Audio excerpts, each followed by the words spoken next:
Welcome to EchoTales Audiobooks, where stories reverberate beyond the page. Today, we set sail on one of the greatest literary voyages ever penned, Moby Dick, or The Whale, by Herman Melville. First published in 1851, this epic tale plunges us into the heart of the sea and the human spirit, following the extraordinary journey of Ishmael, Ahab, and the formidable white whale. Prepare to dive into a narrative that transcends time and continues to captivate readers around the globe. Now, without further ado, let us begin with Chapter 1 of Moby Dick. Sit back, relax, and let the waves of this timeless story wash over you. Chapter 1, Loomings. Call me Ishmael. Some years ago, never mind how long precisely, having little or no money in my purse and nothing particular to interest me on shore, I thought I would sail about a little and see the watery part of the world. It is a way I have of driving off the spleen and regulating the circulation.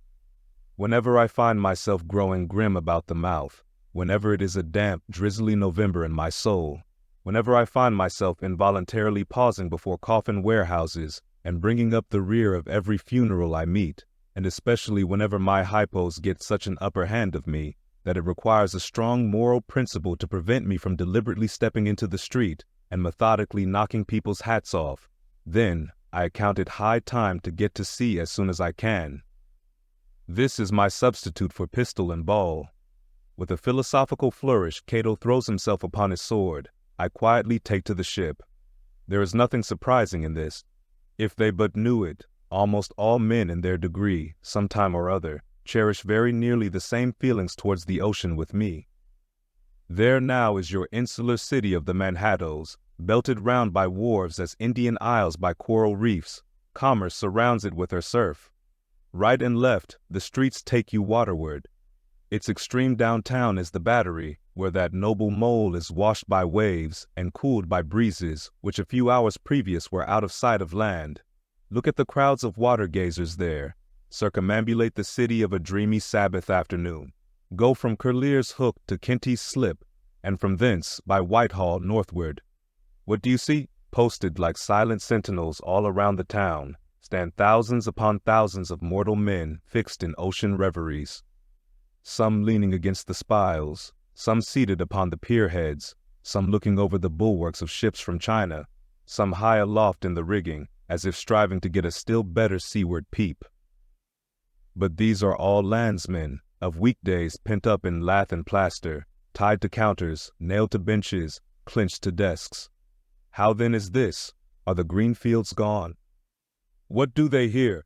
But look, here come more crowds, pacing straight for the water, and seemingly bound for a dive. Strange. Nothing will content them but the extremest limit of the land. Loitering under the shady lee of yonder warehouses will not suffice. No, they must get just as nigh the water as they possibly can without falling in, and there they stand, miles of them, leagues. Inlanders all, they come from lanes and alleys, streets and avenues, north, east, south, and west, yet here they all unite. Tell me, does the magnetic virtue of the needles of the compasses of all those ships attract them thither? Once more, say you are in the country, in some high land of lakes. Take almost any path you please, and 10 to 1 it carries you down in a dale, and leaves you there by a pool in the stream. There is magic in it. Let the most absent-minded of men be plunged in his deepest reveries. Stand that man on his legs, set his feet a-going, and he will infallibly lead you to water, if water there be in all that region. Should you ever be athirst in the great American desert, try this experiment, if your caravan happen to be supplied with a metaphysical professor. Yes, as everyone knows, meditation and water are wedded forever. But here is an artist. He desires to paint you the dreamiest, shadiest, quietest, most enchanting bit of romantic landscape in all the valley of the Saco. What is the chief element he employs? There stand his trees, each with a hollow trunk, as if a hermit and a crucifix were within. And here sleeps his meadow, and there sleep his cattle, and up from yonder cottage goes a sleepy smoke. Deep into distant woodlands winds a mazy way, reaching to overlapping spurs of mountains bathed in their hillside blue. But though the picture lies thus tranced, And though this pine tree shakes down its sighs like leaves upon this shepherd's head, yet all were vain, unless the shepherd's eye were fixed upon the magic stream before him. Go visit the prairies in June, when for scores on scores of miles you wade knee-deep among tiger lilies. What is the one charm wanting? Water. There is not a drop of water there. Were Niagara but a cataract of sand, would you travel your 1,000 miles to see it? Why did the poor poet of Tennessee, upon suddenly receiving 2 handfuls of silver, deliberate whether to buy him a coat, which he sadly needed, or invest his money in a pedestrian trip to Rockaway Beach? Why is almost every robust, healthy boy, with a robust, healthy soul in him, at some time or other crazy to go to sea? Why, upon your first voyage as a passenger, did you yourself feel such a mystical vibration when first told that you and your ship were now out of sight of land?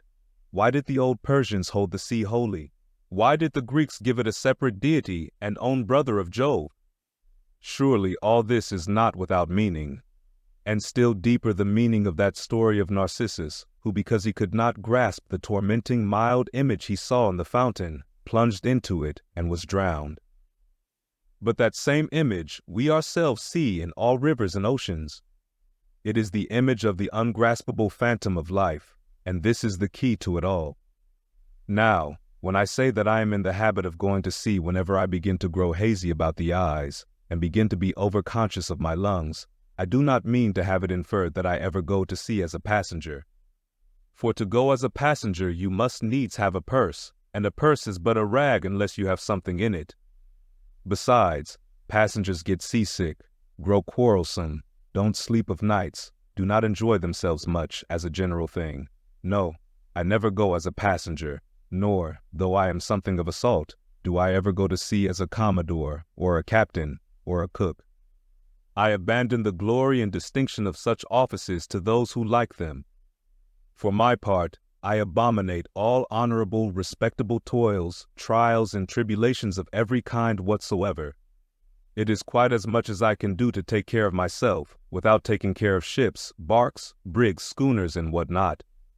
And as for going as cook, though I confess there is considerable glory in that, a cook being a sort of officer on shipboard, yet somehow I never fancied broiling fowls, though once broiled, judiciously buttered, and judgmatically salted and peppered, there is no one who will speak more respectfully, not to say reverentially, of a broiled fowl than I will. It is out of the idolatrous dotings of the old Egyptians upon broiled ibis and roasted river horse that you see the mummies of those creatures in their huge bakehouses, the pyramids. No, when I go to sea, I go as a simple sailor, right before the mast, plumb down into the forecastle, aloft there to the royal masthead. True, they rather order me about some, and make me jump from spar to spar, like a grasshopper in a May meadow. And at first, this sort of thing is unpleasant enough. It touches one's sense of honor, particularly if you come of an old established family in the land, the Van Rensselaers, or Randolphs, or Hardicanutes. And more than all, if just previous to putting your hand into the tar pot, you have been lording it as a country schoolmaster, making the tallest boys stand in awe of you.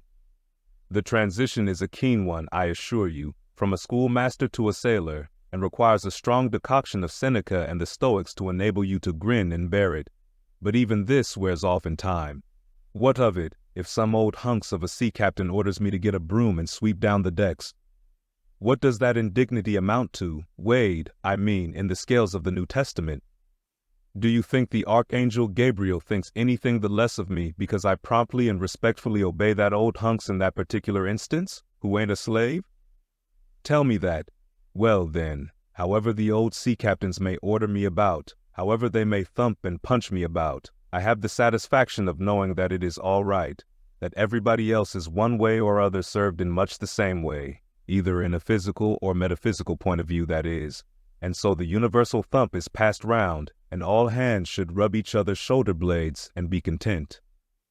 Again, I always go to sea as a sailor because they make a point of paying me for my trouble, whereas they never pay passengers a single penny that I ever heard of. On the contrary, passengers themselves must pay. And there is all the difference in the world between paying and being paid. The act of paying is perhaps the most uncomfortable infliction that the two orchard thieves entailed upon us. But being paid, what will compare with it? The urbane activity with which a man receives money is really marvelous, considering that we so earnestly believe money to be the root of all earthly ills, and that on no account can a moneyed man enter heaven. Ah, how cheerfully we consign ourselves to perdition. Finally, I always go to sea as a sailor, because of the wholesome exercise and pure air of the forecastle deck. For as in this world, headwinds are far more prevalent than winds from astern, that is, if you never violate the Pythagorean maxim, so for the most part the Commodore on the quarterdeck gets his atmosphere at second hand from the sailors on the forecastle. He thinks he breathes it first, but not so. In much the same way do the commonalty lead their leaders in many other things, at the same time that the leaders little suspect it. But wherefore it was that after having repeatedly smelt the sea as a merchant sailor, I should now take it into my head to go on a whaling voyage, this the invisible police officer of the fates, who has the constant surveillance of me, and secretly dogs me, and influences me in some unaccountable way, he can better answer than anyone else. And, doubtless, my going on this whaling voyage formed part of the grand program of Providence that was drawn up a long time ago. It came in as a sort of brief interlude and solo between more extensive performances. I take it that this part of the bill must have run something like this. Grand contested election for the presidency of the United States. Whaling voyage by one Ishmael.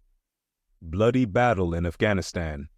Though I cannot tell why it was exactly that those stage managers, the fates, put me down for this shabby part of a whaling voyage, when others were set down for magnificent parts in high tragedies, and short and easy parts in genteel comedies, and jolly parts in farces, though I cannot tell why this was exactly. Yet, now that I recall all the circumstances, I think I can see a little into the springs and motives which, being cunningly presented to me under various disguises, induced me to set about performing the part I did, besides cajoling me into the delusion that it was a choice resulting from my own unbiased free will and discriminating judgment. Chief among these motives was the overwhelming idea of the great whale himself. Such a portentous and mysterious monster roused all my curiosity. Then the wild and distant seas where he rode his island bulk, the undeliverable, nameless perils of the whale, these, with all the attending marvels of 1,000 Patagonian sights and sounds, helped to sway me to my wish. With other men, perhaps, such things would not have been inducements, but as for me, I am tormented with an everlasting itch for things remote. I love to sail forbidden seas and land on barbarous coasts. Not ignoring what is good, I am quick to perceive a horror, and could still be social with it, would they let me, since it is but well to be on friendly terms with all the inmates of the place one lodges in. By reason of these things, then, the whaling voyage was welcome, the great floodgates of the wonder world swung open, and in the wild conceits that swayed me to my purpose, two and two there floated into my inmost soul, endless processions of the whale, and, mid most of them all, one grand hooded phantom, like a snow hill in the air. Chapter 2. The Carpetbag. I stuffed a shirt or two into my old carpet-bag, tucked it under my arm, and started for Cape Horn and the Pacific. Quitting the good city of Old Manhattan, I duly arrived in New Bedford. It was a Saturday night in December. Much was I disappointed upon learning that the little packet for Nantucket had already sailed, and that no way of reaching that place would offer till the following Monday. As most young candidates for the pains and penalties of whaling stop at this same New Bedford, thence to embark on their voyage, it may as well be related that I, for one, had no idea of so doing. For my mind was made up to sail in no other than a Nantucket craft, because there was a fine, boisterous something about everything connected with that famous old island, which amazingly pleased me. Besides, though New Bedford has of late been gradually monopolizing the business of whaling, and though in this matter poor old Nantucket is now much behind her, yet Nantucket was her great original, the Tyre of this Carthage, the place where the first dead American whale was stranded. Where else but from Nantucket did those aboriginal whalemen, the Red Men, first sally out in canoes to give chase to the Leviathan?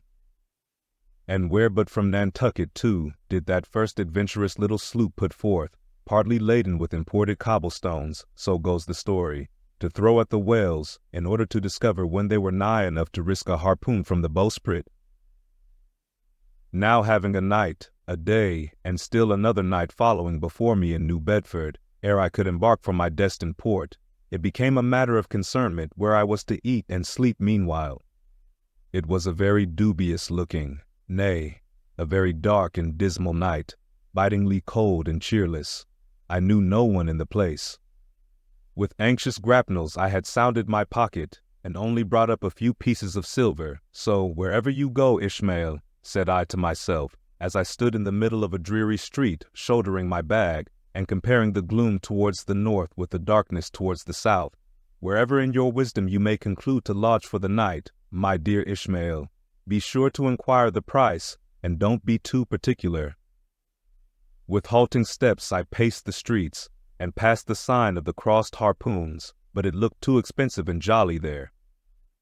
Further on, from the bright red windows of the Swordfish Inn, there came such fervent rays that it seemed to have melted the packed snow and ice from before the house, for everywhere else the congealed frost lay 10 inches thick in a hard, asphaltic pavement, rather weary for me, when I struck my foot against the flinty projections, because from hard, remorseless service, the soles of my boots were in a most miserable plight.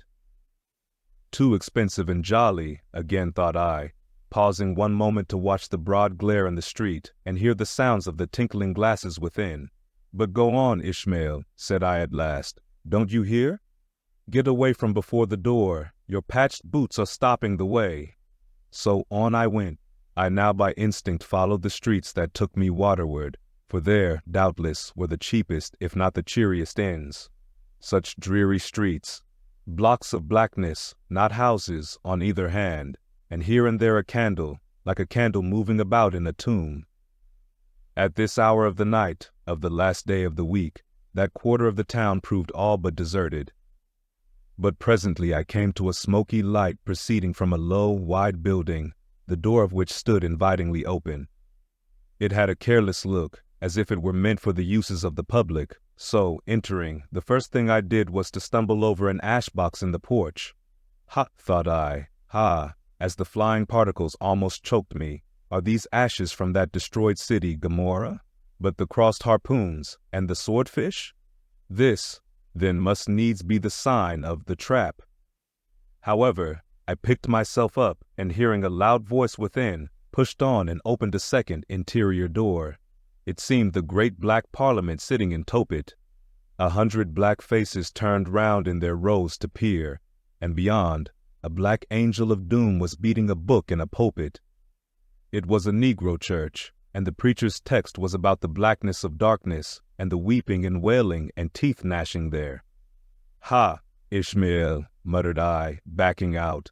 Wretched entertainment at the sign of the trap. Moving on, I at last came to a dim sort of light not far from the docks, and heard a forlorn creaking in the air, and looking up, saw a swinging sign over the door with a white painting upon it, faintly representing a tall straight jet of misty spray, and these words underneath: The Spouter Inn, Peter Coffin. Coffin? Spouter? Rather ominous in that particular connection, thought I. But it is a common name in Nantucket, they say, and I suppose this Peter here is an emigrant from there. As the light looked so dim, and the place, for the time, looked quiet enough, and the dilapidated little wooden house itself looked as if it might have been carted here from the ruins of some burnt district, and as the swinging sign had a poverty-stricken sort of creak to it, I thought that here was the very spot for cheap lodgings and the best of pea coffee. It was a queer sort of place, a gable-ended old house, one side palsied as it were, and leaning over sadly. It stood on a sharp, bleak corner, where that tempestuous wind Euroclydon kept up a worse howling than ever it did about poor Paul's tossed craft. Euroclydon, nevertheless, is a mighty pleasant zephyr to anyone indoors, with his feet on the hob quietly toasting for bed. In judging of that tempestuous wind called Euroclydon, says an old writer, of whose works I possess the only copy extant, it maketh a marvelous difference whether thou lookest out at it from a glass window where the frost is all on the outside, or whether thou observest it from that sashless window where the frost is on both sides, and of which the white death is the only glazier. True enough, thought I, as this passage occurred to my mind. Old Blackletter, thou reasonest well. Yes, these eyes are windows, and this body of mine is the house. What a pity they didn't stop up the chinks and the crannies, though, and thrust in a little lint here and there. But it's too late to make any improvements now. The universe is finished, the copestone is on, and the chips were carted off 1,000,000 years ago. Poor Lazarus there, chattering his teeth against the curbstone for his pillow, and shaking off his tatters with his shiverings. He might plug up both ears with rags and put a corncob into his mouth, and yet that would not keep out the tempestuous Euroclydon. Euroclydon, says old Dives in his red silken wrapper. He had a redder one afterwards. Pooh, pooh. What a fine frosty night, how Orion glitters, what northern lights. Let them talk of their oriental summer climes of everlasting conservatories. Give me the privilege of making my own summer with my own coals. But what thinks Lazarus? Can he warm his blue hands by holding them up to the grand northern lights? Would not Lazarus rather be in Sumatra than here? Would he not far rather lay him down lengthwise along the line of the equator, yea, ye gods, go down to the fiery pit itself, in order to keep out this frost? Now, that Lazarus should lie stranded there on the curbstone before the door of Dives, this is more wonderful than that an iceberg should be moored to one of the Moluccas. Yet Dives himself, he too lives like a czar in an ice palace made of frozen sighs, and being a president of a temperance society, he only drinks the tepid tears of orphans. But no more of this blubbering now. We are going a-whaling, and there is plenty of that yet to come. Let us scrape the ice from our frosted feet, and see what sort of a place this Spouter may be. Chapter 3. The Spouter Inn. Entering that gable-ended Spouter Inn, you found yourself in a wide, low, straggling entry with old-fashioned wainscots, reminding one of the bulwarks of some condemned old craft. On one side hung a very large oil painting so thoroughly besmoked, and every way defaced, that in the unequal crosslights by which you viewed it, it was only by diligent study and a series of systematic visits to it, and careful inquiry of the neighbors, that you could any way arrive at an understanding of its purpose. Such unaccountable masses of shades and shadows, that at first you almost thought some ambitious young artist, in the time of the New England hags, had endeavored to delineate chaos bewitched. But by dint of much and earnest contemplation, and oft-repeated ponderings, and especially by throwing open the little window towards the back of the entry, you at last come to the conclusion that such an idea, however wild, might not be altogether unwarranted. But what most puzzled and confounded you was a long, limber, portentous black mass of something hovering in the center of the picture, over 3 blue, dim, perpendicular lines floating in a nameless yeast. A boggy, soggy, squitchy picture truly, enough to drive a nervous man distracted. Yet was there a sort of indefinite, half-attained, unimaginable sublimity about it that fairly froze you to it, till you involuntarily took an oath with yourself to find out what that marvelous painting meant. Ever and anon a bright, but, alas, deceptive idea would dart you through. It's the Black Sea in a midnight gale. It's the unnatural combat of the 4 primal elements. It's a blasted heath. It's a Hyperborean winter scene. It's the breaking up of the icebound stream of time. But at last all these fancies yielded to that one portentous something in the picture's midst. That once found out, and all the rest were plain. But stop, does it not bear a faint resemblance to a gigantic fish, even the great Leviathan himself? In fact, the artist's design seemed this, a final theory of my own, partly based upon the aggregated opinions of many aged persons with whom I conversed upon the subject. The picture represents a Cape Horner in a great hurricane, the half-foundered ship weltering there with its 3 dismantled masts alone visible, and an exasperated whale, purposing to spring clean over the craft, is in the enormous act of impaling himself upon the 3 mastheads. The opposite wall of this entry was hung all over with a heathenish array of monstrous clubs and spears. Some were thickly set with glittering teeth, resembling ivory saws, others were tufted with knots of human hair, and one was sickle-shaped, with a vast handle sweeping round like the segment made in the new-mown grass by a long-armed mower. You shuddered as you gazed, and wondered what monstrous cannibal and savage could ever have gone a death harvesting with such a hacking, horrifying implement. Mixed with these were rusty old whaling lances and harpoons all broken and deformed. Some were storied weapons. With this once long lance, now wildly elbowed, 50 years ago did Nathan Swain kill 15 whales between a sunrise and a sunset. And that harpoon, so like a corkscrew now, was flung in Javon seas and run away with by a whale, years afterwards slain off the Cape of Blanco. The original iron entered nigh the tail, and, like a restless needle sojourning in the body of a man, traveled full 40 feet, and at last was found embedded in the hump. Crossing this dusky entry, and on through yon low-arched way, cut through what in old times must have been a great central chimney with fireplaces all round, you enter the public room. A still duskier place is this, with such low ponderous beams above, and such old wrinkled planks beneath, that you would almost fancy you trod some old craft's cockpits, especially of such a howling night, when this corner-anchored old ark rocked so furiously. On one side stood a long, low, shelf-like table covered with cracked glass cases, filled with dusty rarities gathered from this wide world's remotest nooks. Projecting from the further angle of the room stands a dark-looking den, the bar, a rude attempt at a right whale's head. Be that how it may, there stands the vast arched bone of the whale's jaw, so wide a coach might almost drive beneath it.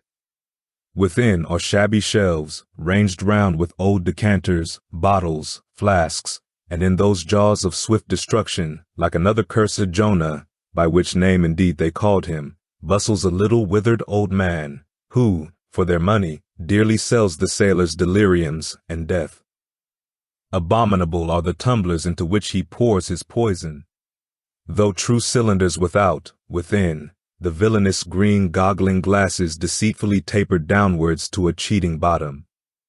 Parallel meridians rudely pecked into the glass surround these footpads goblets. Fill to this mark, and your charge is but a penny, to this a penny more, and so on to the full glass, the Cape Horn measure, which you may gulp down for a shilling. Upon entering the place I found a number of young seamen gathered about a table, examining by a dim light divers specimens of scrimshander. I sought the landlord, and telling him I desired to be accommodated with a room, received for answer that his house was full, not a bed unoccupied. But avast, he added, tapping his forehead, you hain't no objections to sharing a harpooneer's blanket, have ye? I s'pose you're going a whalin', so you'd better get used to that sort of thing. I told him that I never liked to sleep two in a bed, that if I should ever do so, it would depend upon who the harpooneer might be, and that if he, the landlord, really had no other place for me, and the harpooneer was not decidedly objectionable, why rather than wander further about a strange town on so bitter a night, I would put up with the half of any decent man's blanket. I thought so. All right, take a seat. Supper? You want supper? Supper'll be ready directly. I sat down on an old wooden settle, carved all over like a bench on the battery. At one end a ruminating tar was still further adorning it with his jackknife, stooping over and diligently working away at the space between his legs. He was trying his hand at a ship under full sail, but he didn't make much headway, I thought. At last some 4 or 5 of us were summoned to our meal in an adjoining room. It was cold as Iceland, no fire at all. The landlord said he couldn't afford it. Nothing but 2 dismal tallow candles, each in a winding sheet. We were fain to button up our monkey jackets and hold to our lips cups of scalding tea with our half-frozen fingers. But the fare was of the most substantial kind, not only meat and potatoes, but dumplings, good heavens, dumplings for supper. One young fellow in a green box coat addressed himself to these dumplings in a most direful manner. My boy, said the landlord, you'll have the nightmare to a dead sartainty. Landlord, I whispered, that ain't the harpooneer, is it? Oh no, said he, looking a sort of diabolically funny. The harpooneer is a dark-complexioned chap. He never eats dumplings, he don't. He eats nothing but steaks, and he likes 'em rare. The devil he does, says I. Where is that harpooneer? Is he here? "He'll be here afore long," was the answer. I could not help it, but I began to feel suspicious of this dark-complexioned harpooner. At any rate, I made up my mind that if it so turned out that we should sleep together, he must undress and get into bed before I did. Supper over, the company went back to the bar-room, when, knowing not what else to do with myself, I resolved to spend the rest of the evening as a looker-on. Presently a rioting noise was heard without. Starting up, the landlord cried, "That's the Grampus's crew. I seed her reported in the offing this morning, a 3 years' voyage and a full ship. Hurrah, boys, now we'll have the latest news from the Fijis." A tramping of sea boots was heard in the entry, the door was flung open, and in rode a wild set of mariners enough. Enveloped in their shaggy watch coats, and with their heads muffled in woolen comforters, all bedarned and ragged, and their beards stiff with icicles, they seemed an eruption of bears from Labrador. They had just landed from their boat, and this was the first house they entered. No wonder, then, that they made a straight wake for the whale's mouth, the bar, when the wrinkled little old Jonah, there officiating, soon poured them out brimmers all round.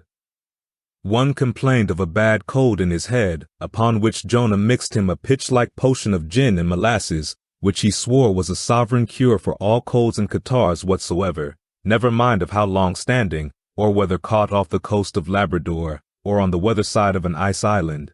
The liquor soon mounted into their heads, as it generally does even with the errantest topers newly landed from sea, and they began capering about most obstreperously. I observed, however, that one of them held somewhat aloof, and though he seemed desirous not to spoil the hilarity of his shipmates by his own sober face, yet upon the whole he refrained from making as much noise as the rest.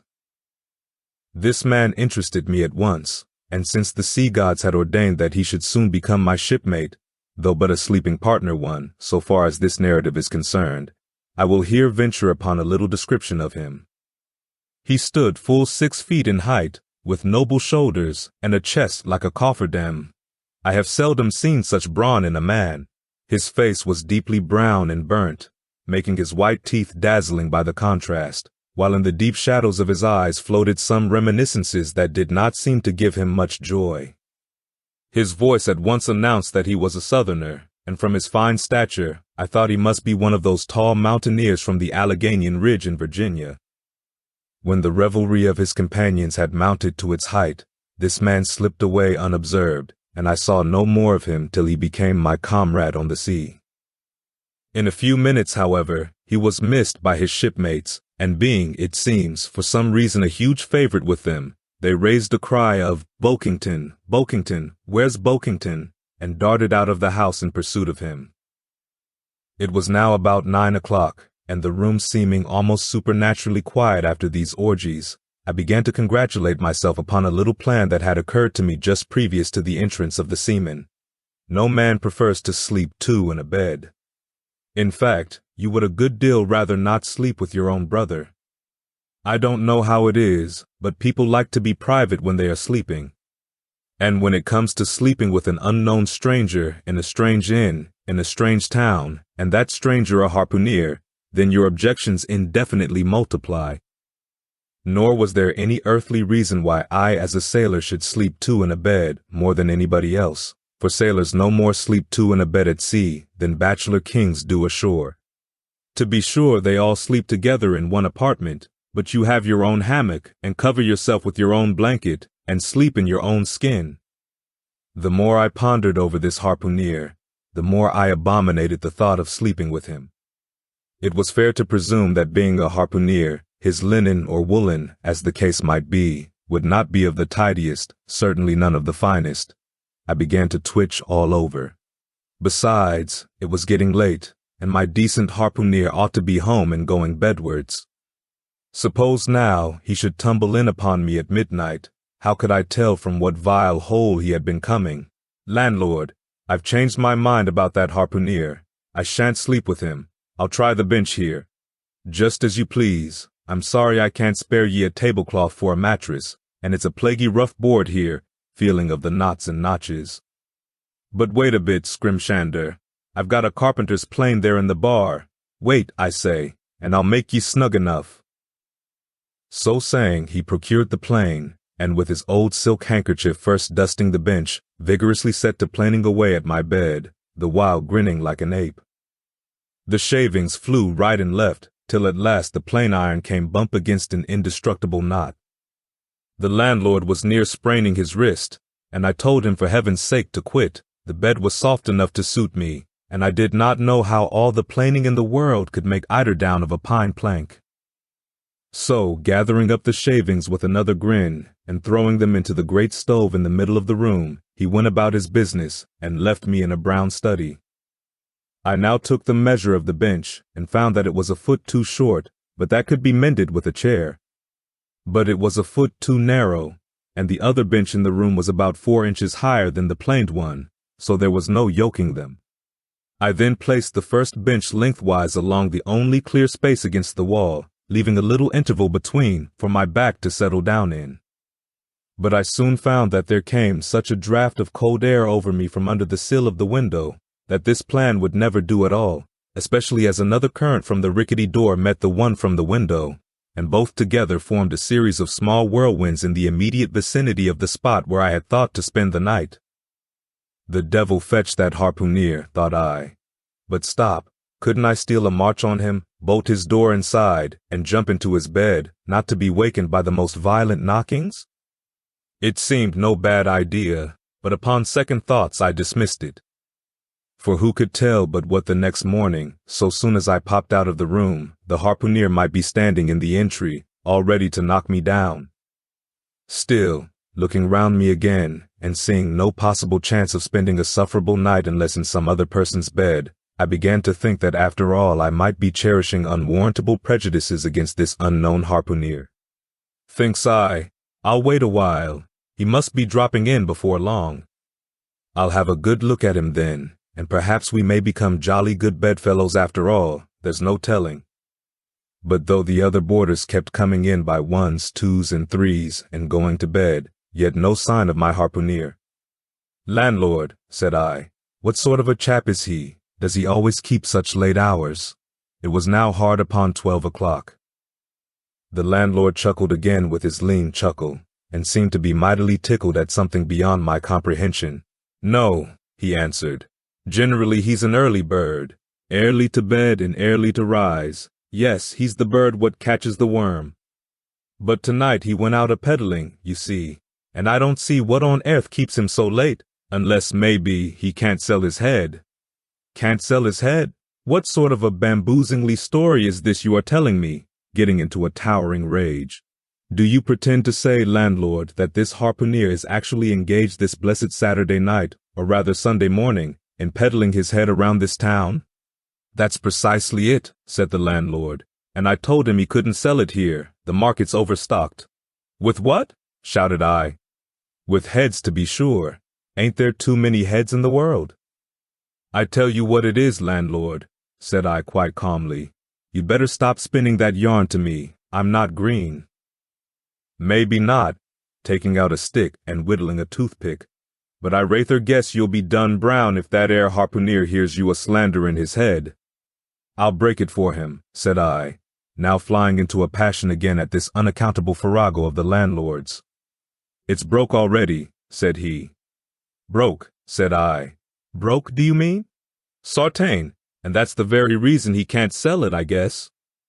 Landlord, said I, going up to him as cool as Mount Hecla in a snowstorm. Landlord, stop whittling. You and I must understand one another, and that too without delay.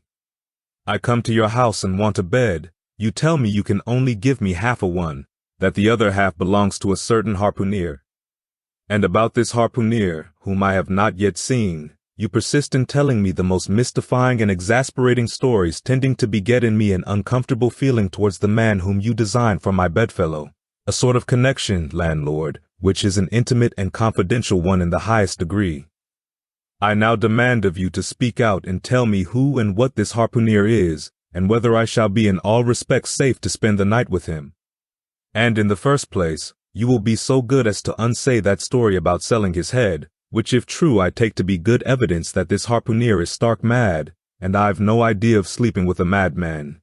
And you, sir, landlord, You, sir, by trying to induce me to do so knowingly, would thereby render yourself liable to a criminal prosecution." "Wall," said the landlord, fetching a long breath, "that's a purty long sarmon for a chap that rips a little now and then. But be easy, be easy.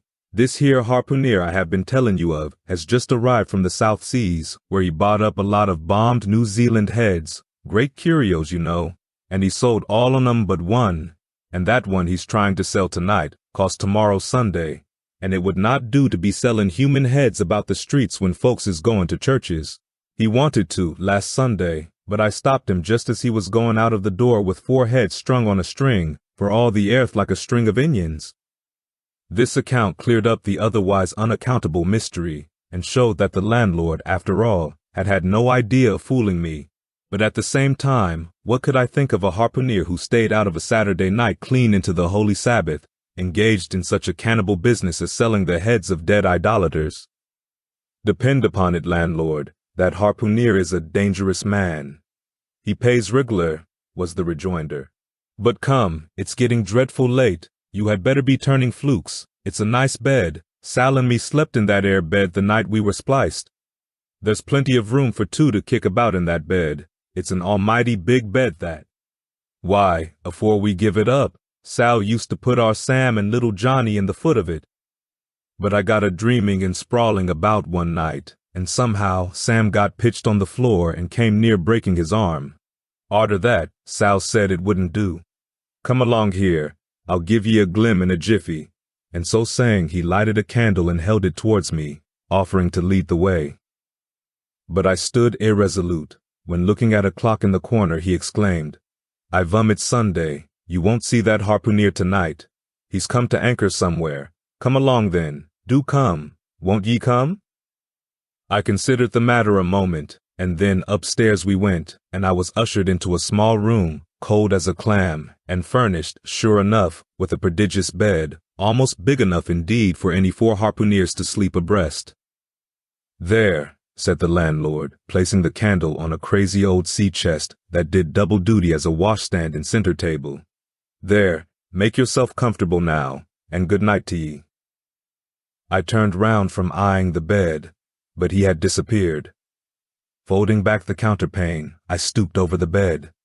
Though none of the most elegant, it yet stood the scrutiny tolerably well. I then glanced round the room, and besides the bedstead and center table, could see no other furniture belonging to the place but a rude shelf, the 4 walls, and a papered fireboard representing a man striking a whale. Of things not properly belonging to the room, there was a hammock lashed up and thrown upon the floor in one corner, also a large seaman's bag containing the harpooneer's wardrobe, no doubt in lieu of a land trunk. Likewise, there was a parcel of outlandish bonefish hooks on the shelf over the fireplace, and a tall harpoon standing at the head of the bed. But what is this on the chest?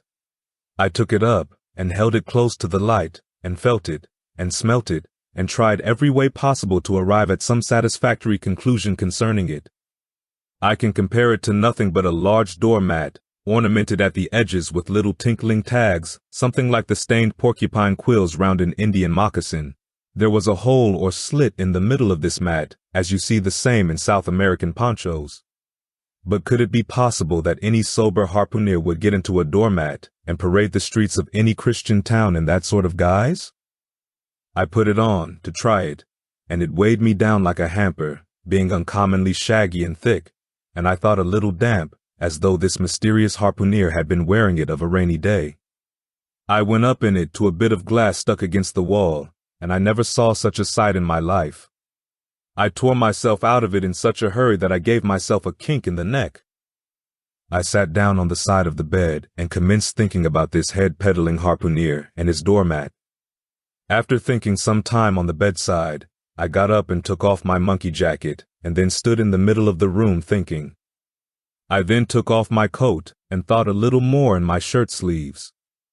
But beginning to feel very cold now, half undressed as I was, and remembering what the landlord said about the harpooneers not coming home at all that night, it being so very late, I made no more ado, but jumped out of my pantaloons and boots, and then blowing out the light tumbled into bed, and commended myself to the care of heaven. Whether that mattress was stuffed with corn cobs or broken crockery, there is no telling, but I rolled about a good deal and could not sleep for a long time. At last I slid off into a light doze and had pretty nearly made a good offing towards the land of Nod when I heard a heavy footfall in the passage and saw a glimmer of light come into the room from under the door. Lord save me, thinks I, that must be the harpooner, the infernal head peddler. But I lay perfectly still and resolved not to say a word till spoken to. Holding a light in one hand and that identical New Zealand head in the other, the stranger entered the room, and without looking towards the bed, placed his candle a good way off from me on the floor in one corner, and then began working away at the knotted cords of the large bag I before spoke of as being in the room. I was all eagerness to see his face, but he kept it averted for some time while employed in unlacing the bag's mouth. This accomplished, however, he turned round, when, good heavens, what a sight! Such a face! It was of a dark, purplish-yellow color, here and there stuck over with large blackish-looking squares.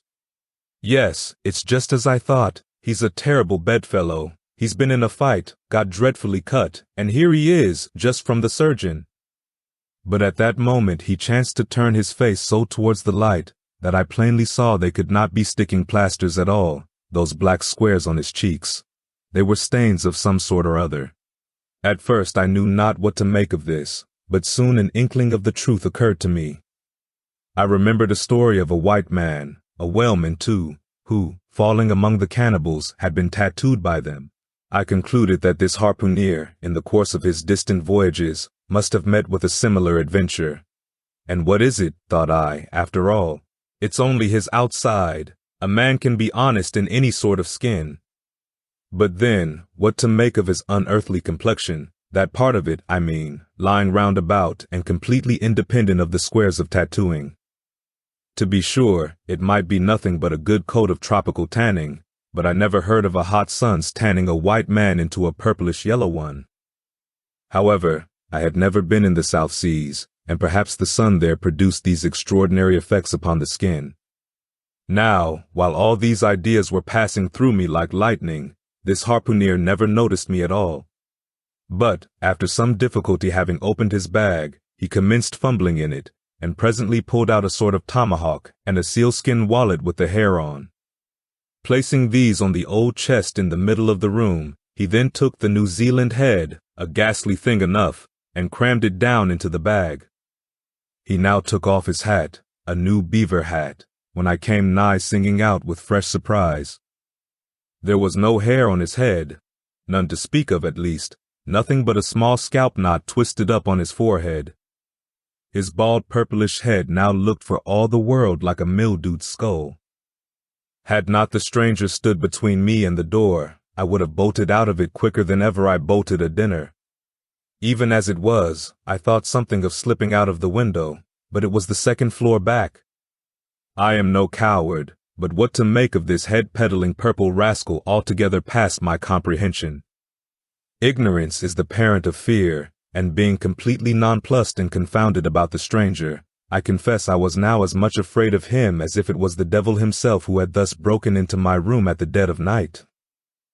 In fact, I was so afraid of him that I was not game enough just then to address him and demand a satisfactory answer concerning what seemed inexplicable in him. Meanwhile, he continued the business of undressing, and at last showed his chest and arms. As I live, these covered parts of him were checkered with the same squares as his face. His back, too, was all over the same dark squares. He seemed to have been in a 30 years' war and just escaped from it with a sticking plaster shirt. Still more, his very legs were marked, as if a parcel of dark green frogs were running up the trunks of young palms. It was now quite plain that he must be some abominable savage or other, shipped aboard of a whaleman in the South Seas, and so landed in this Christian country. I quaked to think of it. A peddler of heads, too, perhaps the heads of his own brothers. He might take a fancy to mine. Heavens! Look at that tomahawk! But there was no time for shuddering, for now the savage went about something that completely fascinated my attention and convinced me that he must indeed be a heathen. Going to his heavy grego, or raphaul, or dreadnought, which he had previously hung on a chair, he fumbled in the pockets and produced at length a curious little deformed image with a hunch on its back, and exactly the color of a 3-days-old Congo baby. Remembering the embalmed head, at first I almost thought that this black mannequin was a real baby preserved in some similar manner. But seeing that it was not at all limber, and that it glistened a good deal like polished ebony, I concluded that it must be nothing but a wooden idol, which indeed it proved to be. For now the savage goes up to the empty fireplace, and removing the papered fireboard, sets up this little hunchbacked image, like a tin-pin, between the andirons. The chimney jambs and all the bricks inside were very sooty, so that I thought this fireplace made a very appropriate little shrine or chapel for his Congo idol. I now screwed my eyes hard towards the half-hidden image, feeling but ill at ease meantime, to see what was next to follow. First, he takes about a double handful of shavings out of his grego pocket, and places them carefully before the idol, then laying a bit of ship biscuit on top and applying the flame from the lamp, he kindled the shavings into a sacrificial blaze. Presently, after many hasty snatches into the fire, and still hastier withdrawals of his fingers, whereby he seemed to be scorching them badly, he at last succeeded in drawing out the biscuit, then blowing off the heat and ashes a little, he made a polite offer of it to the little Negro. But the little devil did not seem to fancy such dry sort of fare at all. He never moved his lips. All these strange antics were accompanied by still stranger guttural noises from the devotee, who seemed to be praying in a sing-song or else singing some pagan psalmody or other, during which his face twitched about in the most unnatural manner. At last, extinguishing the fire, he took the idol up very unceremoniously and bagged it again in his grego pocket as carelessly as if he were a sportsman bagging a dead woodcock. All these queer proceedings increased my uncomfortableness, and seeing him now exhibiting strong symptoms of concluding his business operations and jumping into bed with me, I thought it was high time, now or never, before the light was put out, to break the spell in which I had so long been bound. But the interval I spent in deliberating what to say was a fatal one. Taking up his tomahawk from the table, he examined the head of it for an instant, and then holding it to the light, with his mouth at the handle, he puffed out great clouds of tobacco smoke. The next moment the light was extinguished, and this wild cannibal, tomahawk between his teeth, sprang into bed with me. I sang out, I could not help it now, and giving a sudden grunt of astonishment he began feeling me, stammering out something, I knew not what. I rolled away from him against the wall, and then conjured him, whoever or whatever he might be, to keep quiet, and let me get up and light the lamp again. But his guttural responses satisfied me at once that he but ill comprehended my meaning. Who devil you? He at last said. You no speak ye, Dama, I kill ye. And so saying, the lighted tomahawk began flourishing about me in the dark. Landlord, for God's sake, Peter Coffin, shouted I. Landlord, watch, Coffin, angels, save me. Speak ye, tell ye me who ye be, or Dama I kill ye. Again growled the cannibal, while his horrid flourishings of the tomahawk scattered the hot tobacco ashes about me till I thought my linen would get on fire. But, thank heaven, at that moment the landlord came into the room light in hand, and leaping from the bed, I ran up to him. Don't be afraid now, said he, grinning again.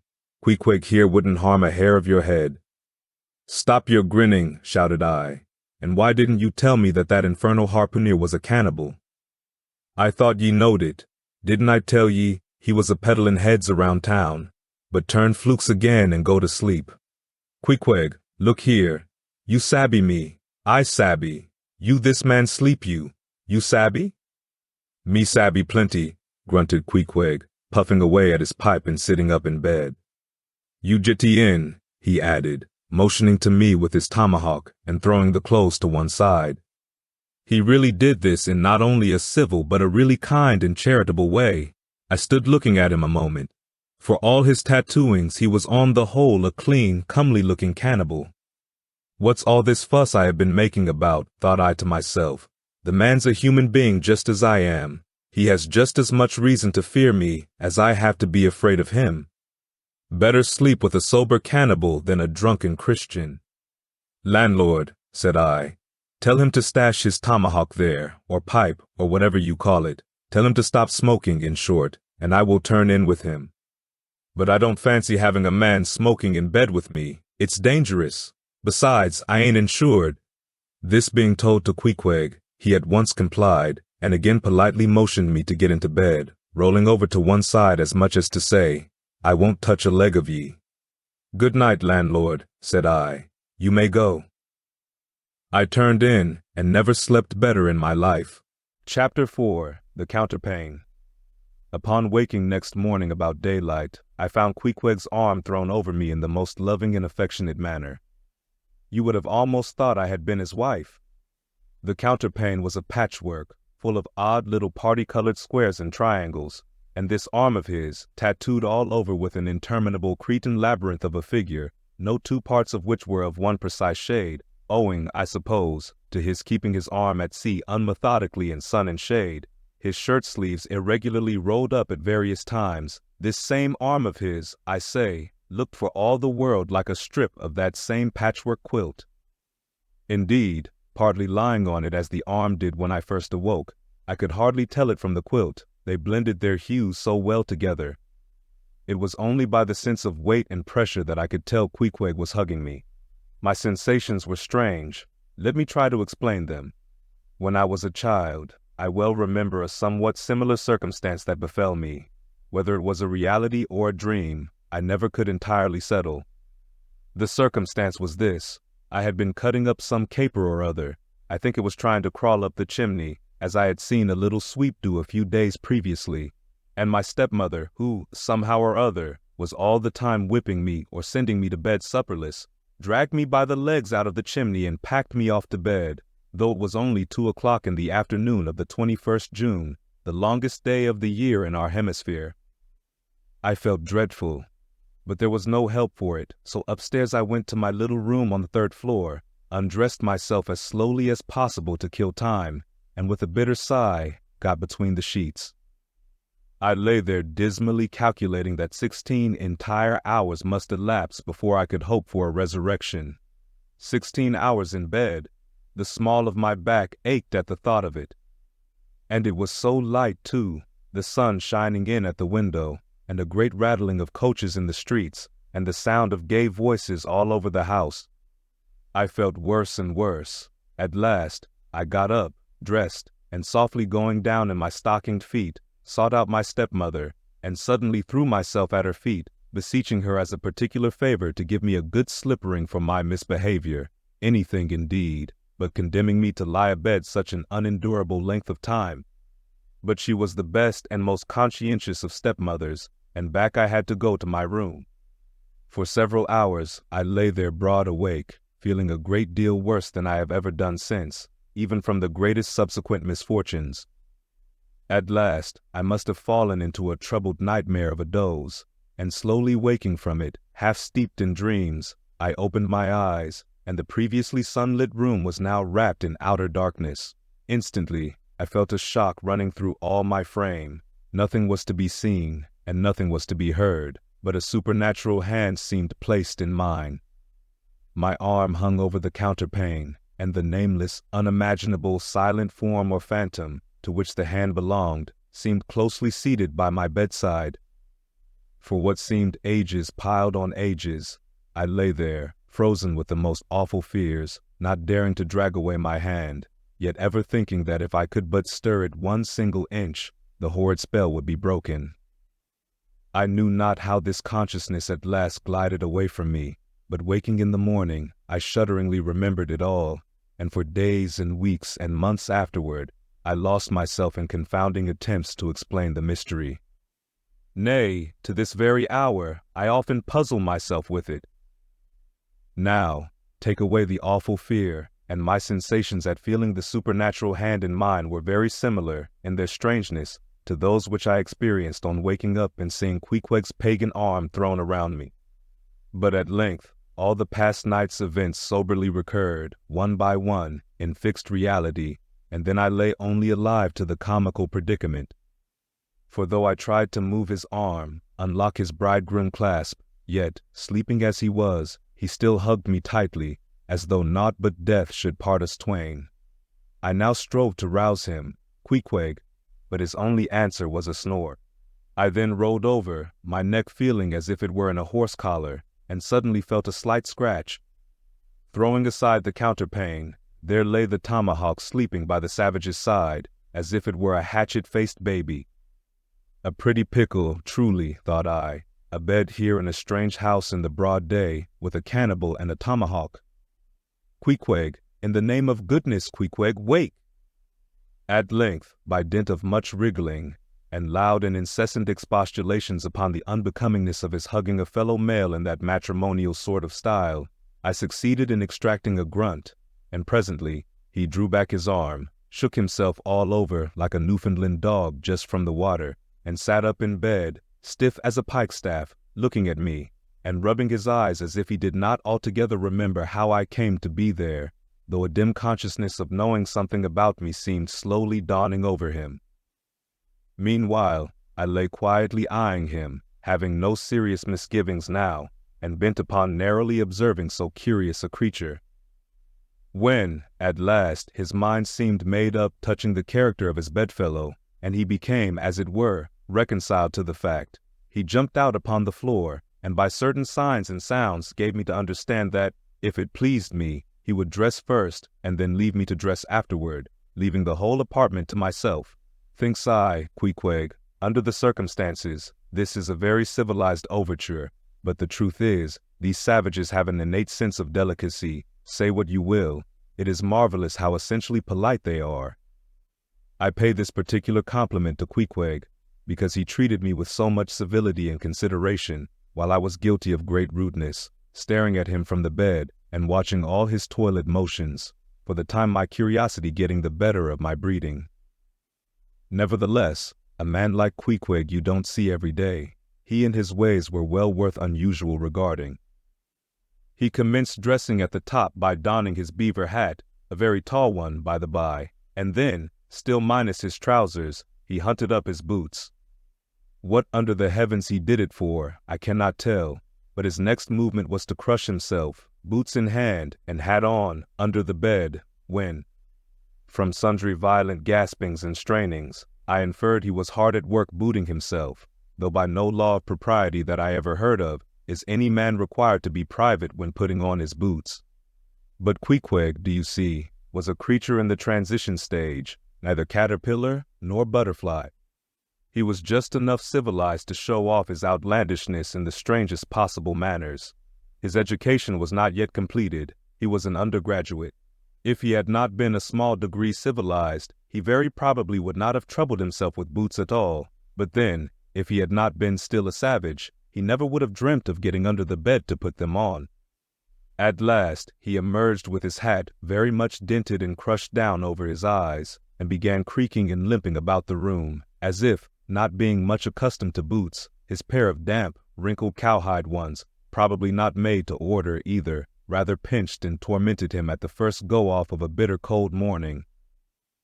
Seeing now that there were no curtains to the window, and that the street being very narrow, the house opposite commanded a plain view into the room, and observing more and more the indecorous figure that Queequeg made, staving about with little else but his hat and boots on, I begged him as well as I could to accelerate his toilet somewhat, and particularly to get into his trousers as soon as possible. He complied, and then proceeded to wash himself. At that time in the morning, any Christian would have washed his face, but Queequeg, to my amazement, contented himself with restricting his ablutions to his chest, arms, and hands. He then donned his waistcoat, and taking up a piece of hard soap on the washstand center table, dipped it into water and commenced lathering his face. I was watching to see where he kept his razor when, lo and behold, he takes the harpoon from the bed corner, slips out the long wooden stock, unsheathes the head, wets it a little on his boot, and striding up to the bit of mirror against the wall, begins a vigorous scraping, or rather harpooning, of his cheeks. Thinks I, Queequeg, this is using Rogers's best cutlery with a vengeance. Afterwards, I wondered the less at this operation when I came to know of what fine steel the head of a harpoon is made, and how exceedingly sharp the long straight edges are always kept. The rest of his toilet was soon achieved, and he proudly marched out of the room, wrapped up in his great pilot monkey jacket, and sporting his harpoon like a marshal's baton. Chapter 5. Breakfast. I quickly followed suit, and descending into the barroom accosted the grinning landlord very pleasantly. I cherished no malice towards him, though he had been skylarking with me not a little in the matter of my bedfellow. However, a good laugh is a mighty good thing, and rather too scarce a good thing, the more's the pity. So, if any one man, in his own proper person, affords stuff for a good joke to anybody, let him not be backward, but let him cheerfully allow himself to spend and be spent in that way. And the man that has anything bountifully laughable about him, be sure there is more in that man than you perhaps think for. The barroom was now full of the boarders who had been dropping in the night previous, and whom I had not as yet had a good look at. They were nearly all whalemen, chief mates, and second mates, and third mates, and sea carpenters, and sea coopers, and sea blacksmiths, and harpooneers, and shipkeepers, a brown and brawny company, with bosky beards, and unshorn, shaggy set, all wearing monkey jackets for morning gowns. You could pretty plainly tell how long each one had been ashore. This young fellow's healthy cheek is like a sun-toasted pear in hue, and would seem to smell almost as musky. He cannot have been 3 days landed from his Indian voyage. That man next him looks a few shades lighter. You might say a touch of satin wood is in him. In the complexion of a third still lingers a tropic tan, but slightly bleached withal. He doubtless has tarried whole weeks ashore. But who could show a cheek like Queequeg, which, barred with various tints, seemed like the Andes' western slope, to show forth in one array, contrasting climates, zone by zone. "Grub, ho!" now cried the landlord, flinging open a door, and in we went to breakfast. They say that men who have seen the world thereby become quite at ease in manner, quite self-possessed in company. Not always, though. Ledyard, the great New England traveler, and Mungo Park, the Scotch one, of all men they possessed the least assurance in the parlor. But perhaps the mere crossing of Siberia in a sledge drawn by dogs as Ledyard did, or the taking a long solitary walk on an empty stomach in the Negro heart of Africa, which was the sum of poor Mungo's performances, this kind of travel, I say, may not be the very best mode of attaining a high social polish. Still, for the most part, that sort of thing is to be had anywhere. These reflections just here are occasioned by the circumstance that after we were all seated at the table, and I was preparing to hear some good stories about whaling, to my no small surprise, nearly every man maintained a profound silence, and not only that, but they looked embarrassed. Yes, here were a set of sea dogs, many of whom without the slightest bashfulness had boarded great whales on the high seas, entire strangers to them, and dueled them dead without winking, and yet here they sat at a social breakfast table, all of the same calling, all of kindred tastes, looking round as sheepishly at each other as though they had never been out of sight of some sheepfold among the Green Mountains.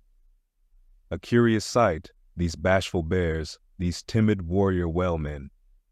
But as for Queequeg, why, Queequeg sat there among them, at the head of the table too, it so chanced, as cool as an icicle.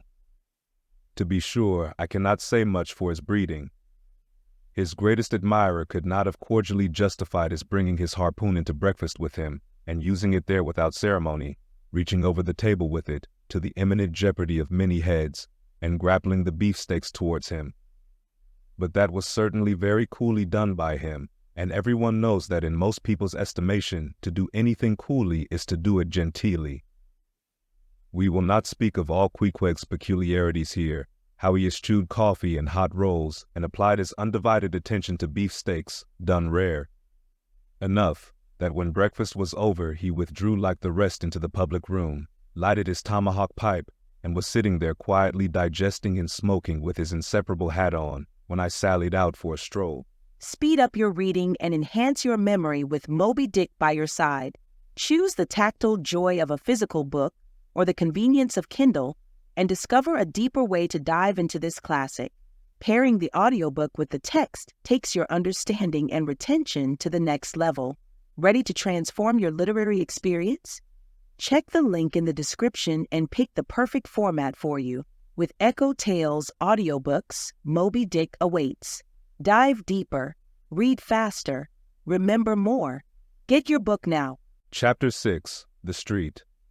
If I had been astonished at first catching a glimpse of so outlandish an individual as Pequod circulating among the polite society of a civilized town, that astonishment soon departed upon taking my first daylight stroll through the streets of New Bedford. In thoroughfares nigh the docks, any considerable seaport will frequently offer to view the queerest-looking nondescripts from foreign parts. Even in Broadway and Chestnut streets, Mediterranean mariners will sometimes jostle the affrighted ladies. Regent Street is not unknown to Lascars and Malays, and at Bombay, in the Apollo Green, live Yankees have often scared the natives. But New Bedford beats all Water Street and Wapping. In these last-mentioned haunts you see only sailors, but in New Bedford, actual cannibals stand chatting at street corners, savages outright, many of whom yet carry on their bones unholy flesh. It makes a stranger stare. But besides the Fijians, Tonga-Toboers, Iromangoans, Penangians, and Brighams, and besides the wild specimens of the whaling craft which unheeded reel about the streets, you will see other sights still more curious, certainly more comical. There weekly arrive in this town scores of green Vermonters and New Hampshire men, all athirst for gain and glory in the fishery. They are mostly young, of stalwart frames, fellows who have felled forests and now seek to drop the axe and snatch the whale lance. Many are as green as the green mountains whence they came. In some things you would think them but a few hours old. Look there, that chap strutting round the corner. He wears a beaver hat and swallow-tailed coat, girdled with a sailor belt and sheath knife. Here comes another with a sou'wester and a bombazine cloak. No town-bred dandy will compare with a country-bred one. I mean a downright bumpkin dandy, a fellow that, in the dog days, will mow his 2 acres in buckskin gloves for fear of tanning his hands. Now, when a country dandy like this takes it into his head to make a distinguished reputation and joins the great whale fishery, you should see the comical things he does upon reaching the seaport. In bespeaking his sea outfit, he orders bell-buttons to his waistcoats, straps to his canvas trousers. Ah, poor hayseed! How bitterly will burst those straps in the first howling gale, when thou art driven, straps, buttons and all, down the throat of the tempest. But think not that this famous town has only harpooneers, cannibals, and bumpkins to show her visitors. Not at all. Still, New Bedford is a queer place. Had it not been for us whalemen, that tract of land would this day perhaps have been in as howling condition as the coast of Labrador. As it is, parts of her back country are enough to frighten one, they look so bony. The town itself is perhaps the dearest place to live in all New England. It is a land of oil, true enough, but not like Canaan, a land also of corn and wine. The streets do not run with milk, nor in the springtime do they pave them with fresh eggs. Yet, in spite of this, nowhere in all America will you find more patrician-like houses, parks and gardens more opulent than in New Bedford. Whence came they? How planted upon this once scraggy scoria of a country? Go and gaze upon the iron emblematical harpoons round yonder lofty mansion, and your question will be answered. Yes, all these brave houses and flowery gardens came from the Atlantic, Pacific, and Indian Oceans.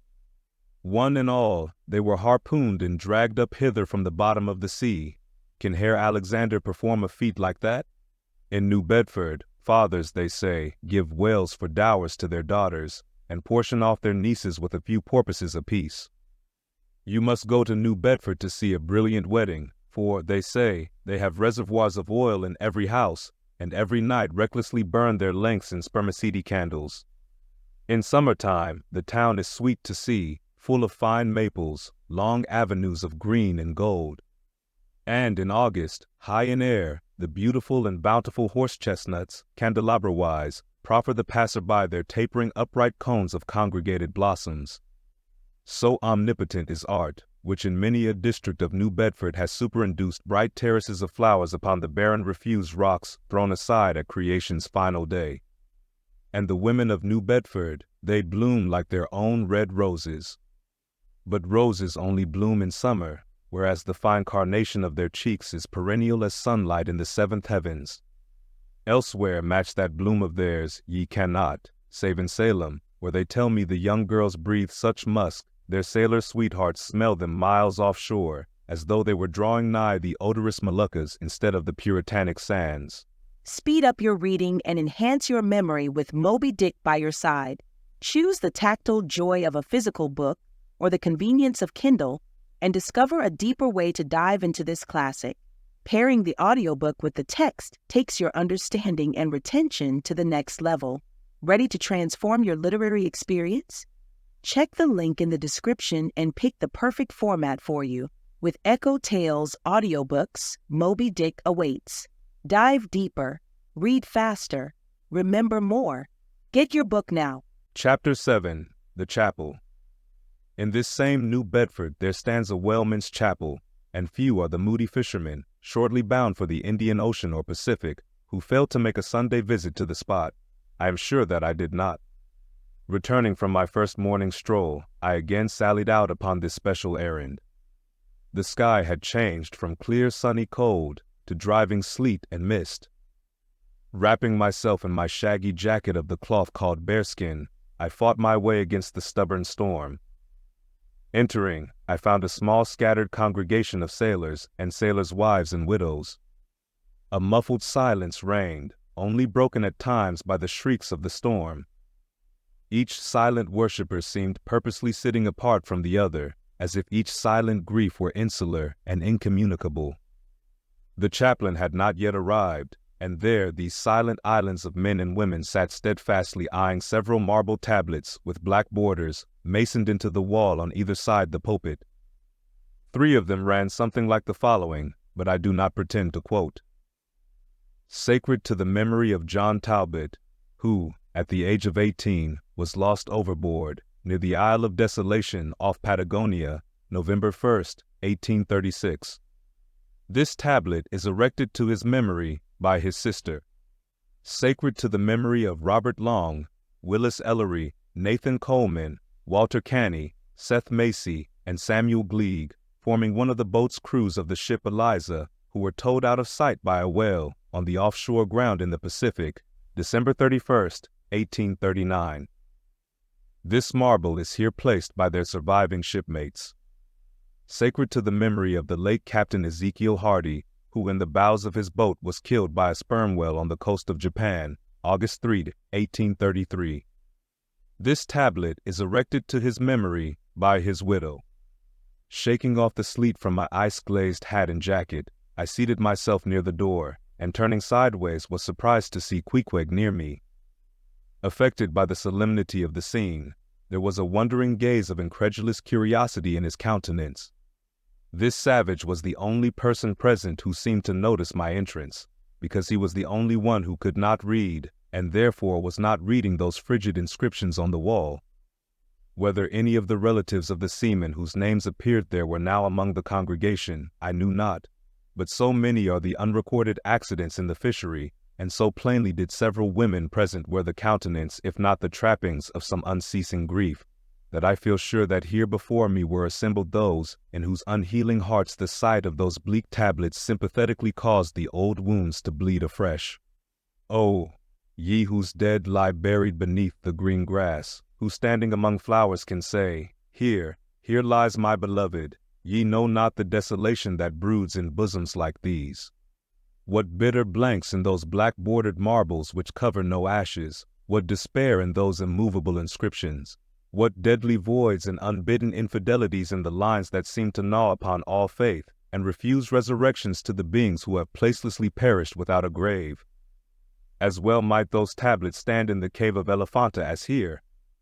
In what census of living creatures the dead of mankind are included, why it is that a universal proverb says of them that they tell no tales, though containing more secrets than the Goodwin sands, how it is that to his name, who yesterday departed for the other world, we prefix so significant and infidel a word, and yet do not thus entitle him, if he but embarks for the remotest Indies of this living earth, why the life insurance companies pay death forfeitures upon immortals, in what eternal, unstirring paralysis and deadly, hopeless trance yet lies antique Adam who died 60 round centuries ago. How it is that we still refuse to be comforted for those who we nevertheless maintain are dwelling in unspeakable bliss. Why all the living so strive to hush all the dead, Wherefore but the rumor of a knocking in a tomb will terrify a whole city. All these things are not without their meanings, but faith, like a jackal, feeds among the tombs, and even from these dead doubts she gathers her most vital hope. It needs scarcely to be told with what feelings, on the eve of a Nantucket voyage, I regarded those marble tablets, and by the murky light of that darkened, doleful day, read the fate of the whalemen who had gone before me. Yes, Ishmael, the same fate may be thine. But somehow I grew merry again. Delightful inducements to embark, fine chance for promotion, it seems. A stove boat will make me an immortal by brevet. Yes, there is death in this business of whaling, a speechlessly quick, chaotic bundling of a man into eternity. But what then? Methinks we have hugely mistaken this matter of life and death. Methinks that what they call my shadow here on earth is my true substance. Methinks that in looking at things spiritual, we are too much like oysters observing the sun through the water, and thinking that thick water the thinnest of air. Methinks my body is but the lees of my better being. In fact, take my body who will. Take it, I say, it is not me. And therefore 3 cheers for Nantucket, and come a stove boat and stove body when they will, for stave my soul, Jove himself cannot. Speed up your reading and enhance your memory with Moby Dick by your side. Choose the tactile joy of a physical book or the convenience of Kindle, and discover a deeper way to dive into this classic. Pairing the audiobook with the text takes your understanding and retention to the next level. Ready to transform your literary experience? Check the link in the description and pick the perfect format for you. With EchoTales Audiobooks, Moby Dick awaits. Dive deeper, read faster, remember more. Get your book now. Chapter 8. The Pulpit. I had not been seated very long ere a man of a certain venerable robustness entered. Immediately as the storm-pelted door flew back upon admitting him, a quick regardful eyeing of him by all the congregation sufficiently attested that this fine old man was the chaplain. Yes, it was the famous Father Mapple, so called by the whalemen, among whom he was a very great favorite. He had been a sailor and a harpooner in his youth, but for many years past had dedicated his life to the ministry.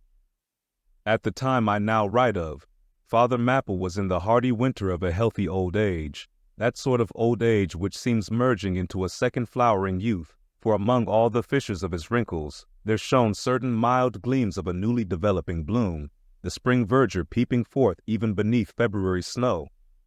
No one having previously heard his history could for the first time behold Father Mapple without the utmost interest, because there were certain engrafted clerical peculiarities about him, imputable to that adventurous maritime life he had led. When he entered, I observed that he carried no umbrella, and certainly had not come in his carriage, for his tarpaulin hat ran down with melting sleet, and his great pilot cloth jacket seemed almost to drag him to the floor with the weight of the water it had absorbed. However, hat and coat and overshoes were one by one removed, and hung up in a little space in an adjacent corner, when, arrayed in a decent suit, he quietly approached the pulpit. Like most old-fashioned pulpits, it was a very lofty one, and since irregular stairs to such a height would, by its long angle with the floor, seriously contract the already small area of the chapel, the architect, it seemed, had acted upon the hint of Father Mapple, and finished the pulpit without a stairs, substituting a perpendicular side ladder, like those used in mounting a ship from a boat at sea. The wife of a whaling captain had provided the chapel with a handsome pair of red-worsted man-ropes for this ladder, which, being itself nicely headed, and stained with a mahogany color, the whole contrivance, considering what manner of chapel it was, seemed by no means in bad taste. Halting for an instant at the foot of the ladder, and with both hands grasping the ornamental knobs of the man-ropes, Father Mapple cast a look upwards, and then with a truly sailor-like but still reverential dexterity, hand over hand, mounted the steps as if ascending the main top of his vessel. The perpendicular parts of this side ladder, as is usually the case with swinging ones, were of cloth-covered rope, only the rounds were of wood, so that at every step there was a joint. At my first glimpse of the pulpit, it had not escaped me that however convenient for a ship, these joints in the present instance seemed unnecessary. for I was not prepared to see Father Mapple, after gaining the height, slowly turn round and, stooping over the pulpit, deliberately drag up the ladder step by step till the whole was deposited within, leaving him impregnable in his little Quebec. I pondered some time without fully comprehending the reason for this. Father Mapple enjoyed such a wide reputation for sincerity and sanctity that I could not suspect him of courting notoriety by any mere tricks of the stage.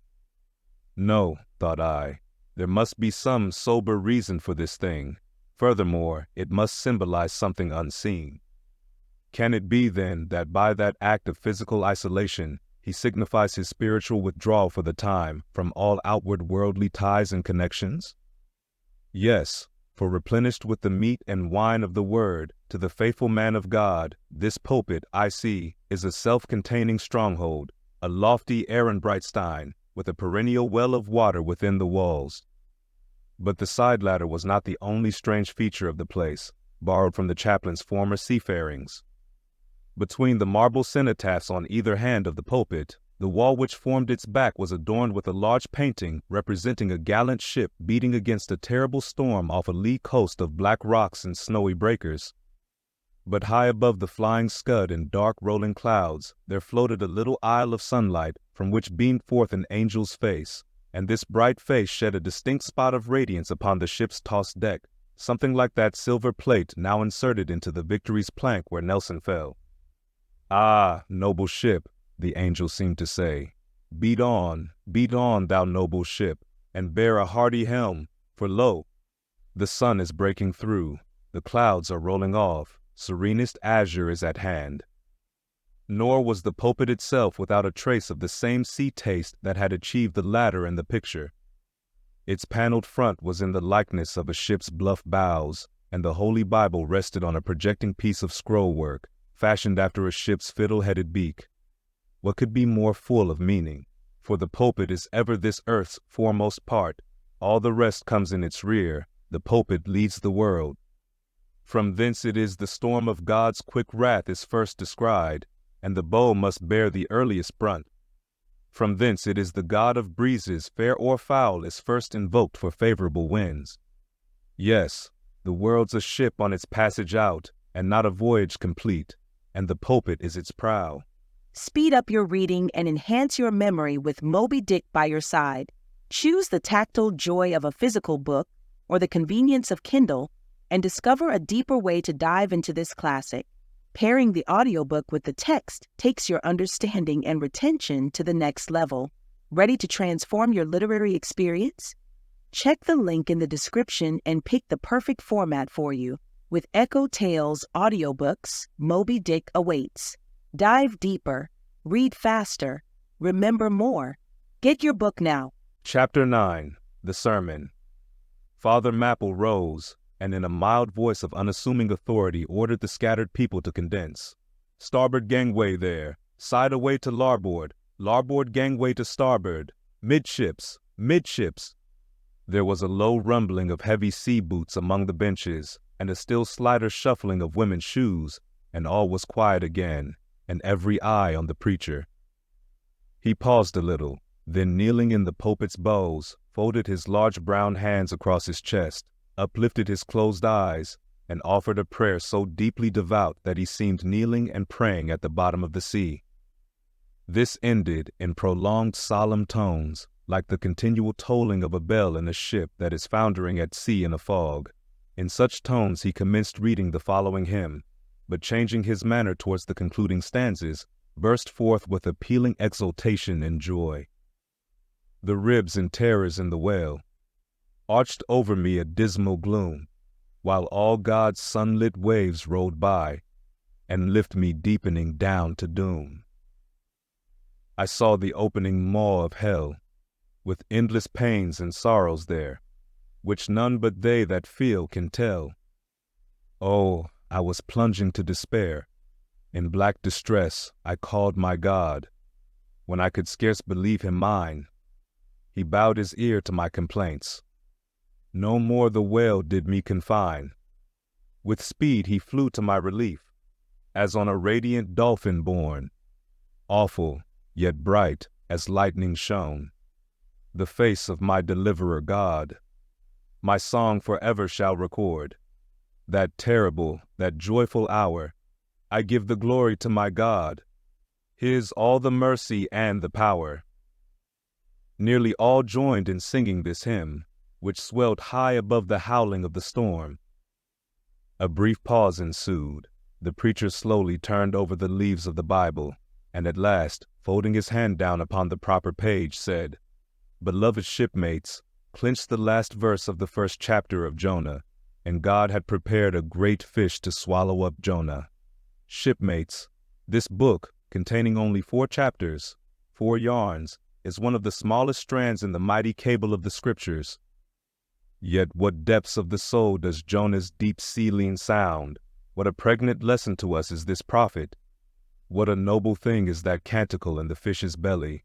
How billow-like and boisterously grand! We feel the flood surging over us. We sound with him to the kelpy bottom of the waters. Seaweed and all the slime of the sea is about us. But what is this lesson that the book of Jonah teaches? Shipmates, it is a 2-stranded lesson. A lesson to us all as sinful men, and a lesson to me as a pilot of the living God. As sinful men, it is a lesson to us all, because it is a story of the sin, hard-heartedness, suddenly awakened fears, the swift punishment, repentance, prayers, and finally the deliverance and joy of Jonah. As with all sinners among men, the sin of this son of Amittai was in his willful disobedience of the command of God. Never mind now what that command was or how conveyed, which he found a hard command. But all the things that God would have us do are hard for us to do. Remember that, and hence he oftener commands us than endeavors to persuade.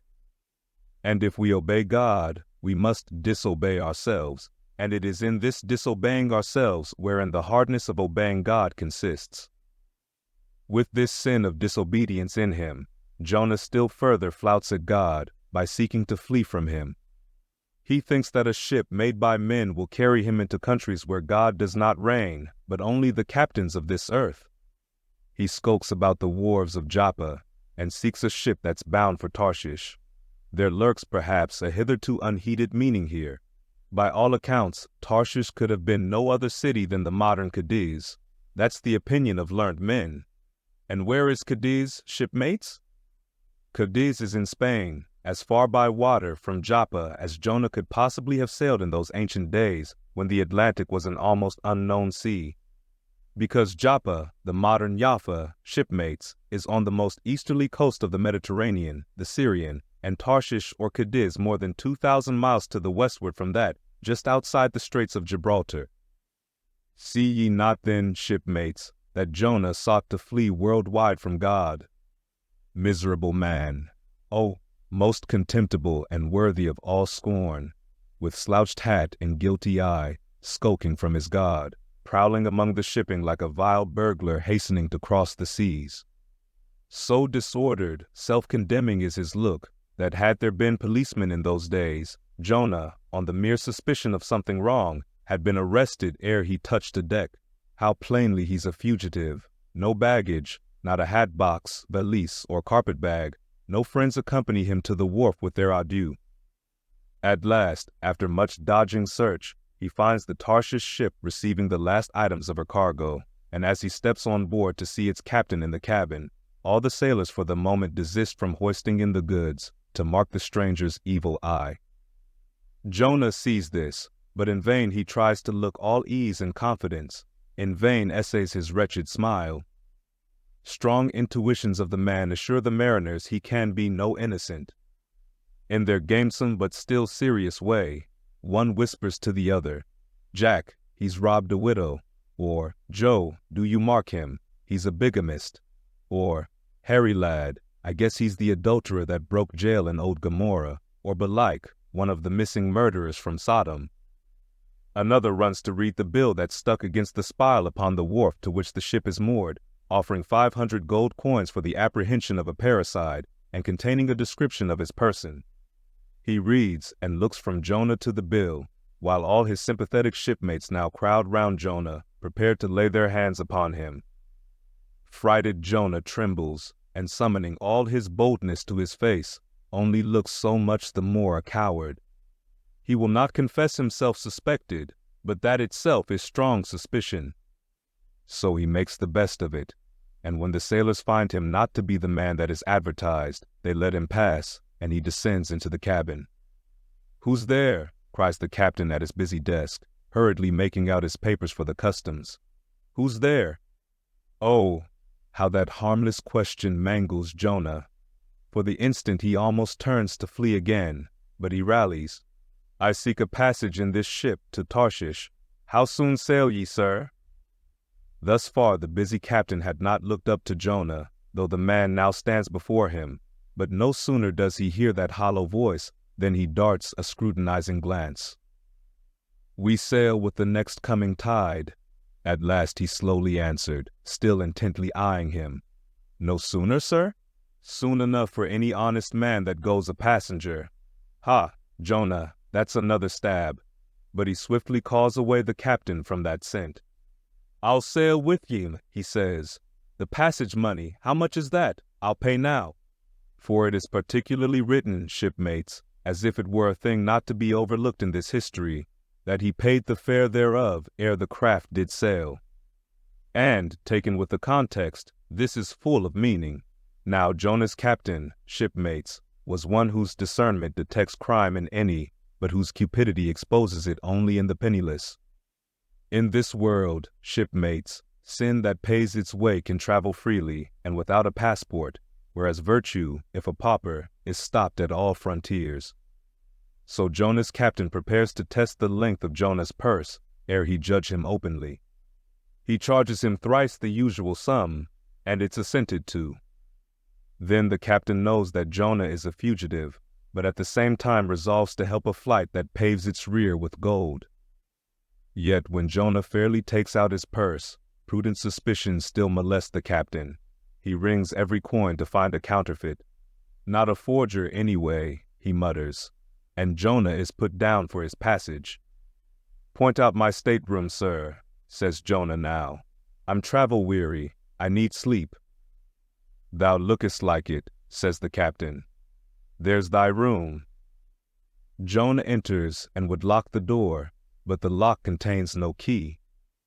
Hearing him foolishly fumbling there, the captain laughs lowly to himself and mutters something about the doors of convict cells being never allowed to be locked within. All dressed and dusty as he is, Jonah throws himself into his berth and finds the little stateroom ceiling almost resting on his forehead.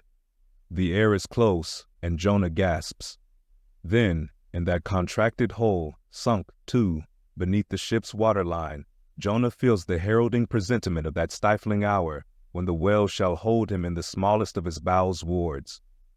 Screwed at its axis against the side, a swinging lamp slightly oscillates in Jonah's room, and the ship, heeling over towards the wharf with the weight of the last bales received, the lamp, flame and all, though in slight motion, still maintains a permanent obliquity with reference to the room, though in truth, infallibly straight itself, it but made obvious the false, lying levels among which it hung. The lamp alarms and frightens Jonah, as lying in his berth his tormented eyes roll round the place, and this thus far successful fugitive finds no refuge for his restless glance. But that contradiction in the lamp more and more appalls him. The floor, the ceiling, and the side are all awry. "Oh, so my conscience hangs in me," he groans, "straight upward so it burns, but the chambers of my soul are all in crookedness." Like one who after a night of drunken revelry hies to his bed, still reeling, but with conscience yet pricking him, as the plungings of the Roman racehorse but so much the more strike his steel tags into him, as one who in that miserable plight still turns and turns in giddy anguish, praying God for annihilation until the fit be past, and at last, amid the whirl of woe he feels, a deep stupor steals over him, as over the man who bleeds to death, for conscience is the wound, and there's naught to staunch it. So, after sore wrestlings in his berth, Jonah's prodigy of ponderous misery drags him drowning down to sleep. And now the time of tide has come. The ship casts off her cables, and from the deserted wharf the uncheered ship for Tarshish, all careening, glides to sea. That ship, my friends, was the first of recorded smugglers. The contraband was Jonah. But the sea rebels. He will not bear the wicked burden. A dreadful storm comes on. The ship is like to break. But now, when the boatswain calls all hands to lighten her, when boxes, bales, and jars are clattering overboard, when the wind is shrieking and the men are yelling, and every plank thunders with trampling feet right over Jonah's head, in all this raging tumult, Jonah sleeps his hideous sleep. He sees no black sky and raging sea, feels not the reeling timbers, and little hears he or heeds he the far rush of the mighty whale, which even now with open mouth is cleaving the seas after him. Aye, shipmates, Jonah was gone down into the sides of the ship, a berth in the cabin as I have taken it, and was fast asleep. But the frightened master comes to him, and shrieks in his dead ear, "What meanest thou, O sleeper? Arise!" Startled from his lethargy by that direful cry, Jonah staggers to his feet, and stumbling to the deck, grasps a shroud to look out upon the sea. But at that moment he is sprung upon by a panther billow leaping over the bulwarks. Wave after wave thus leaps into the ship, and finding no speedy vent runs roaring fore and aft till the mariners come nigh to drowning while yet afloat. And ever, as the white moon shows her affrighted face from the steep gullies in the blackness overhead, aghast Jonah sees the rearing bowsprit pointing high upward, but soon beat downward again towards the tormented deep. Terrors upon terrors run shouting through his soul. In all his cringing attitudes, the god fugitive is now too plainly known. The sailors mark him, more and more certain grow their suspicions of him, and at last, fully to test the truth, by referring the whole matter to high heaven, they fall to casting lots, to see for whose cause this great tempest was upon them. The lot is Jonah's. That discovered, then how furiously they mob him with their questions. What is thine occupation? Whence comest thou? Thy country? What people? But mark now, my shipmates, the behavior of poor Jonah. The eager mariners but ask him who he is, and where from, whereas they not only receive an answer to those questions, but likewise another answer to a question not put by them, but the unsolicited answer is forced from Jonah by the hard hand of God that is upon him. "I am a Hebrew," he cries, and then, "I fear the Lord the God of heaven who hath made the sea and the dry land." Fear him, O Jonah? Aye, well mightest thou fear the Lord God then. Straightway, he now goes on to make a full confession, whereupon the mariners became more and more appalled, but still are pitiful. For when Jonah, not yet supplicating God for mercy, since he but too well knew the darkness of his deserts, when wretched Jonah cries out to them to take him and cast him forth into the sea, for he knew that for his sake this great tempest was upon them, they mercifully turn from him, and seek by other means to save the ship. But all in vain. The indignant gale howls louder. Then, with one hand raised invokingly to God, with the other they not unreluctantly lay hold of Jonah. And now behold Jonah taken up as an anchor and dropped into the sea, when instantly an oily calmness floats out from the east, and the sea is still, as Jonah carries down the gale with him, leaving smooth water behind. He goes down in the whirling heart of such a masterless commotion that he scarce heeds the moment when he drops seething into the yawning jaws awaiting him, and the whale shoots to all his ivory teeth, like so many white bolts, upon his prison. Then Jonah prayed unto the Lord out of the fish's belly. But observe his prayer, and learn a weighty lesson. For sinful as he is, Jonah does not weep and wail for direct deliverance. He feels that his dreadful punishment is just. He leaves all his deliverance to God, contenting himself with this, that spite of all his pains and pangs, he will still look towards his holy temple. And here, shipmates, is true and faithful repentance, not clamorous for pardon, but grateful for punishment. And how pleasing to God was this conduct in Jonah is shown in the eventual deliverance of him from the sea and the whale. Shipmates, I do not place Jonah before you to be copied for his sin, but I do place him before you as a model for repentance. Sin not, but if you do, take heed to repent of it like Jonah. While he was speaking these words, the howling of the shrieking, slanting storm without seemed to add new power to the preacher, who, when describing Jonah's sea storm, seemed tossed by a storm himself. His deep chest heaved as with a groundswell, His tossed arms seemed the warring elements at work, and the thunders that rolled away from off his swarthy brow, and the light leaping from his eye, made all his simple hearers look on him with a quick fear that was strange to them.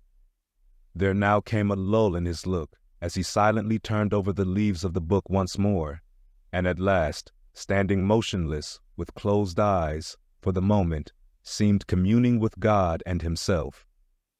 But again he leaned over towards the people, and bowing his head lowly, with an aspect of the deepest yet manliest humility, he spake these words: "Shipmates, God has laid but one hand upon you, both his hands press upon me. I have read ye by what murky light may be mine the lesson that Jonah teaches to all sinners, and therefore to ye, and still more to me, for I am a greater sinner than ye. And now how gladly would I come down from this masthead, and sit on the hatches there where you sit, and listen as you listen, while some one of you reads me that other and more awful lesson which Jonah teaches to me, as a pilot of the living God. How, being an anointed pilot prophet, or speaker of true things, and bidden by the Lord to sound those unwelcome truths in the ears of a wicked Nineveh, Jonah, appalled at the hostility he should raise, fled from his mission, and sought to escape his duty and his God by taking ship at Joppa. But God is everywhere. Tarshish he never reached. As we have seen, God came upon him in the whale, and swallowed him down to living gulfs of doom, and with swift slantings tore him along into the midst of the seas, where the eddying depths sucked him 10,000 fathoms down, and the weeds were wrapped about his head, and all the watery world of woe bowled over him. Yet even then, beyond the reach of any plummet, out of the belly of hell, when the whale grounded upon the ocean's utmost bones, even then, God heard the engulfed, repenting prophet when he cried. Then God spake unto the fish, and from the shuddering cold and blackness of the sea, the whale came breaching up towards the warm and pleasant sun, and all the delights of air and earth, and vomited out Jonah upon the dry land, when the word of the Lord came a second time, and Jonah, bruised and beaten, his ears, like two seashells, still multitudinously murmuring of the ocean, Jonah did the Almighty's bidding. And what was that, shipmates?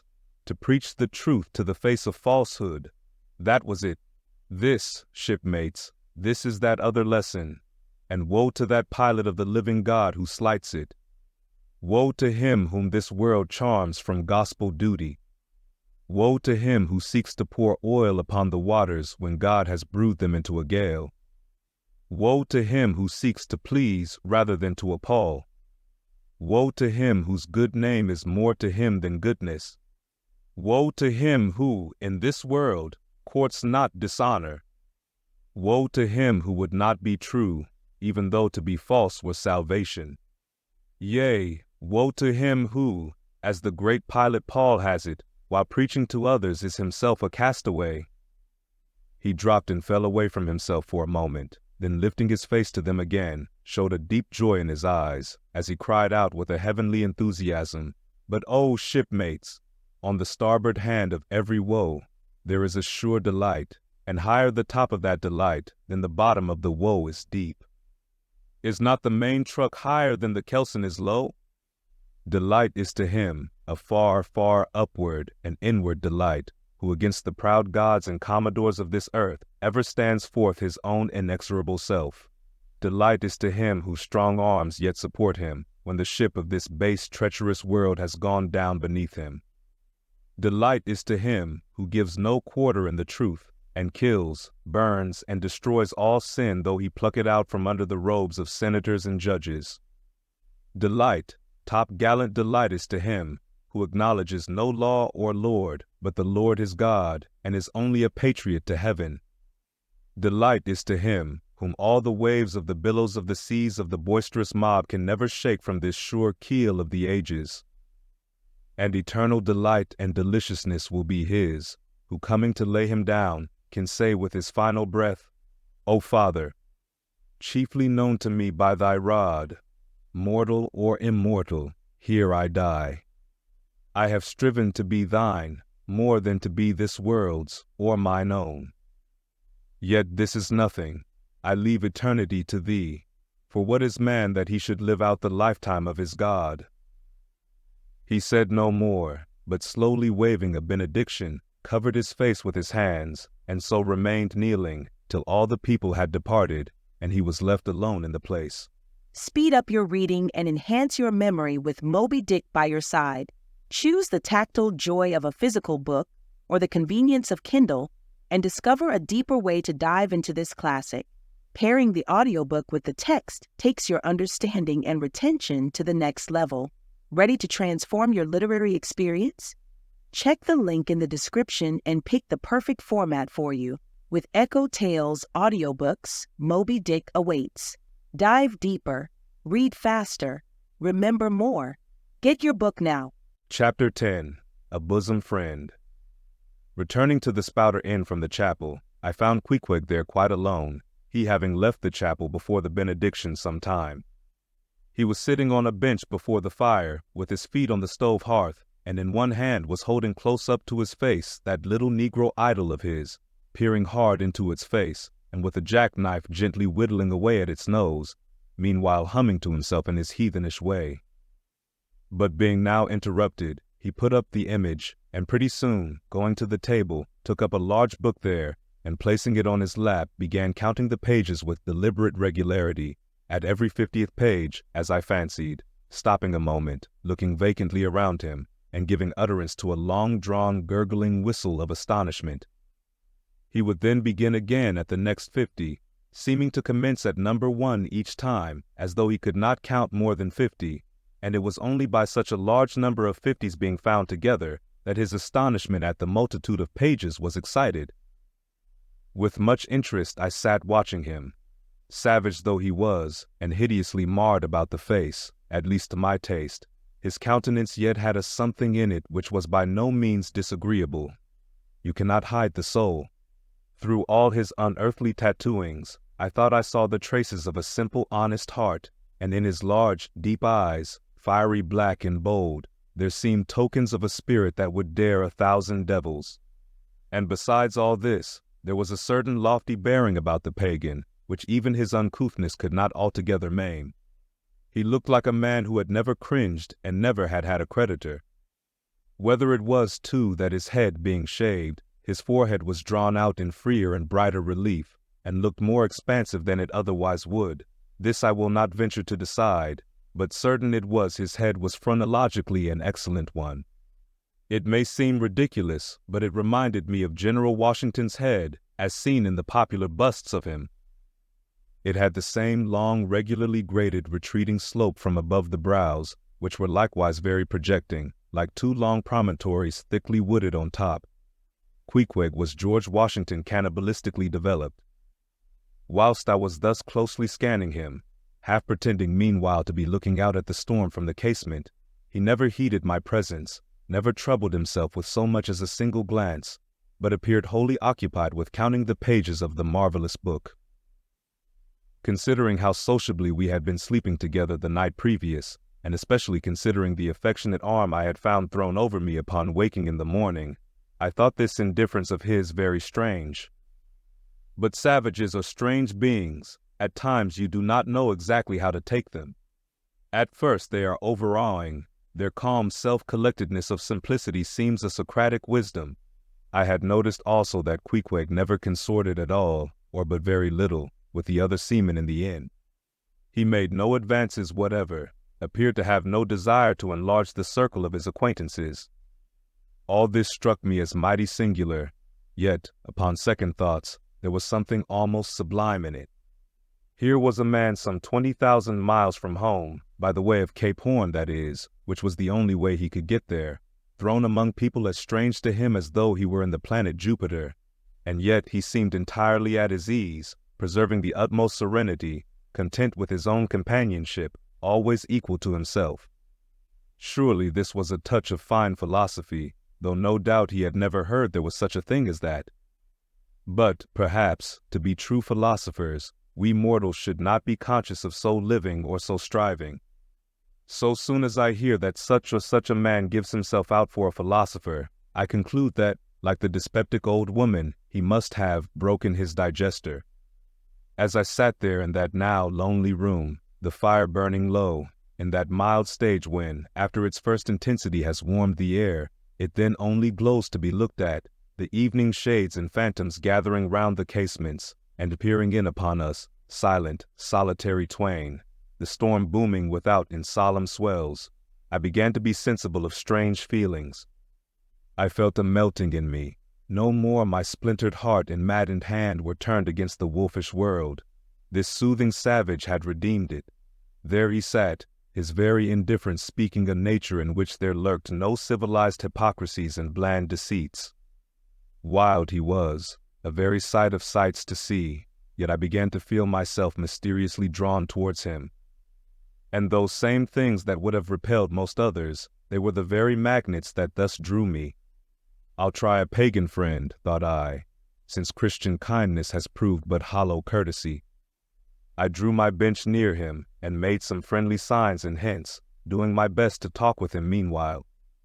At first he little noticed these advances, but presently, upon my referring to his last night's hospitalities, he made out to ask me whether we were again to be bedfellows. I told him yes, whereat I thought he looked pleased, perhaps a little complimented. We then turned over the book together, and I endeavored to explain to him the purpose of the printing and the meaning of the few pictures that were in it.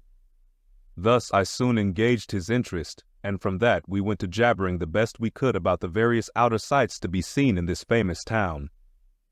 Soon I proposed a social smoke, and, producing his pouch and tomahawk, he quietly offered me a puff. And then we sat exchanging puffs from that wild pipe of his, and keeping it regularly passing between us. If there yet lurked any ice of indifference towards me in the pagan's breast, this pleasant, genial smoke we had soon thawed it out, and left us cronies. He seemed to take to me quite as naturally and unbiddenly as I to him, and when our smoke was over, he pressed his forehead against mine, clasped me round the waist, and said that henceforth we were married, meaning, in his country's phrase, that we were bosom friends. He would gladly die for me, if need should be. In a countryman, this sudden flame of friendship would have seemed far too premature, a thing to be much distrusted, but in this simple savage those old rules would not apply. After supper and another social chat and smoke, we went to our room together. He made me a present of his embalmed head, took out his enormous tobacco wallet, and groping under the tobacco, drew out some $30 in silver, then spreading them on the table, and mechanically dividing them into 2 equal portions, pushed one of them towards me, and said it was mine. I was going to remonstrate, but he silenced me by pouring them into my trousers pockets. I let them stay. He then went about his evening prayers, took out his idol, and removed the paper fireboard. By certain signs and symptoms, I thought he seemed anxious for me to join him, but well knowing what was to follow, I deliberated a moment whether, in case he invited me, I would comply or otherwise. I was a good Christian, born and bred in the bosom of the infallible Presbyterian Church. How then could I unite with this wild idolater in worshipping his piece of wood? But what is worship, thought I? Do you suppose now, Ishmael, that the magnanimous God of heaven and earth, pagans and all included, can possibly be jealous of an insignificant bit of black wood?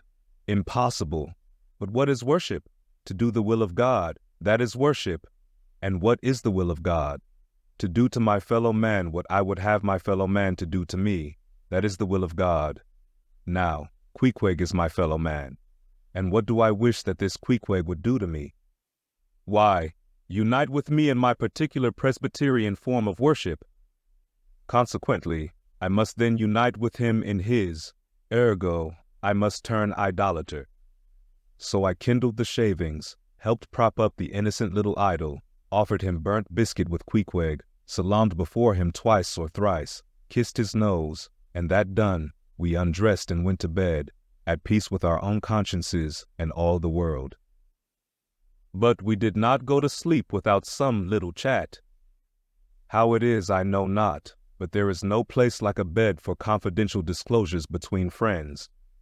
Man and wife, they say, there open the very bottom of their souls to each other, and some old couples often lie and chat over old times till nearly morning. Thus, then, in our heart's honeymoon, lay I and Queequeg, a cozy, loving pair. Speed up your reading and enhance your memory with Moby Dick by your side. Choose the tactile joy of a physical book or the convenience of Kindle and discover a deeper way to dive into this classic. Pairing the audiobook with the text takes your understanding and retention to the next level. Ready to transform your literary experience?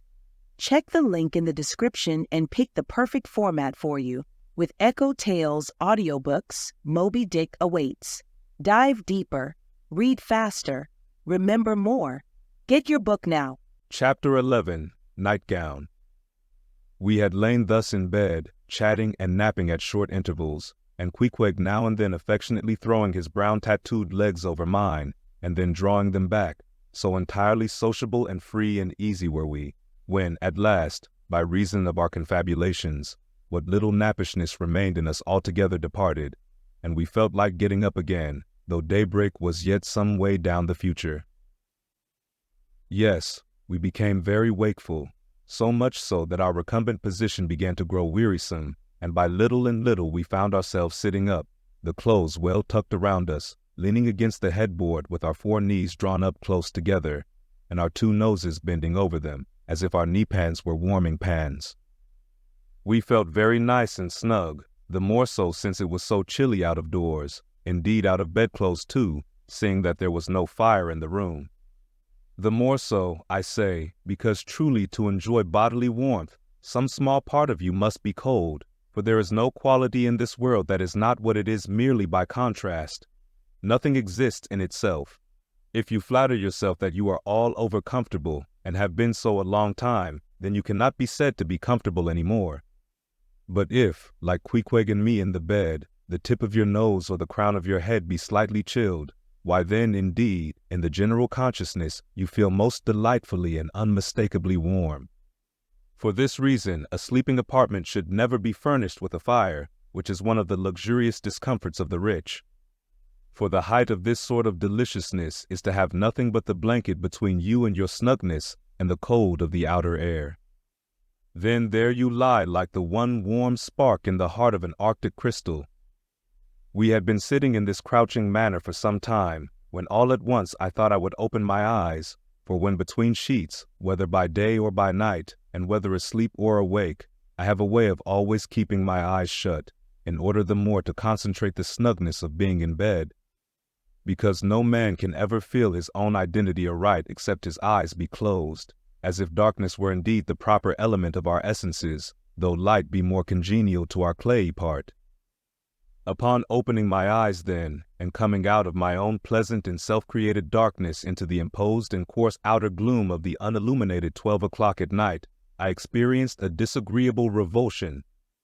Nor did I at all object to the hint from Queequeg that perhaps it were best to strike a light, seeing that we were so wide awake, and besides he felt a strong desire to have a few quiet puffs from his tomahawk. Be it said, that though I had felt such a strong repugnance to his smoking in the bed the night before, yet see how elastic our stiff prejudices grow when love once comes to bend them. For now I liked nothing better than to have Queequeg smoking by me, even in bed, because he seemed to be full of such serene household joy then. I no more felt unduly concerned for the landlord's policy of insurance. I was only alive to the condensed, confidential comfortableness of sharing a pipe and a blanket with a real friend. With our shaggy jackets drawn about our shoulders, we now passed the tomahawk from one to the other, till slowly there grew over us a blue hanging tester of smoke, illuminated by the flame of the new-lit lamp. Whether it was that this undulating tester rode the savage away to far distant scenes, I know not, but he now spoke of his native island, and, eager to hear his history, I begged him to go on and tell it. He gladly complied. Though at the time I but ill comprehended not a few of his words, yet subsequent disclosures, when I had become more familiar with his broken phraseology, now enable me to present the whole story such as it may prove in the mere skeleton I give. Speed up your reading and enhance your memory with Moby Dick by your side. Choose the tactile joy of a physical book or the convenience of Kindle and discover a deeper way to dive into this classic. Pairing the audiobook with the text takes your understanding and retention to the next level. Ready to transform your literary experience? Check the link in the description and pick the perfect format for you. With EchoTales Audiobooks, Moby Dick awaits. Dive deeper, read faster, remember more. Get your book now. Chapter 12. Biographical. Pequod was a native of Rokovoko, an island far away to the west and south. It is not down in any map. True places never are. When a new-hatched savage running wild about his native woodlands in a grass clout, followed by the nibbling goats as if he were a green sapling, even then in Pequod's ambitious soul lurked a strong desire to see something more of Christendom than a specimen whaler or two. His father was a high chief, a king, his uncle a high priest, and on the maternal side he boasted aunts who were the wives of unconquerable warriors. There was excellent blood in his veins, royal stuff, though sadly vitiated, I fear, by the cannibal propensity he nourished in his untutored youth. A Sag Harbor ship visited his father's bay, and Pequod sought a passage to Christian lands. But the ship, having her full complement of seamen, spurned his suit, and not all the king his father's influence could prevail. But Pequod vowed a vow. Alone in his canoe, he paddled off to a distant strait which he knew the ship must pass through when she quitted the island. On one side was a coral reef, on the other a low tongue of land covered with mangrove thickets that grew out into the water. Hiding his canoe, still afloat, among these thickets, with its prow seaward, he sat down in the stern, paddle low in hand, and when the ship was gliding by, like a flash he darted out, gained her side, with one backward dash of his foot capsized and sank his canoe, climbed up the chains, and throwing himself at full length upon the deck, grappled a ringbolt there, and swore not to let it go, though hacked in pieces. In vain the captain threatened to throw him overboard, suspended a cutlass over his naked wrists. Pequod was the son of a king, and Pequod budged not. Struck by his desperate dauntlessness and his wild desire to visit Christendom, the captain at last relented, and told him he might make himself at home. But this fine young savage, this sea prince of Wales, never saw the captain's cabin. They put him down among the sailors, and made a whaleman of him. But like Tsar Peter content to toil in the shipyards of foreign cities, Pequod disdained no seeming ignominy, if thereby he might happily gain the power of enlightening his untutored countrymen. For at bottom, so he told me, he was actuated by a profound desire to learn among the Christians the arts whereby to make his people still happier than they were, and more than that, still better than they were. But alas, the practices of whalemen soon convinced him that even Christians could be both miserable and wicked, infinitely more so than all his father's heathens. Arrived at last in Old Sag Harbor, and seeing what the sailors did there, and then going on to Nantucket, and seeing how they spent their wages in that place also, poor Pequod gave it up for lost. Thought he, it's a wicked world in all meridians, I'll die a pagan. And thus an old idolater at heart, he yet lived among these Christians, wore their clothes, and tried to talk their gibberish. Hence the queer ways about him, though now some time from home. By hence I asked him whether he did not propose going back and having a coronation, since he might now consider his father dead and gone, he being very old and feeble at the last accounts. He answered no, not yet, and added that he was fearful Christianity, or rather Christians, had unfitted him for ascending the pure and undefiled throne of 30 pagan kings before him. But by and by, he said, he would return, as soon as he felt himself baptized again. For the nonce, however, he proposed to sail about and sow his wild oats in all 4 oceans. They had made a harpooner of him, and that barbed iron was in lieu of a scepter now. I asked him what might be his immediate purpose touching his future movements. He answered to go to sea again in his old vocation. Upon this, I told him that whaling was my own design, and informed him of my intention to sail out of Nantucket as being the most promising port for an adventurous whaleman to embark from. He at once resolved to accompany me to that island, ship aboard the same vessel, get into the same watch, the same boat, the same mess with me, in short to share my every hap, with both my hands in his, boldly dip into the potluck of both worlds. To all this I joyously assented, for besides the affection I now felt for Queequeg, he was an experienced harpooner, and as such could not fail to be of great usefulness to one who, like me, was wholly ignorant of the mysteries of whaling, though well acquainted with the sea, as known to merchant seamen. His story being ended with his pipe's last dying puff, Queequeg embraced me, pressed his forehead against mine, and blowing out the light, we rolled over from each other, this way and that, and very soon were sleeping. Speed up your reading and enhance your memory with Moby Dick by your side. Choose the tactile joy of a physical book or the convenience of Kindle and discover a deeper way to dive into this classic. Pairing the audiobook with the text takes your understanding and retention to the next level. Ready to transform your literary experience? Check the link in the description and pick the perfect format for you. With EchoTales Audiobooks, Moby Dick awaits. Dive deeper, read faster, remember more. Get your book now. Chapter 13, Wheelbarrow. Next morning, Monday, after disposing of the embalmed head to a barber for a block, I settled my own in comrade's bill, using, however, my comrade's money. The grinning landlord, as well as the boarders, seemed amazingly tickled at the sudden friendship which had sprung up between me and Queequeg, especially as Peter Coffin's cock and bull stories about him had previously so much alarmed me concerning the very person whom I now companied with. We borrowed a wheelbarrow, and embarking our things, including my own poor carpet-bag and Queequeg's canvas sack and hammock, away we went down to the Moss, the little Nantucket packet schooner moored at the wharf. As we were going along, the people stared, not at Queequeg so much, for they were used to seeing cannibals like him in their streets, but at seeing him and me upon such confidential terms. But we heeded them not, going along wheeling the barrow by turns, and Queequeg now and then stopping to adjust the sheath on his harpoon barbs.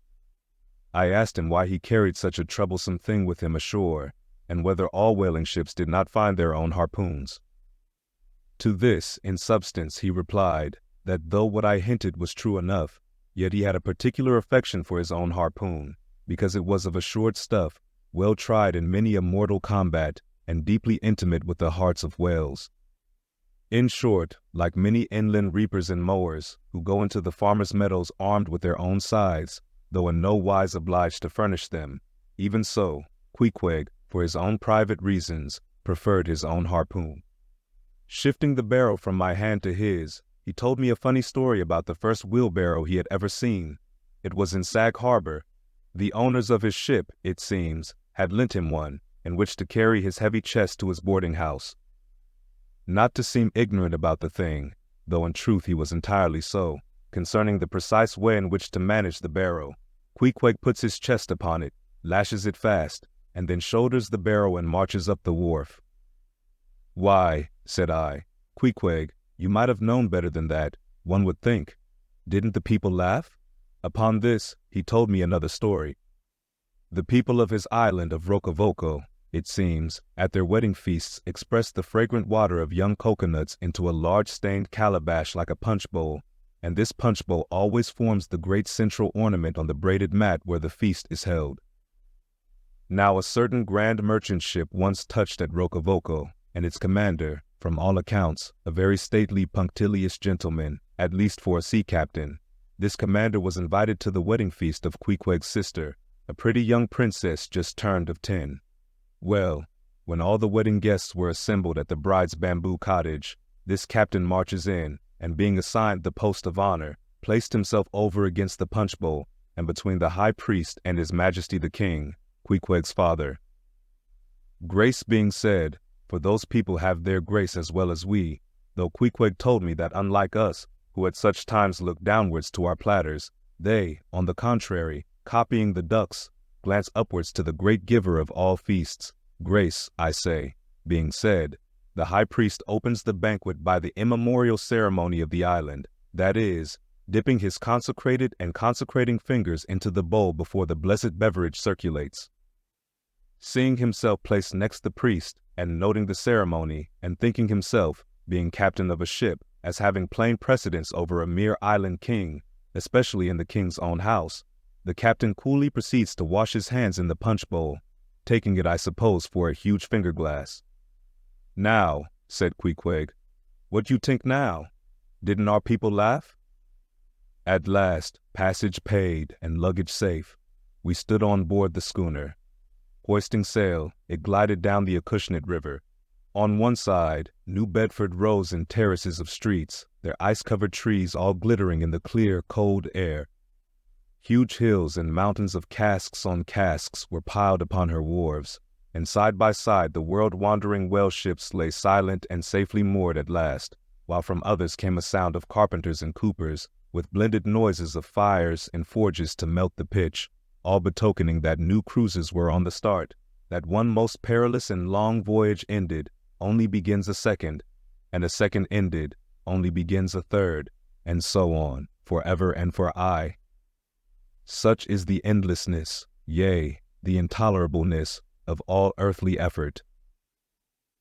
Gaining the more open water, the bracing breeze waxed fresh, the little moss tossed the quick foam from her bows as a young colt his snortings. How I snuffed that Tartar air, how I spurned that turnpike earth, that common highway all over dented with the marks of slavish heels and hoofs, and turned me to admire the magnanimity of the sea which will permit no records. At the same foam fountain, Queequeg seemed to drink and reel with me. His dusky nostrils swelled apart, he showed his filed and pointed teeth. On we flew, and our offing gained. The moss did homage to the blast, ducked and dived her bows as a slave before the Sultan.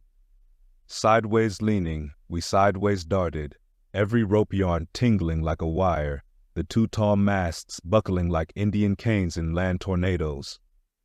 So full of this reeling scene were we, as we stood by the plunging bowsprit, that for some time we did not notice the jeering glances of the passengers, a lubber-like assembly, who marveled that two fellow beings should be so companionable, as though a white man were anything more dignified than a whitewashed Negro.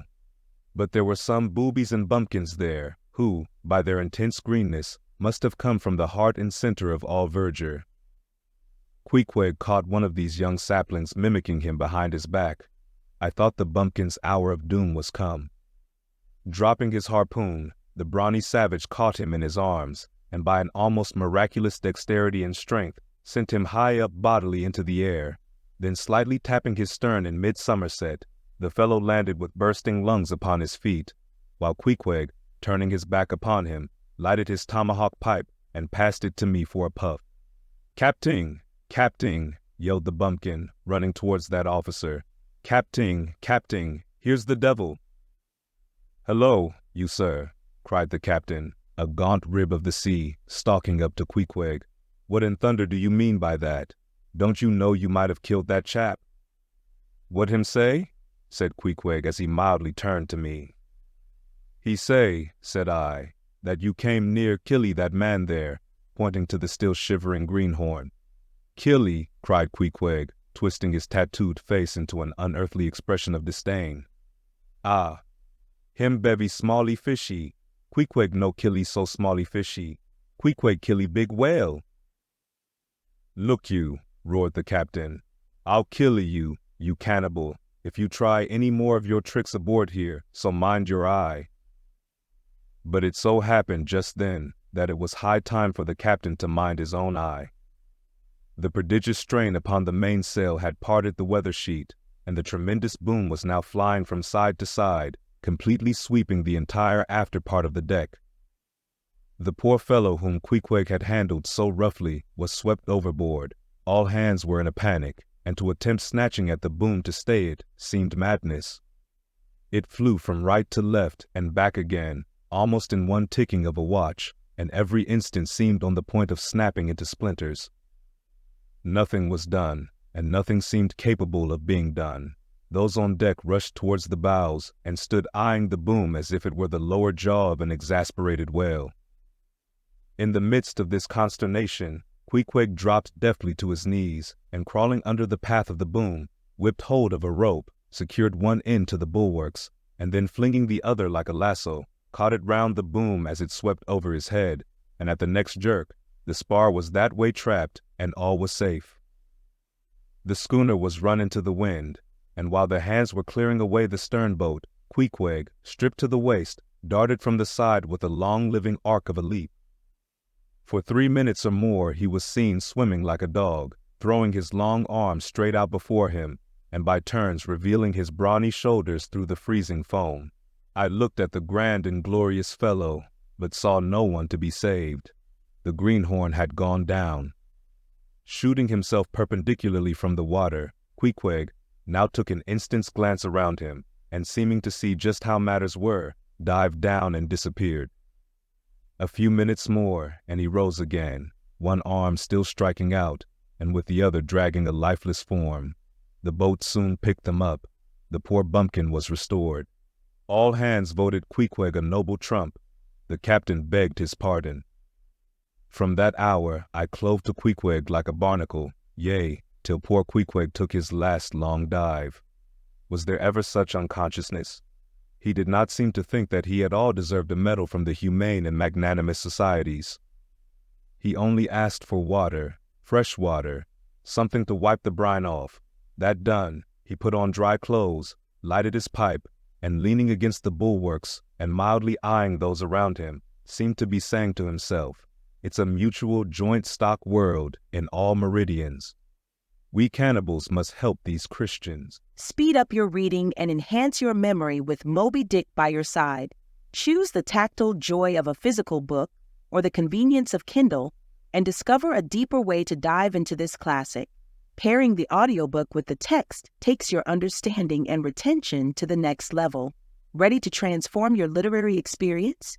Check the link in the description and pick the perfect format for you. With EchoTales Audiobooks, Moby Dick awaits. Dive deeper, read faster, remember more. Get your book now. Chapter 14, Nantucket. Nothing more happened on the passage worthy the mentioning, so, after a fine run, we safely arrived in Nantucket. Nantucket. Take out your map and look at it. See what a real corner of the world it occupies, how it stands there, away offshore, more lonely than the Eddystone Lighthouse. Look at it, a mere hillock, an elbow of sand, all beach without a background. There is more sand there than you would use in 20 years as a substitute for blotting paper. Some gamesome whites will tell you that they have to plant weeds there, they don't grow naturally, that they import Canada thistles, that they have to send beyond seas for a spile to stop a leak in an oil cask, that pieces of wood in Nantucket are carried about like bits of the true cross in Rome, that people there plant toadstools before their houses to get under the shade in summertime, that one blade of grass makes an oasis, 3 blades in a day's walk a prairie, that they wear quicksand shoes, something like Laplander snowshoes, that they are so shut up, belted about, every way enclosed, surrounded, and made an utter island of by the ocean, that to their very chairs and tables small clams will sometimes be found adhering, as to the backs of sea turtles. But these extravaganzas only show that Nantucket is no Illinois.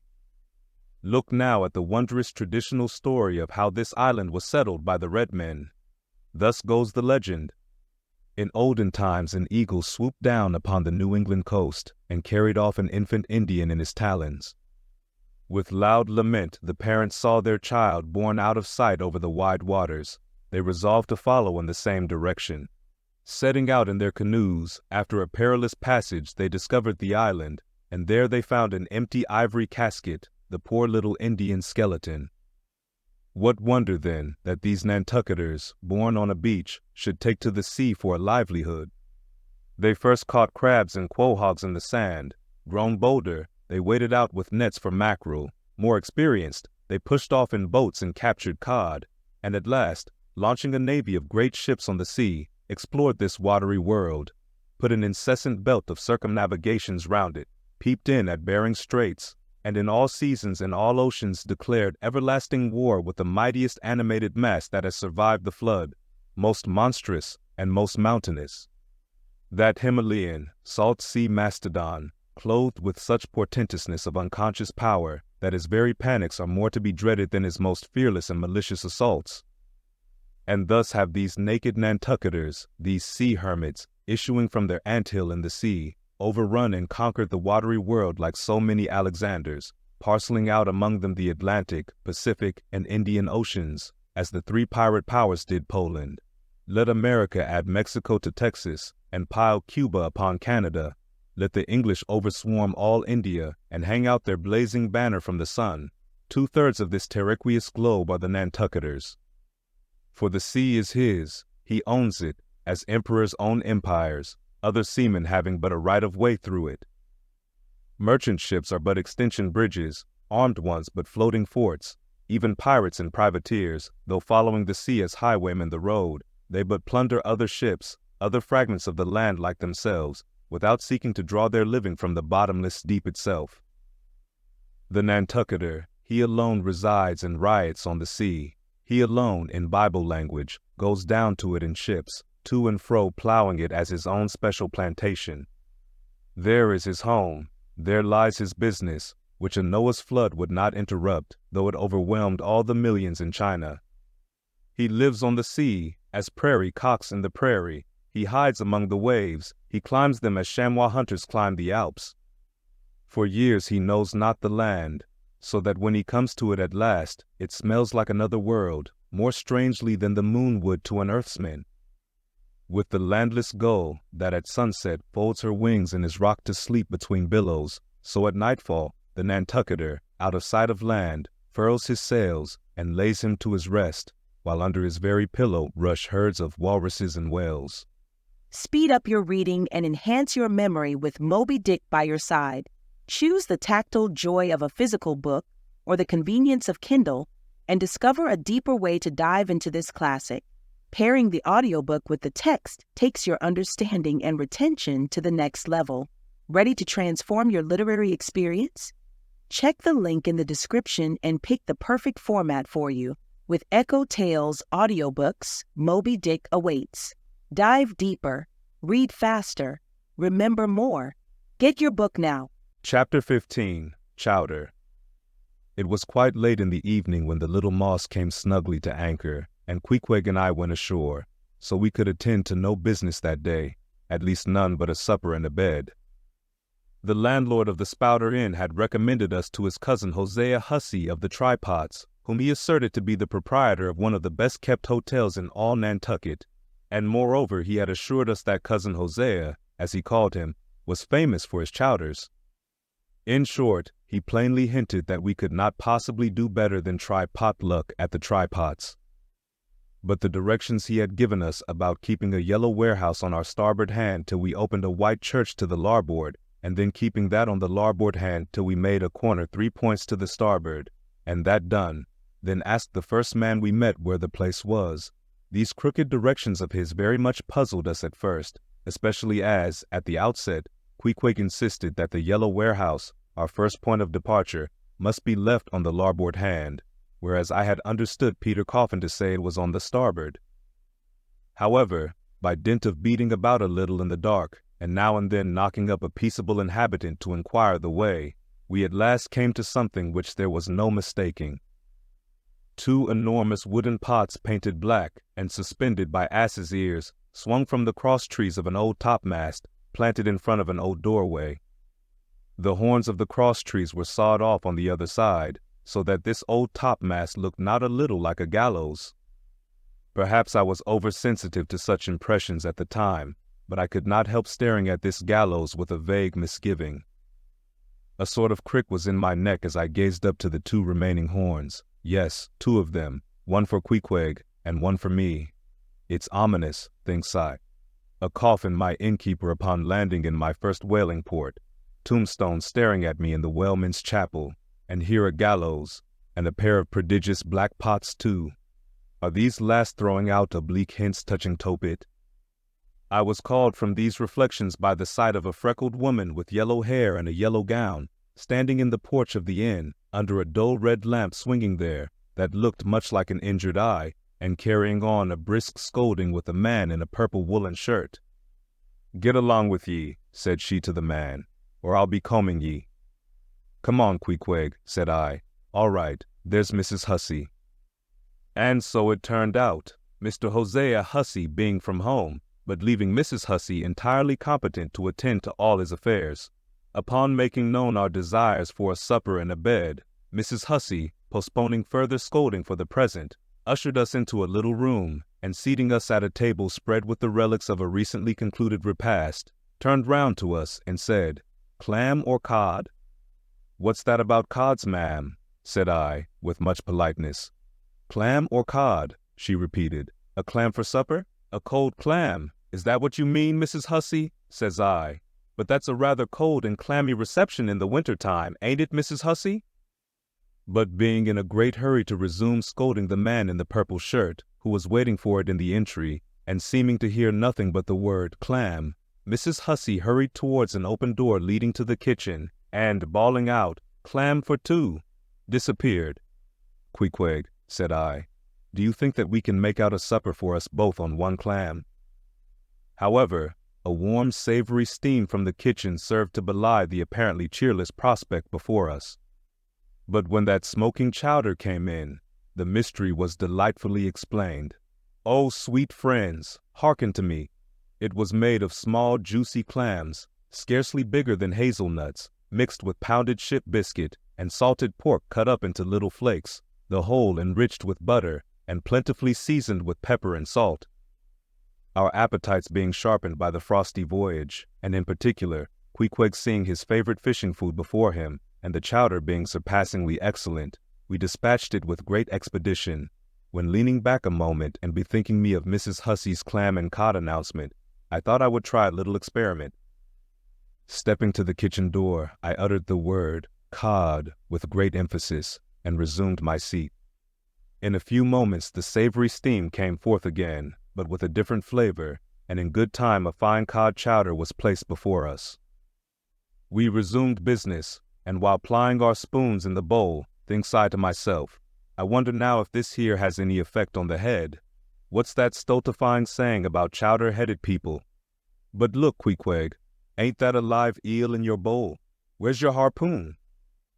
Fishiest of all fishy places was the try-pots, which well deserved its name, for the pots there were always boiling chowders. Chowder for breakfast, and chowder for dinner, and chowder for supper, till you began to look for fish bones coming through your clothes. The area before the house was paved with clamshells. Mrs. Hussey wore a polished necklace of codfish vertebra, and Hosea Hussey had his account books bound in superior old shark skin. There was a fishy flavor to the milk, too, which I could not at all account for, till one morning, happening to take a stroll along the beach among some fishermen's boats, I saw Hosea's brindled cow feeding on fish remnants, and marching along the sand with each foot in a cod's decapitated head, looking very slipshod, I assure ye. Supper concluded, we received a lamp and directions from Mrs. Hussey concerning the nearest way to bed, but as Queequeg was about to precede me up the stairs, the lady reached forth her arm and demanded his harpoon. She allowed no harpoon in her chambers. "Why not?" said I. "Every true whaleman sleeps with his harpoon, but why not?" "Because it's dangerous," says she. Ever since young Stiggs coming from that unfortunate Vijay of his, when he was gone 4 years and a half, with only 3 barrels of Ela, was found dead in my first floor back, with his harpoon in his side, ever since then, I allow no boarders to take this dangerous weapons in their rooms at night.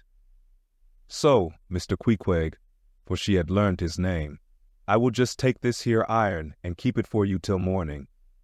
But the chowder, clam or cod tomorrow for breakfast, men? Both, says I, and let's have a couple of smoked herring by way of variety. Speed up your reading and enhance your memory with Moby Dick by your side. Choose the tactile joy of a physical book or the convenience of Kindle and discover a deeper way to dive into this classic.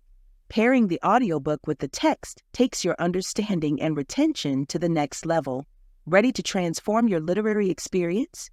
Check the link in the description and pick the perfect format for you. With EchoTales Audiobooks, Moby Dick awaits. Dive deeper, read faster, remember more. Get your book now. Chapter 16. The Ship. In bed we concocted our plans for the morrow. But to my surprise and no small concern, Queequeg now gave me to understand that he had been diligently consulting Yojo, the name of his black little god, and Yojo had told him 2 or 3 times over, and strongly insisted upon it every way, that instead of our going together among the whaling fleet in harbor, and in concert selecting our craft, instead of this, I say, Yojo earnestly enjoined that the selection of the ship should rest wholly with me, inasmuch as Yojo purposed befriending us, and in order to do so, had already pitched upon a vessel, which, if left to myself, I, Ishmael, should infallibly light upon, for all the world as though it had turned out by chance, and in that vessel I must immediately ship myself, for the present irrespective of Queequeg. I have forgotten to mention that, in many things, Queequeg placed great confidence in the excellence of Yojo's judgment and surprising forecast of things, and cherished Yojo with considerable esteem as a rather good sort of god, who perhaps meant well enough upon the whole, but in all cases did not succeed in his benevolent designs. Now, this plan of Queequeg's, or rather Yojo's, touching the selection of our craft, I did not like that plan at all. I had not a little relied upon Queequeg's sagacity to point out the whaler best fitted to carry us and our fortunes securely. But as all my remonstrances produced no effect upon Queequeg, I was obliged to acquiesce, and accordingly prepared to set about this business with a determined rushing sort of energy and vigor that should quickly settle that trifling little affair. Next morning early, leaving Queequeg shut up with Yojo in our little bedroom, for it seemed that it was some sort of Lent or Ramadan, or day of fasting, humiliation, and prayer with Queequeg and Yojo that day.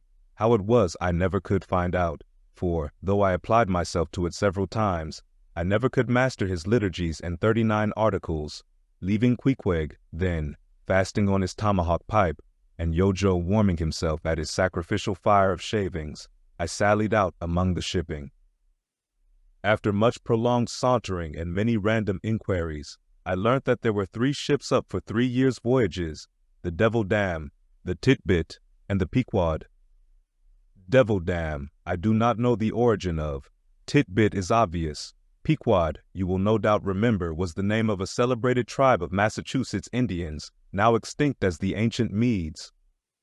I peered and pried about the Devil Dam.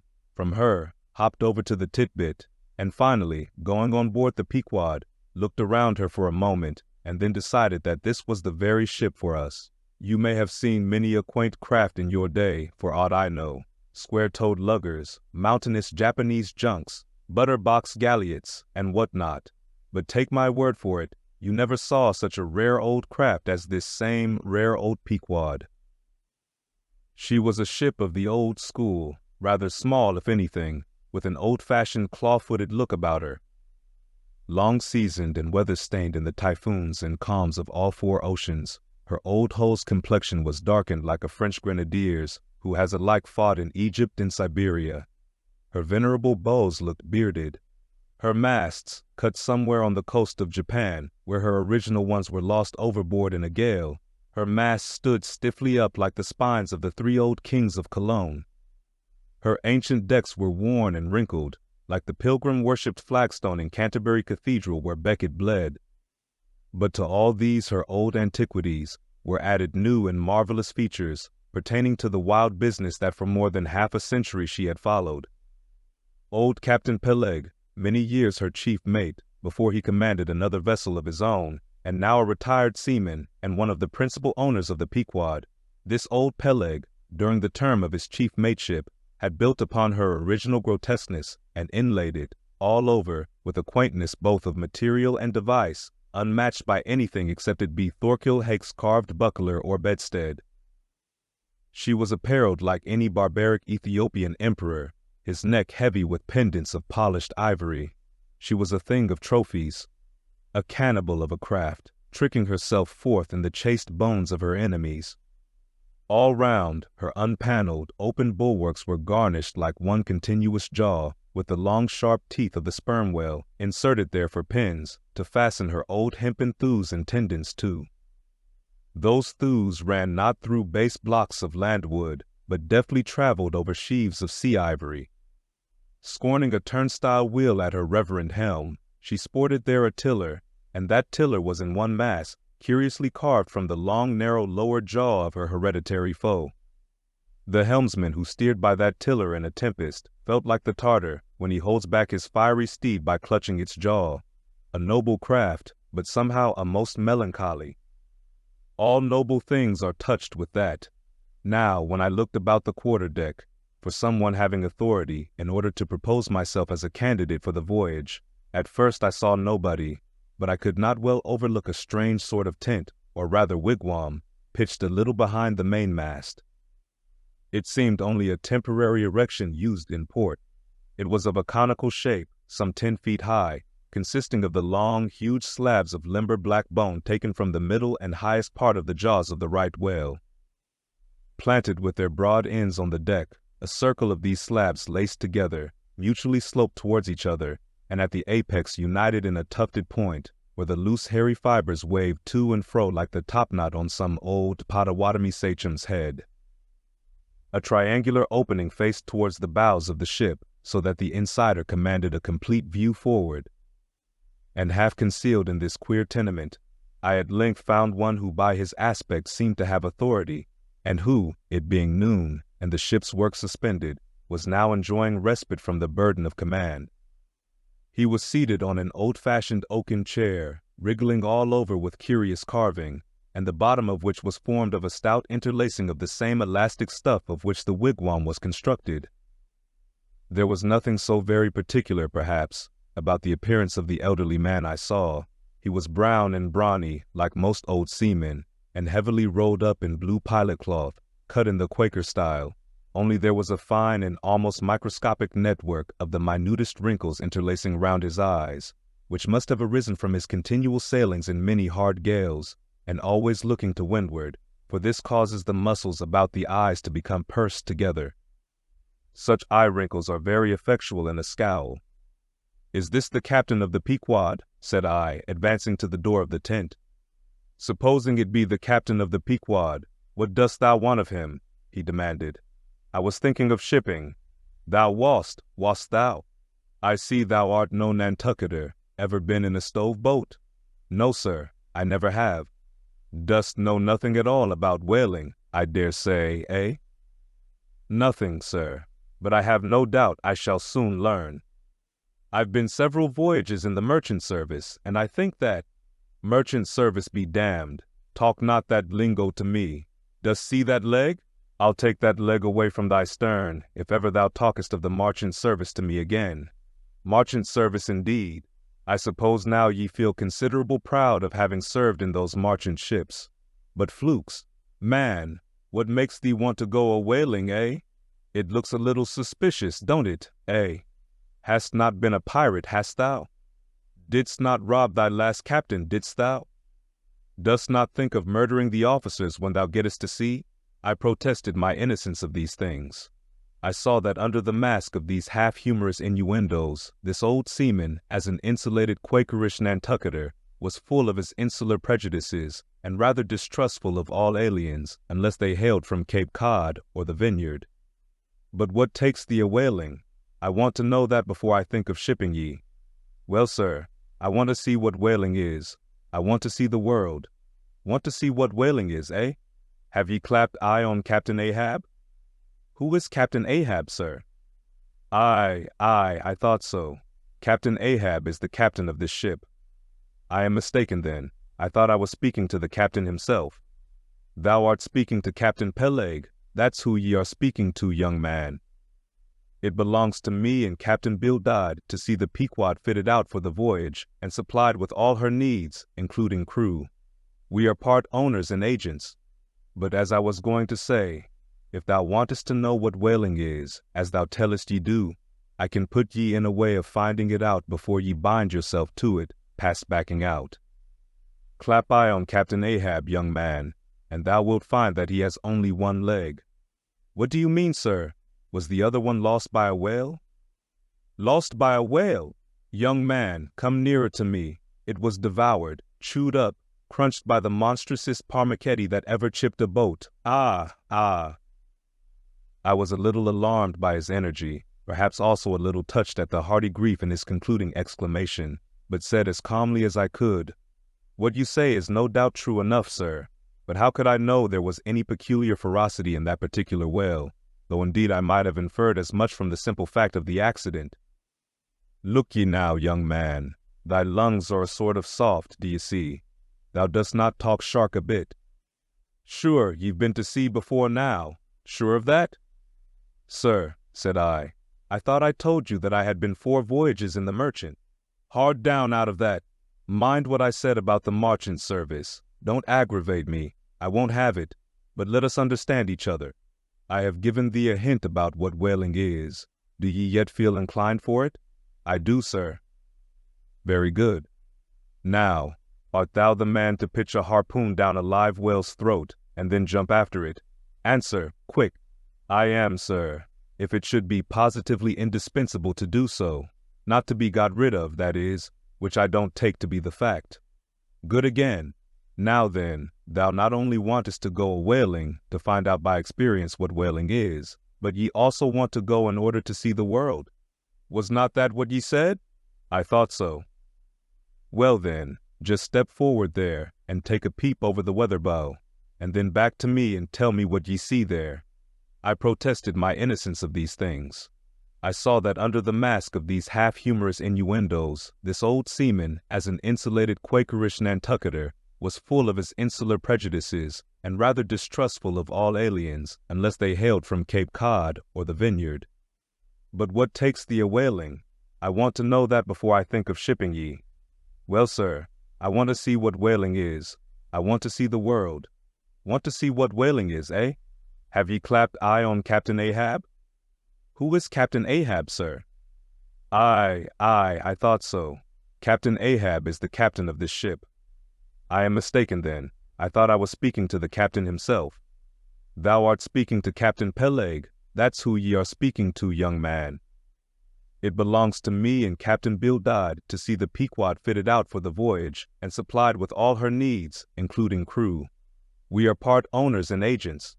But as I was going to say, if thou wantest to know what whaling is, as thou tellest ye do, I can put ye in a way of finding it out before ye bind yourself to it, past backing out. Clap eye on Captain Ahab, young man, and thou wilt find that he has only one leg. What do you mean, sir? Was the other one lost by a whale? Lost by a whale? Young man, come nearer to me. It was devoured, chewed up, crunched by the monstrousest parmacetti that ever chipped a boat. Ah! I was a little alarmed by his energy, perhaps also a little touched at the hearty grief in his concluding exclamation, but said as calmly as I could, What you say is no doubt true enough, sir, but how could I know there was any peculiar ferocity in that particular whale, though indeed I might have inferred as much from the simple fact of the accident. Look ye now, young man, thy lungs are a sort of soft, do ye see? Thou dost not talk shark a bit. Sure, ye've been to sea before now. Sure of that? Sir, said I thought I told you that I had been 4 voyages in the Merchant. Hard down out of that. Mind what I said about the marching service. Don't aggravate me. I won't have it. But let us understand each other. I have given thee a hint about what whaling is. Do ye yet feel inclined for it? I do, sir. Very good. Now, art thou the man to pitch a harpoon down a live whale's throat and then jump after it? Answer, quick. I am, sir, if it should be positively indispensable to do so. Not to be got rid of, that is, which I don't take to be the fact. Good again. Now then, thou not only wantest to go a-whaling to find out by experience what whaling is, but ye also want to go in order to see the world. Was not that what ye said? I thought so. Well then, just step forward there and take a peep over the weather bow, and then back to me and tell me what ye see there. For a moment I stood a little puzzled by this curious request, not knowing exactly how to take it, whether humorously or in earnest. But concentrating all his crow's feet into one scowl, Captain Peleg started me on the errand. Going forward and glancing over the weather bow, I perceived that the ship swinging to her anchor with the flood tide was now obliquely pointing towards the open ocean. The prospect was unlimited, but exceedingly monotonous and forbidding, not the slightest variety that I could see. Well, what's the report? Said Peleg when I came back. What did ye see? Not much, I replied. Nothing but water. Considerable horizon, though, and there's a squall coming up, I think. Well, what dost thou think then of seeing the world? Do ye wish to go round Cape Horn to see any more of it, eh? Can't ye see the world where you stand? I was a little staggered, but go a-whaling I must, and I would, and the Pequod was as good a ship as any, I thought the best, and all this I now repeated to Peleg. Seeing me so determined, he expressed his willingness to ship me. And thou mayest as well sign the papers right off, he added. Come along with ye. And so saying, he led the way below deck into the cabin. Seated on the transom was what seemed to me a most uncommon and surprising figure. It turned out to be Captain Bildad, who along with Captain Peleg was one of the largest owners of the vessel, the other shares, as is sometimes the case in these ports, being held by a crowd of old annuitants, widows, fatherless children, and chancery wards, each owning about the value of a timber head, or a foot of plank, or a nail or two in the ship. People in Nantucket invest their money in whaling vessels the same way that you do yours in approved state stocks, bringing in good interest. Now, Bildad, like Peleg, and indeed many other Nantucketers, was a Quaker, the island having been originally settled by that sect, and to this day its inhabitants in general retain in an uncommon measure the peculiarities of the Quaker, only variously and anomalously modified by things altogether alien and heterogeneous. For some of these same Quakers are the most sanguinary of all sailors and whale hunters. They are fighting Quakers, they are Quakers with a vengeance. So that there are instances among them of men who, named with scripture names, a singularly common fashion on the island, and in childhood naturally imbibing the stately dramatic thee and thou of the Quaker idiom, still, from the audacious, daring, and boundless adventure of their subsequent lives, strangely blend with these unoutgrown peculiarities, 1,000 bold dashes of character, not unworthy a Scandinavian sea king or a poetical pagan Roman. And when these things unite in a man of greatly superior natural force, with a globular brain and a ponderous heart, who has also by the stillness and seclusion of many long night watches in the remotest waters, and beneath constellations never seen here at the north, been led to think untraditionally and independently, receiving all nature's sweet or savage impressions fresh from her own virgin, voluntary, and confiding breast, and thereby chiefly, but with some help from accidental advantages, to learn a bold and nervous, lofty language, that man makes one in a whole nation's census, a mighty pageant creature, formed for noble tragedies. Nor will it at all detract from him, dramatically regarded, if either by birth or other circumstances he have what seems a half-willful overruling morbidness at the bottom of his nature. For all men tragically great are made so through a certain morbidness. Be sure of this, O young ambition, all mortal greatness is but disease. But, as yet we have not to do with such an one, but with quite another, and still a man, who, if indeed peculiar, it only results again from another phase of the Quaker, modified by individual circumstances.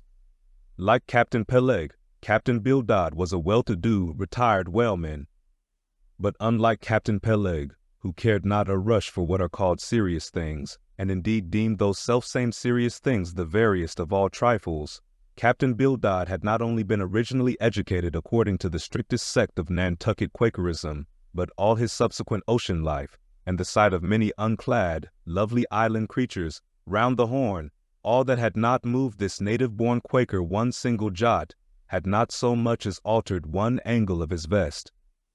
Still, for all this immutableness, was there some lack of common consistency about worthy Captain Bildad. Though refusing, from conscientious scruples, to bear arms against land invaders, yet himself had illimitably invaded the Atlantic and Pacific, and though a sworn foe to human bloodshed, yet had he in his straight-bodied coat spilled tons upon tons of Leviathan gore.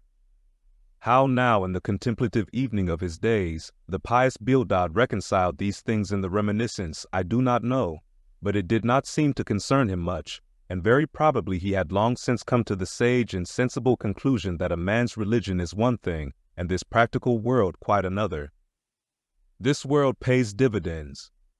Rising from a little cabin boy in short clothes of the drabbest drab, to a harpooner in a broad shad-bellied waistcoat, from that becoming boat-header, chief mate, and captain, and finally a ship-owner, Bildad, as I hinted before, had concluded his adventurous career by wholly retiring from active life at the goodly age of 60, and dedicating his remaining days to the quiet receiving of his well-earned income. Now, Bildad, I am sorry to say, had the reputation of being an incorrigible old hunks, and in his seagoing days a bitter, hard taskmaster. They told me in Nantucket, though it certainly seems a curious story, that when he sailed the old Cattegut whaleman, his crew, upon arriving home, were mostly all carried ashore to the hospital, sore exhausted and worn out. For a pious man, especially for a Quaker, he was certainly rather hard-hearted, to say the least. He never used to swear, though, at his men, they said, but somehow he got an inordinate quantity of cruel, unmitigated hard work out of them. When Bildad was a chief mate, to have his drab-colored eye intently looking at you made you feel completely nervous till you could clutch something, a hammer or a marling spike, and go to work like mad at something or other, never mind what. Indolence and idleness perished before him. His own person was the exact embodiment of his utilitarian character. On his long, gaunt body he carried no spare flesh, no superfluous beard, his chin having a soft, economical nap to it, like the worn nap of his broad-brimmed hat. Such, then, was the person that I saw seated on the transom when I followed Captain Peleg down into the cabin. The space between the decks was small, and there, bolt upright, sat old Bildad, who always sat so, and never leaned, and this to save his coat-tails. His broad brim was placed beside him, his legs were stiffly crossed, his drab vesture was buttoned up to his chin, and spectacles on nose, he seemed absorbed in reading from a ponderous volume. "Bildad," cried Captain Peleg, "at it again, Bildad, eh? Ye have been studying those scriptures now, for the last 30 years, to my certain knowledge. How far ye got, Bildad?" As if long habituated to such profane talk from his old shipmate, Bildad, without noticing his present irreverence, quietly looked up, and seeing me, glanced again inquiringly towards Peleg. "He says he's our man, Bildad," said Peleg. "He wants to ship." "Dost thee?" said Bildad in a hollow tone, and turning round to me. "I dust," said I unconsciously. He was so intense a Quaker. "What do ye think of him, Bildad?" said Peleg. "He'll do," said Bildad, eyeing me, and then went on spelling away at his book in a mumbling tone quite audible. I thought him the queerest old Quaker I ever saw, especially as Peleg, his friend and old shipmate, seemed such a blusterer. But I said nothing, only looking round me sharply. Peleg now threw open a chest, and drawing forth the ship's articles, placed pen and ink before him, and seated himself at a little table. I began to think it was high time to settle with myself at what terms I would be willing to engage for the voyage. I was already aware that in the whaling business they paid no wages, but all hands, including the captain, received certain shares of the profits called lays, and that these lays were proportioned to the degree of importance pertaining to the respective duties of the ship's company. I was also aware that being a green hand at whaling, my own lay would not be very large, but considering that I was used to the sea, could steer a ship, splice a rope, and all that, I made no doubt that from all I had heard, I should be offered at least the 275th lay, that is, the 275th part of the clear net proceeds of the voyage, whatever that might eventually amount to. And though the 275th lay was what they call a rather long lay, yet it was better than nothing, and if we had a lucky voyage, might pretty nearly pay for the clothing I would wear out on it, not to speak of my 3 years' beef and board, for which I would not have to pay 1 stiver. It might be thought that this was a poor way to accumulate a princely fortune, and so it was, a very poor way indeed. But I am one of those that never take on about princely fortunes, and am quite content if the world is ready to board and lodge me, while I am putting up at this grim sign of the thundercloud. Upon the whole, I thought that the 275th lay would be about the fair thing, but would not have been surprised had I been offered the 200th, considering I was of a broad-shouldered make. But one thing, nevertheless, that made me a little distrustful about receiving a generous share of the profits was this. Ashore, I had heard something of both Captain Peleg and his unaccountable old crony Bildad, how that they being the principal proprietors of the Pequod, therefore the other and more inconsiderable and scattered owners, left nearly the whole management of the ship's affairs to these two. And I did not know but what the stingy old Bildad might have a mighty deal to say about shipping hands, especially as I now found him on board the Pequod, quite at home there in the cabin, and reading his Bible as if at his own fireside. Now, while Peleg was vainly trying to mend a pen with his jackknife, old Bildad, to my no small surprise, considering that he was such an interested party in these proceedings, Bildad never heeded us, but went on mumbling to himself out of his book, "Lay not up for yourselves treasures upon earth, where moth—" "Well, Captain Bildad," interrupted Peleg, "what do you say? What lay shall we give this young man?" "Thou knowest best," was the sepulchral reply. "The 777th wouldn't be too much, would it? Where moth and rust do corrupt, but lay." Lay, indeed, thought I, and such a lay. The 777th. "Well, old Bildad, you are determined that I, for one, shall not lay up many lays here below, where moth and rust do corrupt." It was an exceedingly long lay that, indeed, and though from the magnitude of the figure it might at first deceive a landsman, yet the slightest consideration will show that though 777 is a pretty large number, yet, when you come to make a tenth of it, you will then see, I say, that the 777th part of a farthing is a good deal less than 777 gold doubloons. And so I thought at the time. "Why, blast your eyes, Bildad," cried Peleg. "Thou dost not want to swindle this young man. He must have more than that." 777th, again said Bildad, without lifting his eyes, and then went on mumbling, "For where your treasure is, there will your heart be also." "I am going to put him down for the 300th, said Peleg. "Do ye hear that, Bildad? The 300th lay, I say." Bildad laid down his book, and turning solemnly towards him said, "Captain Peleg, thou hast a generous heart, but thou must consider the duty thou owest to the other owners of this ship, widows and orphans, many of them, and that if we too abundantly reward the labors of this young man, we may be taking the bread from those widows and those orphans." "The 777th lay, Captain Peleg." "Thou Bildad," roared Peleg, starting up and clattering about the cabin. "Blast ye, Captain Bildad, if I had followed thy advice in these matters, I would afore now had a conscience to lug about that would be heavy enough to founder the largest ship that ever sailed round Cape Horn." "Captain Peleg," said Bildad steadily, "thy conscience may be drawing 10 inches of water, or 10 fathoms, I can't tell, but as thou art still an impenitent man, Captain Peleg, I greatly fear lest thy conscience be but a leaky one, and will in the end sink thee foundering down to the fiery pit, Captain Peleg." Fiery pit, ye insult me, man. Past all natural bearing ye insult me. It's an all-fired outrage to tell any human creature that he's bound to hell. Flukes and flames. Bildad, say that again to me, and start my soul bolts, but yes, I'll swallow a live goat with all his hair and horns on. Out of the cabin, ye canting, drab-colored son of a wooden gun, a straight wake with ye. As he thundered out this, he made a rush at Bildad, but with a marvelous oblique, sliding celerity, Bildad for that time eluded him. Alarmed at this terrible outburst between the two principal and responsible owners of the ship, and feeling half a mind to give up all idea of sailing in a vessel so questionably owned and temporarily commanded, I stepped aside from the door to give egress to Bildad, who, I made no doubt, was all eagerness to vanish from before the awakened wrath of Peleg. But to my astonishment, he sat down again on the transom very quietly, and seemed to have not the slightest intention of withdrawing. He seemed quite used to impenitent Peleg and his ways. As for Peleg, after letting off his rage as he had, there seemed no more left in him, and he too sat down like a lamb, though he twitched a little as if still nervously agitated.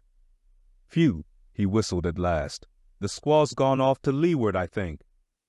Bildad, thou used to be good at sharpening a lance. Mend that pen, will ye? My jackknife here needs the grindstone. That's he. Thank ye, Bildad. Now then, my young man, Ishmael's thy name, didn't ye say? Well then, down ye go here, Ishmael, for the 300th lay." "Captain Peleg," said I have a friend with me who wants to ship too. Shall I bring him down tomorrow?" "To be sure," said Peleg. "Fetch him along and we'll look at him." "What lay does he want?" groaned Bildad, glancing up from the book in which he had again been burying himself. "Oh, never thee mind about that, Bildad," said Peleg. "Has he ever welded any?" turning to me. "Killed more whales than I can count, Captain Peleg." "Well, bring him along then." And, after signing the papers, off I went, nothing doubting but that I had done a good morning's work, and that the Pequod was the identical ship that Yojo had provided to carry Queequeg and me round the Cape. But I had not proceeded far when I began to bethink me that the captain with whom I was to sail yet remained unseen by me, though, indeed, in many cases, a whale ship will be completely fitted out and receive all her crew on board ere the captain makes himself visible by arriving to take command, for sometimes these voyages are so prolonged and the shore intervals at home so exceedingly brief that if the captain have a family or any absorbing concernment of that sort, he does not trouble himself much about his ship in port, but leaves her to the owners till all is ready for sea. However, it is always as well to have a look at him before irrevocably committing yourself into his hands. Turning back, I accosted Captain Peleg, inquiring where Captain Ahab was to be found. "And what dost thou want of Captain Ahab? It's all right enough, thou art shipped." "Yes, but I should like to see him, but I don't think thou wilt be able to at present. I don't know exactly what's the matter with him, but he keeps close inside the house, a sort of sick, and yet he don't look so. In fact, he ain't sick, but no, he isn't well either. Anyhow, young man, he won't always see me, so I don't suppose he will thee. He's a queer man, Captain Ahab, so some think, but a good one. Oh, thou'lt like him well enough, no fear, no fear. He's a grand, ungodly, godlike man, Captain Ahab. Doesn't speak much, but when he does speak, then you may well listen.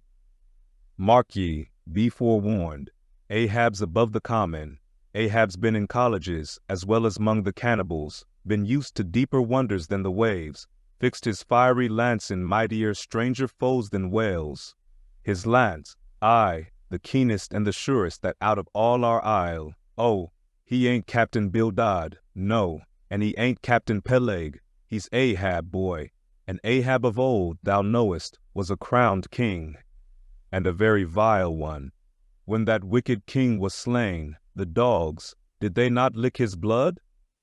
Come hither to me, hither, hither, said Peleg, with a significance in his eye that almost startled me. Look ye, lad, never say that on board the Pequod, never say it anywhere. Captain Ahab did not name himself. 'Twas a foolish, ignorant whim of his crazy, widowed mother, who died when he was only a 12-month-old. And yet the old squaw Tistig, at Gayhead, said that the name would somehow prove prophetic. And, perhaps, other fools like her may tell thee the same. I wish to warn thee. It's a lie. I know Captain Ahab well. I've sailed with him as mate years ago. I know what he is, a good man, not a pious good man, like Bildad, but a swearing good man, something like me, only there's a good deal more of him. I know that he was never very jolly, and I know that on the passage home he was a little out of his mind for a spell, but it was the sharp-shooting pains in his bleeding stump that brought that about, as anyone might see. I know, too, that ever since he lost his leg last voyage by that accursed whale, he's been a kind of moody, desperate moody, and savage sometimes, but that will all pass off. And once for all, let me tell thee and assure thee, young man, it's better to sail with a moody good captain than a laughing bad one. So goodbye to thee, and wrong not Captain Ahab, because he happens to have a wicked name. Besides, my boy, he has a wife, not 3 voyages wedded, a sweet, resigned girl. Think of that. By that sweet girl, that old man has a child. Hold ye then there can be any utter hopeless harm in Ahab? No, no, my lad. Stricken, blasted if he be, Ahab has his humanities. As I walked away, I was full of thoughtfulness. What had been incidentally revealed to me of Captain Ahab filled me with a certain wild vagueness of painfulness concerning him. And somehow, at the time, I felt a sympathy and a sorrow for him, but for I don't know what, unless it was the cruel loss of his leg. And yet I also felt a strange awe of him, But that sort of awe, which I cannot at all describe, was not exactly awe. I do not know what it was. But I felt it, and it did not disincline me towards him, though I felt impatience at what seemed like mystery in him, so imperfectly as he was known to me then. However, my thoughts were at length carried in other directions, so that for the present dark Ahab slipped my mind. Speed up your reading and enhance your memory with Moby Dick by your side. Choose the tactile joy of a physical book or the convenience of Kindle and discover a deeper way to dive into this classic. Pairing the audiobook with the text takes your understanding and retention to the next level. Ready to transform your literary experience? Check the link in the description and pick the perfect format for you. With EchoTales Audiobooks, Moby Dick awaits. Dive deeper, read faster, remember more. Get your book now. Chapter 17, The Ramadan. As Queequeg's Ramadan, or fasting and humiliation, was to continue all day, I did not choose to disturb him till towards nightfall, for I cherished the greatest respect towards everybody's religious obligations, never mind how comical, and could not find it in my heart to undervalue even a congregation of ants worshipping a toadstool, or those other creatures in certain parts of our earth, who, with a degree of footmanism quite unprecedented in other planets, bow down before the torso of a deceased landed proprietor merely on account of the inordinate possessions yet owned and rented in his name. I say, we good Presbyterian Christians should be charitable in these things, and not fancy ourselves so vastly superior to other mortals, pagans and what-not, because of their half-crazy conceits on these subjects. There was Queequeg now, certainly entertaining the most absurd notions about Yojo and his Ramadan, but what of that? Queequeg thought he knew what he was about, I suppose. He seemed to be content, and there let him rest. All our arguing with him would not avail. Let him be, I say, and heaven have mercy on us all, Presbyterians and pagans alike, for we are all somehow dreadfully cracked about the head, and sadly need mending. Towards evening, when I felt assured that all his performances and rituals must be over, I went up to his room and knocked at the door, but no answer. I tried to open it, but it was fastened inside. "Queequeg," said I softly through the keyhole, all silent. "I say, Queequeg, why don't you speak? It's I, Ishmael." But all remained still as before. I began to grow alarmed. I had allowed him such abundant time. I thought he might have had an apoplectic fit. I looked through the keyhole, but the door opening into an odd corner of the room, the keyhole prospect was but a crooked and sinister one. I could only see part of the footboard of the bed and a line of the wall, but nothing more. I was surprised to behold resting against the wall the wooden shaft of Queequeg's harpoon, which the landlady the evening previous had taken from him before our mounting to the chamber. That's strange, thought I, but at any rate, since the harpoon stands yonder, and he seldom or never goes abroad without it, therefore he must be inside here, and no possible mistake. Queequeg, Queequeg! All still. Something must have happened. Apoplexy. I tried to burst open the door, but it stubbornly resisted. Running downstairs, I quickly stated my suspicions to the first person I met, the chambermaid. La, she cried. I thought something must be the matter. I went to make the bed after breakfast, and the door was locked, and not a mouse to be heard, and it's been just so silent ever since. But I thought, maybe, you had both gone off and locked your baggage in for safekeeping. La, ma'am, mistress, murder, Mrs. Hussey, apoplexy. And with these cries, she ran towards the kitchen, I following. Mrs. Hussey soon appeared, with a mustard pot in one hand and a vinegar cruet in the other, having just broken away from the occupation of attending to the castors, and scolding her little black boy meantime. "Woodhouse," cried I, "which way to it? Run, for God's sake, and fetch something to pry open the door. The axe, he's had a stroke, depend upon it."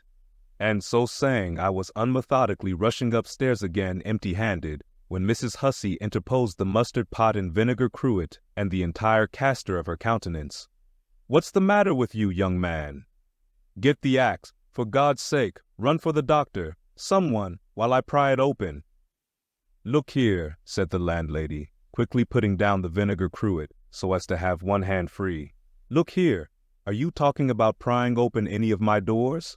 And with that she seized my arm. "What's the matter with you? What's the matter with you, shipmate?" In as calm but rapid a manner as possible, I gave her to understand the whole case. Unconsciously clapping the vinegar cruet to one side of her nose, she ruminated for an instant, then exclaimed, "No, I haven't seen it since I put it there." Running to a little closet under the landing of the stairs, she glanced in, and returning, told me that Queequeg's harpoon was missing. "He's killed himself," she cried. "It's unfortunate Stiggs done over again. There goes another counterpane. God pity his poor mother. It will be the ruin of my house. Has the poor lad a sister? Where's that girl? There, Betty, go to Snarl the painter, and tell him to paint me a sign with 'No suicides permitted here,' and 'No smoking in the parlor.' Might as well kill both birds at once. Kill? The Lord be merciful to his ghost. What's that noise there?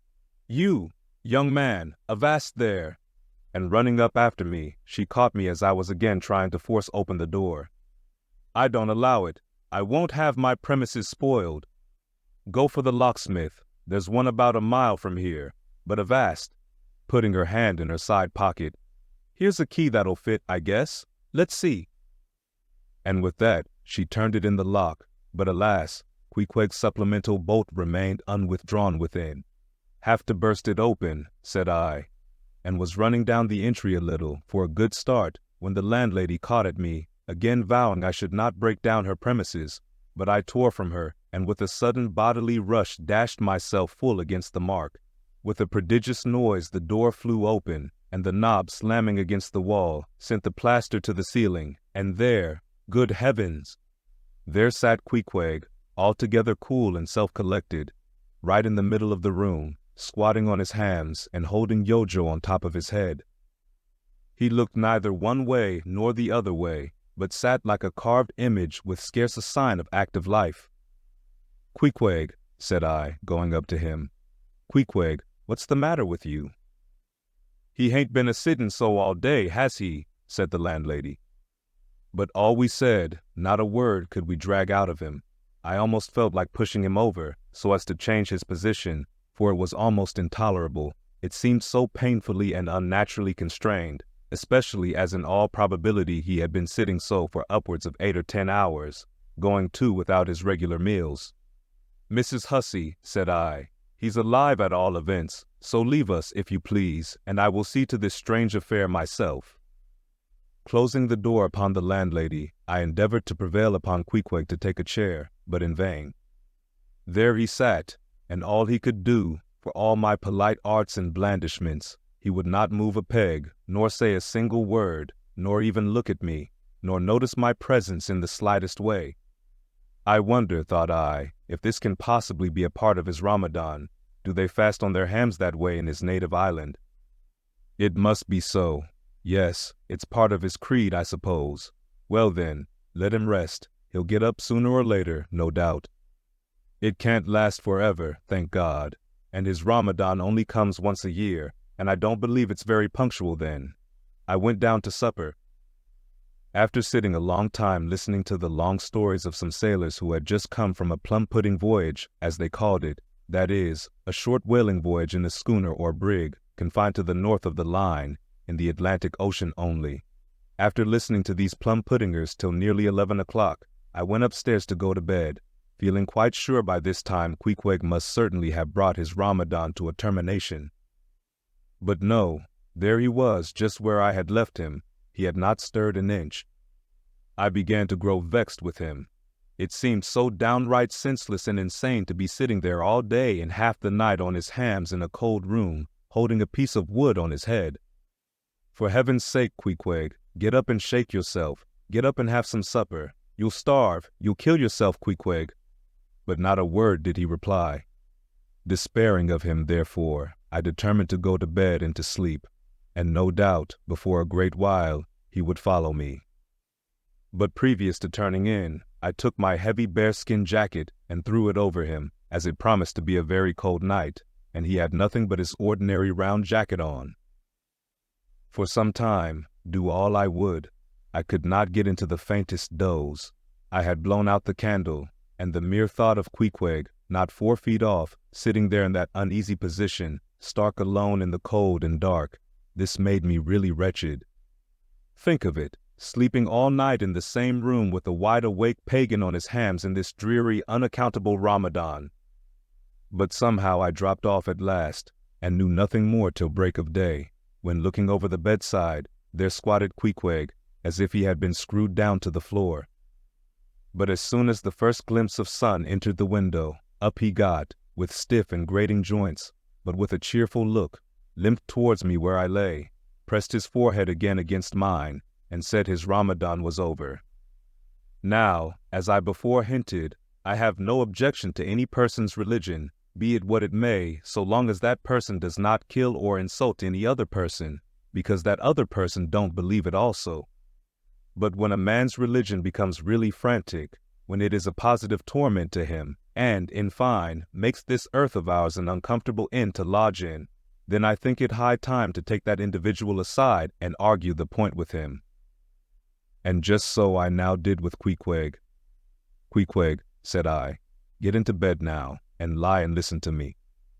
I then went on, beginning with the rise and progress of the primitive religions, and coming down to the various religions of the present time, during which time I labored to show Queequeg that all these Lents, Ramadans, and prolonged ham-squattings in cold, cheerless rooms were stark nonsense, bad for the health, useless for the soul, opposed, in short, to the obvious laws of hygiene and common sense. I told him, too, that he being in other things such an extremely sensible and sagacious savage, it pained me, very badly pained me, to see him now so deplorably foolish about this ridiculous Ramadan of his. Besides, argued I, fasting makes the body cave in, hence the spirit caves in, and all thoughts born of a fast must necessarily be half-starved. This is the reason why most dyspeptic religionists cherish such melancholy notions about their hereafters. In one word, Queequeg, said I, rather digressively, hell is an idea first born on an undigested apple dumpling, and since then perpetuated through the hereditary dyspepsias nurtured by Ramadans. I then asked Queequeg whether he himself was ever troubled with dyspepsia, expressing the idea very plainly so that he could take it in. He said no, only upon one memorable occasion. It was after a great feast given by his father the king, on the gaining of a great battle wherein 50 of the enemy had been killed by about 2 o'clock in the afternoon, and all cooked and eaten that very evening. No more, Queequeg, said I, shuddering. That will do, for I knew the inferences without his further hinting them. I had seen a sailor who had visited that very island, and he told me that it was the custom, when a great battle had been gained there, to barbecue all the slain in the yard or garden of the victor, and then, one by one, they were placed in great wooden trenchers, and garnished round like a pillow, with breadfruit and coconuts, and with some parsley in their mouths, were sent round with the victor's compliments to all his friends, just as though these presents were so many Christmas turkeys. After all, I do not think that my remarks about religion made much impression upon Queequeg, because, in the first place, he somehow seemed dull of hearing on that important subject, unless considered from his own point of view, and in the second place, he did not more than 1/3 understand me, couch my ideas simply as I would, and finally, he no doubt thought he knew a good deal more about the true religion than I did. He looked at me with a sort of condescending concern and compassion, as though he thought it a great pity that such a sensible young man should be so hopelessly lost to evangelical pagan piety. At last we rose and dressed, and Queequeg, taking a prodigiously hearty breakfast of chowders of all sorts, so that the landlady should not make much profit by reason of his Ramadan, we sallied out to board the Pequod, sauntering along and picking our teeth with halibut bones. Speed up your reading and enhance your memory with Moby Dick by your side. Choose the tactile joy of a physical book or the convenience of Kindle and discover a deeper way to dive into this classic. Pairing the audiobook with the text takes your understanding and retention to the next level. Ready to transform your literary experience? Check the link in the description and pick the perfect format for you. With EchoTales Audiobooks, Moby Dick awaits. Dive deeper, read faster, remember more. Get your book now. Chapter 18. His Mark. As we were walking down the end of the wharf towards the ship, Queequeg carrying his harpoon, Captain Peleg in his gruff voice loudly hailed us from his wigwam, saying he had not suspected my friend was a cannibal, and furthermore announcing that he let no cannibals on board that craft unless they previously produced their papers. "What do you mean by that, Captain Peleg?" said I, now jumping on the bulwarks and leaving my comrade standing on the wharf. "I mean," he replied, "he must show his papers." "Yes," said Captain Bildad in his hollow voice, sticking his head from behind Peleg's out of the wigwam. "He must show that he's converted. Son of darkness," he added, turning to Queequeg, "art thou at present in communion with any Christian church?" "Why," said I, "he's a member of the First Congregational Church." Here be it said that many tattooed savages sailing in Nantucket ships at last come to be converted into the churches. "First Congregational Church," cried Bildad. "What, that worships in Deacon Deuteronomy Coleman's meeting house?" And so saying, taking out his spectacles, he rubbed them with his great yellow bandana handkerchief, and putting them on very carefully, came out of the wigwam, and leaning stiffly over the bulwarks, took a good long look at Queequeg. "How long hath he been a member?" He then said, turning to me, "Not very long, I rather guess, young man." "No," said Peleg, "and he hasn't been baptized right either, or it would have washed some of that devil's blue off his face." "Do tell now," cried Bildad, "is this Philistine a regular member of Deacon Deuteronomy's meeting? I never saw him going there, and I pass it every Lord's Day." "I don't know anything about Deacon Deuteronomy or his meeting," said I. "All I know is that Queequeg here is a born member of the First Congregational Church. He is a deacon himself, Queequeg is." "Young man," said Bildad sternly, "thou art skylarking with me. Explain thyself, thou young Hittite. What church dost thee mean?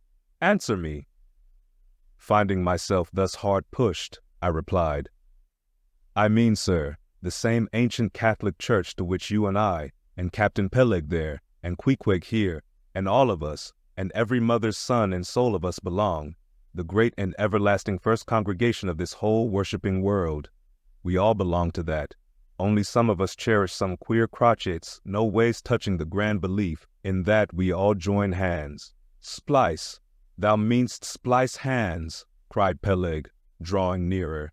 "Young man, you'd better ship for a missionary instead of a foremast hand.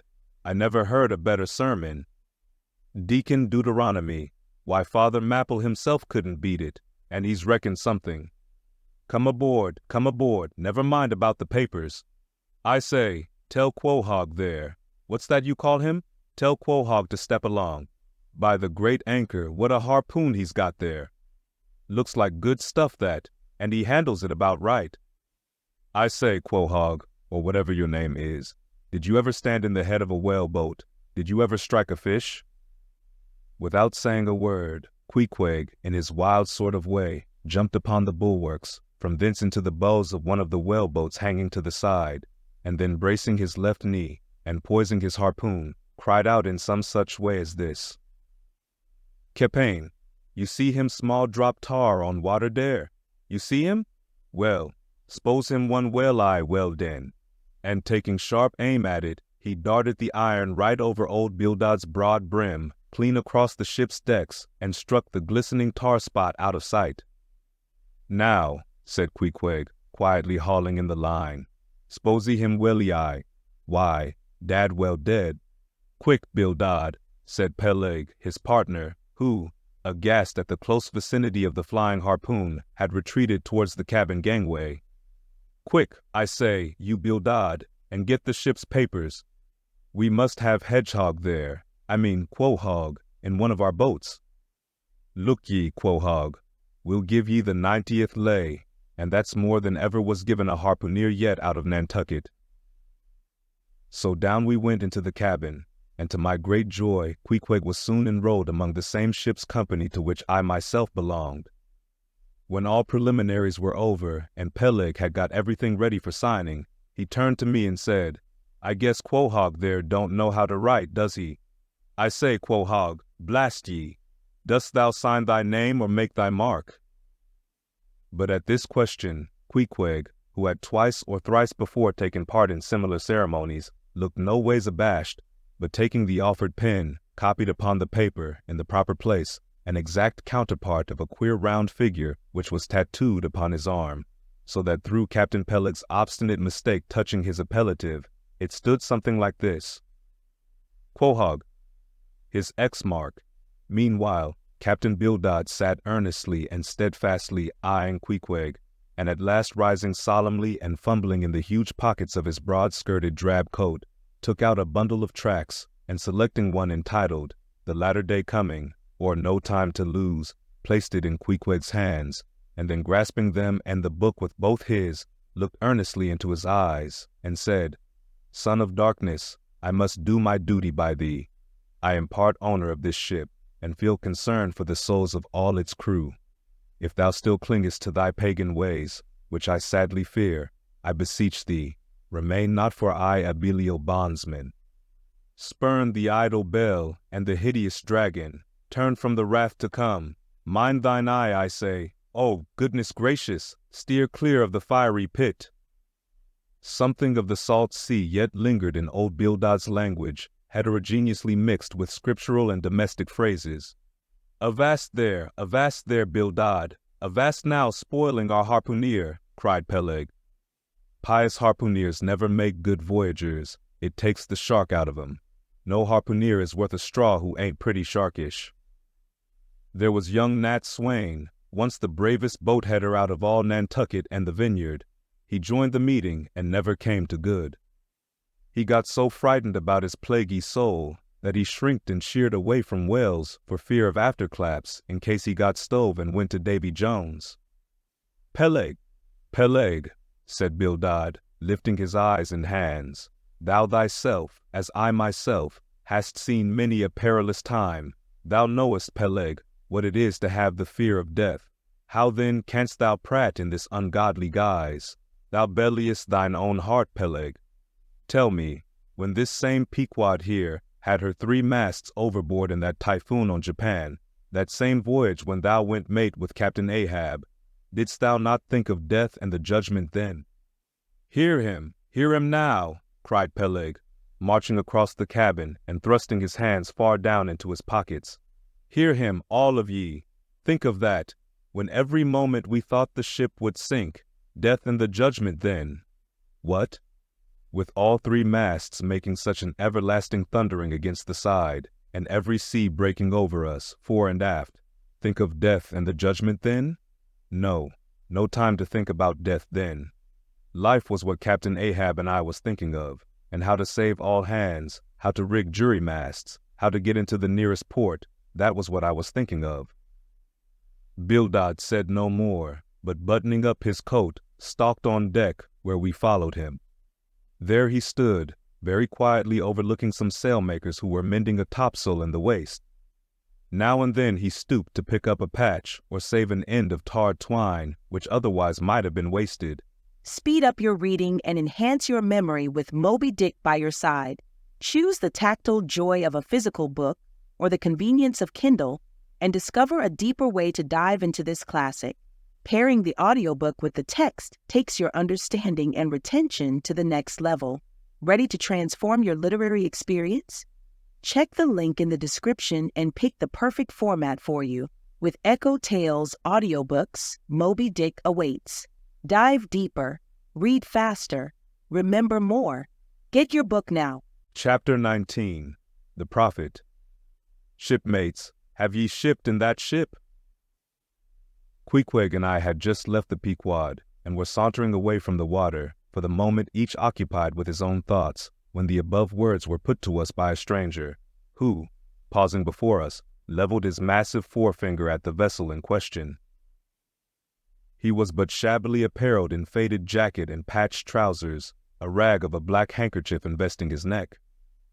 A confluent smallpox had in all directions flowed over his face, and left it like the complicated ribbed bed of a torrent when the rushing waters have been dried up. Have ye shipped in her? He repeated. You mean the ship Pequod, I suppose, said I, trying to gain a little more time for an uninterrupted look at him. Aye, the Pequod, that ship there, he said, drawing back his whole arm, and then rapidly shoving it straight out from him, with the fixed bayonet of his pointed finger darted full at the object. "Yes," said I, "we have just signed the articles." "Anything down there about your souls?" "About what?" "Oh, perhaps you haven't got any," he said quickly. "No matter, though. I know many chaps that haven't got any, good luck to 'em, and they are all the better off for it.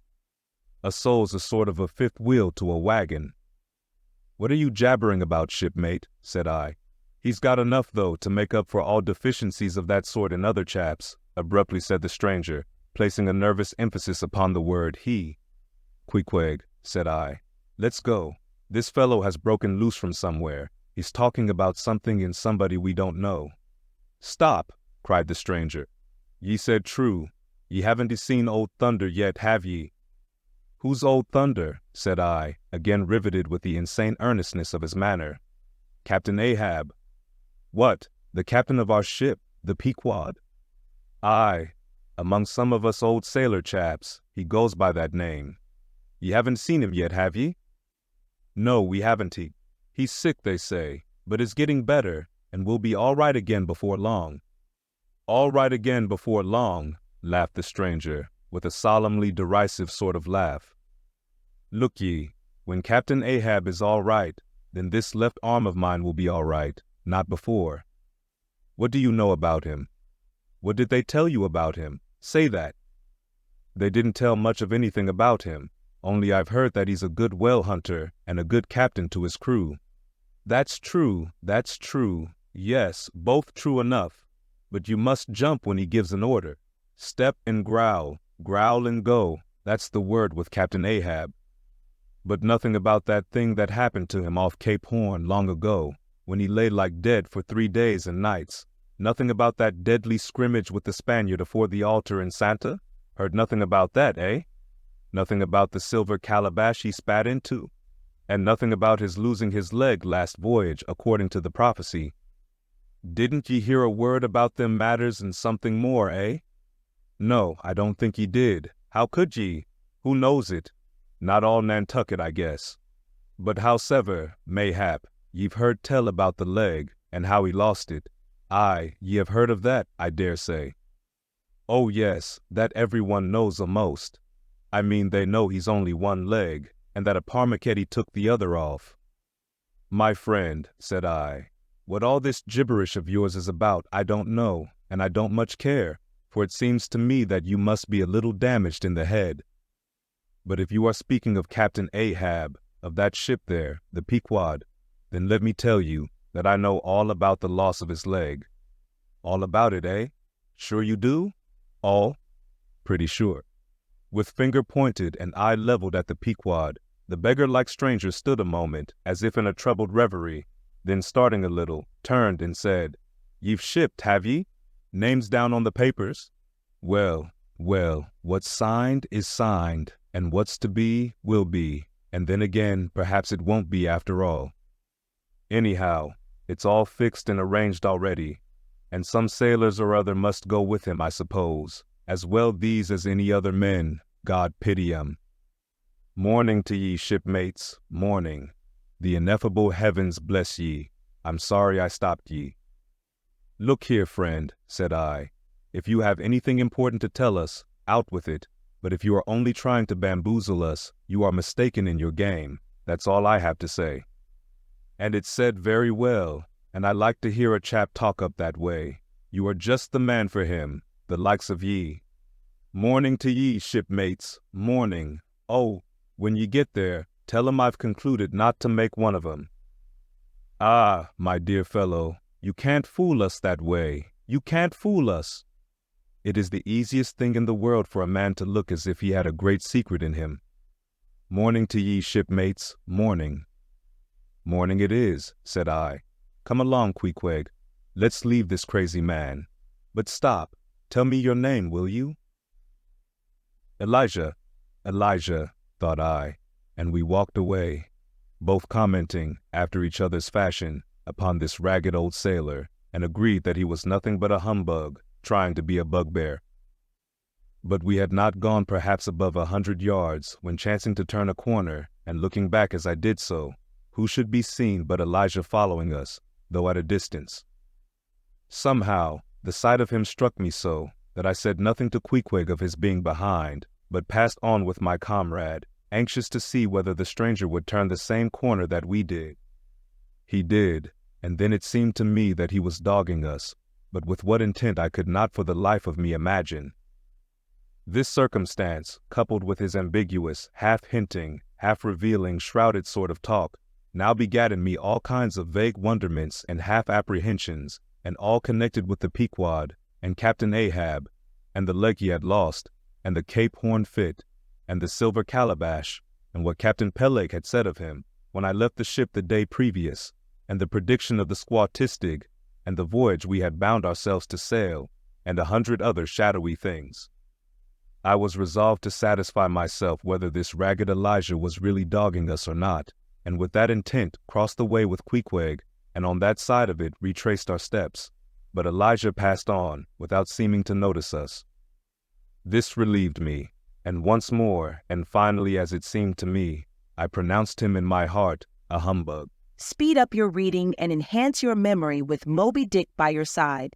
Choose the tactile joy of a physical book or the convenience of Kindle, and discover a deeper way to dive into this classic.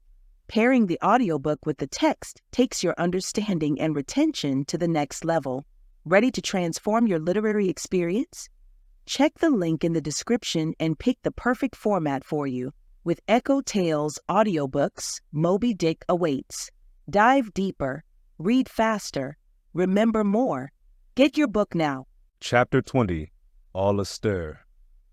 A day or two passed, and there was great activity aboard the Pequod. Not only were the old sails being mended, but new sails were coming on board, and bolts of canvas and coils of rigging. In short, everything betokened that the ship's preparations were hurrying to a close.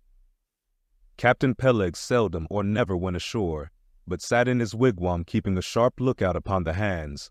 Bildad did all the purchasing and providing at the stores, and the men employed in the hold and on the rigging were working till long after nightfall. On the day following Queequeg's signing the articles, word was given at all the inns where the ship's company were stopping that their chests must be on board before night, for there was no telling how soon the vessel might be sailing. So Queequeg and I got down our traps, resolving, however, to sleep ashore till the last. But it seems they always give very long notice in these cases, and the ship did not sail for several days. But no wonder. There was a good deal to be done, and there is no telling how many things to be thought of before the Pequod was fully equipped. Everyone knows what a multitude of things, beds, saucepans, knives and forks, shovels and tongs, napkins, nutcrackers, and whatnot are indispensable to the business of housekeeping. Just so with whaling, which necessitates a 3 years' housekeeping upon the wide ocean, far from all grocers, costermongers, doctors, bakers, and bankers. And though this also holds true of merchant vessels, yet not by any means to the same extent as with whalemen. For besides the great length of the whaling voyage, the numerous articles peculiar to the prosecution of the fishery, and the impossibility of replacing them at the remote harbors usually frequented, it must be remembered that of all ships, whaling vessels are the most exposed to accidents of all kinds, and especially to the destruction and loss of the very things upon which the success of the voyage most depends. Hence, the spare boats, spare spars, and spare lines and harpoons, and spare everythings, almost, but a spare captain and duplicate ship. At the period of our arrival at the island, the heaviest storage of the Pequod had been almost completed, comprising her beef, bread, water, fuel, and iron hoops and staves.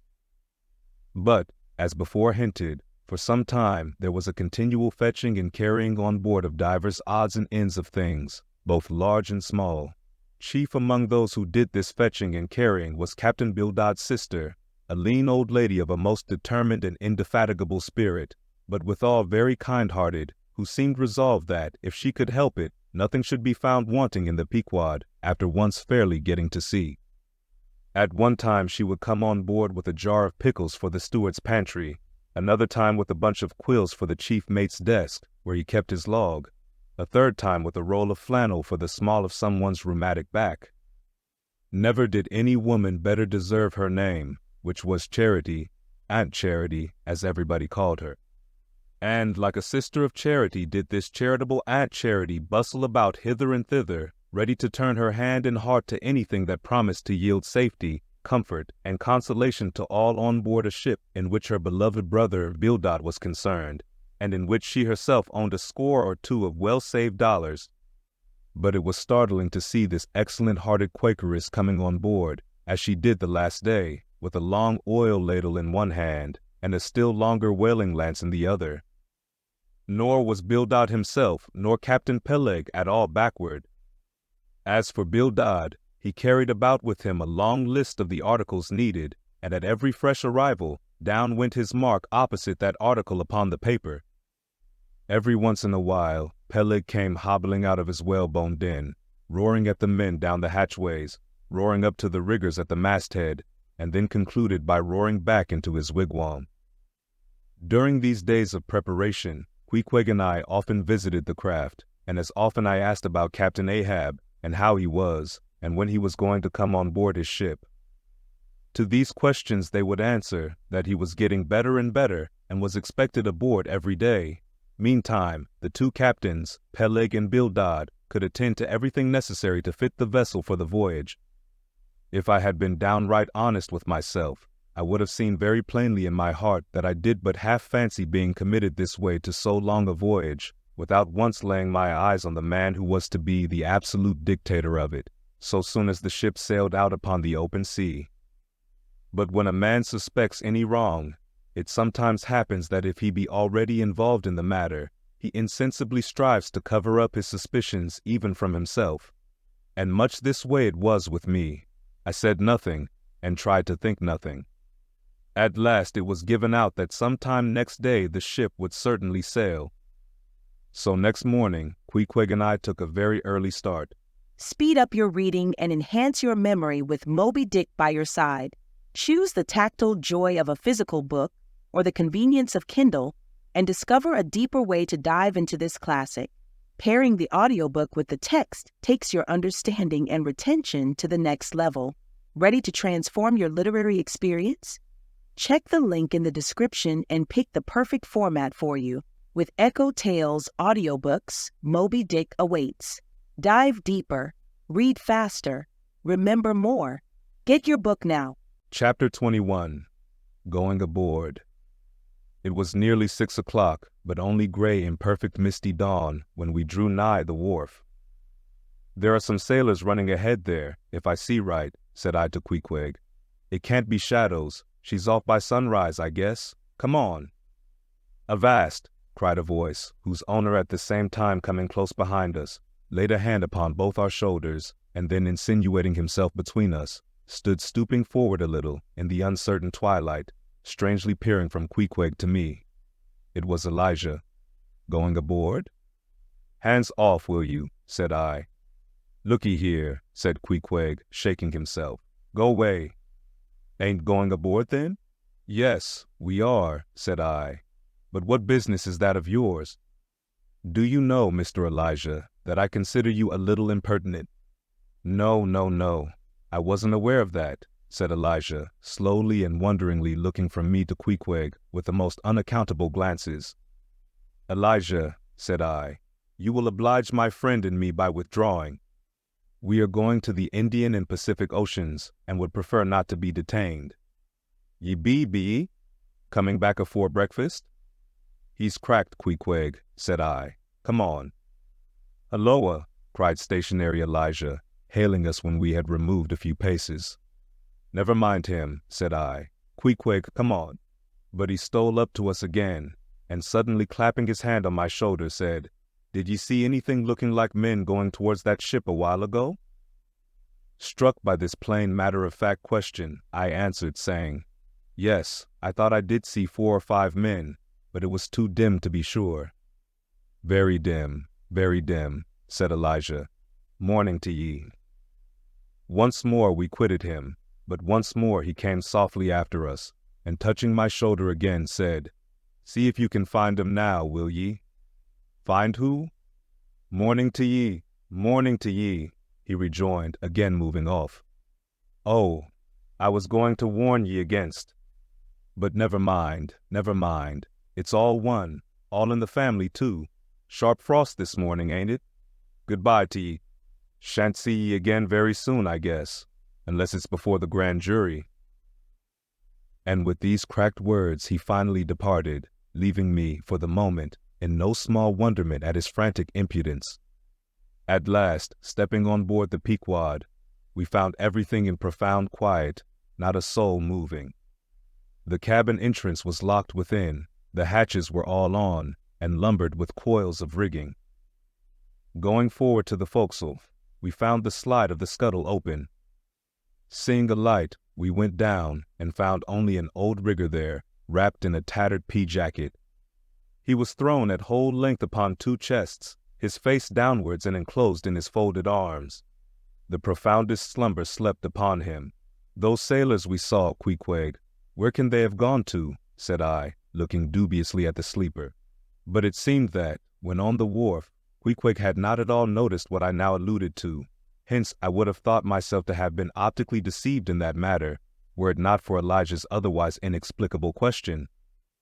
But I beat the thing down, and again marking the sleeper, jocularly hinted to Queequeg that perhaps we had best sit up with the body, telling him to establish himself accordingly.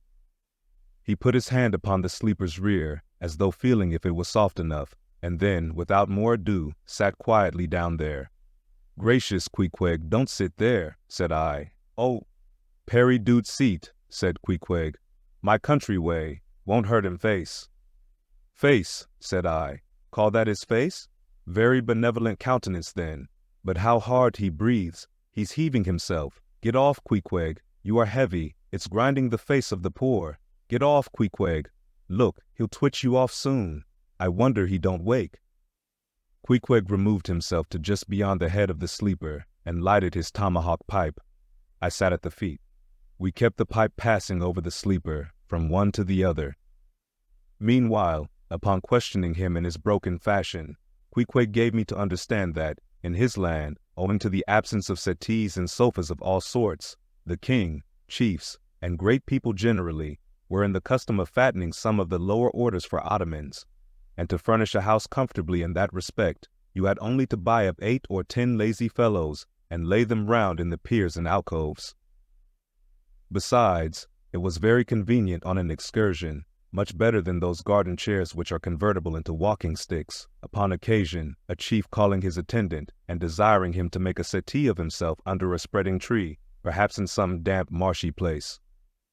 While narrating these things, every time Queequeg received the tomahawk from me, he flourished the hatchet side of it over the sleeper's head. "What's that for, Queequeg?" "Perry easy, Killy. Oh, Perry easy." He was going on with some wild reminiscences about his tomahawk pipe, which, it seemed, had in its 2 uses both brained his foes and soothed his soul, when we were directly attracted to the sleeping rigger. The strong vapor now completely filling the contracted hole, it began to tell upon him. He breathed with a sort of muffledness, then seemed troubled in the nose, then revolved over once or twice, then sat up and rubbed his eyes. "Halloa," he breathed at last. "Who be ye smokers?" "Shipped men," answered I. "When does she sail?" "Aye, aye, ye are going in her, be ye? She sails today. The captain came aboard last night." "What captain? Ahab?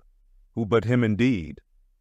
I was going to ask him some further questions concerning Ahab, when we heard a noise on deck. "Halloa, Starbuck's astir," said the rigger.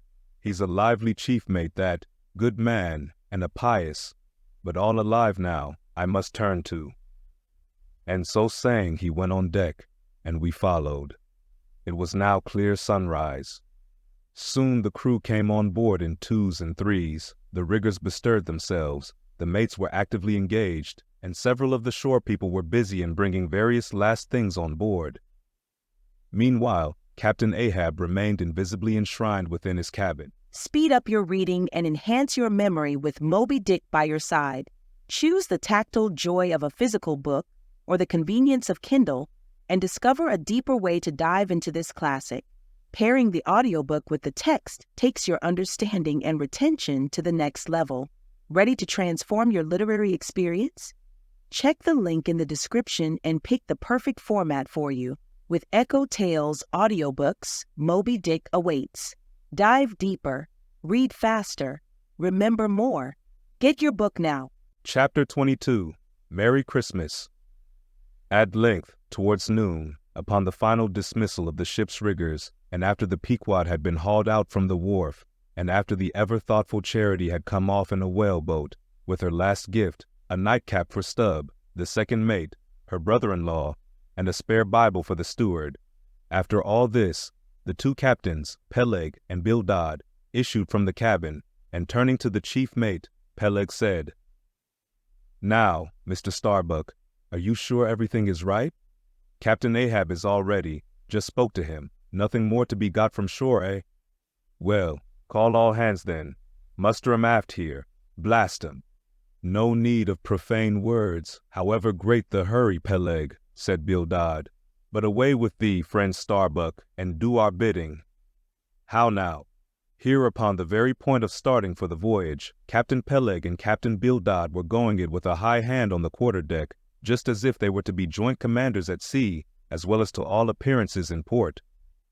And, as for Captain Ahab, no sign of him was yet to be seen, only they said he was in the cabin. But then, the idea was that his presence was by no means necessary in getting the ship under way and steering her well out to sea. Indeed, as that was not at all his proper business, but the pilot's, and as he was not yet completely recovered, so they said, therefore, Captain Ahab stayed below. And all this seemed natural enough, especially as in the merchant service many captains never show themselves on deck for a considerable time after heaving up the anchor, but remain over the cabin table, having a farewell merrymaking with their shore friends, before they quit the ship for good with the pilot. But there was not much chance to think over the matter, for Captain Peleg was now all alive. He seemed to do most of the talking and commanding, and not Bildad. "Aft here, ye sons of bachelors," he cried, as the sailors lingered at the mainmast. "Mr. Starbuck, drive 'em aft." "Strike the tent there," was the next order. As I hinted before, this whalebone marquee was never pitched except in port, and on board the Pequod, for 30 years, the order to strike the tent was well known to be the next thing to heaving up the anchor. "Man the capstan, blood and thunder, jump," was the next command, and the crew sprang for the handspikes. Now, in getting under way, the station generally occupied by the pilot is the forward part of the ship. And here Bildad, who, with Peleg, be it known, in addition to his other officers, was one of the licensed pilots of the port, he being suspected to have got himself made a pilot in order to save the Nantucket pilot fee to all the ships he was concerned in, for he never piloted any other craft. Bildad, I say, might now be seen actively engaged in looking over the bows for the approaching anchor, and at intervals singing what seemed a dismal stave of psalmody, to cheer the hands at the windlass, who roared forth some sort of a chorus about the girls in Booble Alley with hearty goodwill. Nevertheless, not 3 days previous, Bildad had told them that no profane songs would be allowed on board the Pequod, particularly in getting under way, and Charity, his sister, had placed a small choice copy of Watts in each seaman's berth. Meantime, overseeing the other part of the ship, Captain Peleg ripped and swore astern in the most frightful manner. I almost thought he would sink the ship before the anchor could be got up. Involuntarily I paused on my handspike and told Queequeg to do the same, thinking of the perils we both ran in starting on the voyage with such a devil for a pilot. I was comforting myself, however, with the thought that in pious Bildad might be found some salvation, spite of his 777th lay, when I felt a sudden sharp poke in my rear, and turning round, was horrified at the apparition of Captain Peleg in the act of withdrawing his leg from my immediate vicinity. That was my first kick. "Is that the way they heave in the marching service?" he roared. "Spring, thou sheephead, spring, and break thy backbone. Why don't ye spring, I say, all of ye, spring, quahog. Spring, thou chap with the red whiskers. Spring there, Scotch cap. Spring, thou green pants. Spring, I say, all of ye, and spring your eyes out." And so saying, he moved along the windlass, here and there using his leg very freely, while imperturbable Bildad kept leading off with his psalmody. Thinks I, Captain Peleg must have been drinking something today.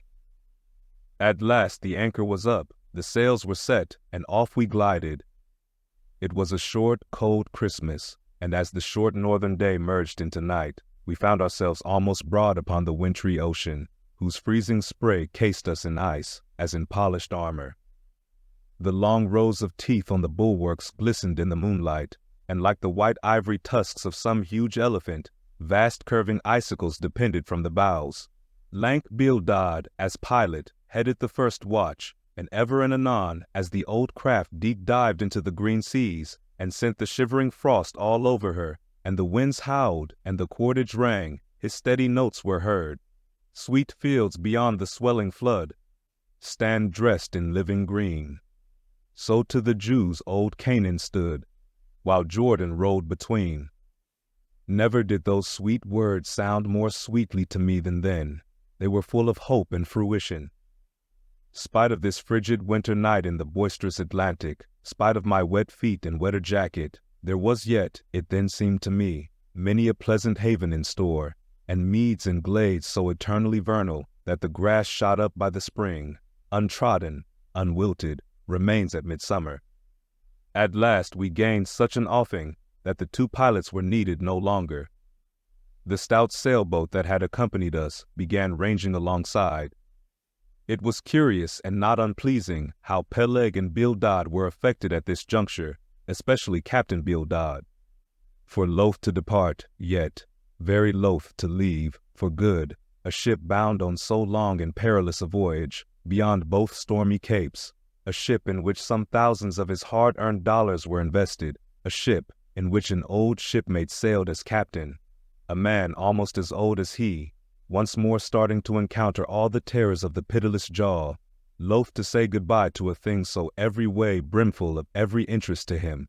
Poor old Bildad lingered long, paced the deck with anxious strides, ran down into the cabin to speak another farewell word there, again came on deck, and looked to windward, looked towards the wide and endless waters, only bounded by the far-off unseen eastern continents, looked towards the land, looked aloft, looked right and left, looked everywhere and nowhere, and at last, mechanically coiling a rope upon its pin, convulsively grasped stout Peleg by the hand, and holding up a lantern, for a moment stood gazing heroically in his face, as much as to say, "Nevertheless, friend Peleg, I can stand it. Yes, I can."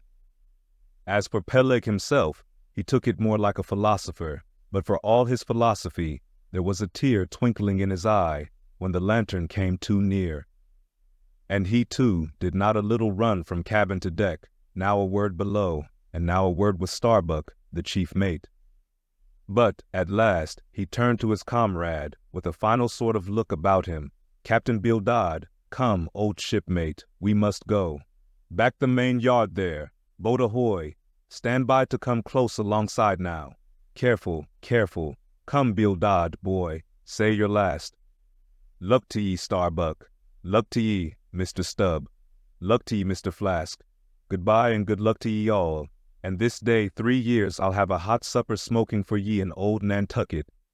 Hurrah and away! God bless ye, and have ye in his holy keeping, men," murmured old Bildad, almost incoherently. "I hope you'll have fine weather now, so that Captain Ahab may soon be moving among ye. A pleasant sun is all he needs, and you'll have plenty of them in the tropic voyage ye go. Be careful in the hunt, ye mates. Don't stave the boats needlessly, ye harpooneers.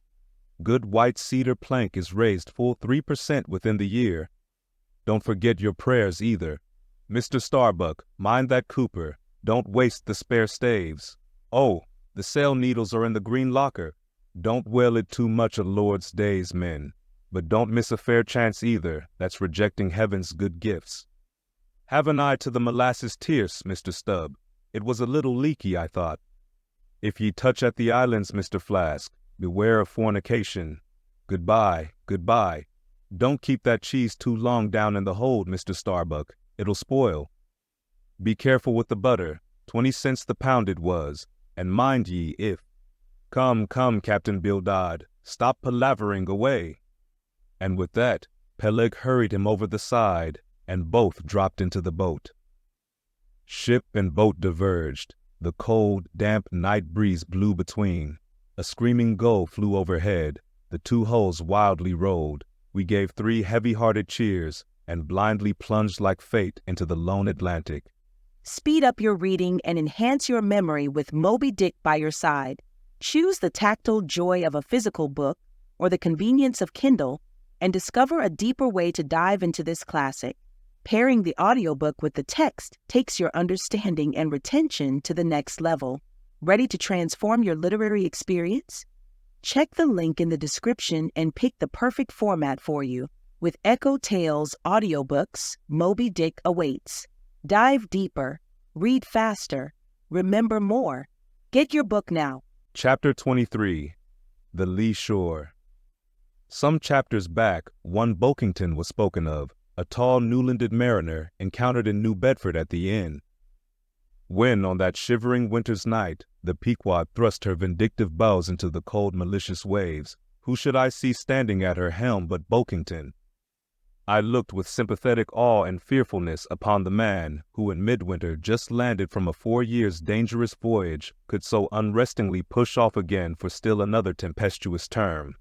The land seemed scorching to his feet. Wonderfulest things are ever the unmentionable. Deep memories yield no epitaphs. This 6-inch chapter is the stoneless grave of Bulkington. Let me only say that it fared with him as with the storm-tossed ship that miserably drives along the leeward land. The port would fain give succor. The port is pitiful. In the port is safety, comfort, hearthstone, supper, warm blankets, friends, all that's kind to our mortalities. But in that gale, the port, the land, is that ship's direst jeopardy. She must fly all hospitality. One touch of land, though it but graze the keel, would make her shudder through and through. With all her might she crowds all sail offshore. In so doing, fights against the very winds that fain would blow her homeward, seeks all the lashed sea's landlessness again, for refuge's sake forlornly rushing into peril, her only friend, her bitterest foe. Know ye now, Bulkington? Glimpses do ye seem to see of that mortally intolerable truth, that all deep, earnest thinking is but the intrepid effort of the soul to keep the open independence of her sea, while the wildest winds of heaven and earth conspire to cast her on the treacherous, slavish shore. But as in landlessness alone resides highest truth, shoreless, indefinite as God, so better is it to perish in that howling infinite than be ingloriously dashed upon the lee, even if that were safety. For worm-like then, oh, who would craven crawl to land, terrors of the terrible? Is all this agony so vain? Take heart, O Bulkington. Bear thee grimly, demigod. Up from the spray of thy ocean perishing, straight up, leaps thy apotheosis. Speed up your reading and enhance your memory with Moby Dick by your side. Choose the tactile joy of a physical book or the convenience of Kindle and discover a deeper way to dive into this classic. Pairing the audiobook with the text takes your understanding and retention to the next level. Ready to transform your literary experience? Check the link in the description and pick the perfect format for you. With EchoTales Audiobooks, Moby Dick awaits. Dive deeper, read faster, remember more. Get your book now. Chapter 24. The Advocate. As Pequod and I are now fairly embarked in this business of whaling, and as this business of whaling has somehow come to be regarded among landsmen as a rather unpoetical and disreputable pursuit, therefore, I am all anxiety to convince ye landsmen, of the injustice hereby done to us hunters of whales. In the first place, it may be deemed almost superfluous to establish the fact that among people at large, the business of whaling is not accounted on a level with what are called the liberal professions. If a stranger were introduced into any miscellaneous metropolitan society, it would but slightly advance the general opinion of his merits were he presented to the company as a harpooner, say, and if in emulation of the naval officers he should append the initials SWF, sperm whale fishery, to his visiting card, such a procedure would be deemed preeminently presuming and ridiculous. Doubtless, one leading reason why the world declines honoring us whalemen is this. They think that, at best, our vocation amounts to a butchering sort of business, and that when actively engaged therein, we are surrounded by all manner of defilements. Butchers we are, that is true. But butchers also, and butchers of the bloodiest badge have been all martial commanders whom the world invariably delights to honor. And as for the matter of the alleged uncleanliness of our business, ye shall soon be initiated into certain facts hitherto pretty generally unknown, and which, upon the whole, will triumphantly plant the sperm whale ship at least among the cleanliest things of this tidy earth. But even granting the charge in question to be true, what disordered, slippery decks of a whale ship are comparable to the unspeakable carrion of those battlefields from which so many soldiers return to drink in all ladies' plaudits?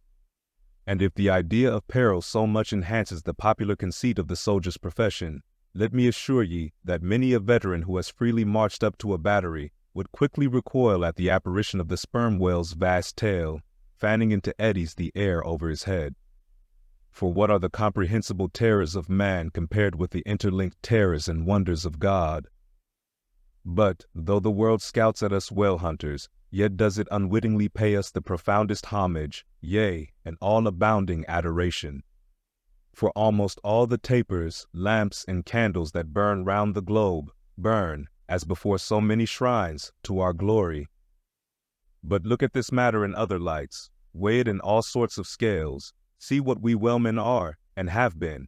Why did the Dutch in De Witt's time have admirals of their whaling fleets? Why did Louis XVI of France, at his own personal expense, fit out whaling ships from Dunkirk, and politely invite to that town some score or two of families from our own island of Nantucket? Why did Britain between the years 1750 and 1788 pay to her whalemen in bounties upwards of £1,000,000? And lastly, how comes it that we whalemen of America now outnumber all the rest of the banded whalemen in the world, sail a navy of upwards of 700 vessels, manned by 18,000 men, yearly consuming $4 million, the ship's worth at the time of sailing $20 million, and every year importing into our harbors a well-reaped harvest of $7 million? How comes all this, if there be not something puissant in whaling? But this is not the half. Look again. I freely assert that the cosmopolite philosopher cannot, for his life, point out one single peaceful influence which within the last 60 years has operated more potentially upon the whole broad world, taken in one aggregate, than the high and mighty business of whaling. One way and another, it has begotten events so remarkable in themselves, and so continuously momentous in their sequential issues, that whaling may well be regarded as that Egyptian mother who bore offspring themselves pregnant from her womb. It would be a hopeless, endless task to catalogue all these things. Let a handful suffice. For many years past, the whale ship has been the pioneer in ferreting out the remotest and least known parts of the earth. She has explored seas and archipelagos which had no chart, where no Cook or Vancouver had ever sailed.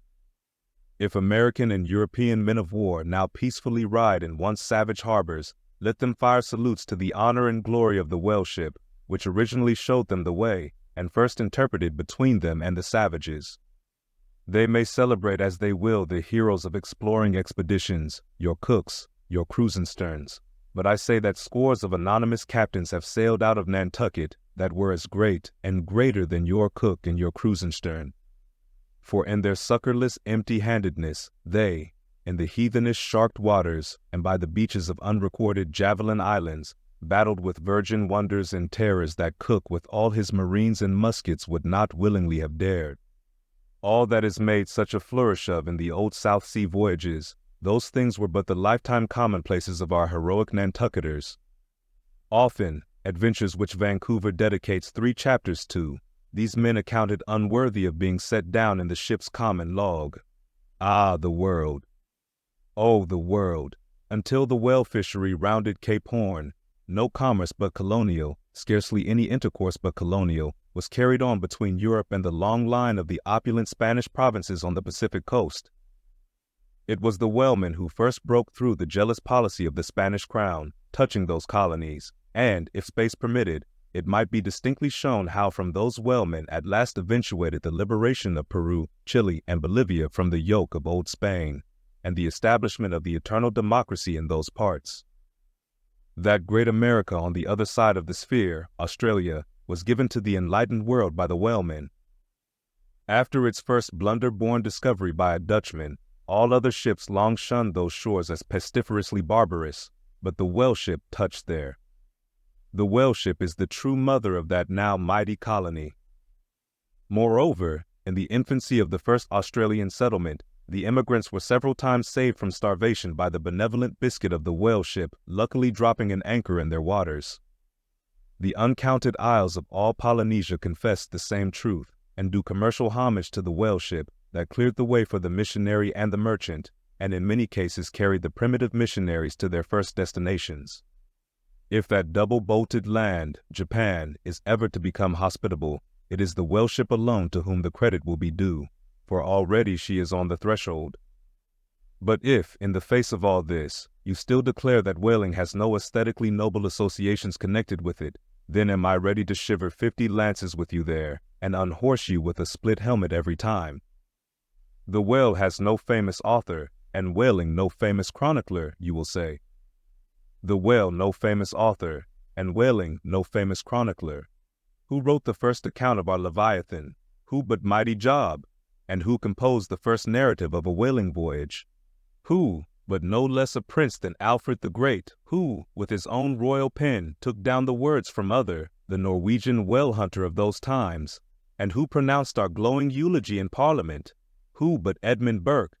True enough, but then whalemen themselves are poor devils. They have no good blood in their veins. No good blood in their veins? They have something better than royal blood there. The grandmother of Benjamin Franklin was Mary Morrell, afterwards, by marriage, Mary Folger, one of the old settlers of Nantucket, and the ancestress to a long line of Folgers and harpooneers, all kith and kin to noble Benjamin, this day darting the barbed iron from one side of the world to the other. Good again, but then all confess that somehow whaling is not respectable. Whaling not respectable. Whaling is imperial. By old English statutory law, the whale is declared a royal fish. Oh, that's only nominal. The whale himself has never figured in any grand imposing way. The whale never figured in any grand imposing way? In one of the mighty triumphs given to a Roman general upon his entering the world's capital, the bones of a whale, brought all the way from the Syrian coast, were the most conspicuous object in the assembled procession. See subsequent chapters for something more on this head. Granted, since you cite it, but, say what you will, there is no real dignity in whaling. No dignity in whaling? The dignity of our calling the very heavens attest. Cetus is a constellation in the south. No more. Drive down your hat in presence of the Tsar, and take it off to Queequeg. No more. I know a man that, in his lifetime, has taken 350 whales. I account that man more honorable than that great captain of antiquity who boasted of taking as many walled towns. And, as for me, if, by any possibility, there be any as yet undiscovered prime thing in me, if I shall ever deserve any real repute in that small but high-hushed world, which I might not be unreasonably ambitious of, if hereafter I shall do anything that, upon the whole, a man might rather have done than to have left undone, if at my death my executors, or more properly my creditors, find any precious MSS in my desk, then here I prospectively ascribe all the honor and the glory to whaling, for a whale ship was my Yale College and my Harvard. Speed up your reading and enhance your memory with Moby Dick by your side. Choose the tactile joy of a physical book or the convenience of Kindle and discover a deeper way to dive into this classic. Pairing the audiobook with the text takes your understanding and retention to the next level. Ready to transform your literary experience? Check the link in the description and pick the perfect format for you. With EchoTales Audiobooks, Moby Dick awaits. Dive deeper, read faster, remember more. Get your book now. Chapter 25. Postscript. In behalf of the dignity of whaling, I would fain advance naught but substantiated facts. But after embattling his facts, an advocate who should wholly suppress a not unreasonable surmise, which might tell eloquently upon his cause, such an advocate, would he not be blameworthy? It is well known that at the coronation of kings and queens, even modern ones, a certain curious process of seasoning them for their functions is gone through. There is a salt cellar of state, so called, and there may be a caster of state. How they use the salt precisely, who knows? Certain I am, however, that a king's head is solemnly oiled at his coronation, even as a head of salad. Can it be, though, that they anoint it with a view of making its interior run well, as they anoint machinery? Much might be ruminated here concerning the essential dignity of this regal process, because in common life we esteem but meanly and contemptibly a fellow who anoints his hair and palpably smells of that anointing. In truth, a mature man who uses hair oil, unless medicinally, that man has probably got a quaggy spot in him somewhere. As a general rule, he can't amount to much in his totality. But the only thing to be considered here is this: what kind of oil is used at coronations? Certainly it cannot be olive oil, nor macassar oil, nor castor oil, nor bear's oil, nor train oil, nor cod liver oil. What then can it possibly be but sperm oil in its unmanufactured, unpolluted state, the sweetest of all oils? Think of that, ye loyal Britons. We whalemen supply your kings and queens with coronation stuff. Speed up your reading and enhance your memory with Moby Dick by your side. Choose the tactile joy of a physical book or the convenience of Kindle and discover a deeper way to dive into this classic. Pairing the audiobook with the text takes your understanding and retention to the next level.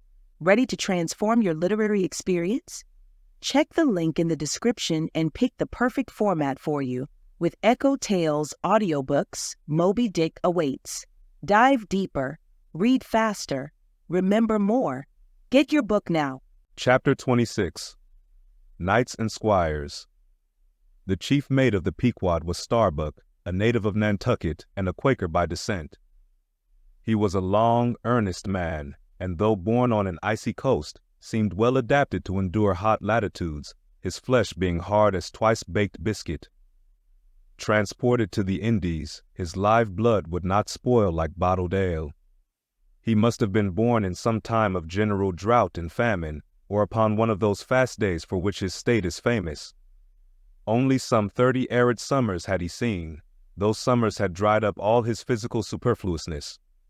But this, his thinness, so to speak, seemed no more the token of wasting anxieties and cares than it seemed the indication of any bodily blight. It was merely the condensation of the man.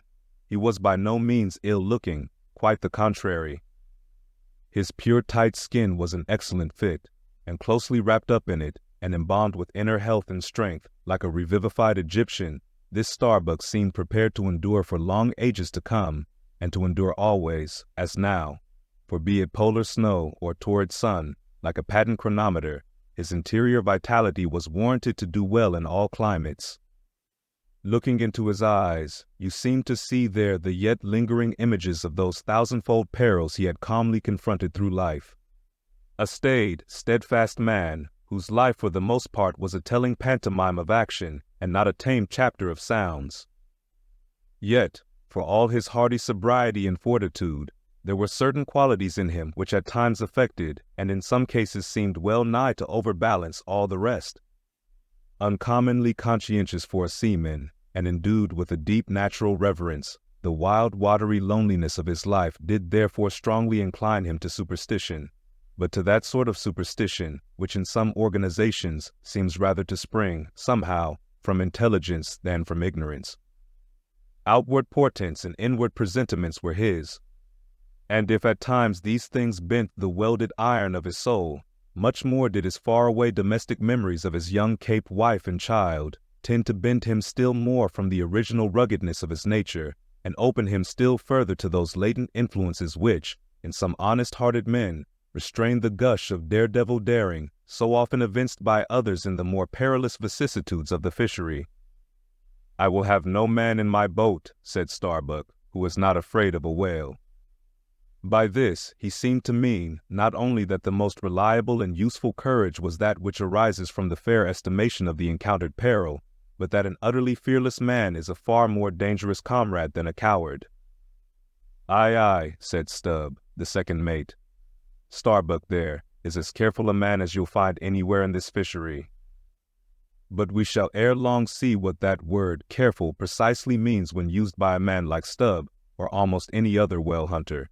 Starbuck was no crusader after perils. In him courage was not a sentiment, but a thing simply useful to him, and always at hand upon all mortally practical occasions. Besides, he thought perhaps that in this business of whaling, courage was one of the great staple outfits of the ship, like her beef and her bread, and not to be foolishly wasted. Wherefore he had no fancy for lowering for whales after sundown, nor for persisting in fighting a fish that too much persisted in fighting him. For, thought Starbuck, I am here in this critical ocean to kill whales for my living, and not to be killed by them for theirs, and that hundreds of men had been so killed Starbuck well knew.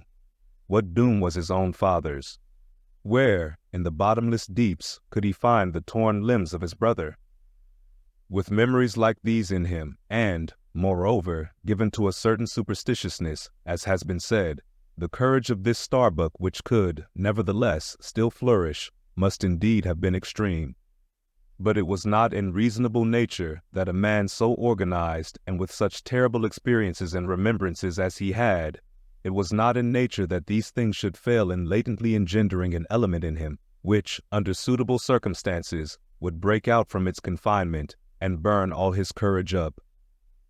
And brave as he might be, it was that sort of bravery chiefly, visible in some intrepid men, which, while generally abiding firm in the conflict with seas, or winds, or whales, or any of the ordinary irrational horrors of the world, yet cannot withstand those more terrific, because more spiritual terrors, which sometimes menace you from the concentrating brow of an enraged and mighty man.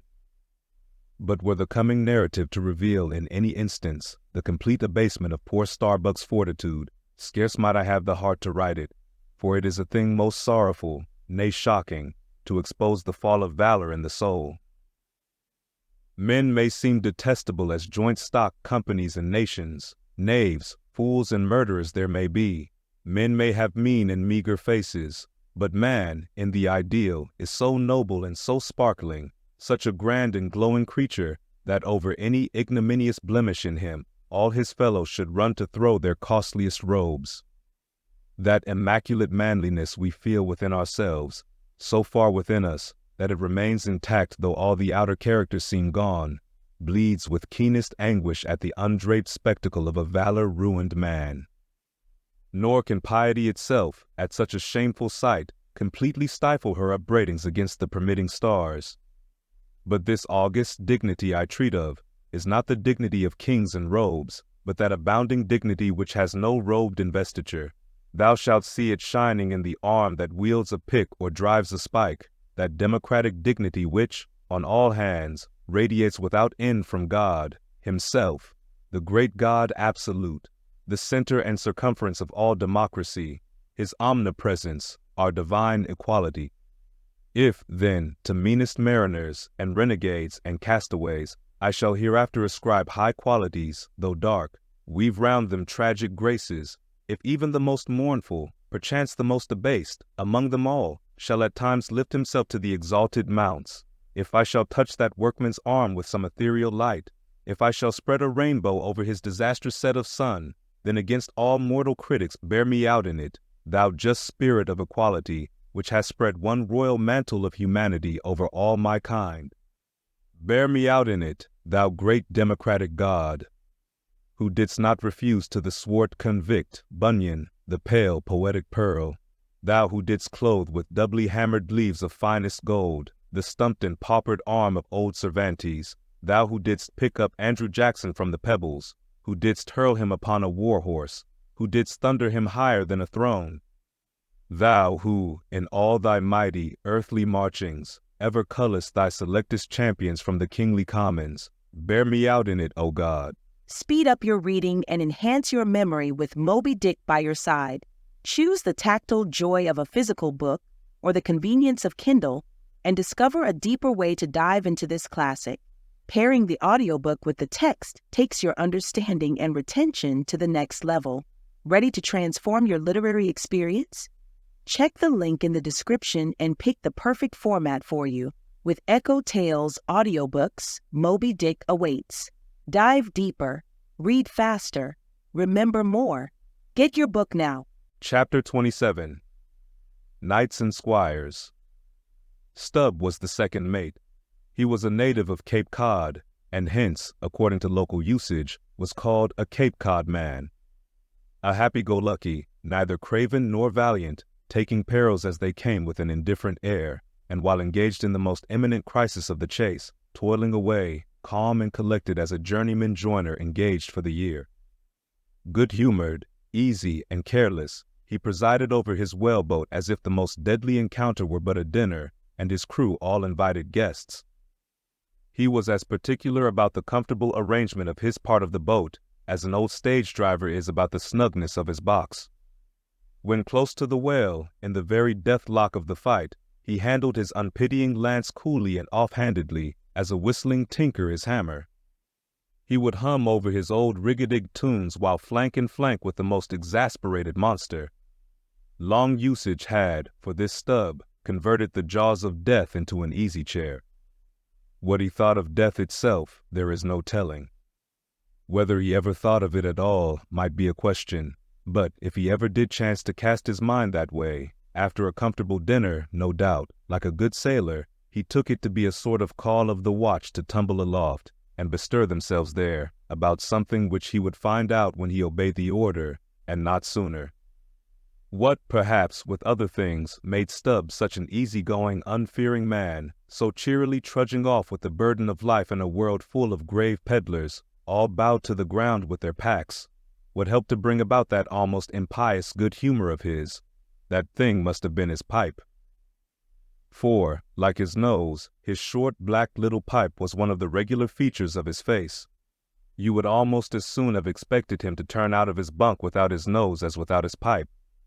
He kept a whole row of pipes there ready loaded, stuck in a rack, within easy reach of his hand, and whenever he turned in, he smoked them all out in succession, lighting one from the other to the end of the chapter, then loading them again to be in readiness anew. For, when Stubb dressed, instead of first putting his legs into his trousers, he put his pipe into his mouth. I say this continual smoking must have been one cause, at least, of his peculiar disposition, for everyone knows that this earthly air, whether ashore or afloat, is terribly infected with the nameless miseries of the numberless mortals who have died exhaling it. And as in time of the cholera, some people go about with a camphorated handkerchief to their mouths, so likewise, against all mortal tribulations, Stubb's tobacco smoke might have operated as a sort of disinfecting agent.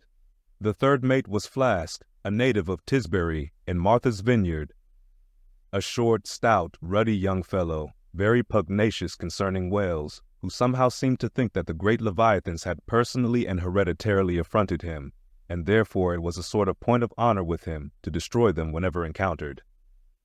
So utterly lost was he to all sense of reverence for the many marvels of their majestic bulk and mystic ways, and so dead to anything like an apprehension of any possible danger from encountering them, that in his poor opinion, the wondrous whale was but a species of magnified mouse, or at least water rat, requiring only a little circumvention and some small application of time and trouble in order to kill and boil. This ignorant, unconscious fearlessness of his made him a little waggish in the matter of whales. He followed these fish for the fun of it, and a 3 years' voyage round Cape Horn was only a jolly joke that lasted that length of time. As a carpenter's nails are divided into wrought nails and cut nails, so mankind may be similarly divided. Little Flask was one of the wrought ones, made to clinch tight and last long.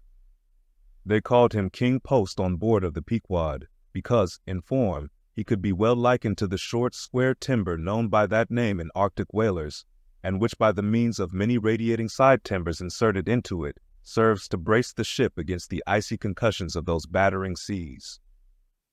Now these three mates, Starbuck, Stubb, and Flask, were momentous men. They it was who by universal prescription commanded 3 of the Pequod's boats as headsmen.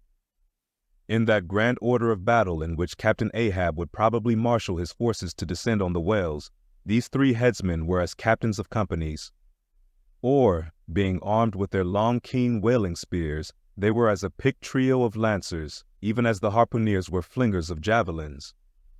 And since in this famous fishery, each mate or headsman, like a Gothic knight of old, is always accompanied by his boat steerer or harpooneer, who in certain conjunctures provides him with a fresh lance when the former one has been badly twisted or elbowed in the assault, and moreover, as there generally subsists between the two a close intimacy and friendliness, it is therefore but meet that in this place we set down who the Pequod's harpooneers were, and to what headsman each of them belonged. First of all was Pequod, whom Starbuck, the chief mate, had selected for his squire. But Pequod is already known. Next was Tashtigo, an unmixed Indian from Gayhead, the most westerly promontory of Martha's Vineyard, where there still exists the last remnant of a village of red men, which has long supplied the neighboring island of Nantucket with many of her most daring harpooneers. In the fishery, they usually go by the generic name of Gay Headers. Tashtigo's long, lean, sable hair, his high cheekbones and black rounding eyes, for an Indian, oriental in their largeness, but Antarctic in their glittering expression, all this sufficiently proclaimed him an inheritor of the unvitiated blood of those proud warrior hunters, who, in quest of the great New England moose, had scoured, bow in hand, the aboriginal forests of the Maine. But no longer snuffing in the trail of the wild beasts of the woodland, Tashtigo now hunted in the wake of the great whales of the sea, the unerring harpoon of the sun fitly replacing the infallible arrow of the sires. To look at the tawny brawn of his lithe, snaky limbs, you would almost have credited the superstitions of some of the earlier Puritans, and half believed this wild Indian to be a son of the prince of the powers of the air. Tashtigo was Stubb, the second mate's squire. Third among the harpooneers was Daggoo, a gigantic, coal-black Negro savage with a lion-like tread and a Hassawaris to behold. Suspended from his ears were two golden hoops, so large that the sailors called them ringboats and would talk of securing the topsail halyards to them. In his youth, Daggoo had voluntarily shipped on board of a whaler lying in a lonely bay on his native coast, and never having been anywhere in the world but in Africa, Nantucket, and the pagan harbors most frequented by whalemen, and having now led for many years the bold life of the fishery in the ships of owners uncommonly heedful of what manner of men they shipped, Daggoo retained all his barbaric virtues, and erect as a giraffe, moved about the decks in all the pomp of 6'5" in his socks. There was a corporeal humility in looking up at him, and a white man standing before him seemed a white flag come to beg truce of a fortress. Curious to tell, this imperial Negro, a Hassawaris Daggoo, was the squire of Little Flask, who looked like a chessman beside him. As for the residue of the Pequod's company, be it said that at the present day not 1 in 2 of the many thousand men before the mast employed in the American whale fishery are Americans born, though pretty nearly all the officers are. Herein it is the same with the American whale fishery as with the American Army and military and merchant navies, and the engineering forces employed in the construction of the American canals and railroads. The same, I say, because in all these cases the native American liberally provides the brains, the rest of the world as generously supplying the muscles. No small number of these whaling seamen belong to the Azores, where the outward-bound Nantucket whalers frequently touch to augment their crews from the hardy peasants of those rocky shores. In like manner, the Greenland whalers sailing out of Hull or London put in at the Shetland Islands to receive the full complement of their crew. Upon the passage homewards, they drop them there again. How it is, there is no telling, but islanders seem to make the best whalemen. They were nearly all islanders in the Pequod, isolados too, I call such, not acknowledging the common continent of men, but each isoledo living on a separate continent of his own. Yet now, federated along one keel, what a set these isoledos were!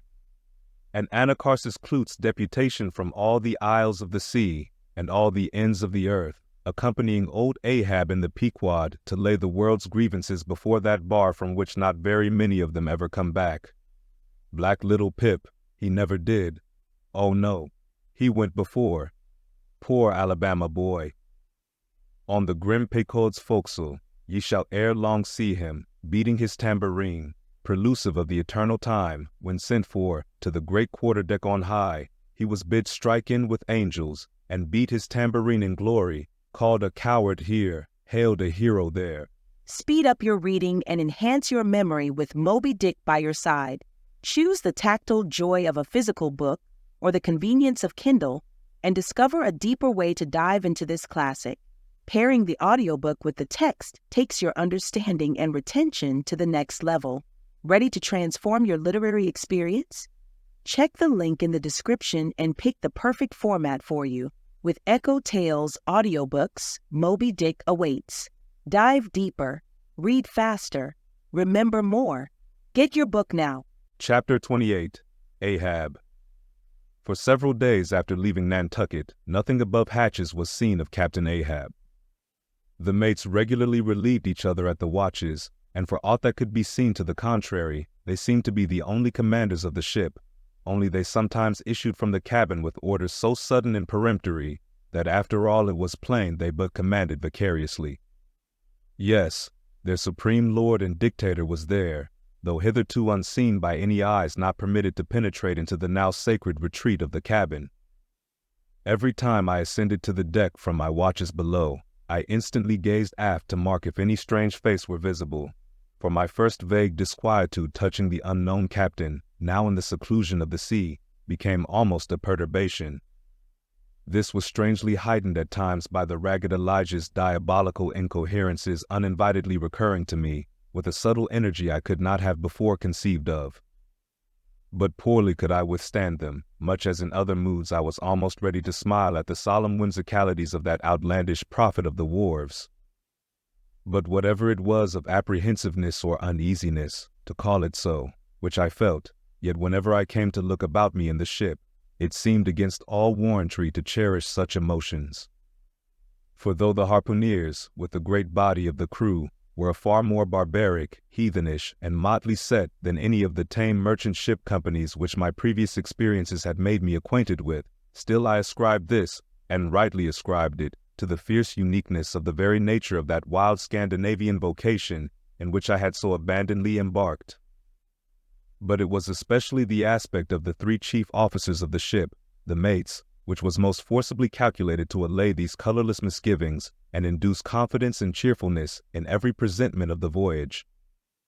Three better, more likely sea officers and men, each in his own different way, could not readily be found, and they were every one of them Americans, a Nantucketer, a Vineyarder, a Cape man. Now, it being Christmas when the ship shot from outer harbor, for a space we had biting polar weather, though all the time running away from it to the southward, and by every degree and minute of latitude which we sailed, gradually leaving that merciless winter and all its intolerable weather behind us. It was one of those less lowering, but still gray and gloomy enough mornings of the transition, when with a fair wind the ship was rushing through the water with a vindictive sort of leaping and melancholy rapidity, that as I mounted to the deck at the call of the forenoon watch, so soon as I leveled my glance towards the taffrail, foreboding shivers ran over me. Reality outran apprehension. Captain Ahab stood upon his quarterdeck. There seemed no sign of common bodily illness about him, nor of the recovery from any. He looked like a man cut away from the stake, when the fire has overrunningly wasted all the limbs without consuming them, or taking away one particle from their compacted, aged robustness. His whole high, broad form seemed made of solid bronze, and shaped in an unalterable mold, like Cellini's cast Perseus. Threading its way out from among his gray hairs, and continuing right down one side of his tawny scorched face and neck, till it disappeared in his clothing, you saw a slender rod-like mark, lividly whitish.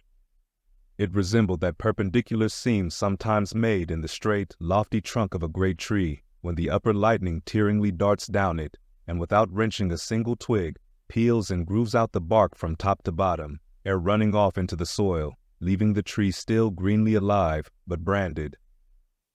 Whether that mark was born with him, or whether it was the scar left by some desperate wound, no one could certainly say. By some tacit consent, throughout the voyage, little or no allusion was made to it, especially by the mates. But once Tashtigo Sr., an old gay head Indian among the crew, superstitiously asserted that not till he was full 40 years old did Ahab become that way branded, and then it came upon him, not in the fury of any mortal fray, but in an elemental strife at sea. Yet, this wild hint seemed inferentially negatived by what a gray Manxman insinuated, an old sepulchral man, who, having never before sailed out of Nantucket, had never ere this laid eye upon wild Ahab. Nevertheless, the old sea traditions, the immemorial credulities, popularly invested this old Manxman with preternatural powers of discernment, so that no white sailor seriously contradicted him when he said that if ever Captain Ahab should be tranquilly laid out, which might hardly come to pass, so he muttered, then whoever should do that last office for the dead would find a birthmark on him from crown to sole. So powerfully did the whole grim aspect of Ahab affect me, and the livid brand which streaked it, that for the first few moments I hardly noted that not a little of this overbearing grimness was owing to the barbaric white leg upon which he partly stood. It had previously come to me that this ivory leg had at sea been fashioned from the polished bone of the sperm whale's jaw. Aye, he was dismasted off Japan, said the old gay-head Indian once, but like his dismasted craft, he shipped another mast without coming home for it. He has a quiver of 'em. I was struck with the singular posture he maintained. Upon each side of the Pequod's quarterdeck, and pretty close to the mizzen shrouds, there was an auger hole, bored about half an inch or so into the plank. His bone leg steadied in that hole, one arm elevated, and holding by a shroud, Captain Ahab stood erect, looking straight out beyond the ship's ever-pitching prow. There was an infinity of firmest fortitude, a determinate, unsurrenderable willfulness in the fixed and fearless forward dedication of that glance. Not a word he spoke, nor did his officers say aught to him, though by all their minutest gestures and expressions they plainly showed the uneasy, if not painful consciousness of being under a troubled master eye. And not only that, but moody-stricken Ahab stood before them with a crucifixion in his face, in all the nameless regal overbearing dignity of some mighty woe. Ere long, from his first visit in the air, he withdrew into his cabin. But after that morning, he was every day visible to the crew, either standing in his pivot hole, or seated upon an ivory stool he had, or heavily walking the deck. As the sky grew less gloomy, indeed, began to grow a little genial, he became still less and less a recluse, as if, when the ship had sailed from home, nothing but the dead wintry bleakness of the sea had then kept him so secluded. And by, it came to pass that he was almost continually in the air, but as yet, for all that he said, or perceptibly did, on the at last sunny deck, he seemed as unnecessary there as another mast. But the Pequod was only making a passage now, not regularly cruising, nearly all whaling preparatives needing supervision the mates were fully competent to, so that there was little or nothing out of himself to employ or excite Ahab now, and thus chase away, for that one interval, the clouds that layer upon layer were piled upon his brow, as ever all clouds choose the loftiest peaks to pile themselves upon. Nevertheless, ere long, the warm, warbling persuasiveness of the pleasant holiday weather we came to seemed gradually to charm him from his mood. For, as when the red-cheeked, dancing girls, April and May, trip home to the wintry misanthropic woods, even the barest, ruggedest, most thunder-cloven old oak will at least send forth some few green sprouts to welcome such glad-hearted visitants. So Ahab did, in the end, a little respond to the playful allurings of that girlish air. More than once did he put forth the faint blossom of a look, which, in any other man, would have soon flowered out in a smile. Speed up your reading and enhance your memory with Moby Dick by your side. Choose the tactile joy of a physical book or the convenience of Kindle, and discover a deeper way to dive into this classic. Pairing the audiobook with the text takes your understanding and retention to the next level. Ready to transform your literary experience? Check the link in the description and pick the perfect format for you. With EchoTales Audiobooks, Moby Dick awaits. Dive deeper, read faster, remember more. Get your book now. Chapter 29. Enter Ahab, to him, Stubb. Some days elapsed, and ice and icebergs all astern, the Pequod now went rolling through the bright Quito spring, which, at sea, almost perpetually reigns on the threshold of the eternal August of the tropic. The warmly cool, clear, ringing, perfumed, overflowing, redundant days were as crystal goblets of Persian sherbet, heaped up, flaked up, with rosewater snow. The starred and stately nights seemed haughty dames in jeweled velvets, nursing at home in lonely pride the memory of their absent conquering earls, the golden-helmeted suns. For sleeping man, 'twas hard to choose between such winsome days and such seducing nights. But all the witcheries of that unwaning weather did not merely lend new spells and potencies to the outward world. Inward they turned upon the soul, especially when the still mild hours of eve came on. Then memory shot her crystals as the clear ice most forms of noiseless twilights. And all these subtle agencies, more and more they wrought on Ahab's texture. Old age is always wakeful, as if, the longer linked with life, the less man has to do with aught that looks like death. Among sea commanders, the old graybeards will oftenest leave their berths to visit the night-cloaked deck. It was so with Ahab, only that now, of late, he seemed so much to live in the open air, that truly speaking, his visits were more to the cabin than from the cabin to the planks. "It feels like going down into one's tomb," he would mutter to himself, "for an old captain like me to be descending this narrow scuttle to go to my grave-dug berth."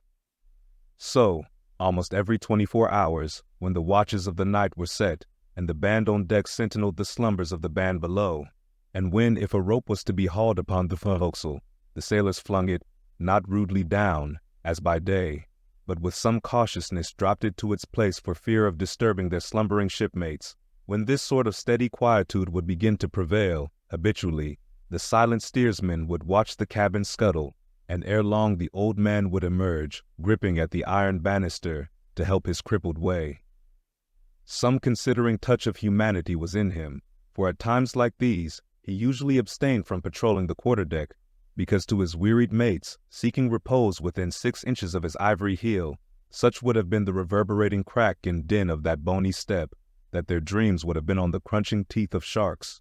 But once the mood was on him too deep for common regardings, and as with heavy, lumber-like pace he was measuring the ship from taffrail to mainmast, Stubb, the old second mate, came up from below, with a certain unassured, deprecating humorousness, hinted that if Captain Ahab was pleased to walk the planks, then no one could say nay, but there might be some way of muffling the noise, hinting something indistinctly and hesitatingly about a globe of tow and the insertion into it of the ivory heel.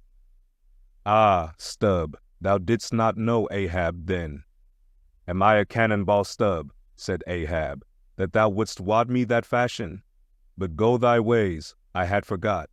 Below to thy nightly grave, where such as ye sleep between shrouds, to use ye to the filling one at last. Down, dog and kennel." Starting at the unforeseen concluding exclamation of the so suddenly scornful old man, Stubb was speechless a moment, then said excitedly, "I am not used to be spoken to that way, sir. I do but less than half like it, sir." "Avast!"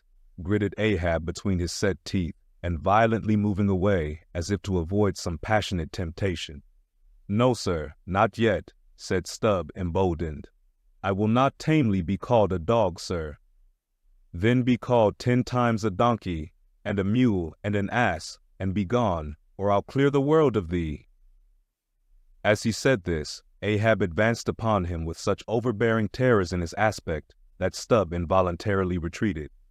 "I was never served so before without giving a hard blow for it," muttered Stubb, as he found himself descending the cabin scuttle. "It's very queer.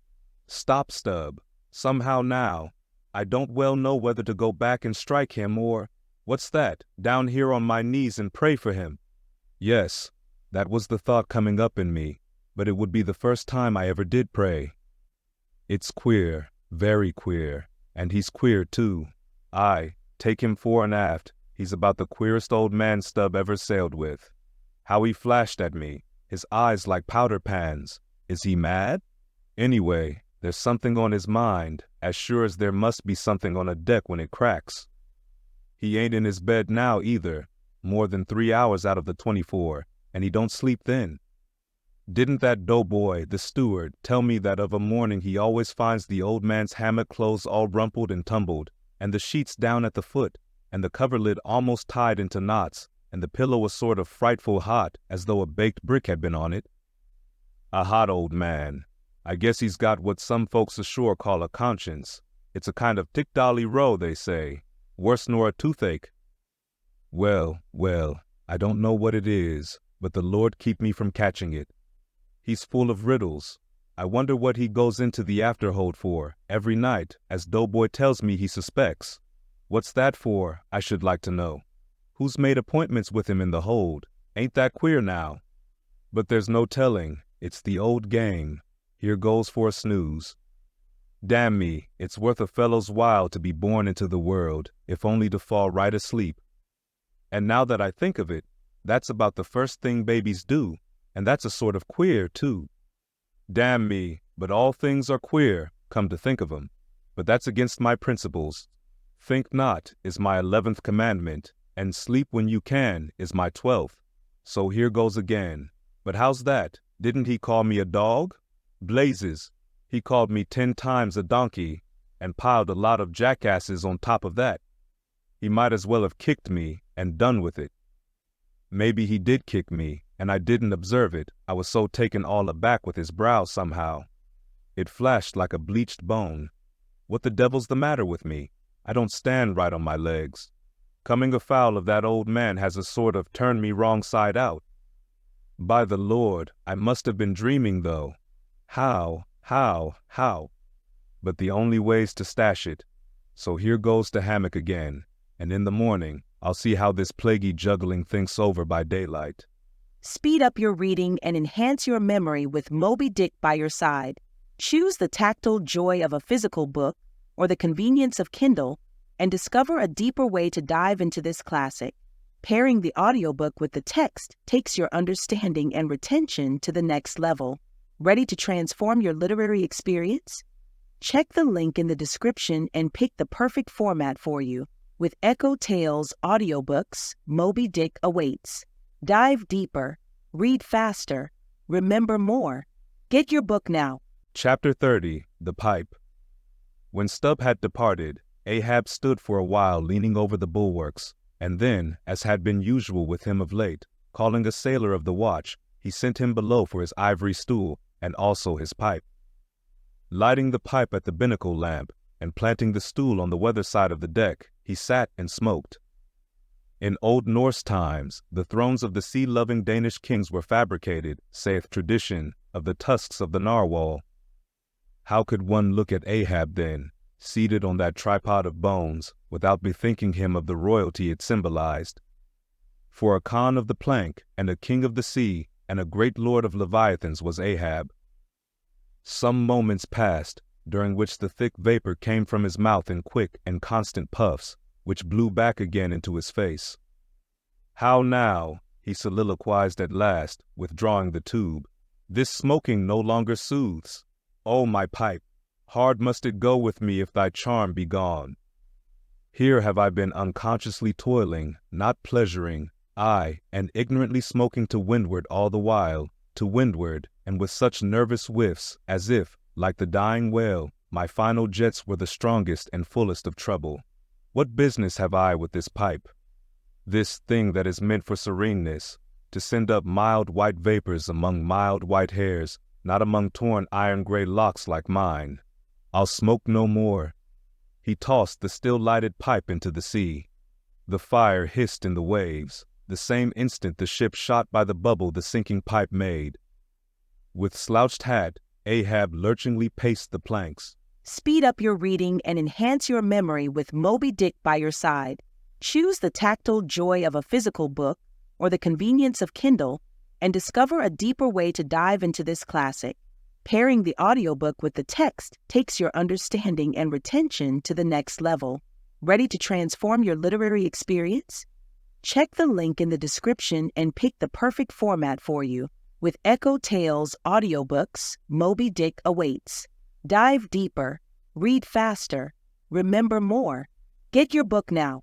Chapter 31, Queen Mab. Next morning, Stubb accosted Flask. Such a queer dream, King Post, I never had. You know the old man's ivory leg. Well, I dreamed he kicked me with it, and when I tried to kick back, upon my soul, my little man, I kicked my leg right off. And then, presto, Ahab seemed a pyramid, and I, like a blazing fool, kept kicking at it. But what was still more curious, Flask, you know how curious all dreams are. Through all this rage that I was in, I somehow seemed to be thinking to myself that after all, it was not much of an insult, that kick from Ahab. Why, thinks I, what's the row? It's not a real leg, only a false leg. And there's a mighty difference between a living thump and a dead thump. That's what makes a blow from the hand, Flask, 50 times more savage to bear than a blow from a cane. The living member, that makes the living insult, my little man. And thinks I to myself all the while, mind, while I was stubbing my silly toes against that cursed pyramid, so confoundedly contradictory was it all the while, I say, I was thinking to myself, what's his leg now but a cane, a whalebone cane? Yes, thinks I, it was only a playful cudgeling, in fact, only a whaleboning that he gave me, not a base kick. Besides, thinks I, look at it once. Why, the end of it, the foot part, what a small sort of end it is, whereas if a broad-footed farmer kicked me, there's a devilish broad insult. But this insult is whittled down to a point only. But now comes the greatest joke of the dream, Flask. While I was battering away at the pyramid, a sort of badger-haired old merman with a hump on his back takes me by the shoulders and slews me round. "What are you 'bout?" says he. Slid, man, but I was frightened. Such a fizz. But somehow, next moment I was over the fright. "What am I about?" says I at last. "And what business is that of yours, I should like to know, Mr. Humpback? Do you want a kick?" By the Lord, Flask, I had no sooner said that than he turned round his stern to me, bent over, and dragging up a lot of seaweed he had for a clout. What do you think I saw? Why, thunder alive, man, his stern was stuck full of marlin spikes with the points out. Says I, on second thoughts, "I guess I won't kick you, old fellow." "Wise stub," said he, "wise stub," and kept muttering it all the time, a sort of eating of his own gums like a chimney hag. Seeing he wasn't going to stop saying over his wise stub, I thought I might as well fall to kicking the pyramid again, but I had only just lifted my foot for it when he roared out, "Stop that kicking." "Halloa," says I, "what's the matter now, old fellow?" "Look ye here," says he, "let's argue the insult. Captain Ahab kicked ye, didn't he?" "Yes, he did," says I. "Right here it was." "Very good," says he. "He used his ivory leg, didn't he?" "Yes, he did," says I. "Well then," says he, "wise stub, what have you to complain of? Didn't he kick with right good will? It wasn't a common pitch-pine leg he kicked with, was it? No, you were kicked by a great man, and with a beautiful ivory leg, Stub. It's an honor. I consider it an honor. Listen, wise Stub. In old England the greatest lords think it great glory to be slapped by a queen, and made garter knights of. But be your boast, Stub, that ye were kicked by old Ahab, and made a wise man of. Remember what I say. Be kicked by him. Account his kicks honors, and on no account kick back, for you can't help yourself, wise Stub. Don't you see that pyramid?" With that, he all of a sudden seemed somehow, in some queer fashion, to swim off into the air. I snored, rolled over, and there I was in my hammock. Now what do you think of that dream, Flask? I don't know. It seems a sort of foolish to me, though. Maybe, but it's made a wise man of me, Flask. Do you see Ahab standing there, sideways looking over the stern? Well, the best thing you can do, Flask, is to let the old man alone. Never speak to him, whatever he says. Halloa, what's that he shouts? Hark! Masthead there, look sharp, all of ye. There are whales hereabouts. If ye see a white one, split your lungs for him. What do you think of that now, Flask? Ain't there a small drop of something queer about that, eh?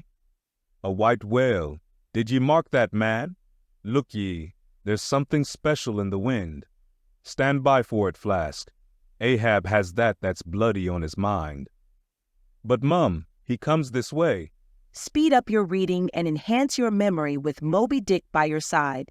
Choose the tactile joy of a physical book or the convenience of Kindle and discover a deeper way to dive into this classic. Pairing the audiobook with the text takes your understanding and retention to the next level. Ready to transform your literary experience? Check the link in the description and pick the perfect format for you. With EchoTales Audiobooks, Moby Dick awaits. Dive deeper, read faster, remember more. Get your book now. Chapter 32, Cetology. Already we are boldly launched upon the deep, but soon we shall be lost in its unshored, harborless immensities. Ere that come to pass, ere the Pequod's weedy hull rolls side by side with the barnacled hulls of the Leviathan, at the outset it is but well to attend to a matter almost indispensable to a thorough appreciative understanding of the more special, Leviathanic revelations and allusions of all sorts which are to follow. It is some systematized exhibition of the whale in his broad genera that I would now fain put before you. Yet is it no easy task. The classification of the constituents of a chaos, nothing less, is here essayed. Listen to what the best and latest authorities have laid down. No branch of zoology is so much involved as that which is entitled cetology, says Captain Scoresby, A.D. 1820.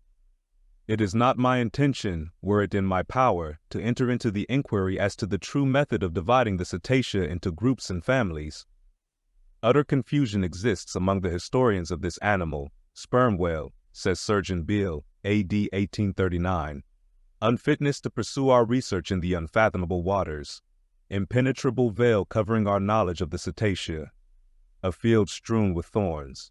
All these incomplete indications but serve to torture us naturalists. Thus speak of the whale, the great Cuvier, and John Hunter, and Lesson, those lights of zoology and anatomy. Nevertheless, though of real knowledge there be little, yet of books there are plenty, and so in some small degree with cetology, or the science of whales.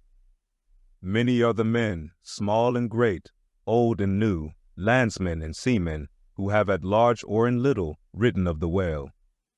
Run over a few: the authors of the Bible, Aristotle, Pliny, Aldrovandi, Sir Thomas Browne, Gesner, Ray, Linnaeus, Rondeletius, Willoughby, Green, Arditi, Sibbald, Brisson, Martin, Lacépède, Bonterre, Desmarais, Baron Cuvier, Frederick Cuvier, John Hunter, Owen, Scoresby, Beale, Bennett, J. Ross Brown, the author of Miriam Coffin, Olmsted, and the Reverend T. Cheever. But to what ultimate generalizing purpose all these have written, the above-cited extracts will show. Of the names in this list of whale authors, only those following Owen ever saw living whales, and but one of them was a real professional harpooner and whaleman, I mean Captain Scoresby. On the separate subject of the Greenland or right whale, he is the best existing authority.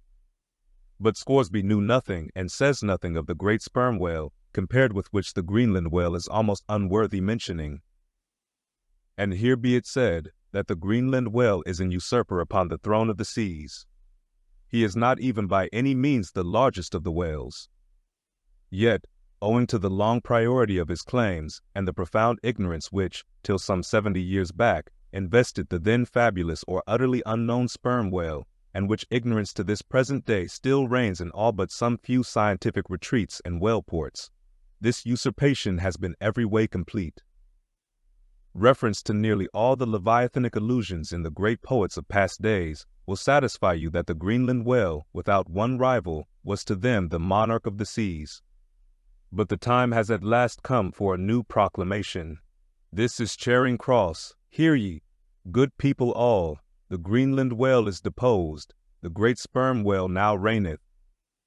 There are only 2 books in being, which at all pretend to put the living sperm whale before you, and at the same time, in the remotest degree succeed in the attempt. Those books are Beale's and Bennett's, both in their time surgeons to English South Sea whale ships, and both exact and reliable men. The original matter touching the sperm whale to be found in their volumes is necessarily small, but so far as it goes, it is of excellent quality, though mostly confined to scientific description. As yet, however, the sperm whale, scientific or poetic, lies not complete in any literature. Far above all other hunted whales, his is an unwritten life. Now the various species of whales need some sort of popular comprehensive classification, if only an easy outline one for the present, hereafter to be filled in all its departments by subsequent laborers. As no better man advances to take this matter in hand, I hereupon offer my own poor endeavors. I promise nothing complete, because any human thing supposed to be complete must for that very reason infallibly be faulty. I shall not pretend to a minute anatomical description of the various species, or, in this place at least, to much of any description. My object here is simply to project the draft of a systematization of cetology. I am the architect, not the builder. But it is a ponderous task. No ordinary letter sorter in the post office is equal to it. To grope down into the bottom of the sea after them, to have one's hands among the unspeakable foundations, ribs, and very pelvis of the world, this is a fearful thing. What am I that I should essay to hook the nose of this Leviathan? The awful tauntings in Job might well appall me. Will he, the Leviathan, make a covenant with thee? Behold, the hope of him is vain. But I have swam through libraries and sailed through oceans. I have had to do with whales with these visible hands. I am in earnest, and I will try. There are some preliminaries to settle. First, the uncertain, unsettled condition of this science of cetology is in the very vestibule attested by the fact that in some quarters it still remains a moot point whether a whale be a fish. In his System of Nature, AD 1776, Linnaeus declares, I hereby separate the whales from the fish. But of my own knowledge, I know that down to the year 1850, sharks and shad, alewives and herring, against Linnaeus's express edict, were still found dividing the possession of the same seas with the Leviathan. The grounds upon which Linnaeus would fain have banished the whales from the waters, he states as follows, on account of their warm bilocular heart, their lungs, their movable eyelids, their hollow ears, penem intrantem feminam mammis lactantum, and finally, ex lege nature juri meritoque.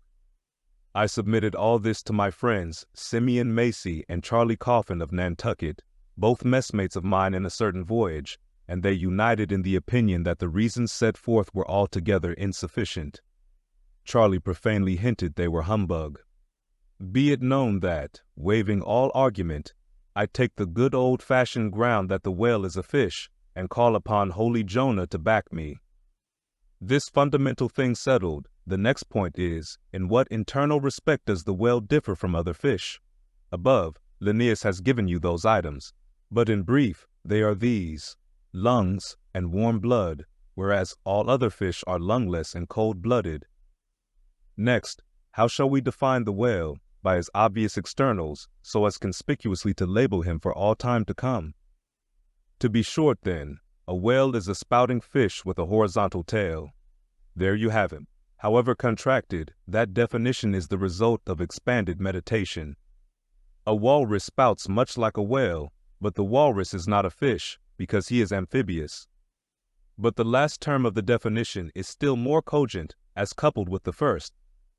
Almost anyone must have noticed that all the fish familiar to landsmen have not a flat, but a vertical or up and down tail. Whereas, among spouting fish, the tail, though it may be similarly shaped, invariably assumes a horizontal position. By the above definition of what a whale is, I do by no means exclude from the Leviathanic brotherhood any sea creature hitherto identified with the whale by the best informed Nantucketers, nor, on the other hand, link with it any fish hitherto authoritatively regarded as alien. Hence, all the smaller, spouting, and horizontal-tailed fish must be included in this ground plan of cetology.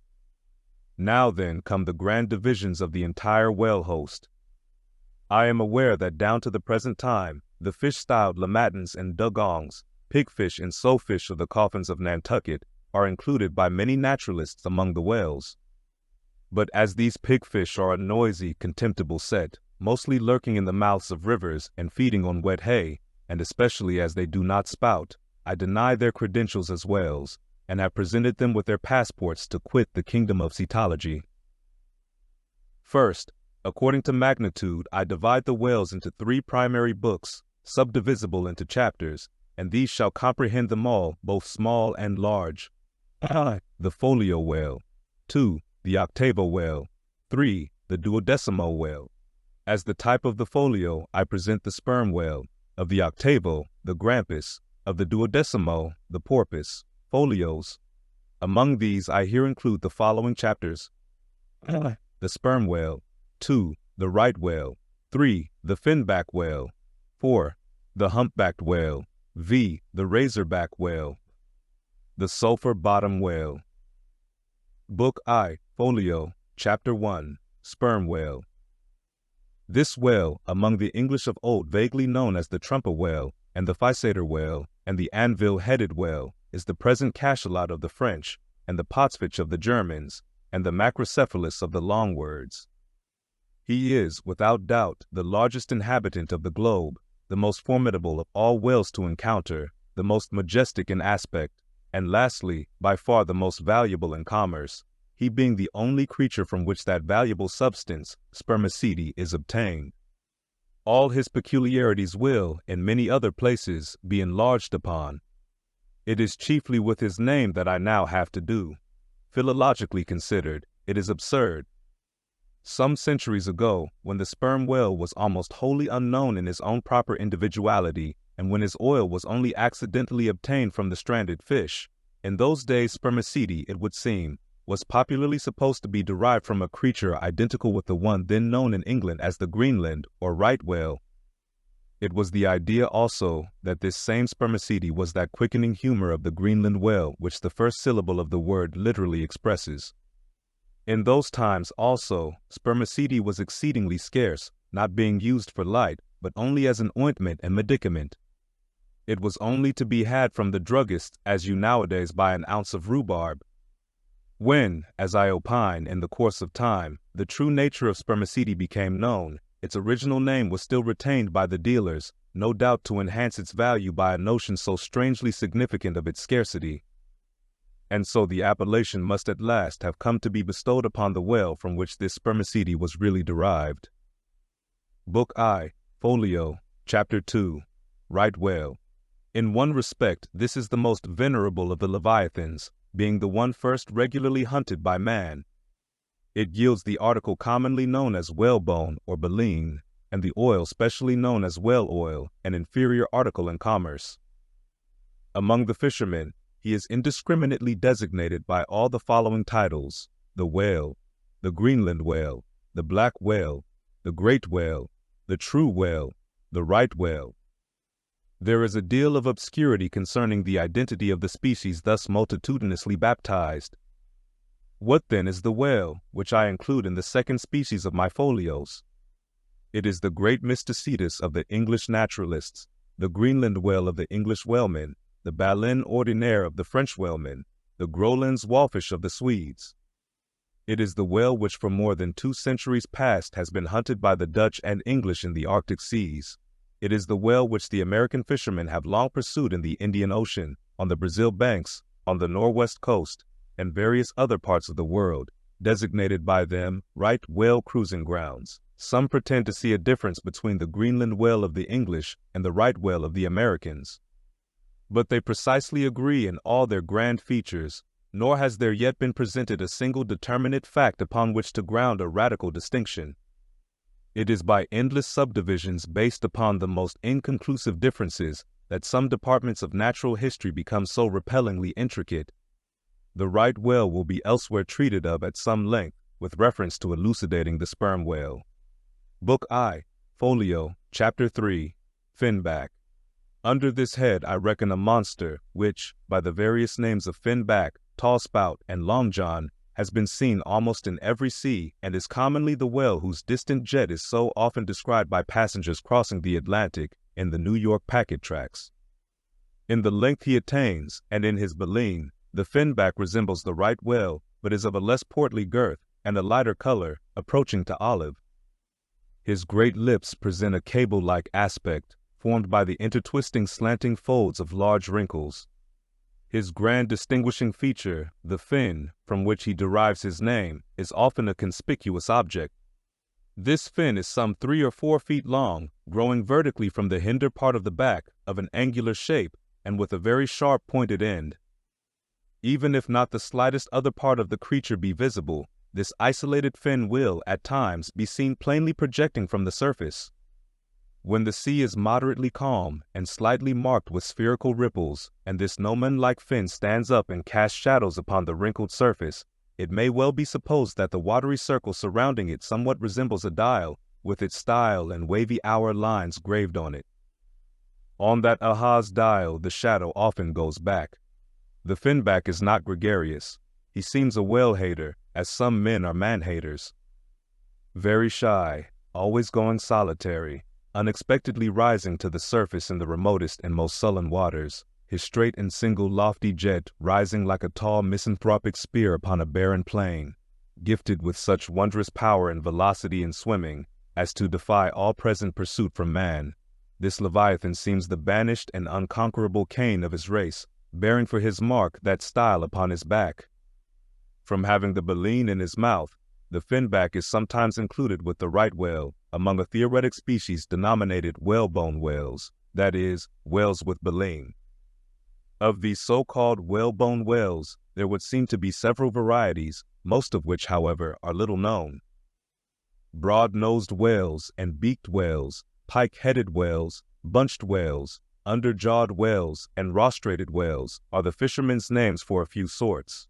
In connection with this appellative of whalebone whales, it is of great importance to mention that however such a nomenclature may be convenient in facilitating allusions to some kind of whales, yet it is in vain to attempt a clear classification of the Leviathan, founded upon either his baleen, or hump, or fin, or teeth, notwithstanding that those marked parts or features very obviously seem better adapted to afford the basis for a regular system of cetology than any other detached bodily distinctions which the whale, in his kinds, presents. How then? The baleen, hump, back fin, and teeth, these are things whose peculiarities are indiscriminately dispersed among all sorts of whales, without any regard to what may be the nature of their structure in other and more essential particulars. Thus, the sperm whale and the humpbacked whale, each has a hump, but there the similitude ceases. Then, this same humpbacked whale and the Greenland whale, each of these has baleen, but there again the similitude ceases. And it is just the same with the other parts above mentioned. In various sorts of whales, they form such irregular combinations, or, in the case of any one of them detached, such an irregular isolation, as utterly to defy all general methodization formed upon such a basis. On this rock every one of the whale naturalists has split. But it may possibly be conceived that, in the internal parts of the whale, in his anatomy, there at least, we shall be able to hit the right classification.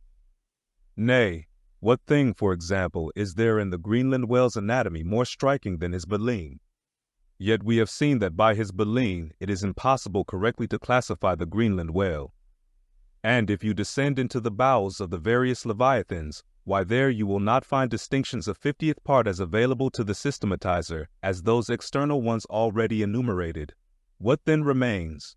Nothing but to take hold of the whales bodily in their entire liberal volume and boldly sort them that way. And this is the bibliographical system here adopted, and it is the only one that can possibly succeed, for it alone is practicable. To proceed. Book I, Folio, Chapter 4, Humpback. This whale is often seen on the Northern American coast. He has been frequently captured there and towed into harbor. He has a great pack on him like a peddler, or you might call him the elephant and castle whale. At any rate, the popular name for him does not sufficiently distinguish him, since the sperm whale also has a hump, though a smaller one. His oil is not very valuable. He has baleen. He is the most gamesome and light-hearted of all the whales, making more gay foam and white water generally than any other of them. Book I, Folio, Chapter 5, Razorback. Of this whale little is known but his name. I have seen him at a distance off Cape Horn. Of a retiring nature, he eludes both hunters and philosophers. Though no coward, he has never yet shown any part of him but his back, which rises in a long sharp ridge. Let him go. I know little more of him, nor does anybody else. Book I, Folio, Chapter 6, Sulphur Bottom. Another retiring gentleman with a brimstone belly, doubtless got by scraping along the Tartarian tiles in some of his profounder divings. He is seldom seen, At least I have never seen him except in the remoter southern seas, and then always at too great a distance to study his countenance. He is never chased. He would run away with rope walks of line. Prodigies are told of him. Adieu, sulphur bottom.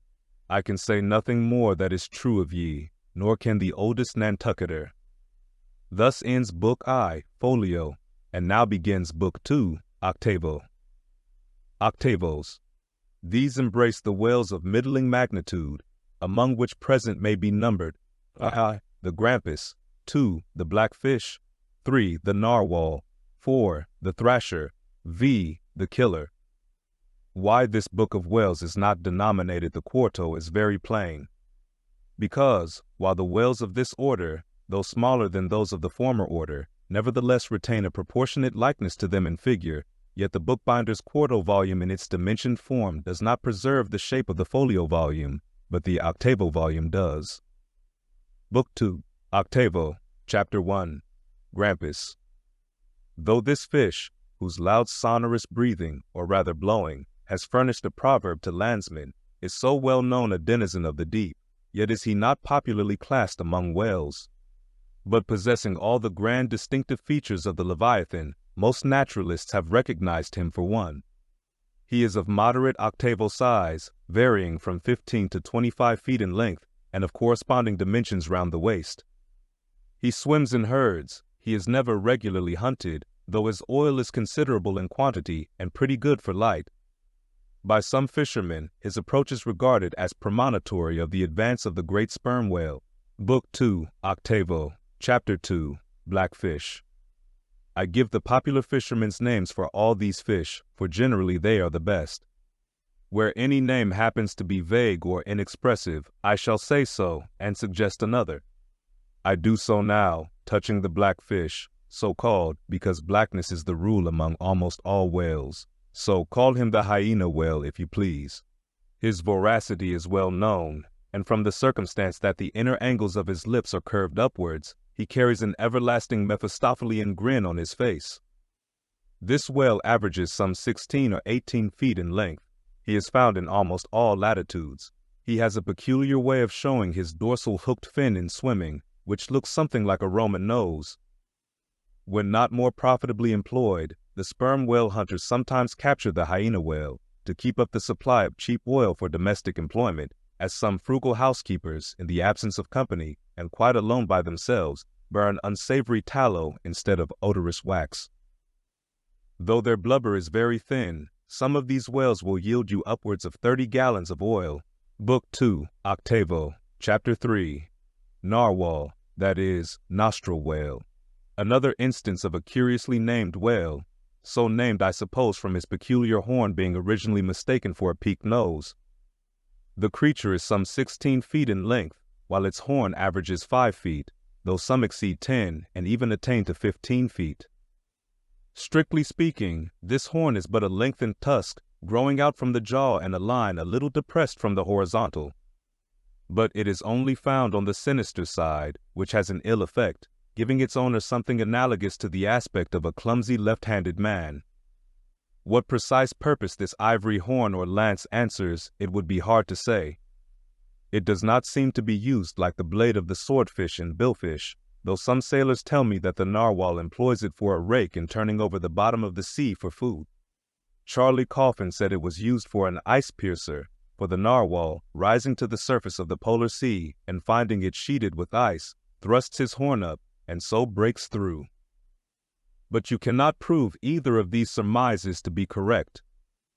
My own opinion is that however this one-sided horn may really be used by the narwhal, however that may be, it would certainly be very convenient to him for a folder in reading pamphlets.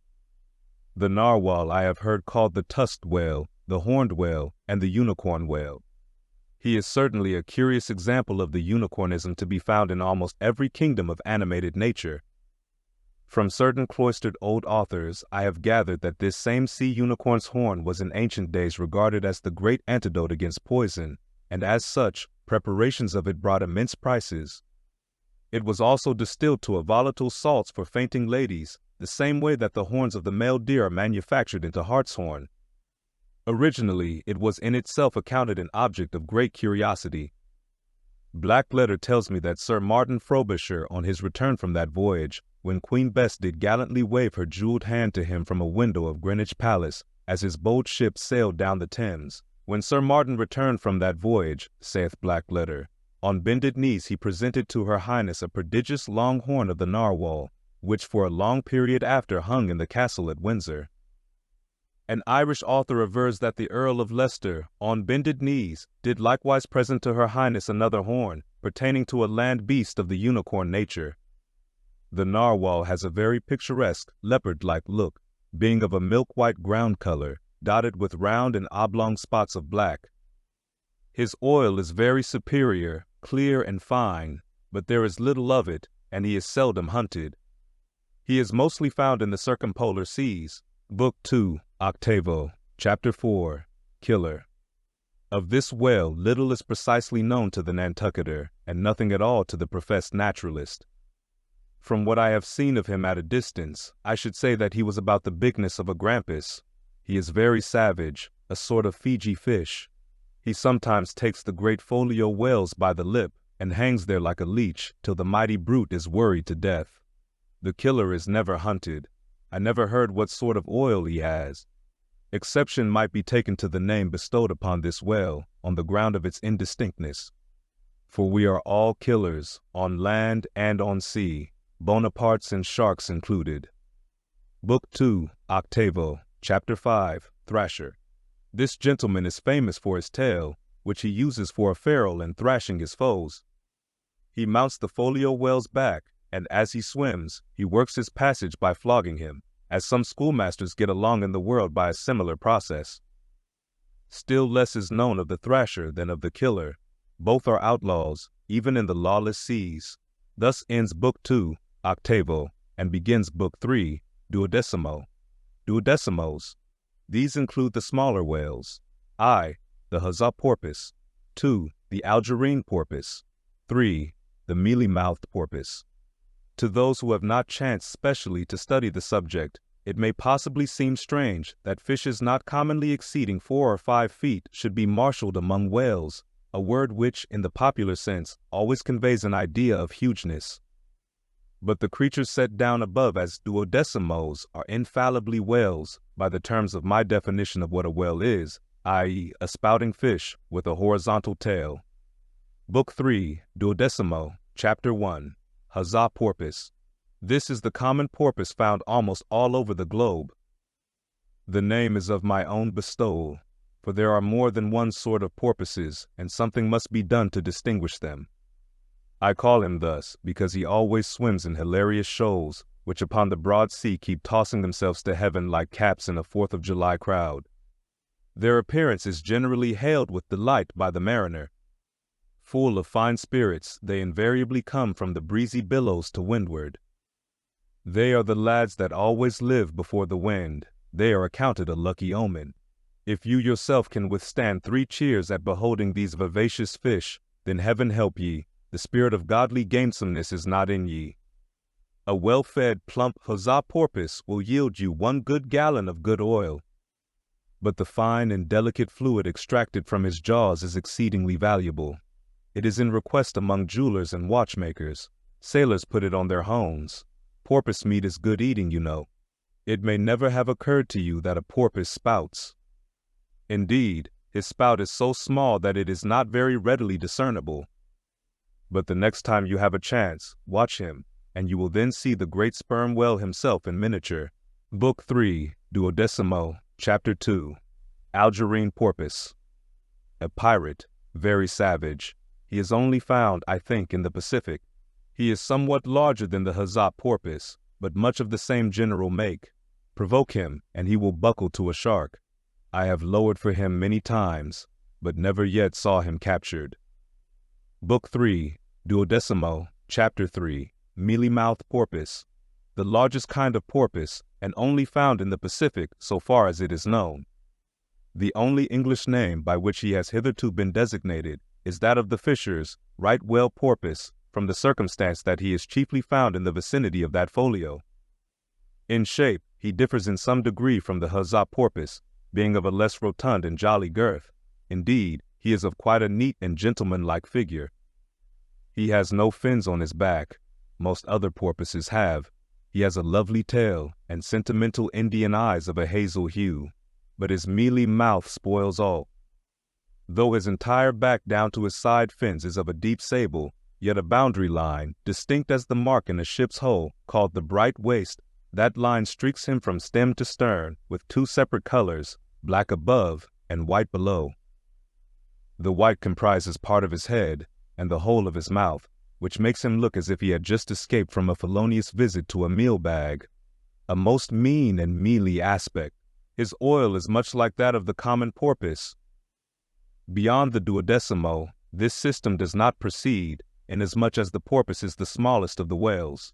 Above, you have all the leviathans of note. But there are a rabble of uncertain, fugitive, half-fabulous whales, which, as an American whaleman, I know by reputation, but not personally.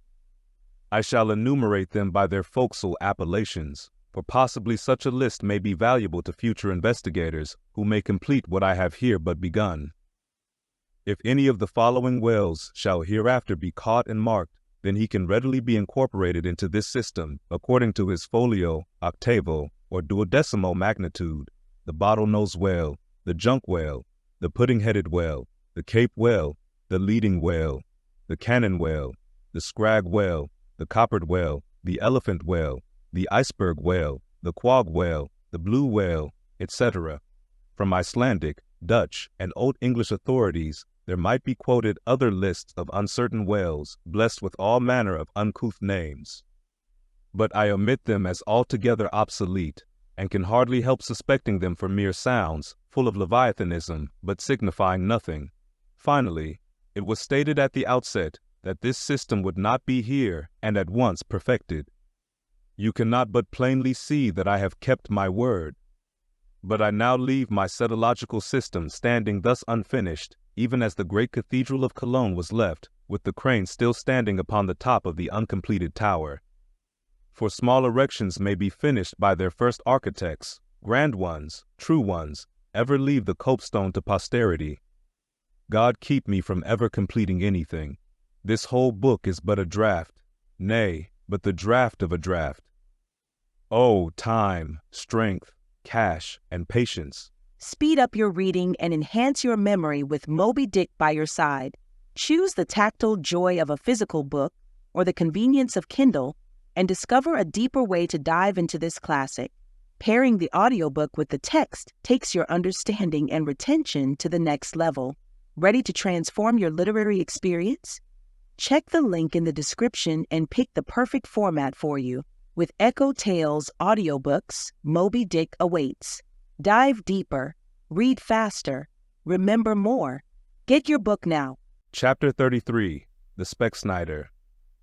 Concerning the officers of the whalecraft, this seems as good a place as any to set down a little domestic peculiarity on shipboard, arising from the existence of the harpooneer class of officers, a class unknown, of course, in any other marine than the whale fleet. The large importance attached to the harpooneer's vocation is evinced by the fact that originally in the old Dutch fishery, 2 centuries and more ago, the command of a whale ship was not wholly lodged in the person now called the captain, but was divided between him and an officer called the specksnyder. Literally, this word means fat cutter. Usage, however, in time made it equivalent to chief harpooneer. In those days, the captain's authority was restricted to the navigation and general management of the vessel, while over the whale hunting department and all its concerns, the specksnyder, or chief harpooneer, reigned supreme. In the British Greenland fishery, under the corrupted title of specksioneer, this old Dutch official is still retained, but his former dignity is sadly abridged. At present he ranks simply as senior harpooneer, and as such is but one of the captain's more inferior subalterns. Nevertheless, as upon the good conduct of the harpooneers the success of a whaling voyage largely depends, and since in the American fishery he is not only an important officer in the boat, but under certain circumstances, night watches on a whaling ground, the command of the ship's deck is also his. Therefore the grand political maxim of the sea demands that he should nominally live apart from the men before the mast, and be in some way distinguished as their professional superior, though always, by them, familiarly regarded as their social equal. Now, the grand distinction drawn between officer and man at sea is this: the first lives aft, the last forward. Hence, in whale ships and merchantmen alike, the mates have their quarters with the captain, and so too in most of the American whalers, the harpooneers are lodged in the after part of the ship. That is to say, they take their meals in the captain's cabin and sleep in a place indirectly communicating with it. Though the long period of a southern whaling voyage, by far the longest of all voyages now or ever made by man, the peculiar perils of it, and the community of interest prevailing among a company, all of whom, high or low, depend for their profits, not upon fixed wages, but upon their common luck, together with their common vigilance, intrepidity, and hard work. Though all these things do in some cases tend to beget a less rigorous discipline than in merchantmen generally, yet, never mind how much like an old Mesopotamian family these whalemen may, in some primitive instances, live together, for all that, the punctilious externals, at least, of the quarter-deck are seldom materially relaxed, and in no instance done away. Indeed, many are the Nantucket ships in which you will see the skipper parading his quarter-deck with an elated grandeur not surpassed in any military navy, nay, extorting almost as much outward homage as if he wore the imperial purple, and not the shabbiest of pilot cloth. And though of all men the moody captain of the Pequod was the least given to that sort of shallowest assumption, and though the only homage he ever exacted was implicit, instantaneous obedience, though he required no man to remove the shoes from his feet ere stepping upon the quarter-deck, and though there were times when, owing to peculiar circumstances connected with events hereafter to be detailed, he addressed them in unusual terms, whether of condescension or in terrorem, or otherwise, yet even Captain Ahab was by no means unobservant of the paramount forms and usages of the sea. Nor, perhaps, will it fail to be eventually perceived that behind those forms and usages, as it were, he sometimes masked himself, incidentally making use of them for other and more private ends than they were legitimately intended to subserve. That certain sultanism of his brain, which had otherwise in a good degree remained unmanifested, through those forms that same sultanism became incarnate in an irresistible dictatorship. For be a man's intellectual superiority what it will, it can never assume the practical, available supremacy over other men, without the aid of some sort of external arts and entrenchments, always in themselves more or less paltry and base.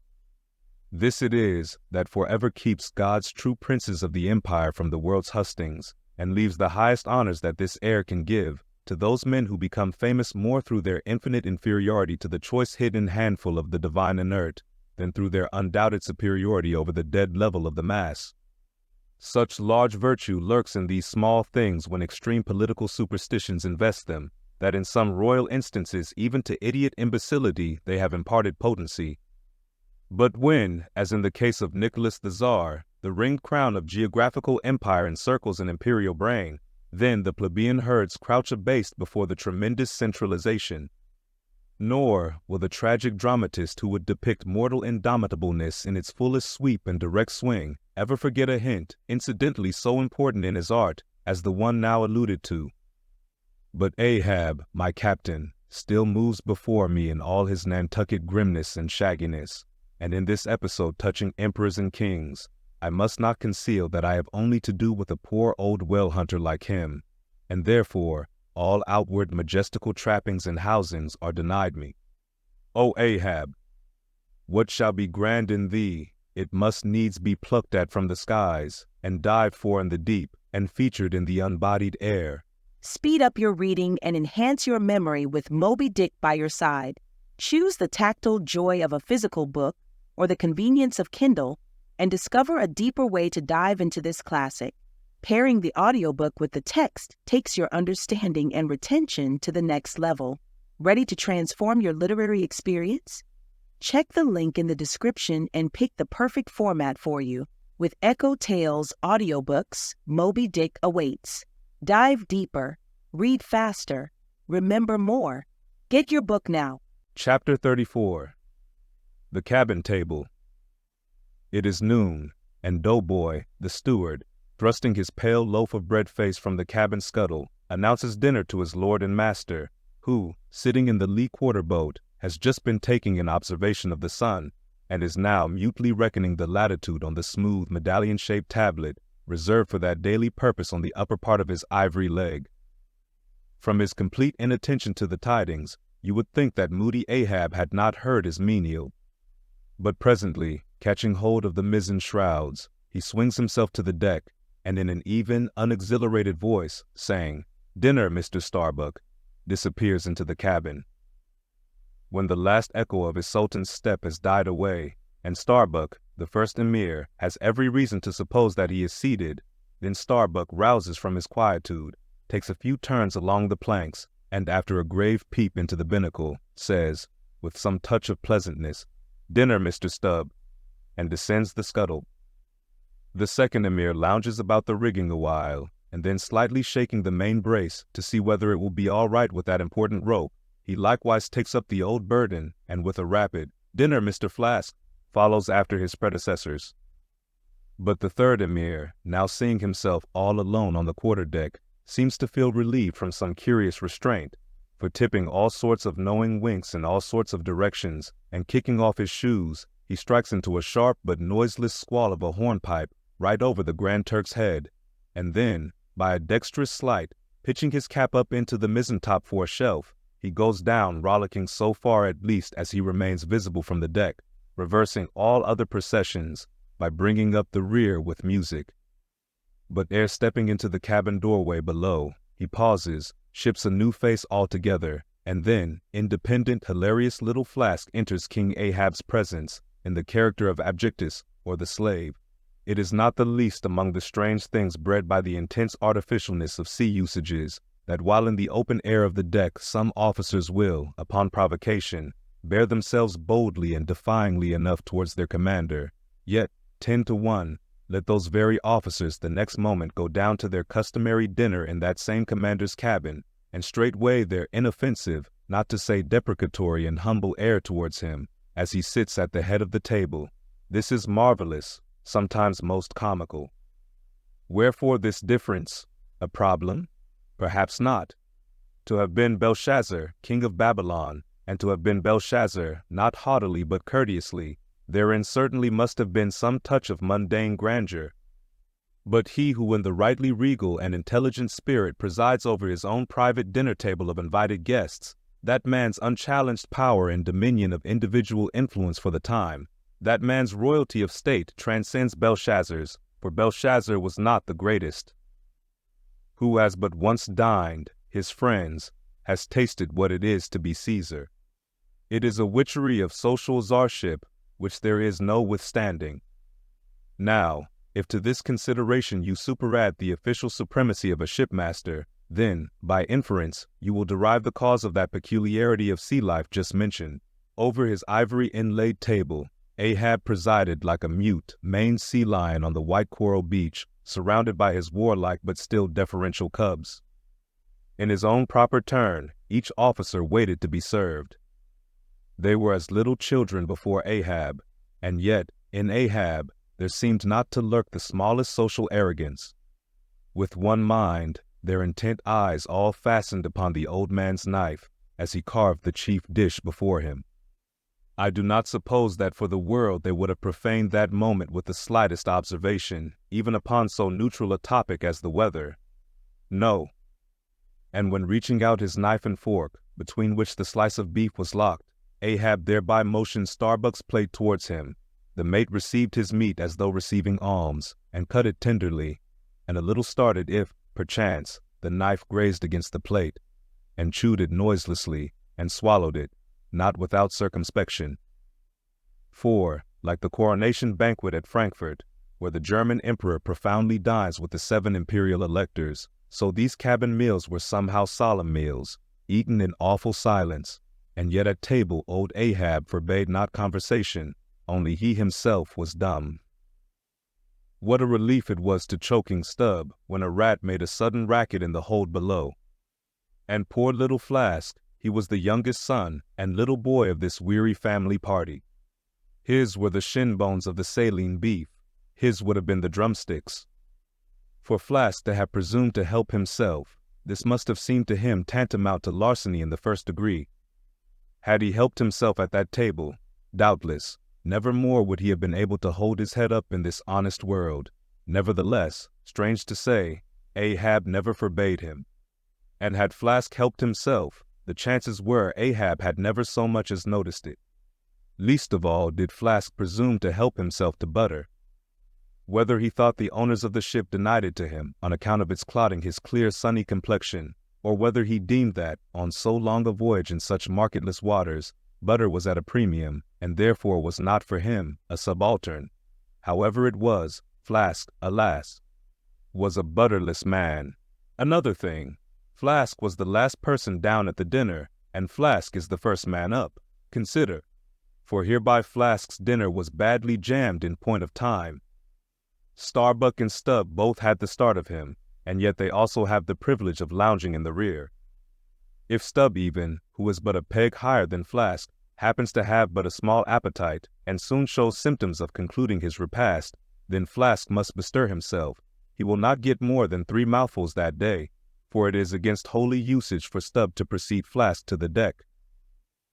Therefore it was that Flask once admitted in private that ever since he had arisen to the dignity of an officer, from that moment he had never known what it was to be otherwise than hungry, more or less. For what he ate did not so much relieve his hunger as keep it immortal in him. Peace and satisfaction, thought Flask, have forever departed from my stomach. I am an officer, but how I wish I could fish a bit of old-fashioned beef in the forecastle, as I used to when I was before the mast. There's the fruits of promotion now, there's the vanity of glory, there's the insanity of life.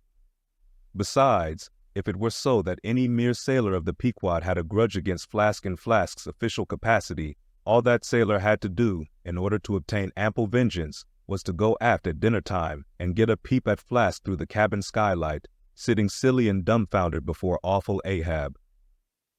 Now, Ahab and his 3 mates formed what may be called the first table in the Pequod's cabin. After their departure, taking place in inverted order to their arrival, the canvas cloth was cleared, or rather was restored to some hurried order by the pallid steward.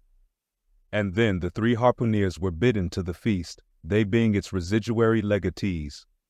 They made a sort of temporary servants' hall of the high and mighty cabin, in strange contrast to the hardly tolerable constraint and nameless invisible domineerings of the captain's table was the entire carefree license and ease, the almost frantic democracy of those inferior fellows, the harpooneers. While their masters, the mates, seemed afraid of the sound of the hinges of their own jaws, the harpooneers chewed their food with such a relish that there was a report to it.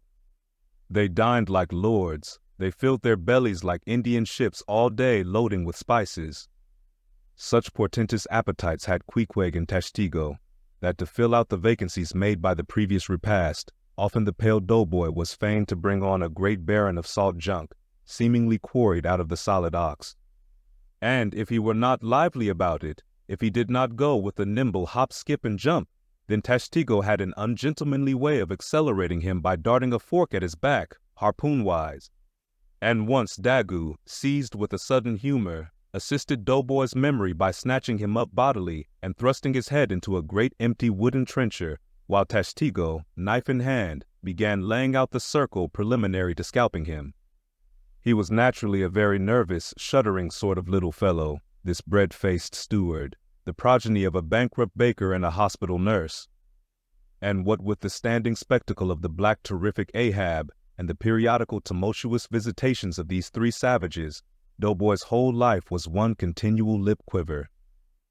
Commonly, after seeing the harpooneers furnished with all things they demanded, he would escape from their clutches into his little pantry adjoining, and fearfully peep out at them through the blinds of its door, till all was over. It was a sight to see Queequeg seated over against Tashtego, opposing his filed teeth to the Indians, crosswise to them, Daggoo seated on the floor, for a bench would have brought his hearse-plumed head to the low carlines, at every motion of his colossal limbs, making the low cabin framework to shake, as when an African elephant goes passenger in a ship.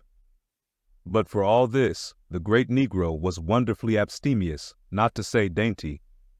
It seemed hardly possible that by such comparatively small mouthfuls he could keep up the vitality diffused through so broad, baronial, and superb a person. But, doubtless, this noble savage fed strong and drank deep of the abounding element of air, and through his dilated nostrils snuffed in the sublime life of the worlds.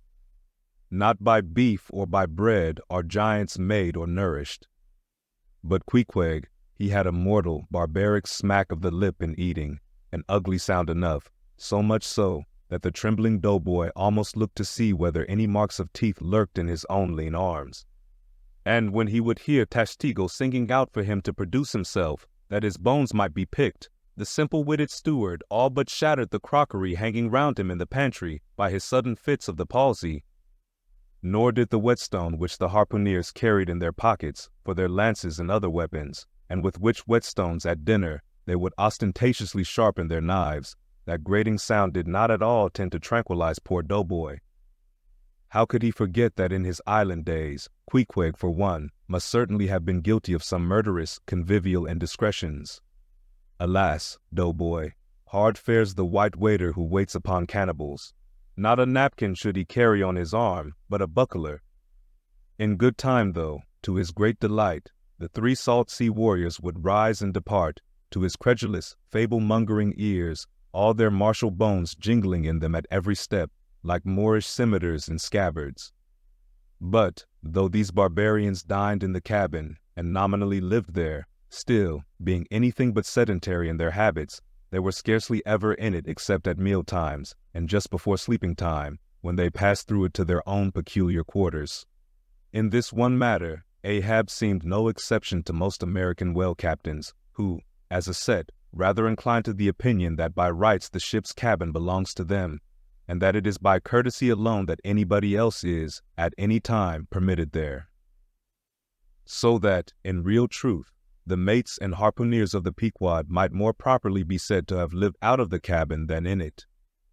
For when they did enter it, it was something as a street door enters a house, turning inwards for a moment, only to be turned out the next, and, as a permanent thing, residing in the open air.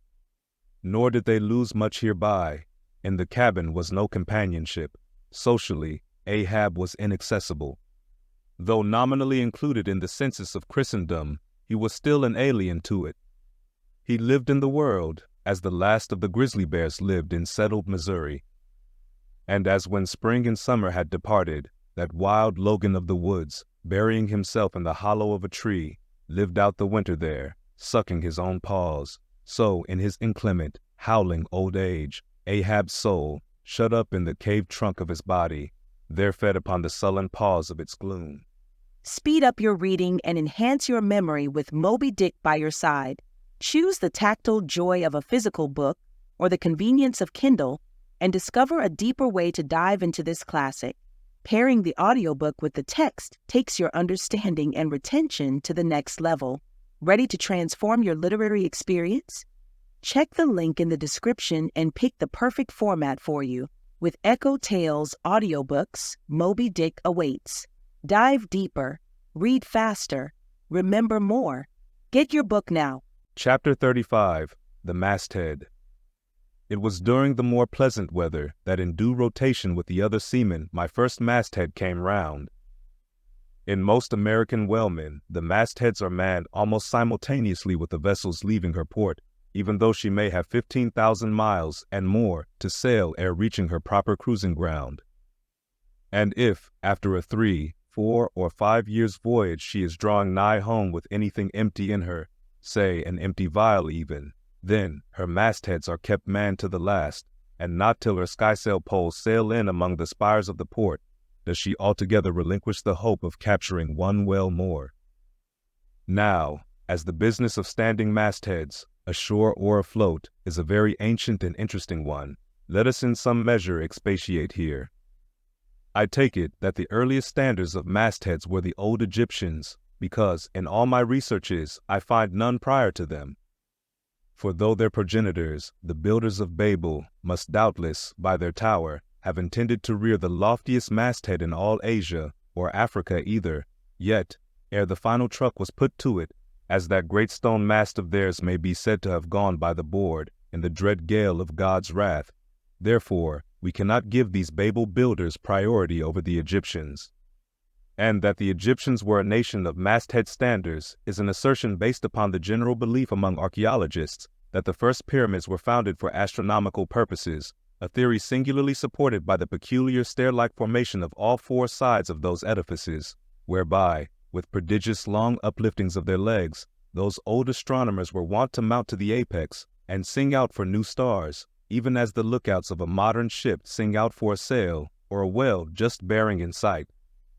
In St. Stylites, the famous Christian hermit of old times, who built him a lofty stone pillar in the desert and spent the whole latter portion of his life on its summit, hoisting his food from the ground with a tackle, in him we have a remarkable instance of a dauntless stander of mastheads, who was not to be driven from his place by fogs or frosts, rain, hail, or sleet, but valiantly facing everything out to the last, literally died at his post. Of modern standers of mastheads, we have but a lifeless set, mere stone, iron, and bronze men, who, though well capable of facing out a stiff gale, are still entirely incompetent to the business of singing out upon discovering any strange sight. There is Napoleon, who, upon the top of the column of Vendôme, stands with arms folded, some 150 feet in the air, careless now, who rules the decks below, whether Louis Philippe, Louis Blanc, or Louis the Devil. Great Washington, too, stands high aloft on his towering main mast in Baltimore, and like one of Hercules' pillars, his column marks that point of human grandeur beyond which few mortals will go. Admiral Nelson, also, on a capstan of gunmetal, stands his masthead in Trafalgar Square, and ever when most obscured by that London smoke, token is yet given that a hidden hero is there, for where there is smoke must be fire. But neither great Washington, nor Napoleon, nor Nelson will answer a single hail from below, however madly invoked to befriend by their counsels the distracted decks upon which they gaze, however it may be surmised that their spirits penetrate through the thick haze of the future and describe what shoals and what rocks must be shunned. It may seem unwarrantable to couple in any respect the masthead standards of the land with those of the sea, but that in truth it is not so is plainly evinced by an item for which Obed Macy, the sole historian of Nantucket, stands accountable. The worthy Obed tells us that in the early times of the whale fishery, ere ships were regularly launched in pursuit of the game, the people of that island erected lofty spars along the seacoast, to which the lookouts ascended by means of nailed cleats, something as fowls go upstairs in a henhouse. A few years ago this same plan was adopted by the bay whalemen of New Zealand, who, upon descrying the game, gave notice to the ready-manned boats nigh the beach. But this custom has now become obsolete. Turn we then to the one proper masthead, that of a whale ship at sea. The three mastheads are kept manned from sunrise to sunset, the seamen taking their regular turns, as at the helm, and relieving each other every 2 hours. In the serene weather of the tropics, it is exceedingly pleasant, the masthead, nay, to a dreamy meditative man it is delightful. There you stand, 100 feet above the silent decks, striding along the deep, as if the masts were gigantic stilts, while beneath you and between your legs, as it were, swim the hugest monsters of the sea, even as ships once sailed between the boots of the famous Colossus at Old Rhodes. There you stand, lost in the infinite series of the sea, with nothing ruffled but the waves. The tranced ship indolently rolls, the drowsy trade winds blow, everything resolves you into languor. For the most part, in this tropic whaling life, a sublime uneventfulness invests you. You hear no news, read no gazettes, extras with startling accounts of commonplaces never delude you into unnecessary excitements. You hear of no domestic afflictions, bankrupt securities, fall of stocks, are never troubled with the thought of what you shall have for dinner, for all your meals for 3 years and more are snugly stowed in casks, and your bill of fare is immutable. In one of those southern whalesmen, on a long 3 or 4 years' voyage, as often happens, the sum of the various hours you spend at the masthead would amount to several entire months. And it is much to be deplored that the place to which you devote so considerable a portion of the whole term of your natural life should be so sadly destitute of anything approaching to a cozy inhabitiveness, or adapted to breed a comfortable localness of feeling, such as pertains to a bed, a hammock, a hearse, a sentry box, a pulpit, a coach, or any other of those small and snug contrivances in which men temporarily isolate themselves, Your most usual point of perch is the head of the topgallant mast, where you stand upon two thin parallel sticks, almost peculiar to whalemen, called the topgallant crosstrees. Here, tossed about by the sea, the beginner feels about as cozy as he would standing on a bull's horns. To be sure, in cold weather you may carry your house aloft with you, in the shape of a watchcoat, but properly speaking, the thickest watchcoat is no more of a house than the unclad body, for as the soul is glued inside of its fleshy tabernacle, and cannot freely move about in it, nor even move out of it, without running great risk of perishing, like an ignorant pilgrim crossing the snowy Alps in winter, so a watchcoat is not so much of a house as it is a mere envelope or additional skin encasing you. You cannot put a shelf or chest of drawers in your body, and no more can you make a convenient closet of your watchcoat. Concerning all this, it is much to be deplored that the mastheads of a southern whale ship are unprovided with those enviable little tents or pulpits, called crow's nests, in which the lookouts of a Greenland whaler are protected from the inclement weather of the frozen seas. In the fireside narrative of Captain Sleet, entitled A Voyage Among the Icebergs in Quest of the Greenland Whale, and incidentally for the rediscovery of the lost Icelandic colonies of Old Greenland, in this admirable volume, all standards of mastheads are furnished with a charmingly circumstantial account of the then recently invented crow's nest of the glacier, which was the name of Captain Sleet's good craft. He called it the Sleet's crow's nest in honor of himself, he being the original inventor and patentee, and free from all ridiculous false delicacy, and holding that if we call our own children after our own names, we fathers being the original inventors and patentees, so likewise should we denominate after ourselves any other apparatus we may beget. In shape, the Sleet's crow's nest is something like a large tierce or pipe. It is open above, however, where it is furnished with a movable side screen to keep to windward of your head in a hard gale. Being fixed on the summit of the mast, you ascend into it through a little trap hatch in the bottom. On the after side, or side next the stern of the ship, is a comfortable seat with a locker underneath for umbrellas, comforters, and coats. In front is a leather rack in which to keep your speaking trumpet, pipe, telescope, and other nautical conveniences. When Captain Sleet in person stood his masthead in this crow's nest of his, he tells us that he always had a rifle with him, also fixed in the rack, together with a powder flask and shot, for the purpose of popping off the stray narwhals or vagrant sea unicorns infesting those waters, for you cannot successfully shoot at them from the deck owing to the resistance of the water, but to shoot down upon them is a very different thing. Now, it was plainly a labor of love for Captain Sleet to describe, as he does, all the little detailed conveniences of his crow's nest, but though he so enlarges upon many of these, and though he treats us to a very scientific account of his experiments in this crow's nest, with a small compass he kept there for the purpose of counteracting the errors resulting from what is called the local attraction of all binnacle magnets, an error ascribable to the horizontal vicinity of the iron in the ship's planks, and in the glacier's case, perhaps, to there having been so many broken-down blacksmiths among her crew. I say that though the captain is very discreet and scientific here, yet, for all his learned binnacle deviations, azimuth compass observations, and approximate errors, he knows very well, Captain Sleet, that he was not so much immersed in those profound magnetic meditations as to fail being attracted occasionally towards that well-replenished little case bottle, so nicely tucked in on one side of his crow's nest, within easy reach of his hand.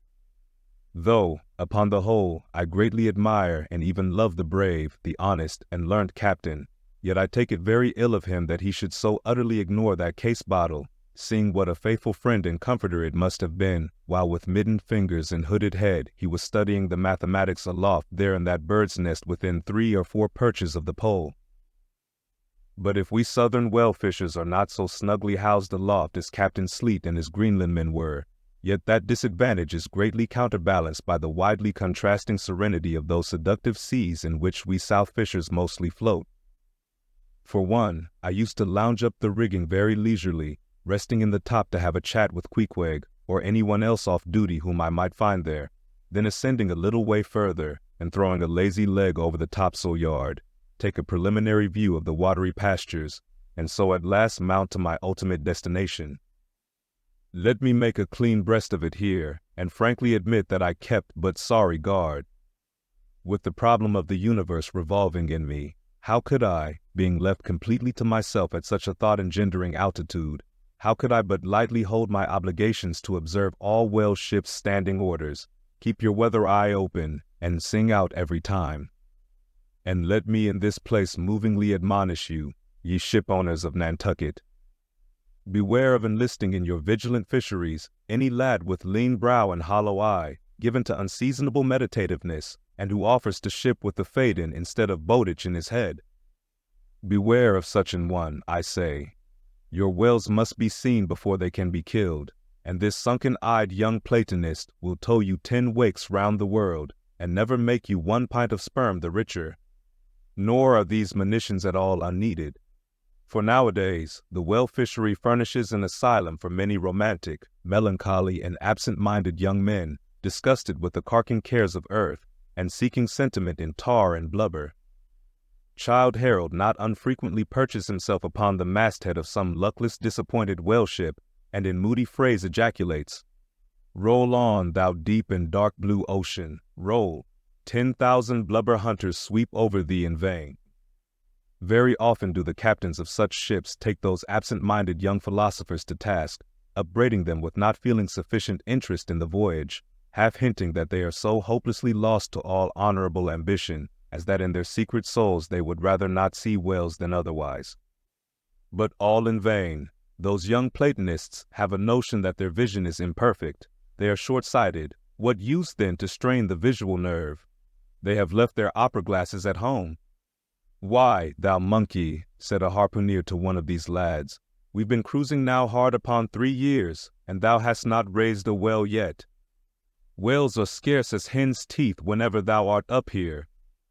Perhaps they were, or perhaps there might have been shoals of them in the far horizon, but lulled into such an opium-like listlessness of vacant, unconscious reverie is this absent-minded youth by the blending cadence of waves with thoughts, that at last he loses his identity, takes the mystic ocean at his feet for the visible image of that deep, blue, bottomless soul, pervading mankind and nature, and every strange, half-seen, gliding, beautiful thing that eludes him, every dimly discovered uprising fin of some undiscernible form, seems to him the embodiment of those elusive thoughts that only people the soul by continually flitting through it.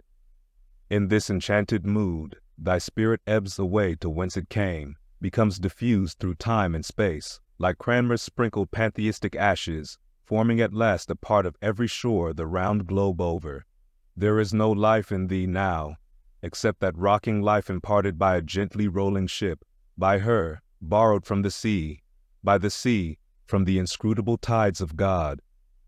But while this sleep, this dream is on ye, move your foot or hand an inch, slip your hold at all, and your identity comes back in horror. Over discartion vortices you hover, and perhaps, at midday, in the fairest weather, with one half-throttled shriek, you drop through that transparent air into the summer sea, no more to rise forever. Heed it well, ye pantheists. Speed up your reading and enhance your memory with Moby Dick by your side. Choose the tactile joy of a physical book or the convenience of Kindle and discover a deeper way to dive into this classic. Pairing the audiobook with the text takes your understanding and retention to the next level. Ready to transform your literary experience? Check the link in the description and pick the perfect format for you. With EchoTales Audiobooks, Moby Dick awaits. Dive deeper, read faster, remember more. Get your book now. Chapter 36, The Quarterdeck. Enter Ahab, then all. It was not a great while after the affair of the pipe that one morning shortly after breakfast, Ahab, as was his wont, ascended the cabin gangway to the deck. There most sea captains usually walk at that hour, as country gentlemen, after the same meal, take a few turns in the garden. Soon his steady ivory stride was heard, as to and fro he paced his old rounds, upon planks so familiar to his tread that they were all overdented, like geological stones, with the peculiar mark of his walk. Did you fixedly gaze, too, upon that ribbed and dented brow, there also you would see still stranger footprints, the footprints of his one unsleeping, ever-pacing thought. But on the occasion in question, those dents looked deeper, even as his nervous step that morning left a deeper mark. And, so full of his thought was Ahab, that at every uniform turn that he made, now at the mainmast and now at the binnacle, you could almost see that thought turn in him as he turned, and pace in him as he paced, so completely possessing him, indeed, that it all but seemed the inward mold of every outer movement. "Do ye mark him, Flask?" whispered Stubb. "The chick that's in him pecks the shell. 'Twill soon be out." The hours wore on, Ahab now shut up within his cabin, anon pacing the deck, with the same intense bigotry of purpose in his aspect. It drew near the close of day. Suddenly he came to a halt by the bulwarks, and inserting his bone leg into the auger hole there, and with one hand grasping a shroud, he ordered Starbuck to send everybody aft. "Sir," said the mate, astonished at an order seldom or never given on shipboard except in some extraordinary case. "Send everybody aft," repeated Ahab. "Mastheads there. Come down." When the entire ship's company were assembled, and with curious and not wholly unapprehensive faces, were eyeing him, for he looked not unlike the weather horizon when a storm is coming up, Ahab, after rapidly glancing over the bulwarks and then darting his eyes among the crew, started from his standpoint, and as though not a soul were nigh him, resumed his heavy turns upon the deck. With bent head and half-slouched hat, he continued to pace, unmindful of the wondering whispering among the men, till Stubb cautiously whispered to Flask that Ahab must have summoned them there for the purpose of witnessing a pedestrian feat. But this did not last long. Vehemently pausing, he cried, "What do ye do when ye see a whale, men?" "Sing out for him," was the impulsive rejoinder from a score of clubbed voices. "Good," cried Ahab, with a wild approval in his tones, observing the hearty animation into which his unexpected question had so magnetically thrown them. "And what do ye next, men?" "Lower away and after him." "And what tune is it ye pull to, men?" "A dead whale or a stove boat?"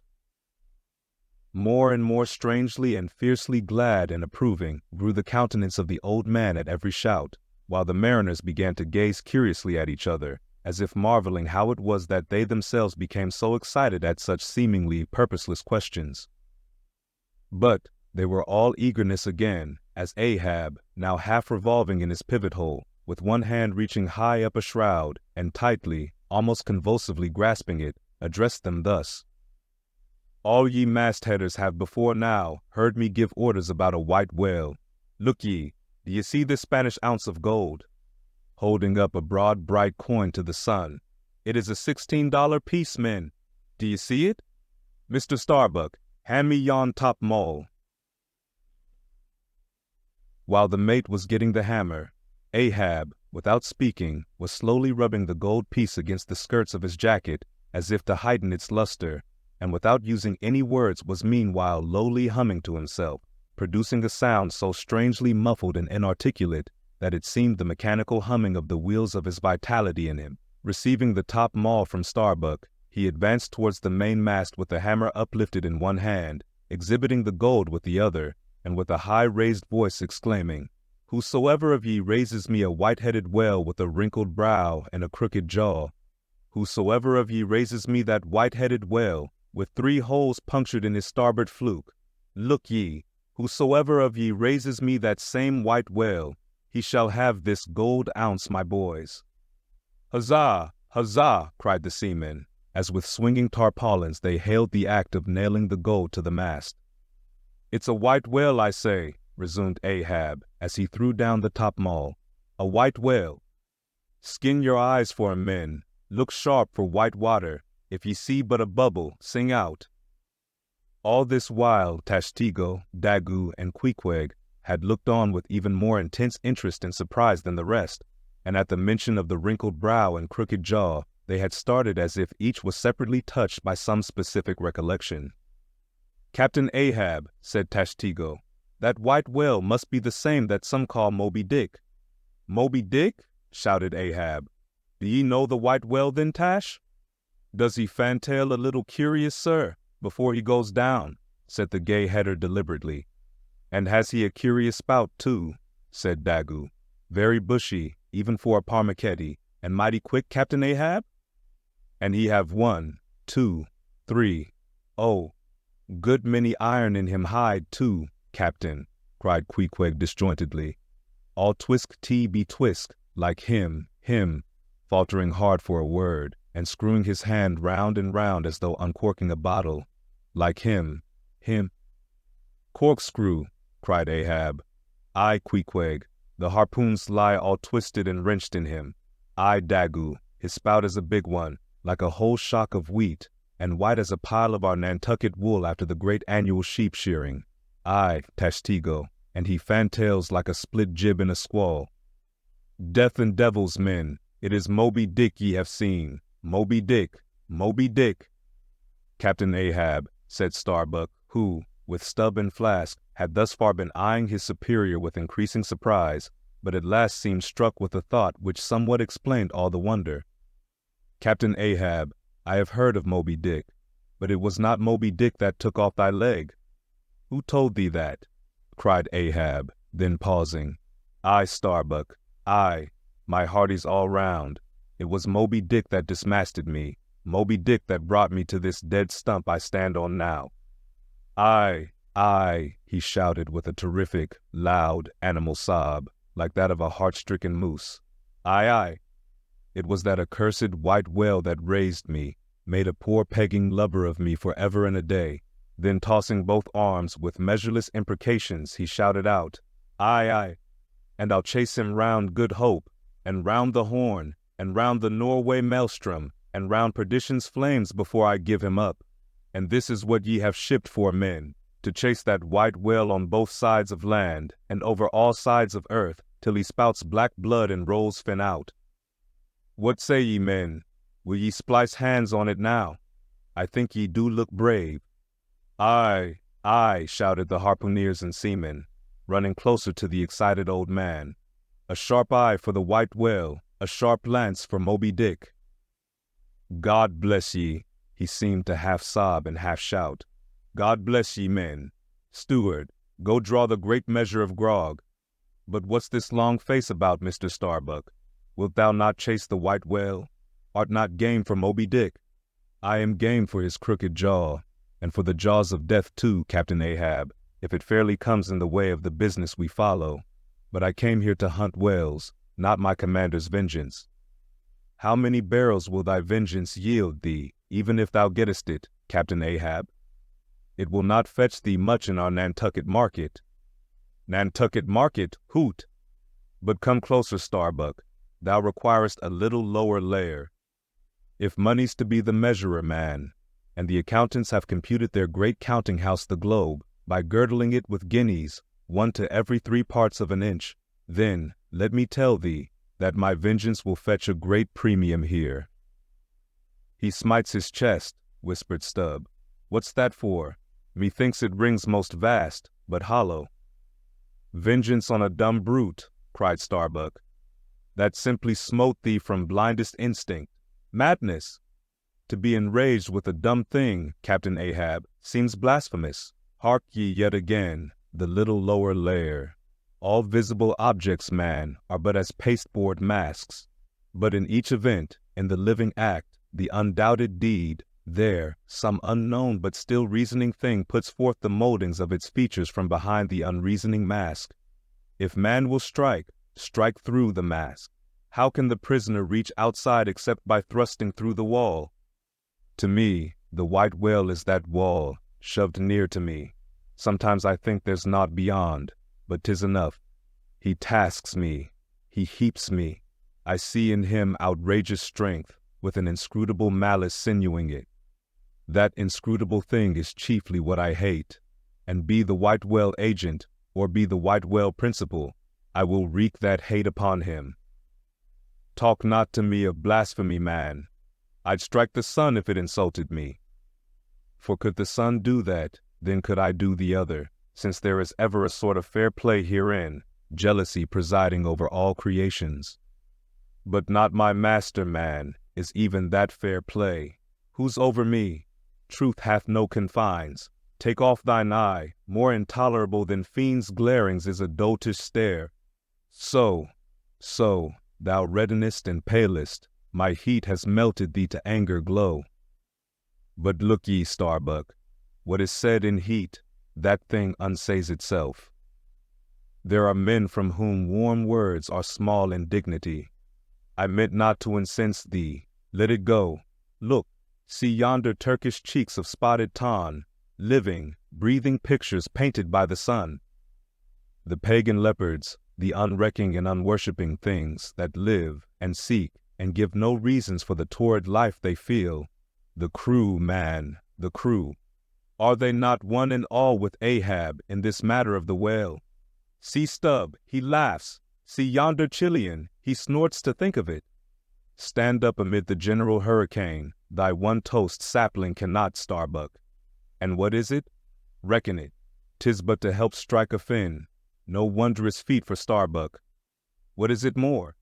From this one poor hunt, then, the best lance out of all Nantucket, surely he will not hang back when every foremast hand has clutched a whetstone?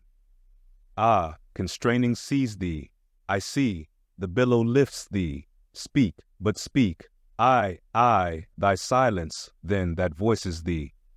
Aside. Something shot from my dilated nostrils. He has inhaled it in his lungs. Starbuck now is mine, cannot oppose me now, without rebellion. God keep me, keep us all, murmured Starbuck lowly. But in his joy at the enchanted, tacit acquiescence of the mate, Ahab did not hear his foreboding invocation, nor yet the low laugh from the hold, nor yet the presaging vibrations of the winds in the cordage, nor yet the hollow flap of the sails against the masts, as for a moment their hearts sank in. For again Starbuck's downcast eyes lighted up with the stubbornness of life. The subterranean laugh died away, the winds blew on, the sails filled out, the ship heaved and rolled as before. Ah, ye admonitions and warnings, why stay ye not when ye come? But rather are ye predictions than warnings, ye shadows. Yet not so much predictions from without as verifications of the foregoing things within. For with little external to constrain us, the innermost necessities in our being, these still drive us on. The measure, cried Ahab. Receiving the brimming pewter and turning to the harpooneers, he ordered them to produce their weapons. Then ranging them before him near the capstan, with their harpoons in their hands, while his three mates stood at his side with their lances, and the rest of the ship's company formed a circle round the group, he stood for an instant searchingly eyeing every man of his crew. But those wild eyes met his, as the bloodshot eyes of the prairie wolves meet the eye of their leader, ere he rushes on at their head in the trail of the bison, but alas, only to fall into the hidden snare of the Indian. "Drink and pass," he cried, handing the heavy charged flagon to the nearest seaman. "The crew alone now drink. Round with it, round. Short draughts, long swallows, men. 'Tis hot as Satan's hoof. So, it goes round excellently. It spiralizes in ye, forks out at the serpent's snapping eye. Well done, almost drained. That way it went, this way it comes. Hand it me, here's a hollow. Men, ye seem the years, so brimming life is gulped and gone. Steward, refill. Attend now, my braves. I have mustered ye all round this capstan, and ye mates, flank me with your lances, and ye harpooneers, stand there with your irons, and ye, stout mariners, ring me in, that I may in some sort revive a noble custom of my fishermen fathers before me. O men, you will yet see that. Ha, boy, come back. Bad pennies come not sooner. Hand it me. Why, now this pewter had run brimming again. Wert not thou St. Vitus' imp? Away, thou ague. Advance, ye mates. Cross your lances full before me. Well done. Let me touch the axis. So saying, with extended arm, he grasped the three level, radiating lances at their crossed center, while so doing, suddenly and nervously twitched them, meanwhile glancing intently from Starbuck to Stubb, from Stubb to Flask. It seemed as though, by some nameless, interior volition, he would fain have shocked into them the same fiery emotion accumulated within the Leyden jar of his own magnetic life. The three mates quailed before his strong, sustained, and mystic aspect. Stubb and Flask looked sideways from him. The honest eye of Starbuck fell downright. In vain, cried Ahab, but maybe 'tis well. For did ye three but once take the full force shock, then mine own electric thing, that had perhaps expired from out me, perchance too it would have dropped ye dead, perchance ye needed not. Down lances. And now, ye mates, I do appoint ye 3 cupbearers to my 3 pagan kinsmen there, yon 3 most honorable gentlemen and noblemen, my valiant harpooneers. Disdain the task? What, when the great Pope washes the feet of beggars, using his tiara for ewer? O my sweet cardinals, your own condescension that shall bend ye to it. I do not order ye, ye will it. Cut your seizings and draw the poles, ye harpooneers. Silently obeying the order, the 3 harpooneers now stood with the detached iron part of their harpoons, some 3 feet long, held, barbs up, before him. Stab me not with that keen steel. Cant them over. Know ye not the goblet end?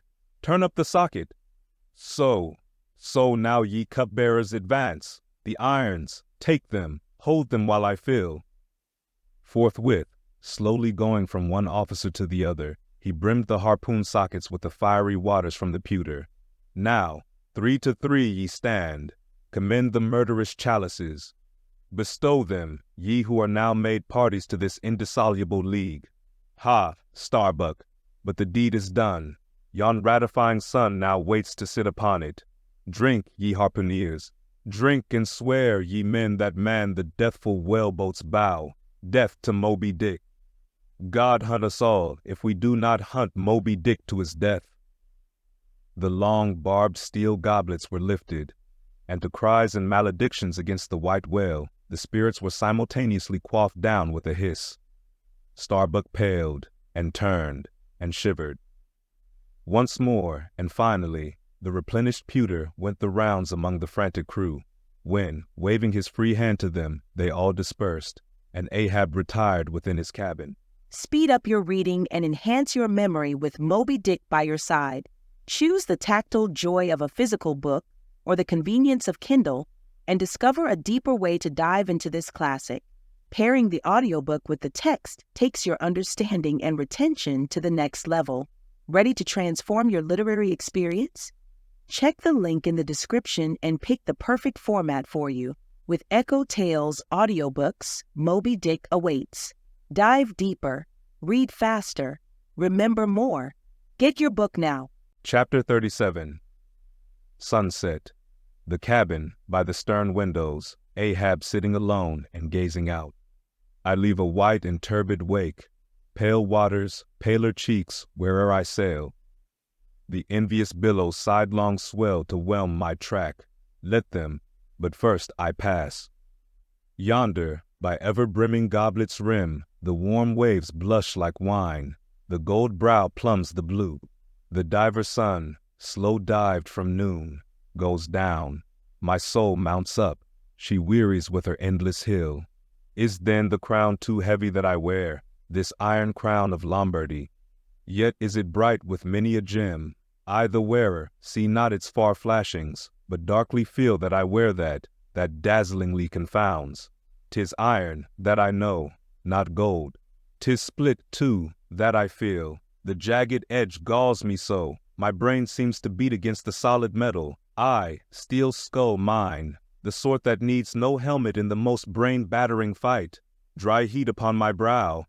Oh, time was, when as the sunrise nobly spurred me, so the sunset soothed. No more. This lovely light, it lights not me. All loveliness is anguish to me, since I can ne'er enjoy. Gifted with the high perception, I lack the low, enjoying power.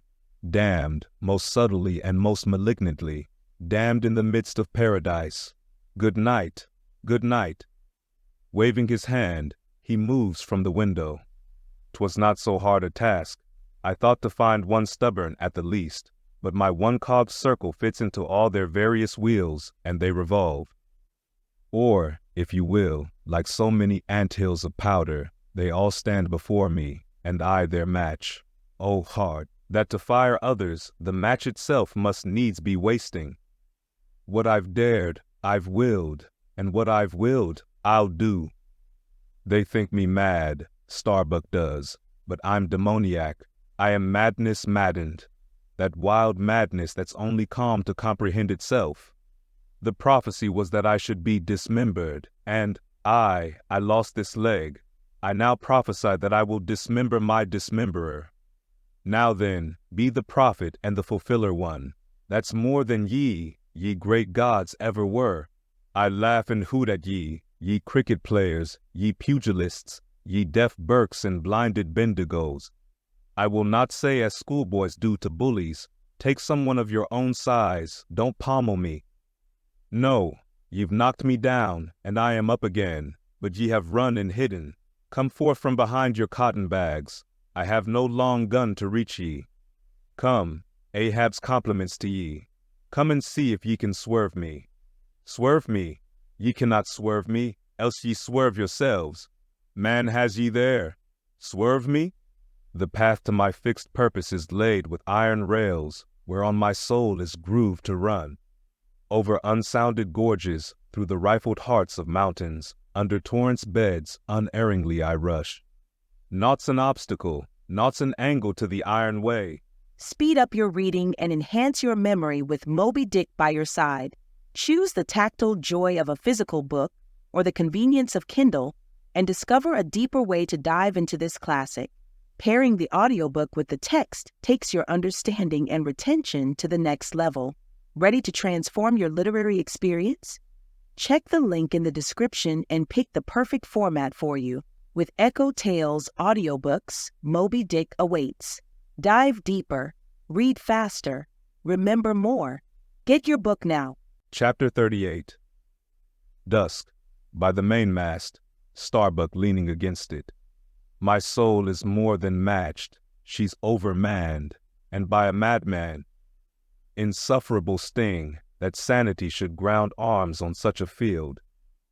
But he drilled deep down and blasted all my reason out of me. I think I see his impious end, but feel that I must help him to it. Will I, nil I, the ineffable thing has tied me to him, tows me with a cable I have no knife to cut. Horrible old man. Who's over him, he cries. Aye, he would be a Democrat to all above. Look how he lords it over all below. Oh, I plainly see my miserable office, to obey, rebelling, and worse yet, to hate with touch of pity.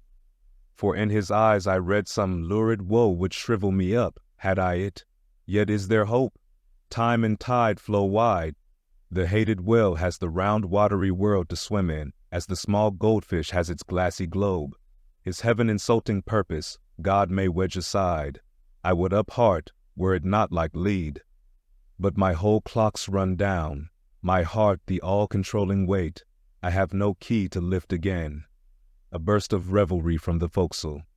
Oh God, to sail with such a heathen crew that have small touch of human mothers in them, whelped somewhere by the sharkish sea. The white whale is their demigorgon. Hark, the infernal orgies, that revelry is forward. Mark the unfaltering silence aft, methinks it pictures life.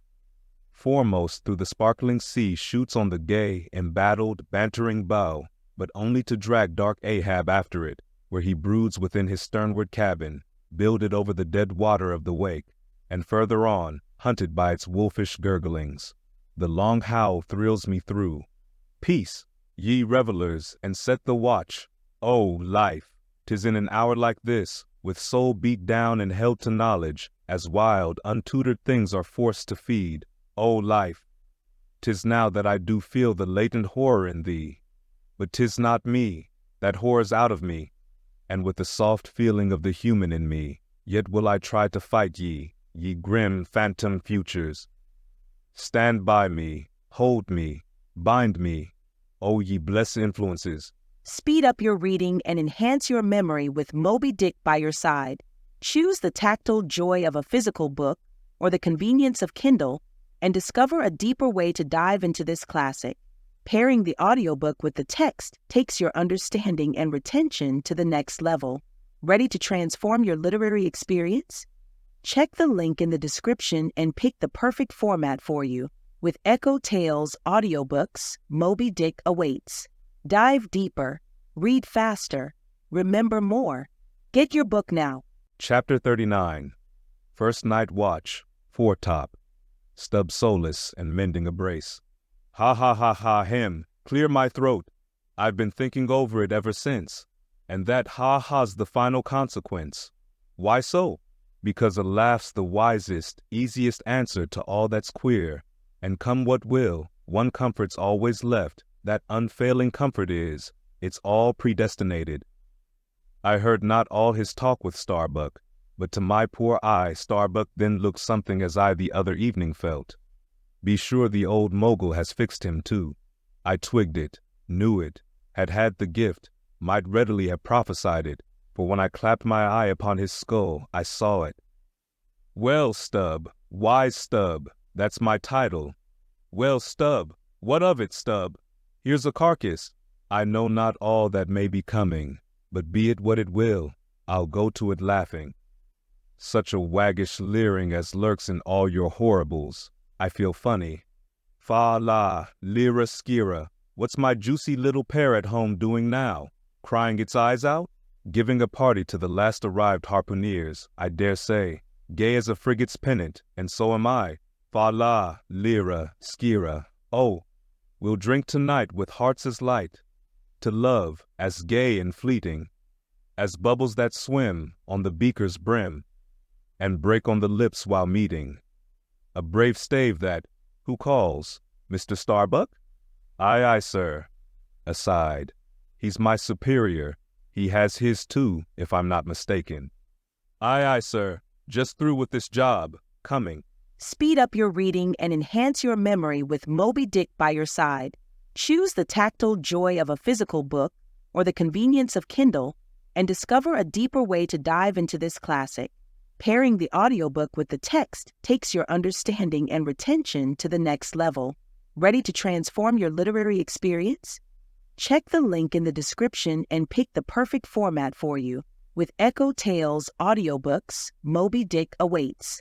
Dive deeper, read faster, remember more. Get your book now. Chapter 40. Midnight, Forecastle.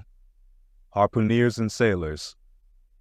Foresail rises and discovers the watch standing, lounging, leaning, and lying in various attitudes, all singing in chorus.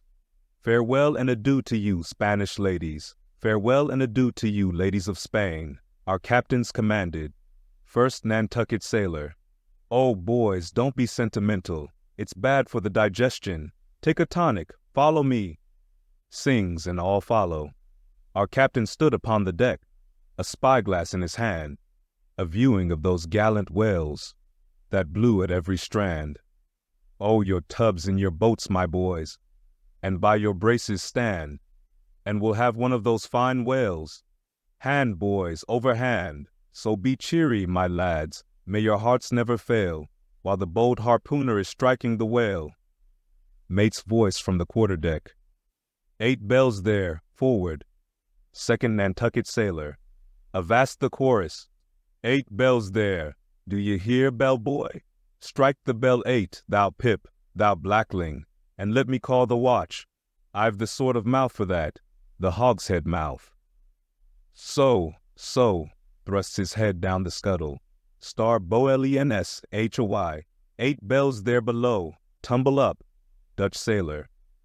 Grand snoozing tonight, Matty. Fat night for that. I mark this in our old mogul's wine. It's quite as deadening to some as filliping to others. We sing, they sleep. Aye, lie down there, like ground tier butts. At 'em again. There, take this copper pump, and hail 'em through it. Tell 'em to avast dreaming of their lasses. Tell 'em it's the resurrection. They must kiss their last and come to judgment. That's the way. That's it. Thy throat ain't spoiled with eating Amsterdam butter. French sailor. Hist, boys. Let's have a jig or two before we ride to anchor in Blanket Bay. What say ye? There comes the other watch. Stand by all legs. Pip, little Pip, hurrah with your tambourine. Pip, sulky and sleepy, don't know where it is. French sailor. Beat thy belly then, and wag thy ears. Jig it, men, I say. Mary's the word. Hurrah! Damn me, won't you dance? Form now, Indian file, and gallop into the double shuffle. Throw yourselves, legs, legs. Iceland sailor. I don't like your floor, Maddie. It's too springy to my taste. I'm used to ice floors. I'm sorry to throw cold water on the subject, but excuse me. Maltese sailor. Me too. Where's your girls? Who but a fool would take his left hand by his right and say to himself, how do you do? Partners. I must have partners. Sicilian sailor. Aye, girls in a green. Then I'll hop with ye. Yea, turn grasshopper. Long Island sailor. Well, well, ye sulkies, there's plenty more of us. Hoe corn when you may, say I. All legs go to harvest soon. Ah, here comes the music. Now for it. Azore sailor, ascending and pitching the tambourine up the scuttle. Here you are, Pip, and there's the windlass bits. Up you mount. Now, boys. The half of them dance to the tambourine. Some go below. Some sleep or lie among the coils of rigging. Oaths aplenty. Azore sailor, dancing. Go it, Pip. Bang it, bellboy. Rig it, dig it, stig it, quig it, bellboy. Make fireflies, break the jinglers. Pip. Jinglers, you say? There goes another, dropped off. I pound it so. China sailor. Rattle thy teeth then, and pound away. Make a pagoda of thyself. French sailor. Merry mad. Hold up thy hoop, Pip, till I jump through it. Split jibs, tear yourselves. Tashtigo, quietly smoking. That's a white man. He calls that fun. Humph. I save my sweat. Old Manx sailor. I wonder whether those jolly lads bethink them of what they are dancing over. I'll dance over your grave, I will. That's the bitterest threat of your night women, that beat headwinds round corners. O Christ, to think of the green navies and the green-skulled crews. Well, well, but like the whole world's a ball, as you scholars have it, and so 'tis right to make one ballroom of it. Dance on, lads, you're young. I was once. Three to Nantucket sailor. Spell, oh phew, this is worse than pulling after whales in a calm. Give us a whiff, Tash. They cease dancing and gather in clusters. Meantime the sky darkens, the wind rises. Lascar sailor. By Brahma, boys, it'll be douse sail soon. The sky born, high tide Ganges turned to wine. Thou showest thy black brow, Siva. Maltese sailor, reclining and shaking his cap.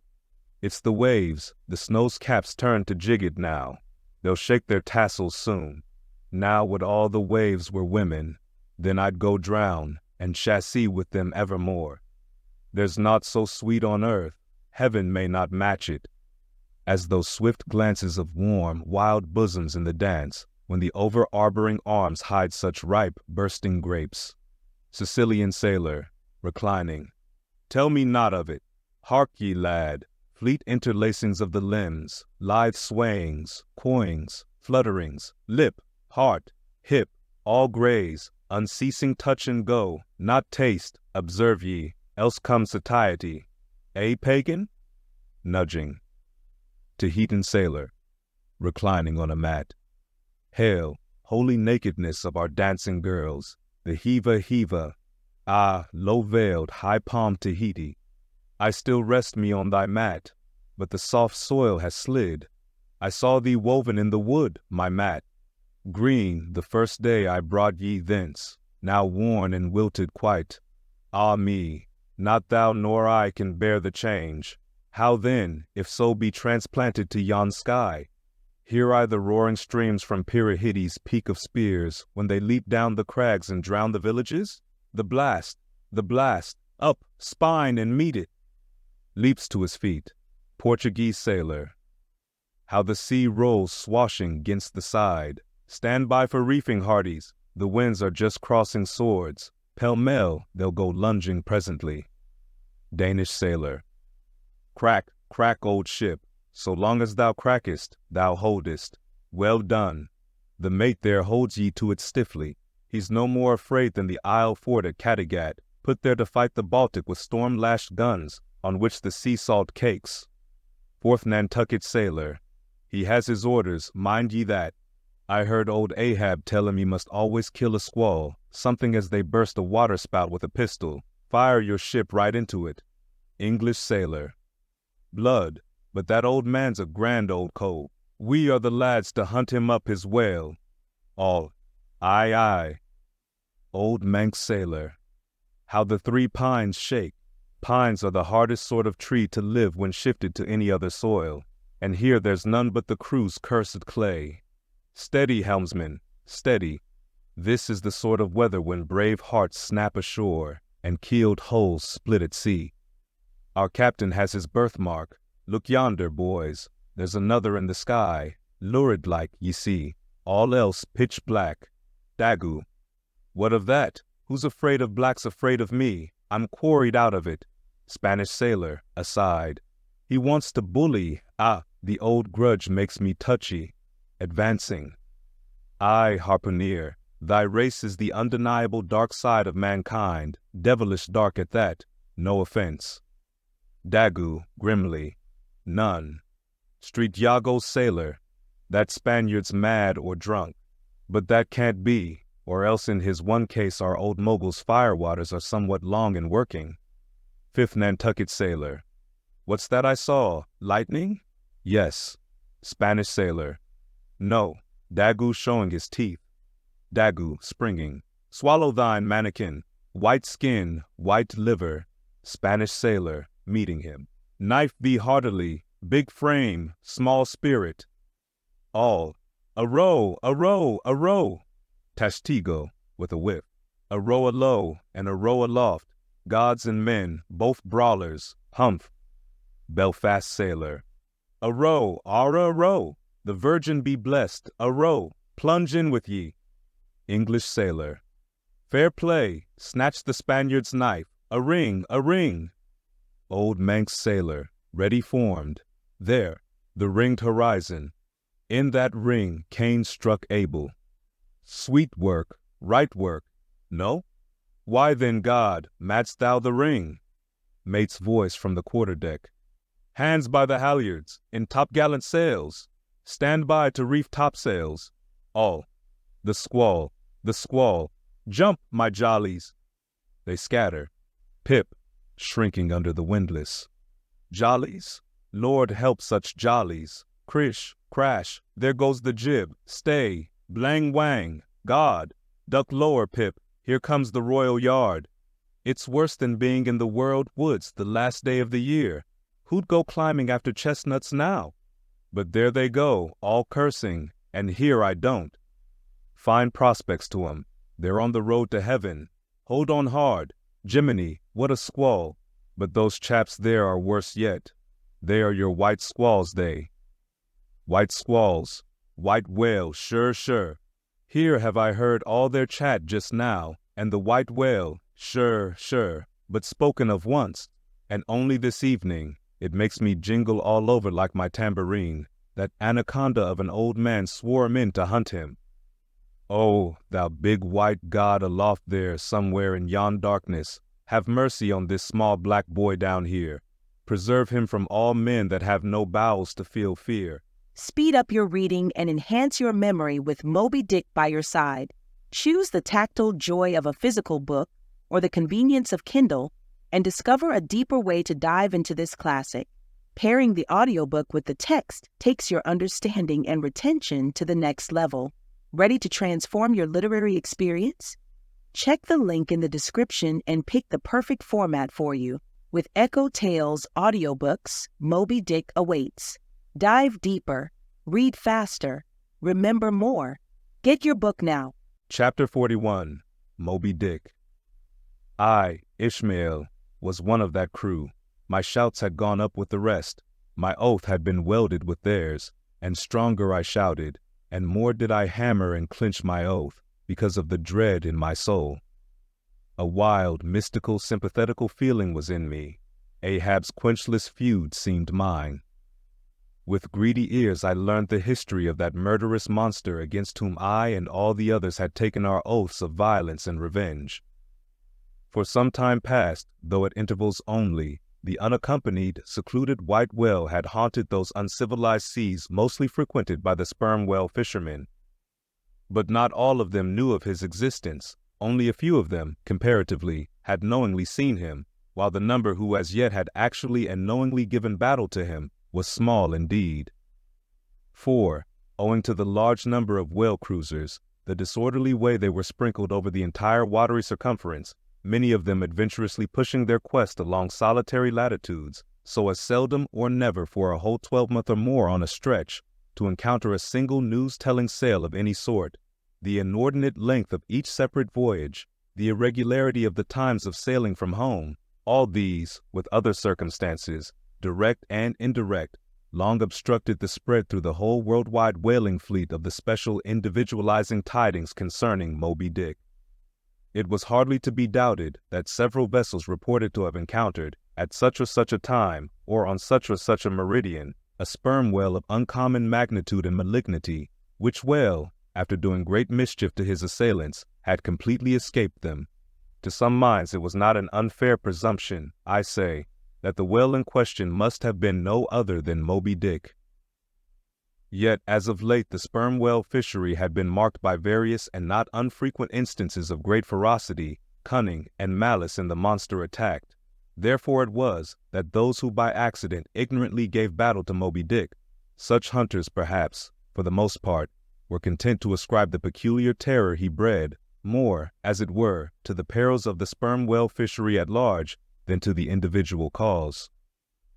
In that way, mostly, the disastrous encounter between Ahab and the whale had hitherto been popularly regarded, and as for those who, previously hearing of the white whale, by chance caught sight of him, in the beginning of the thing they had every one of them, almost, as boldly and fearlessly lowered for him as for any other whale of that species.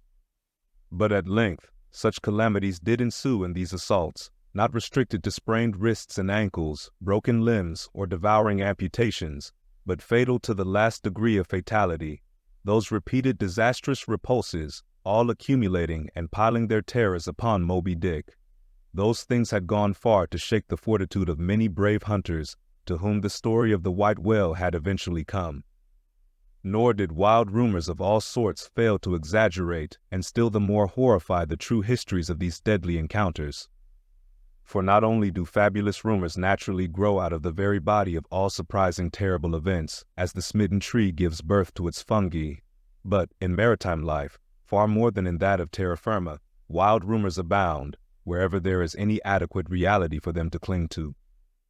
And as the sea surpasses the land in this matter, so the whale fishery surpasses every other sort of maritime life in the wonderfulness and fearfulness of the rumors which sometimes circulate there. For not only are whalemen as a body unexempt from that ignorance and superstitiousness hereditary to all sailors, but of all sailors, they are by all odds the most directly brought into contact with whatever is appallingly astonishing in the sea. Face to face, they not only eye its greatest marvels, but, hand to jaw, give battle to them.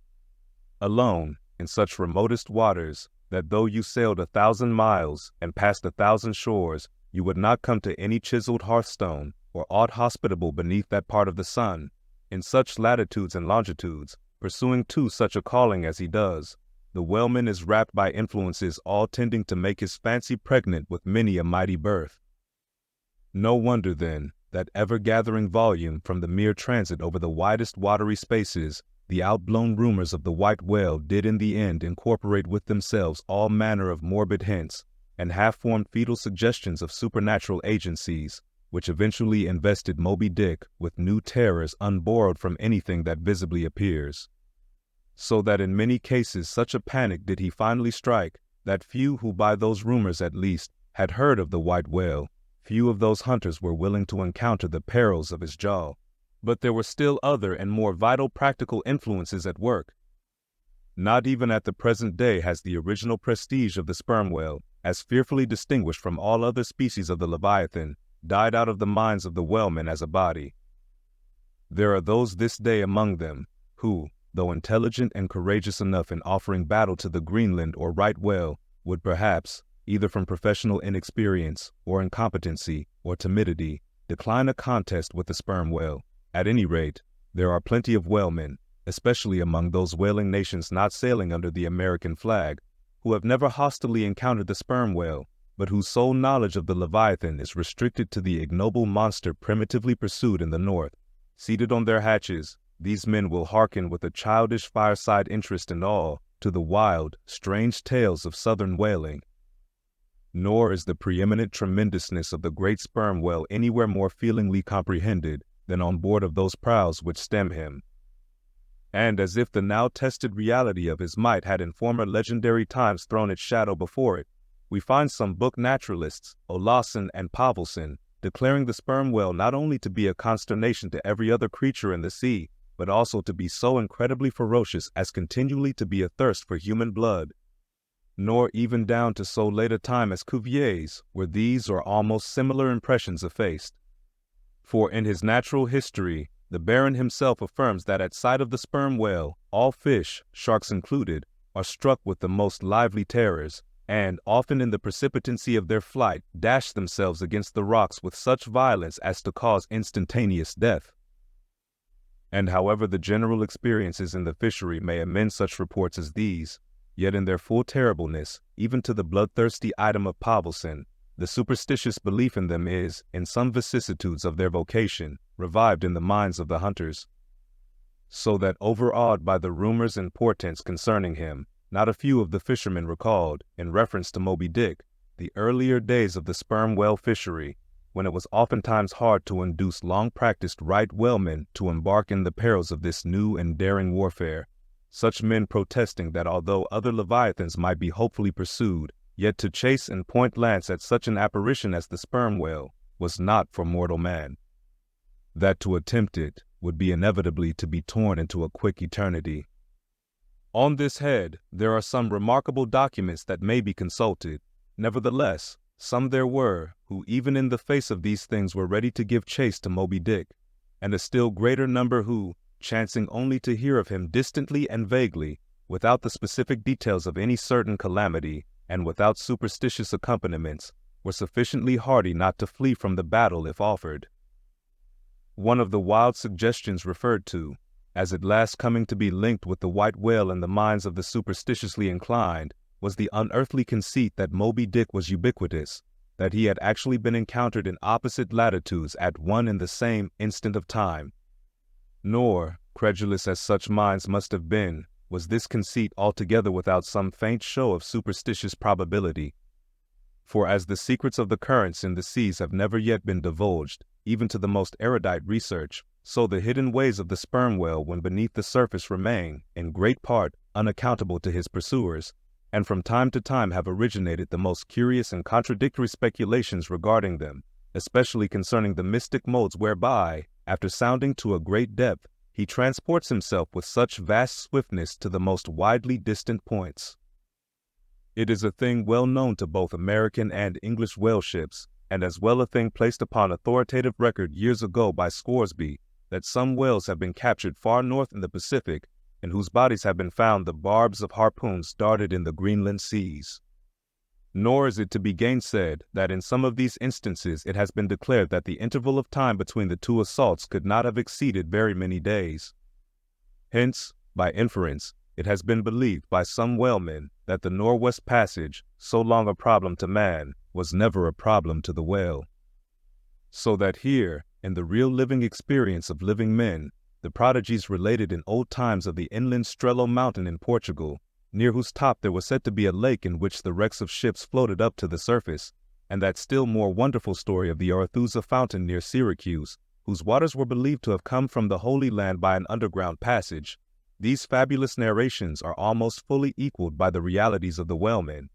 Forced into familiarity, then, with such prodigies as these, and knowing that after repeated, intrepid assaults, the white whale had escaped alive, it cannot be much matter of surprise that some whalemen should go still further in their superstitions, declaring Moby Dick not only ubiquitous, but immortal. For immortality is but ubiquity in time, that though groves of spears should be planted in his flanks, he would still swim away unharmed, or if indeed he should ever be made to spout thick blood, such a sight would be but a ghastly deception, for again in unensanguined billows hundreds of leagues away, his unsullied jet would once more be seen. But even stripped of these supernatural surmisings, there was enough in the earthly make and incontestable character of the monster to strike the imagination with unwonted power. For it was not so much his uncommon bulk that so much distinguished him from other sperm whales, but, as was elsewhere thrown out, a peculiar snow-white wrinkled forehead and a high, pyramidical white hump. These were his prominent features, the tokens whereby, even in the limitless, uncharted seas, he revealed his identity at a long distance to those who knew him. The rest of his body was so streaked and spotted and marbled with the same shrouded hue that, in the end, he had gained his distinctive appellation of the white whale, a name, indeed, literally justified by his vivid aspect when seen gliding at high noon through a dark blue sea, leaving a Milky Way wake of creamy foam, all spangled with golden gleamings.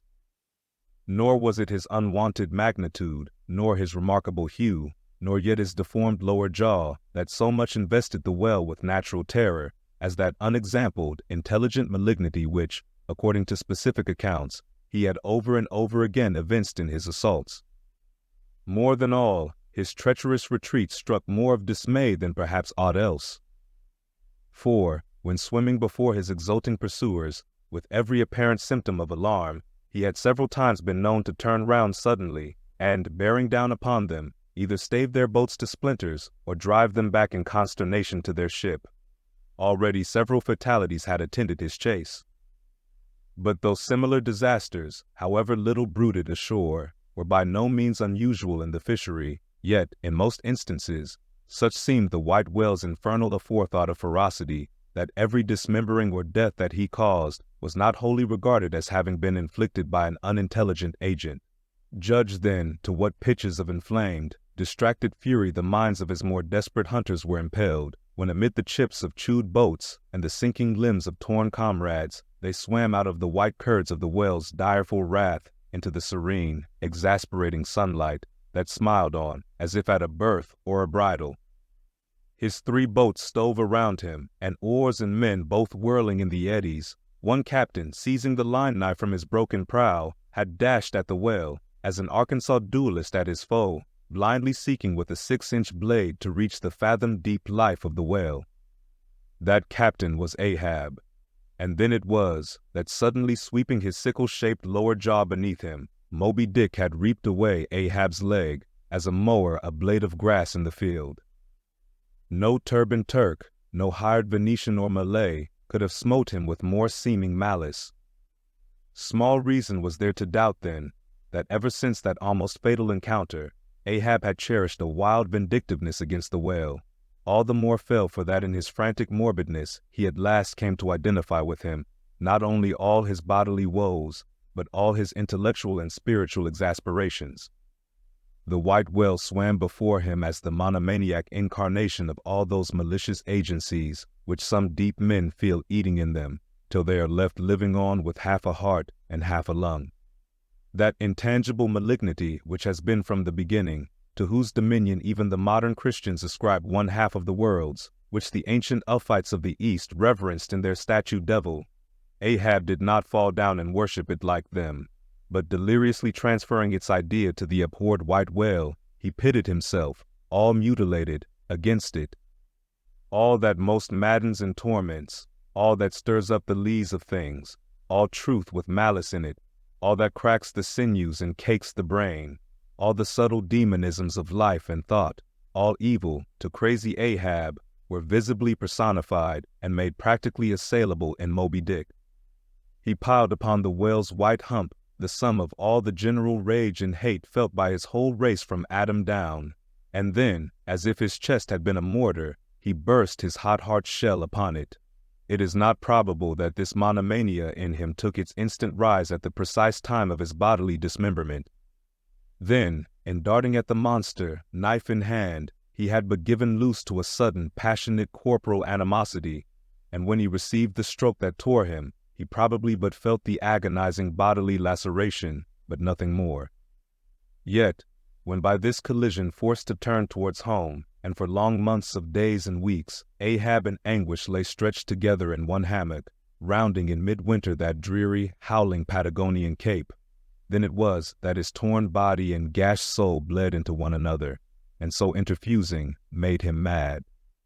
That it was only then, on the homeward voyage, after the encounter, that the final monomania seized him, seems all but certain from the fact that, at intervals during the passage, he was a raving lunatic, and though unlimed of a leg, yet such vital strength yet lurked in his Egyptian chest, and was moreover intensified by his delirium, that his mates were forced to lace him fast, even there, as he sailed, raving in his hammock. In a straitjacket, he swung to the mad rockings of the gales. And, when running into more sufferable latitudes, the ship, with mild stunsails spread, floated across the tranquil tropics, and to all appearances, the old man's delirium seemed left behind him with the Cape Horn swells, and he came forth from his dark den into the blessed light and air. Even then, when he bore that firm, collected front, however pale, and issued his calm orders once again, and his mates thanked God the direful madness was now gone. Even then, Ahab, in his hidden self, raved on. Human madness is oftentimes a cunning and most feline thing. When you think it fled, it may have but become transfigured into some still subtler form. Ahab's full lunacy subsided not, but deepeningly contracted, like the unabated Hudson, when that noble Northman flows narrowly but unfathomably through the Highland Gorge. But, as in his narrow-flowing monomania, not one jot of Ahab's broad madness had been left behind, so in that broad madness, not one jot of his great natural intellect had perished. That before living agent now became the living instrument. If such a furious trope may stand, his special lunacy stormed his general sanity, and carried it, and turned all its concentred cannon upon its own mad mark, so that far from having lost his strength, Ahab, to that one end, did now possess 1,000-fold more potency than ever he had sanely brought to bear upon any one reasonable object. This is much, yet Ahab's larger, darker, deeper part remains unhinted. But vain to popularize profundities, and all truth is profound.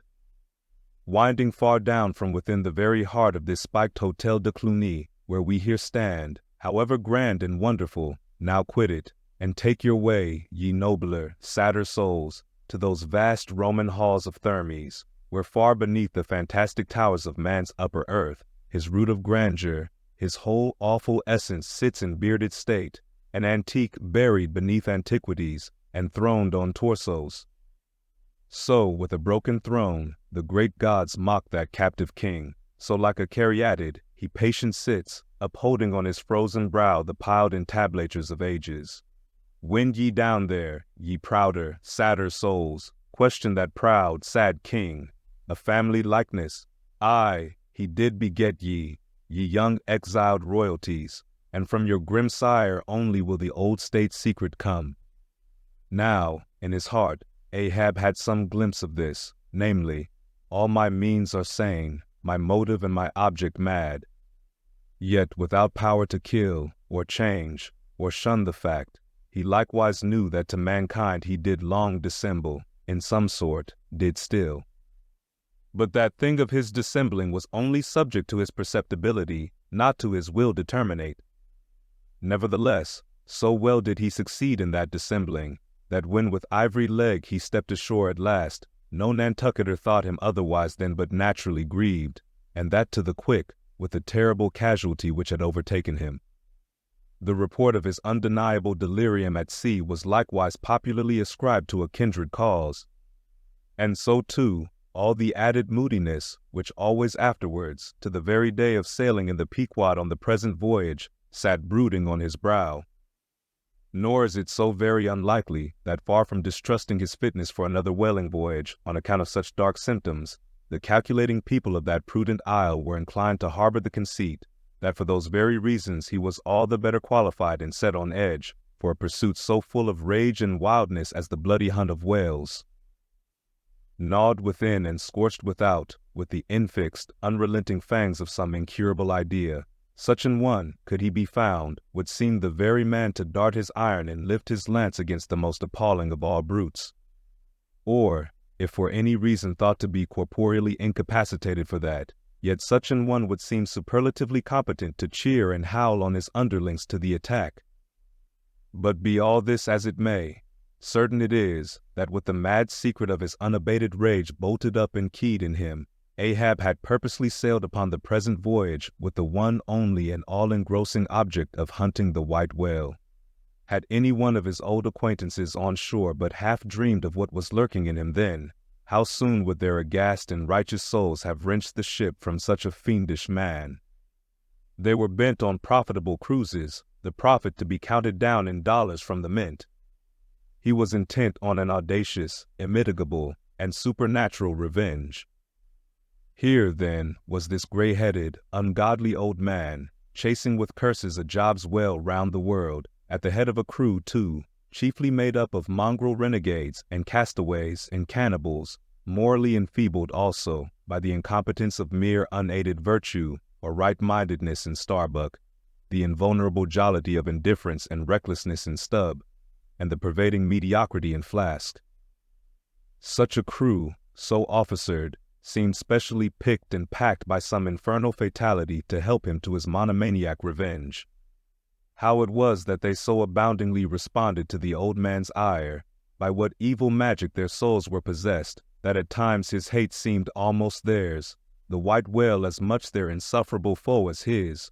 How all this came to be, what the white whale was to them, or how to their unconscious understandings, also, in some dim, unsuspected way, he might have seemed the gliding great demon of the seas of life, all this to explain would be to dive deeper than Ishmael can go. The subterranean miner that works in us all, how can one tell whither leads his shaft by the ever-shifting, muffled sound of his pick? Who does not feel the irresistible arm drag?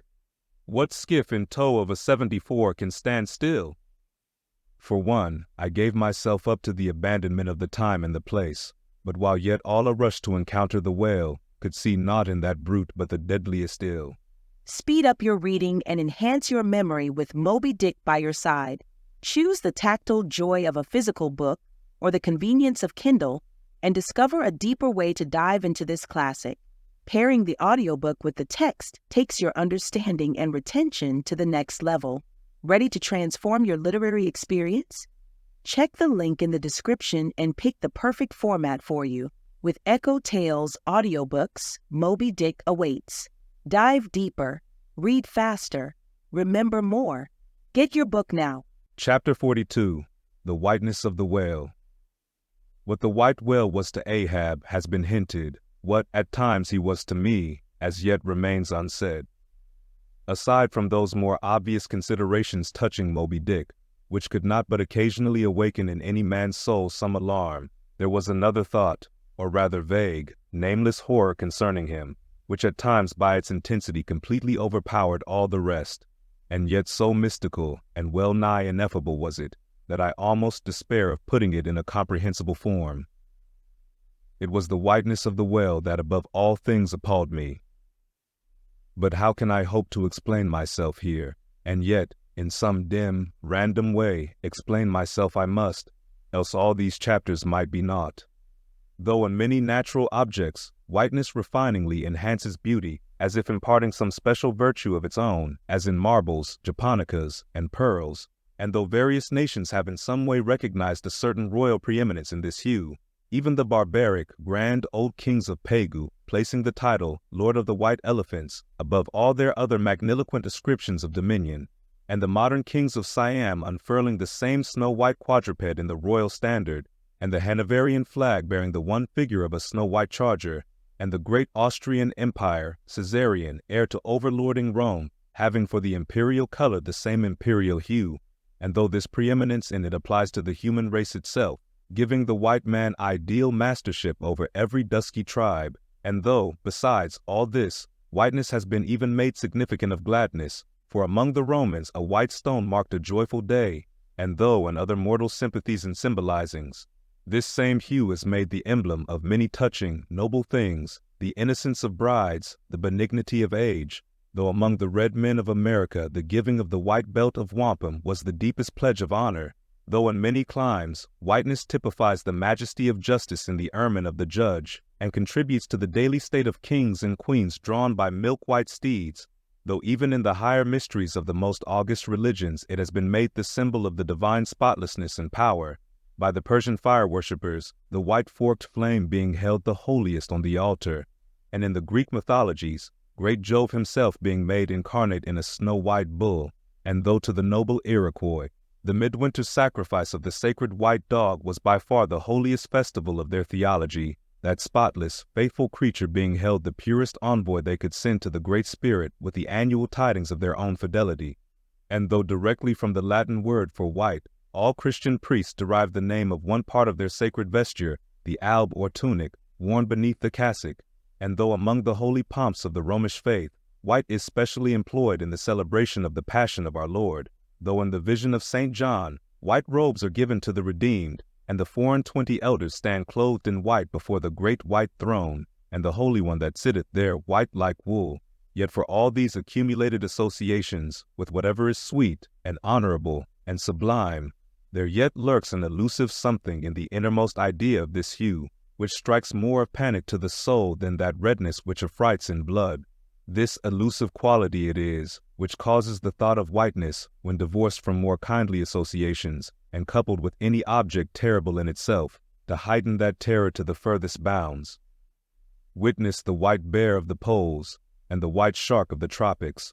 What but their smooth, flaky whiteness makes them the transcendent horrors they are?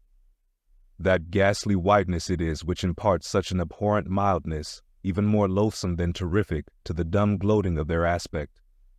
So that not the fierce-fanged tiger in his heraldic coat can so stagger courage as the white-shrouded bear or shark.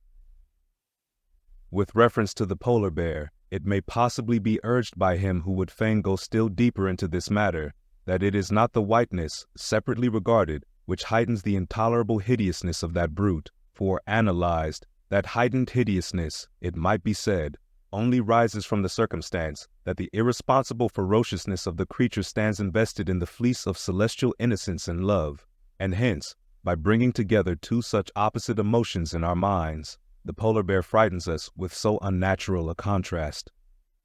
But even assuming all this to be true, yet, were it not for the whiteness, you would not have that intensified terror.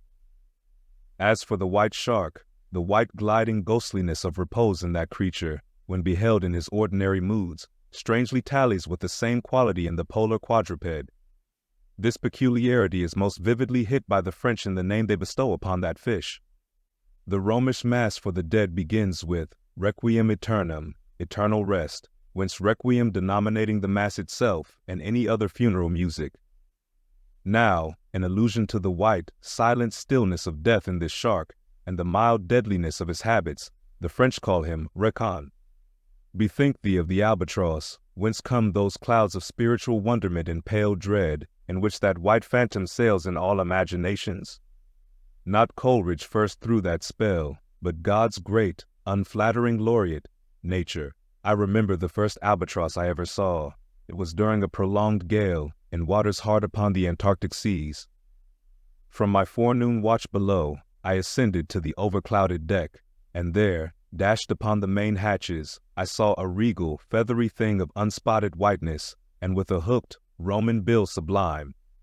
At intervals, it arched forth its vast archangel wings, as if to embrace some holy Arkansas. Wondrous flutterings and throbbings shook it. Though bodily unharmed, it uttered cries, as some king's ghost in supernatural distress. Through its inexpressible, strange eyes, methought I peeped to secrets which took hold of God.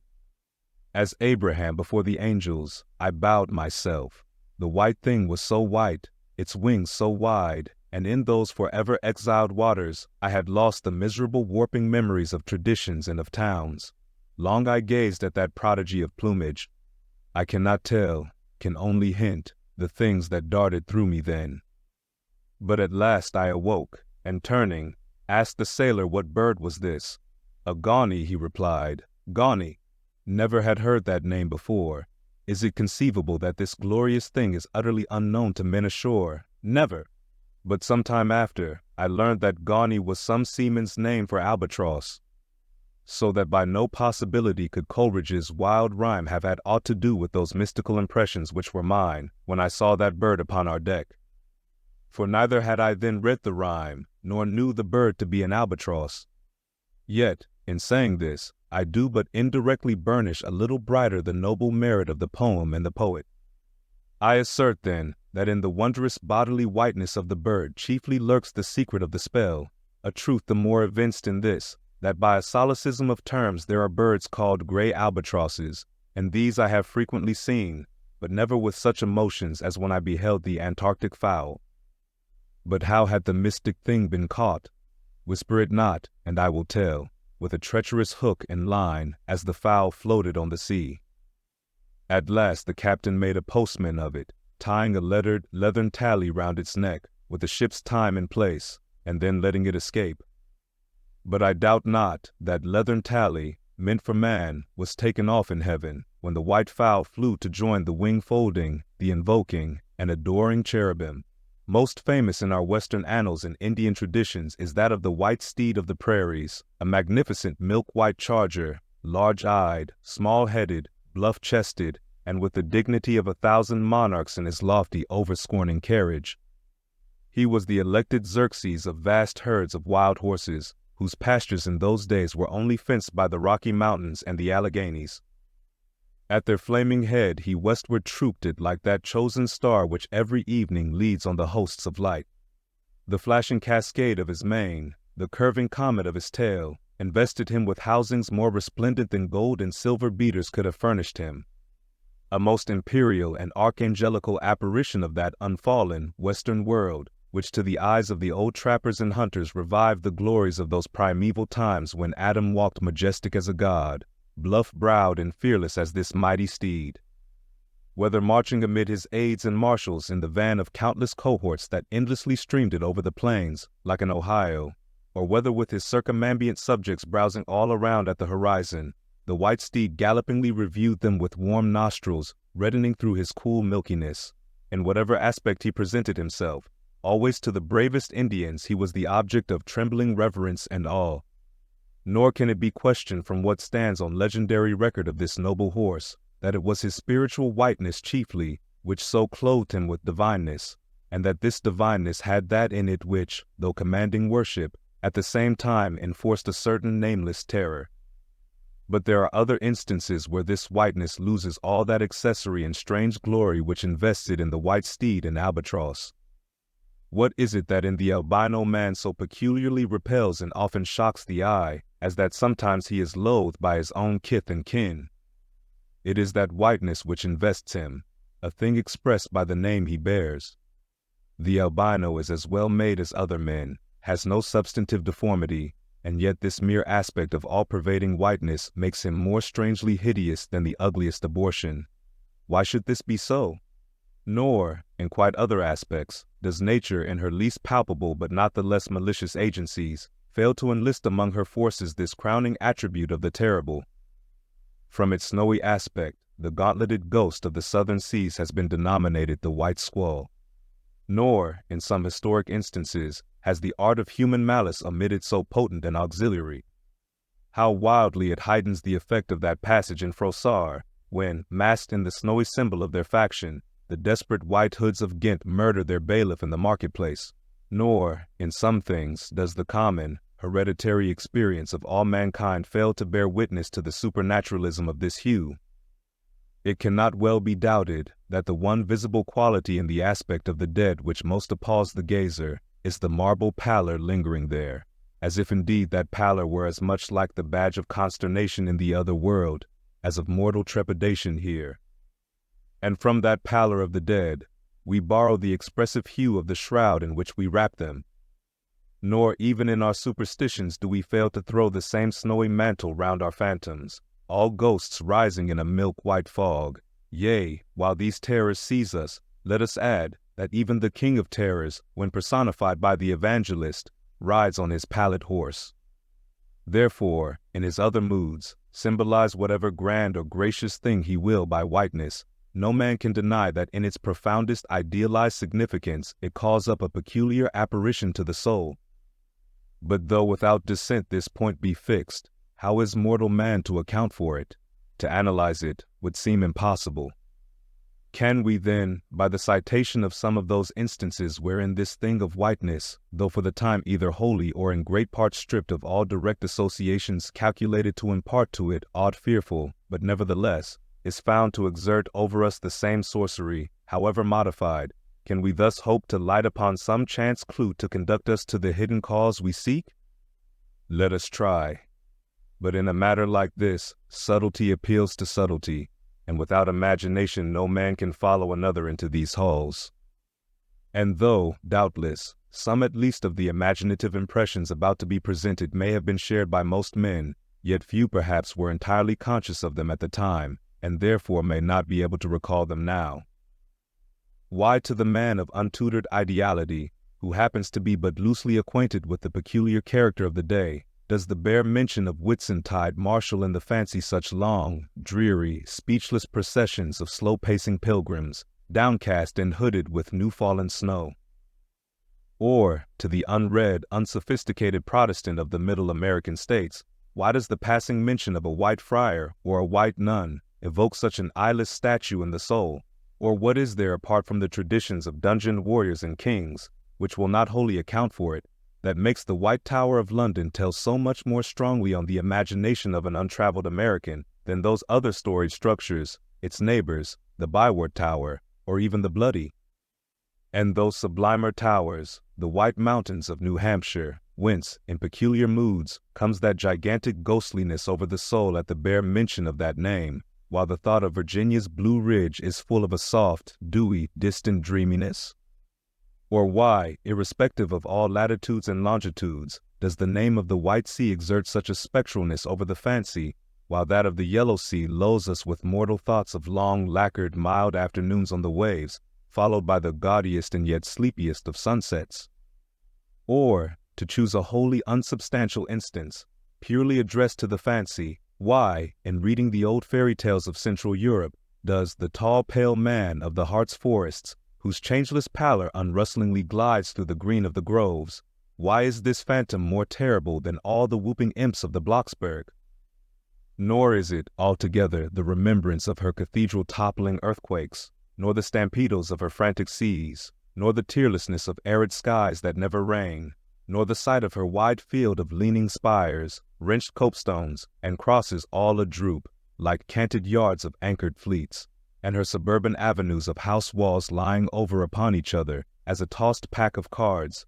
It is not these things alone which make tearless Lima the strangest, saddest city thou canst see. For Lima has taken the white veil, and there is a higher horror in this whiteness of her woe.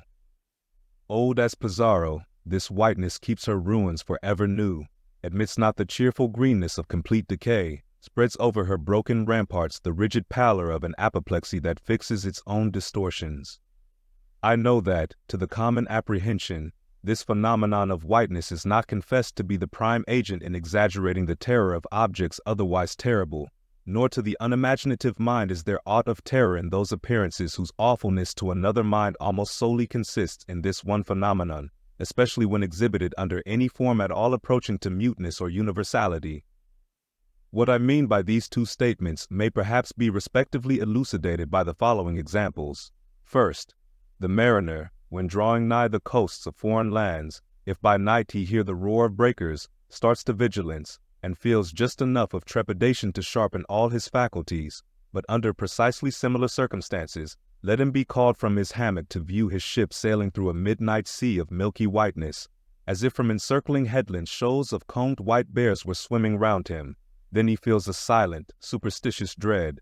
The shrouded phantom of the whitened waters is horrible to him as a real ghost. In vain the lead assures him he is still off soundings. Heart and helm they both go down. He never rests till blue water is under him again. Yet where is the mariner who will tell thee, Sir, it was not so much the fear of striking hidden rocks as the fear of that hideous whiteness that so stirred me? Second, to the native Indian of Peru, the continual sight of the snow-howded Andes conveys naught of dread, except, perhaps, in the mere fancying of the eternal frosted desolateness reigning at such vast altitudes, and the natural conceit of what a fearfulness it would be to lose oneself in such inhuman solitudes. Much the same is it with the backwoodsman of the West, who with comparative indifference views an unbounded prairie sheeted with driven snow, no shadow of tree or twig to break the fixed trance of whiteness. Not so the sailor, beholding the scenery of the Antarctic seas, where at times, by some infernal trick of legerdemain in the powers of frost and air, he, shivering and half shipwrecked, instead of rainbows speaking hope and solace to his misery, views what seems a boundless churchyard grinning upon him with its lean ice monuments and splintered crosses. But thou sayest, methinks that white-lid chapter about whiteness is but a white flag hung out from a craven soul. Thou surrenderest to a hypo, Ishmael. Tell me, why this strong young colt, foaled in some peaceful valley of Vermont, far removed from all beasts of prey, why is it that upon the sunniest day, if you but shake a fresh buffalo robe behind him, so that he cannot even see it, but only smells its wild animal muskiness, why will he start, snort, and with bursting eyes paw the ground in frenzies of affright? There is no remembrance in him of any gorings of wild creatures in his green northern home, so that the strange muskiness he smells cannot recall to him anything associated with the experience of former perils. For what knows he, this New England colt, of the black bisons of distant Oregon? No. But here thou beholdest even in a dumb brute the instinct of the knowledge of the demonism in the world. Though thousands of miles from Oregon, still, when he smells that savage musk, the rending, goring bison herds are as present as to the deserted wild foal of the prairies, which this instant they may be trampling into dust. Thus, then, the muffled rollings of a milky sea, the bleak rustlings of the festooned frosts of mountains, the desolate shiftings of the wind-drought snows of prairies, all these, to Ishmael, are as the shaking of that buffalo robe to the frightened colt. Though neither knows where lie the nameless things of which the mystic sign gives forth such hints, yet with me, as with the colt, somewhere those things must exist. Though in many of its aspects this visible world seems formed in love, the invisible spheres were formed in fright. But not yet have we solved the incantation of this whiteness, and learned why it appeals with such power to the soul, and more strange and far more portentous, why, as we have seen, it is at once the most meaning symbol of spiritual things, nay, the very veil of the Christian's deity, and yet should be as it is, the intensifying agent in things the most appalling to mankind. Is it that by its indefiniteness it shadows forth the heartless voids and immensities of the universe, and thus stabs us from behind with the thought of annihilation when beholding the white depths of the Milky Way? Or is it that, as in essence, whiteness is not so much a color as the visible absence of color, and at the same time the concrete of all colors? Is it for these reasons that there is such a dumb blankness, full of meaning, in a wide landscape of snows, a colorless, all color of atheism from which we shrink? And when we consider that other theory of the natural philosophers, that all other earthly hues, every stately or lovely emblazoning, the sweet tinges of sunset skies and woods, yea, and the gilded velvets of butterflies, and the butterfly cheeks of young girls, all these are but subtle deceits, not actually inherent in substances, but only laid on from without, so that all deified nature absolutely paints like the harlot, whose allurements cover nothing but the charnel house within. And when we proceed further, and consider that the mystical cosmetic which produces every one of her hues, the great principle of light, forever remains white or colorless in itself, and if operating without medium upon matter, would touch all objects, even tulips and roses, with its own blank tinge. Pondering all this, the palsied universe lies before us a leper, and like willful travelers in Lapland, who refuse to wear colored and coloring glasses upon their eyes, so the wretched infidel gazes himself blind at the monumental white shroud that wraps all the prospect around him. And of all these things the albino whale was the symbol.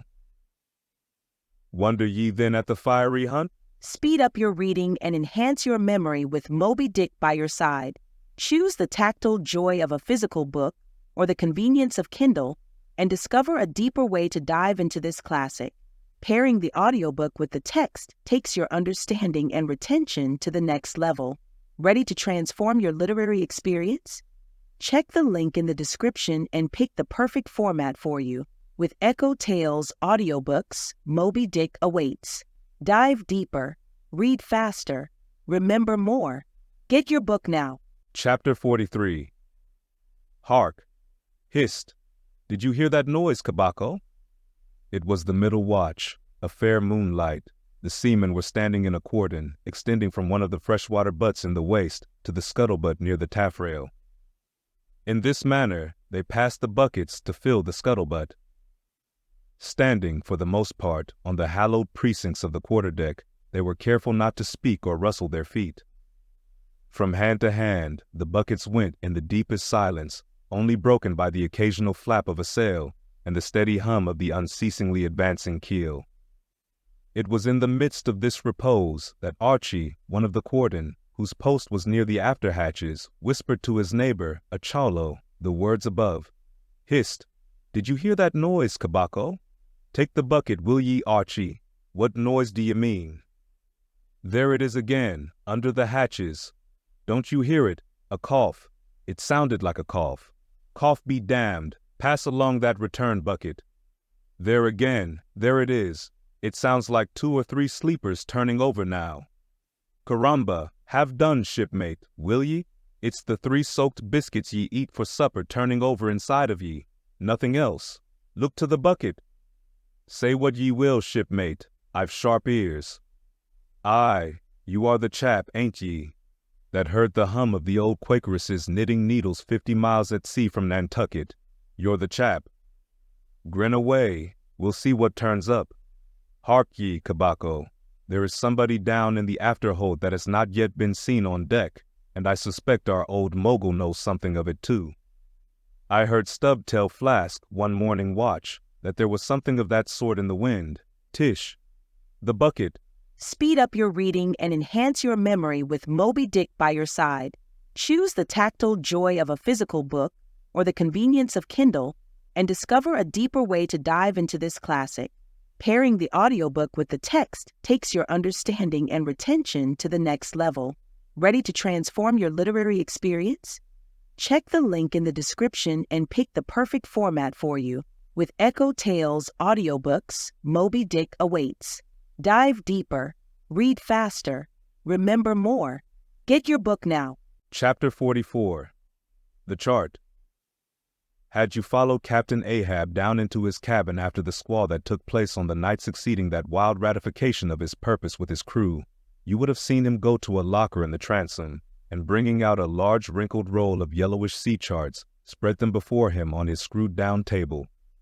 Then, seating himself before it, you would have seen him intently study the various lines and shadings which there met his eye, and with slow but steady pencil trace additional courses over spaces that before were blank. At intervals, he would refer to piles of old logbooks beside him, wherein were set down the seasons and places in which, on various former voyages of various ships, sperm whales had been captured or seen.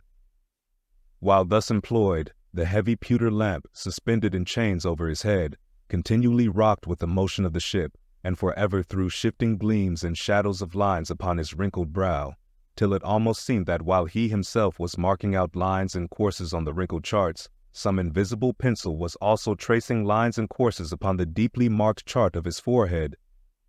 But it was not this night in particular that, in the solitude of his cabin, Ahab thus pondered over his charts. Almost every night they were brought out. Almost every night some pencil marks were effaced, and others were substituted. For with the charts of all 4 oceans before him, Ahab was threading a maze of currents and eddies, with a view to the more certain accomplishment of that monomaniac thought of his soul. Now, to anyone not fully acquainted with the ways of the Leviathans, it might seem an absurdly hopeless task thus to seek out one solitary creature in the unhooped oceans of this planet. But not so did it seem to Ahab, who knew the sets of all tides and currents, and thereby calculating the driftings of the sperm whale's food, and also, calling to mind the regular ascertained seasons for hunting him in particular latitudes, could arrive at reasonable surmises, almost approaching to certainties, concerning the timeliest day to be upon this or that ground in search of his prey. So assured, indeed, is the fact concerning the periodicalness of the sperm whale's resorting to given waters, that many hunters believe that, could he be closely observed and studied throughout the world, were the logs for one voyage of the entire whale fleet carefully collated, then the migrations of the sperm whale would be found to correspond in invariability to those of the herring shoals or the flights of swallows. On this hint, attempts have been made to construct elaborate migratory charts of the sperm whale. Since the above was written, the statement is happily born. Out by an official circular issued by Lieutenant Maury of the National Observatory, Washington, April 16, 1851. By that circular, it appears that precisely such a chart is in course of completion, and portions of it are presented in the circular. This chart divides the ocean into districts of 5 degrees of latitude by 5 degrees of longitude, perpendicularly through each of which districts are 12 columns for the 12 months, and horizontally through each of which districts are 3 lines, one to show the number of days that have been spent in each month in every district, and the 2 others to show the number of days in which whales, sperm or right, have been seen. Besides, when making a passage from one feeding ground to another, the sperm whales, guided by some infallible instinct, say rather, secret intelligence from the deity, mostly swim in veins, as they are called, continuing their way along a given ocean line with such undeviating exactitude that no ship ever sailed her course by any chart with 1/10 of such marvelous precision. Though, in these cases, the direction taken by any one whale be straight as a surveyor's parallel, and though the line of advance be strictly confined to its own unavoidable straight wake, yet the arbitrary vein in which at these times he is said to swim generally embraces some few miles in width, more or less, as the vein is presumed to expand or contract, but never exceeds the visual sweep from the whaleship's mastheads when circumspectly gliding along this magic zone. The sum is, that at particular seasons within that breadth and along that path, migrating whales may with great confidence be looked for, and hence not only at substantiated times, upon well-known separate feeding grounds, could Ahab hope to encounter his prey, but in crossing the widest expanses of water between those grounds he could, by his art, so place and time himself on his way, as even then not to be wholly without prospect of a meeting. There was a circumstance which at first sight seemed to entangle his delirious but still methodical scheme, but not so in the reality perhaps. Though the gregarious sperm whales have their regular seasons for particular grounds, yet in general you cannot conclude that the herds which haunted such and such a latitude or longitude this year, say, will turn out to be identically the same with those that were found there the preceding season, though there are peculiar and unquestionable instances where the contrary of this has proved true. In general, the same remark, only within a less wide limit, applies to the solitaries and hermits among the matured, aged sperm whales. So that though Moby Dick had in a former year been seen, for example, on what is called the Seychelles ground in the Indian Ocean, or Volcano Bay on the Japanese coast, yet it did not follow that were the Pequod to visit either of those spots at any subsequent corresponding season, she would infallibly encounter him there. So too with some other feeding grounds, where he had at times revealed himself. But all these seemed only his casual stopping places in ocean ends, so to speak, not his places of prolonged abode. And where Ahab's chances of accomplishing his object have hitherto been spoken of, allusion has only been made to whatever wayside, antecedent, extra prospects were his, ere a particular set time or place were attained, when all possibilities would become probabilities, and, as Ahab fondly thought, every possibility the next thing to a certainty. That particular set time and place were conjoined in the one technical phrase, the season on the line. For there and then, for several consecutive years, Moby Dick had been periodically descried, lingering in those waters for a while, as the sun, in its annual round, loiters for a predicted interval in any one sign of the zodiac. There it was, too, that most of the deadly encounters with the white whale had taken place. There the waves were storied with his deeds. There also was that tragic spot where the monomaniac old man had found the awful motive to his vengeance. But in the cautious comprehensiveness and unloitering vigilance with which Ahab threw his brooding soul into this unfaltering hunt, he would not permit himself to rest all his hopes upon the one crowning fact above mentioned, however flattering it might be to those hopes. Nor in the sleeplessness of his vow could he so tranquilize his unquiet heart as to postpone all intervening quest. Now, the Pequod had sailed from Nantucket at the very beginning of the season on the line. No possible endeavor then could enable her commander to make the great passage southwards, double Cape Horn, and then running down 60 degrees of latitude arrive in the equatorial Pacific in time to cruise there. Therefore, he must wait for the next ensuing season.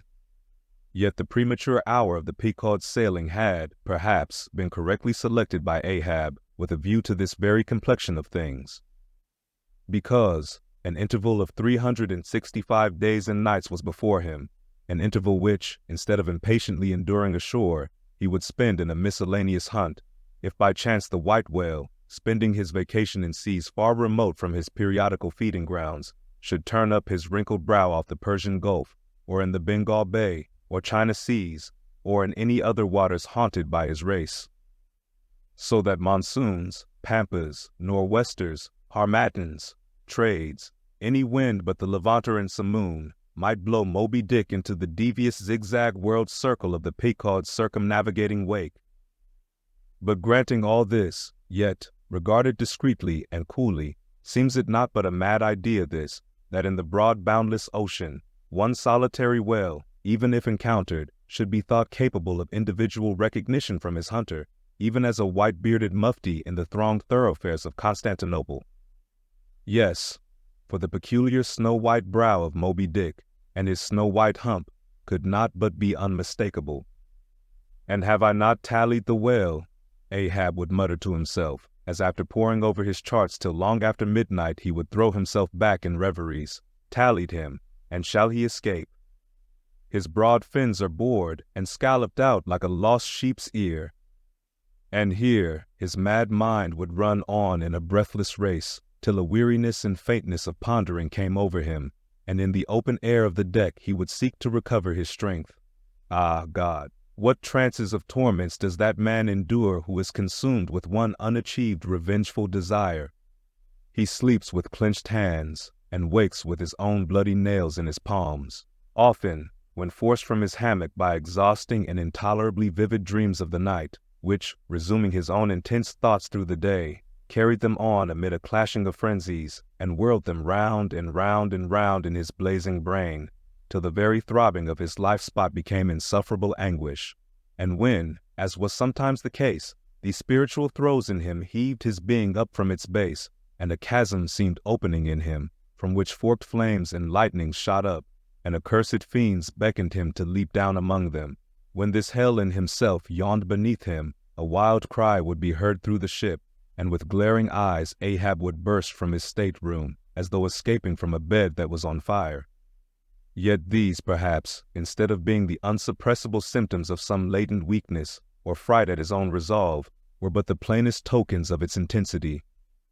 For, at such times, crazy Ahab, the scheming, unappeasedly steadfast hunter of the white whale, this Ahab that had gone to his hammock, was not the agent that so caused him to burst from it in horror again. The latter was the eternal, living principle or soul in him, and in sleep, being for the time dissociated from the characterizing mind, which at other times employed it for its outer vehicle or agent, it spontaneously sought escape from the scorching contiguity of the frantic thing, of which, for the time, it was no longer an integral. But as the mind does not exist unless leagued with the soul, therefore it must have been that, in Ahab's case, yielding up all his thoughts and fancies to his one supreme purpose, that purpose, by its own sheer inveteracy of will, forced itself against gods and devils into a kind of self-assumed, independent being of its own. Nay, could grimly live and burn, while the common vitality to which it was conjoined fled horror-stricken from the unbidden and unfathered birth. Therefore, the tormented spirit that glared out of bodily eyes when what seemed Ahab rushed from his room was for the time but a vacated thing, a formless somnambulistic being, a ray of living light, to be sure, but without an object to color, and therefore a blankness in itself. God help thee, old man, thy thoughts have created a creature in thee, and he whose intense thinking thus makes him a Prometheus, a vulture feeds upon that heart forever, that vulture the very creature he creates. Speed up your reading and enhance your memory with Moby Dick by your side. Choose the tactile joy of a physical book or the convenience of Kindle, and discover a deeper way to dive into this classic. Pairing the audiobook with the text takes your understanding and retention to the next level. Ready to transform your literary experience? Check the link in the description and pick the perfect format for you. With EchoTales Audiobooks, Moby Dick awaits. Dive deeper, read faster, remember more. Get your book now. Chapter 45, The Affidavit. So far as what there may be of a narrative in this book, and, indeed, as indirectly touching one or two very interesting and curious particulars in the habits of sperm whales, the foregoing chapter, in its earlier part, is as important a one as will be found in this volume.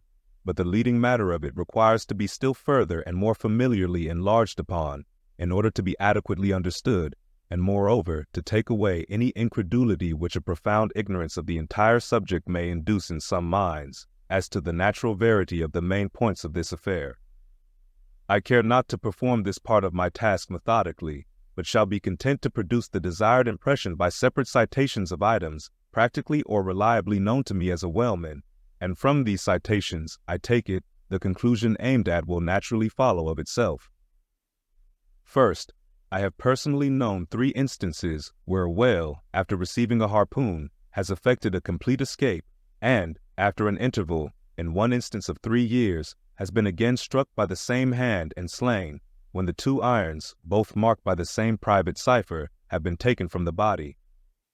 In the instance where 3 years intervened between the flinging of the 2 harpoons, and I think it may have been something more than that, the man who darted them happening, in the interval, to go in a trading ship on a voyage to Africa, went ashore there, joined a discovery party, and penetrated far into the interior, where he traveled for a period of nearly 2 years, often endangered by serpents, savages, tigers, poisonous miasmas, with all the other common perils incident to wandering in the heart of unknown regions.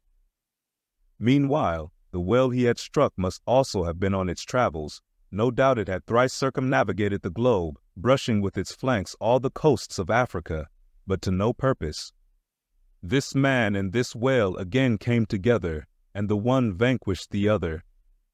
I say I myself have known 3 instances similar to this. That is, in 2 of them I saw the whale struck, and, upon the second attack, saw the 2 irons with the respective marks cut in them, afterwards taken from the dead fish. In the 3-year instance, it so fell out that I was in the boat both times, first and last, and the last time distinctly recognized a peculiar sort of huge mole under the whale's eye, which I had observed there 3 years previous. I say 3 years, but I am pretty sure it was more than that. Here are 3 instances, then, which I personally know the truth of, but I have heard of many other instances from persons whose veracity in the matter there is no good ground to impeach. Secondly, it is well known in the sperm whale fishery, however ignorant the world ashore may be of it, that there have been several memorable historical instances where a particular whale in the ocean has been at distant times and places popularly cognizable. Why such a whale became thus marked was not altogether and originally owing to his bodily peculiarities as distinguished from other whales, for however peculiar in that respect any chance whale may be, they soon put an end to his peculiarities by killing him, and boiling him down into a peculiarly valuable oil. No, the reason was this, that from the fatal experiences of the fishery there hung a terrible prestige of perilousness about such a whale as there did about Rinaldo Rinaldini, insomuch that most fishermen were content to recognize him by merely touching their tarpaulins when he would be discovered lounging by them on the sea, without seeking to cultivate a more intimate acquaintance. Like some poor devils ashore that happen to know an irascible great man, they make distant, unobtrusive salutations to him in the street, lest if they pursued the acquaintance further, they might receive a summary thump for their presumption. But not only did each of these famous whales enjoy great individual celebrity, nay, you may call it an ocean-wide renown, not only was he famous in life and now is immortal in forecastle stories after death, but he was admitted into all the rights, privileges, and distinctions of a name, had as much a name indeed as Cambyses or Caesar. Was it not so, O Timor Tom, thou famed Leviathan, scarred like an iceberg, who so long didst lurk in the oriental straits of that name, whose spout was oft seen from the palmy beach of Ombay?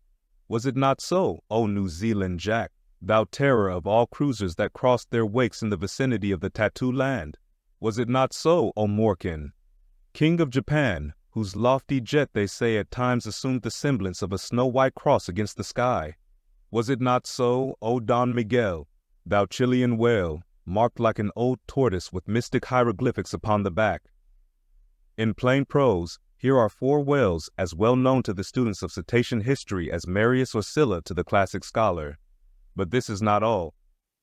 New Zealand Tom and Don Miguel, after at various times creating great havoc among the boats of different vessels, were finally gone in quest of, systematically hunted out, chased and killed by valiant whaling captains, who heaved up their anchors with that express object as much in view as in setting out through the Narragansett woods. Captain Butler of old had it in his mind to capture that notorious murderous savage, Anawan, the headmost warrior of the Indian King Philip. I do not know where I can find a better place than just here, to make mention of 1 or 2 other things, which to me seem important, as in printed form establishing in all respects the reasonableness of the whole story of the white whale, more especially the catastrophe. For this is one of those disheartening instances where truth requires full as much bolstering as error. So ignorant are most landsmen of some of the plainest and most palpable wonders of the world, that without some hints touching the plain facts, historical and otherwise, of the fishery, they might scout at Moby Dick as a monstrous fable, or still worse and more detestable, a hideous and intolerable allegory.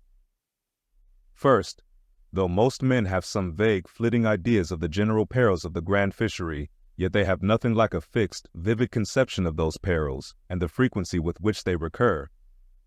One reason perhaps is, that not 1 in 50 of the actual disasters and deaths by casualties in the fishery ever finds a public record at home, however transient and immediately forgotten that record. Do you suppose that that poor fellow there, who this moment perhaps caught by the whale line off the coast of New Guinea, is being carried down to the bottom of the sea by the sounding Leviathan, do you suppose that that poor fellow's name will appear in the newspaper obituary you will read tomorrow at your breakfast? No, because the mails are very irregular between here and New Guinea. In fact, did you ever hear what might be called regular news direct or indirect from New Guinea? Yet I tell you that upon one particular voyage which I made to the Pacific, among many others we spoke 30 different ships, every one of which had had a death by a whale, some of them more than one, and 3 that had each lost a boat's crew. For God's sake, be economical with your lamps and candles. Not a gallon you burn, but at least 1 drop of man's blood was spilled for it. Secondly, people ashore have indeed some indefinite idea that a whale is an enormous creature of enormous power, but I have ever found that when narrating to them some specific example of this twofold enormousness, they have significantly complimented me upon my facetiousness, when, I declare upon my soul, I had no more idea of being facetious than Moses when he wrote the history of the plagues of Egypt. But fortunately, the special point I here seek can be established upon testimony entirely independent of my own. That point is this: the sperm whale is in some cases sufficiently powerful, knowing, and judiciously malicious, as with direct aforethought to stave in, utterly destroy, and sink a large ship. And what is more, the sperm whale has done it.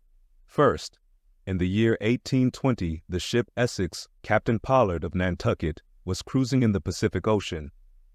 One day she saw spouts, lowered her boats, and gave chase to a shoal of sperm whales. Ere long, several of the whales were wounded, when suddenly a very large whale escaping from the boats issued from the shoal and bore directly down upon the ship. Dashing his forehead against her hull, he so stove her in that in less than 10 minutes she settled down and fell over. Not a surviving plank of her has been seen since. After the severest exposure, part of the crew reached the land in their boats. Being returned home at last, Captain Pollard once more sailed for the Pacific in command of another ship, but the gods shipwrecked him again upon unknown rocks and breakers. For the second time his ship was utterly lost, and forthwith forswearing the sea, he has never tempted it since. At this day Captain Pollard is a resident of Nantucket. I have seen Owen Chase, who was chief mate of the Essex at the time of the tragedy. I have read his plain and faithful narrative. I have conversed with his son, and all this within a few miles of the scene of the catastrophe. The following are extracts from Chase's narrative. Every fact seemed to warrant me in concluding that it was anything but chance which directed his operations. He made 2 several attacks upon the ship, at a short interval between them, both of which, according to their direction, were calculated to do us the most injury by being made ahead, and thereby combining the speed of the two objects for the shock, to effect which the exact maneuvers which he made were necessary. His aspect was most horrible, and such as indicated resentment and fury. He came directly from the shoal which we had just before entered, and in which we had struck 3 of his companions, as if fired with revenge for their sufferings. Again, at all events, the whole circumstances taken together, all happening before my own eyes, and producing, at the time, impressions in my mind of decided, calculating mischief on the part of the whale, many of which impressions I cannot now recall, induce me to be satisfied that I am correct in my opinion. Here are his reflections some time after quitting the ship, during a black night in an open boat, when almost despairing of reaching any hospitable shore. The dark ocean and swelling waters were nothing. The fears of being swallowed up by some dreadful tempest, or dashed upon hidden rocks, with all the other ordinary subjects of fearful contemplation, seemed scarcely entitled to a moment's thought. The dismal-looking wreck, and the horrid aspect and revenge of the whale, wholly engrossed my reflections, until day again made its appearance. In another place, p. 45, he speaks of the mysterious and mortal attack of the animal. Secondly, the ship Union, also of Nantucket, was in the year 1807 totally lost off the Azores by a similar onset, but the authentic particulars of this catastrophe I have never chanced to encounter, though from the whale hunters I have now and then heard casual allusions to it. Thirdly, some 18 or 20 years ago, Commodore J., then commanding an American sloop of war of the first class, happened to be dining with a party of whaling captains on board a Nantucket ship in the harbor of Oahu, Sandwich Islands. Conversation turning upon whales, the Commodore was pleased to be skeptical touching the amazing strength ascribed to them by the professional gentlemen present. He peremptorily denied, for example, that any whale could so smite his stout sloop of war as to cause her to leak so much as a thimbleful. Very good, but there is more coming. Some weeks after, the Commodore set sail in this impregnable craft for Valparaiso. But he was stopped on the way by a portly sperm whale that begged a few moments' confidential business with him. That business consisted in fetching the Commodore's craft such a thwack that with all his pumps going he made straight for the nearest port to heave down and repair. I am not superstitious, but I consider the Commodore's interview with that whale as providential. Was not Saul of Tarsus converted from unbelief by a similar fright? I tell you, the sperm whale will stand no nonsense. I will now refer you to Longsdorff's Voyages for a little circumstance in point, peculiarly interesting to the writer hereof. Longsdorff, you must know by the way, was attached to the Russian Admiral Krusenstern's famous discovery expedition in the beginning of the present century. Captain Longsdorff thus begins his 17th chapter. By the 13th of May, our ship was ready to sail, and the next day we were out in the open sea on our way to Ochoch. The weather was very clear and fine, but so intolerably cold that we were obliged to keep on our fur clothing. For some days we had very little wind. It was not till the 19th that a brisk gale from the northwest sprang up. An uncommon large whale, the body of which was larger than the ship itself, lay almost at the surface of the water, but was not perceived by any one on board till the moment when the ship, which was in full sail, was almost upon him, so that it was impossible to prevent it striking against him. We were thus placed in the most imminent danger, as this gigantic creature, setting up its back, raised the ship 3 feet at least out of the water. The masts reeled, and the sails fell altogether, while we who were below all sprang instantly upon the deck, concluding that we had struck upon some rock.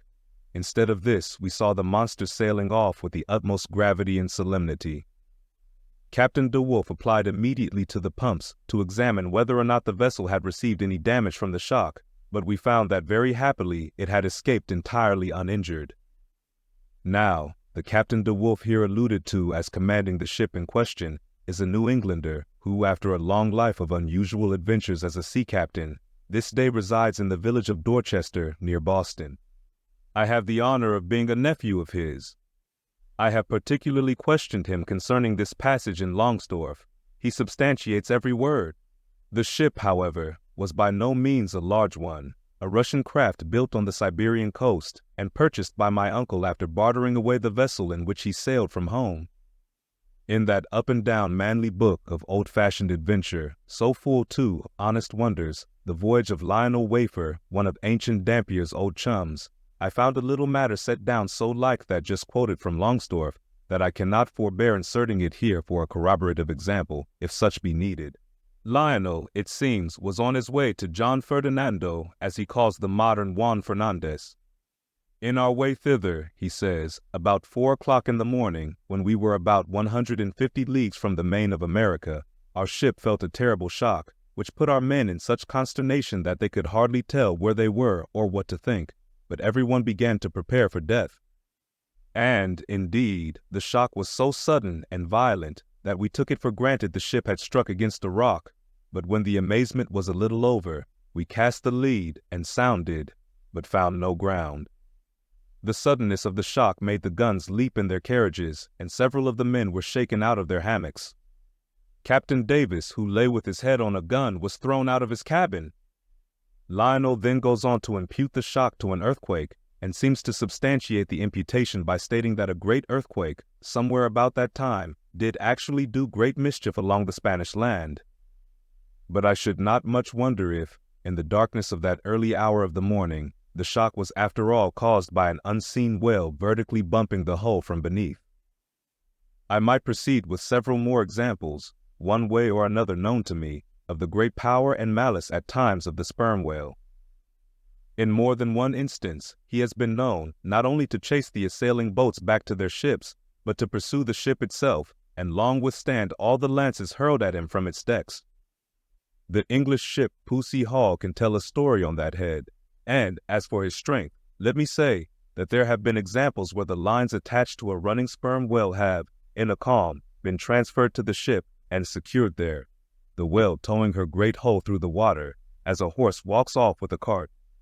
Again, it is very often observed that, if the sperm whale, once struck, is allowed time to rally, he then acts, not so often with blind rage, as with willful, deliberate designs of destruction to his pursuers.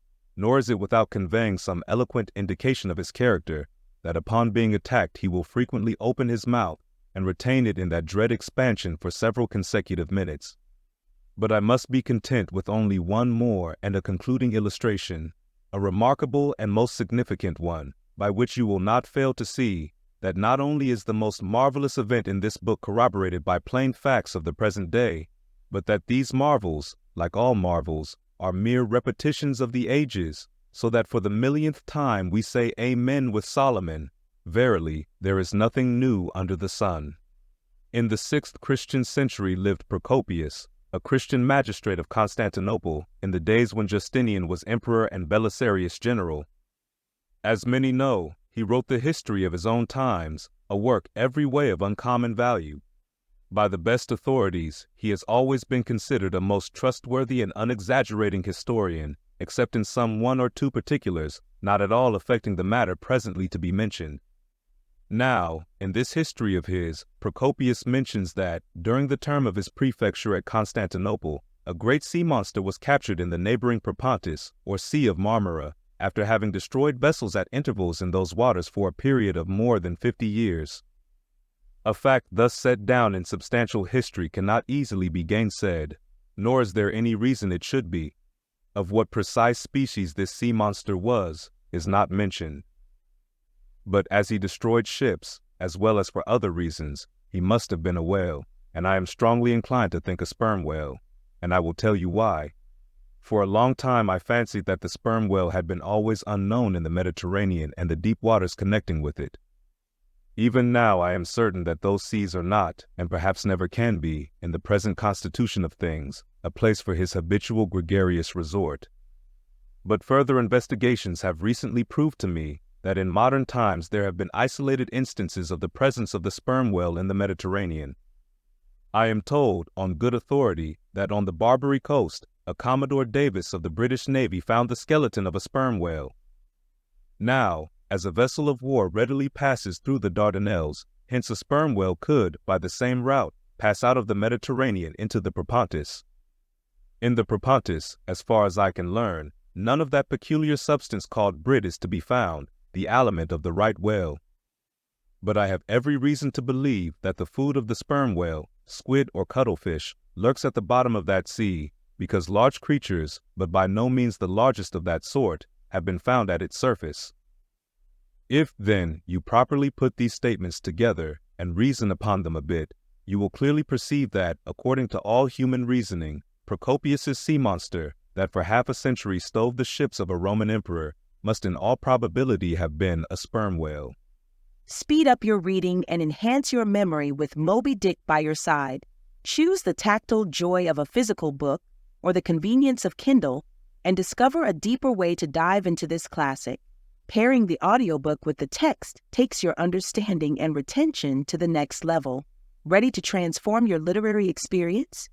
Check the link in the description and pick the perfect format for you. With EchoTales Audiobooks, Moby Dick awaits. Dive deeper, read faster, remember more. Get your book now. Chapter 46. Surmises. Though, consumed with the hot fire of his purpose, Ahab in all his thoughts and actions ever had in view the ultimate capture of Moby Dick, though he seemed ready to sacrifice all mortal interests to that one passion, nevertheless, it may have been that he was by nature and long habituation far too wedded to a fiery whaleman's ways, altogether to abandon the collateral prosecution of the voyage. Or at least, if this were otherwise, there were not wanting other motives much more influential with him. It would be refining too much, perhaps, even considering his monomania, to hint that his vindictiveness towards the white whale might have possibly extended itself in some degree to all sperm whales, and that the more monsters he slew by so much, the more he multiplied the chances that each subsequently encountered whale would prove to be the hated one he hunted. But if such an hypothesis be indeed exceptionable, there were still additional considerations which, though not so strictly according with the wildness of his ruling passion, yet were by no means incapable of swaying him. To accomplish his object, Ahab must use tools, and of all tools used in the shadow of the moon, men are most apt to get out of order. He knew, for example, that however magnetic his ascendancy in some respects was over Starbuck, yet that ascendancy did not cover the complete spiritual man any more than mere corporeal superiority involves intellectual mastership, for to the purely spiritual, the intellectual but stand in a sort of corporeal relation. Starbuck's body and Starbuck's coerced will were Ahab's, so long as Ahab kept his magnet at Starbuck's brain. Still he knew that for all this the chief mate, in his soul, abhorred his captain's quest, and could he, would joyfully disintegrate himself from it, or even frustrate it. It might be that a long interval would elapse ere the white whale was seen. During that long interval, Starbuck would ever be apt to fall into open relapses of rebellion against his captain's leadership, unless some ordinary, prudential, circumstantial influences were brought to bear upon him. Not only that, but the subtle insanity of Ahab respecting Moby Dick was no ways more significantly manifested than in his superlative sense and shrewdness in foreseeing that, for the present, the hunt should in some way be stripped of that strange imaginative impiousness which naturally invested it, that the full terror of the voyage must be kept withdrawn into the obscure background, for few men's courage is proof against protracted meditation unrelieved by action, that when they stood their long night watches, his officers and men must have some nearer things to think of than Moby Dick. For however eagerly and impetuously the savage crew had hailed the announcement of his quest, yet all sailors of all sorts are more or less capricious and unreliable.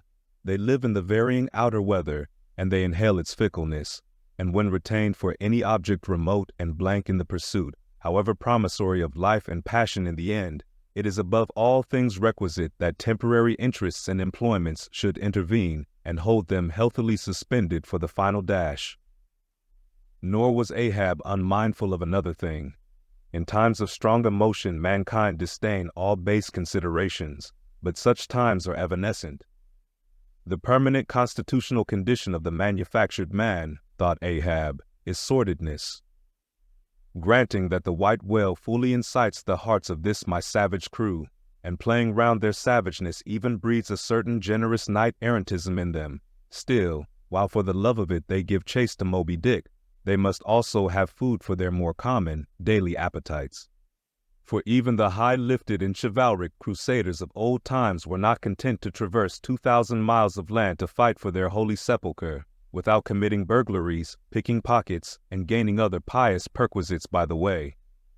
Had they been strictly held to their one final and romantic object, that final and romantic object too many would have turned from in disgust. I will not strip these men, thought Ahab, of all hopes of cash. Cash. They may scorn cash now, but let some months go by, and no prospective promise of it to them, and then this same quiescent cash all at once mutinying in them, this same cash would soon cashier Ahab. Nor was there wanting still another precautionary motive more related to Ahab personally. Having impulsively, it is probable, and perhaps somewhat prematurely revealed the prime but private purpose of the Pequod's voyage, Ahab was now entirely conscious that, in so doing, he had indirectly laid himself open to the unanswerable charge of usurpation, and with perfect impunity, both moral and legal, his crew, if so disposed, and to that end competent, could refuse all further obedience to him, and even violently wrest from him the command. From even the barely hinted imputation of usurpation, and the possible consequences of such a suppressed impression gaining ground, Ahab must of course have been most anxious to protect himself. That protection could only consist in his own predominating brain and heart and hand, backed by a heedful, closely calculating attention to every minute atmospheric influence which it was possible for his crew to be subjected to. For all these reasons then, and others perhaps too analytic to be verbally developed here, Ahab plainly saw that he must still in a good degree continue true to the natural, nominal purpose of the Pequod's voyage, observe all customary usages, and not only that, but force himself to evince all his well-known passionate interest in the general pursuit of his profession. Be all this as it may, his voice was now often heard hailing the 3 mastheads and admonishing them to keep a bright lookout, and not omit reporting even a porpoise. This vigilance was not long without reward. Speed up your reading and enhance your memory with Moby Dick by your side. Choose the tactile joy of a physical book or the convenience of Kindle, and discover a deeper way to dive into this classic. Pairing the audiobook with the text takes your understanding and retention to the next level. Ready to transform your literary experience? Check the link in the description and pick the perfect format for you. With EchoTales Audiobooks, Moby Dick awaits. Dive deeper, read faster, remember more. Get your book now. Chapter 47. The Matmaker. It was a cloudy, sultry afternoon. The seamen were lazily lounging about the decks, or vacantly gazing over into the lead-colored waters. Pequod and I were mildly employed weaving what is called a sword mat, for an additional lashing to our boat. So still and subdued, and yet somehow preluding was all the scene, and such an incantation of reverie lurked in the air, that each silent sailor seemed resolved into his own invisible self. I was the attendant or page of Pequod, while busy at the mat.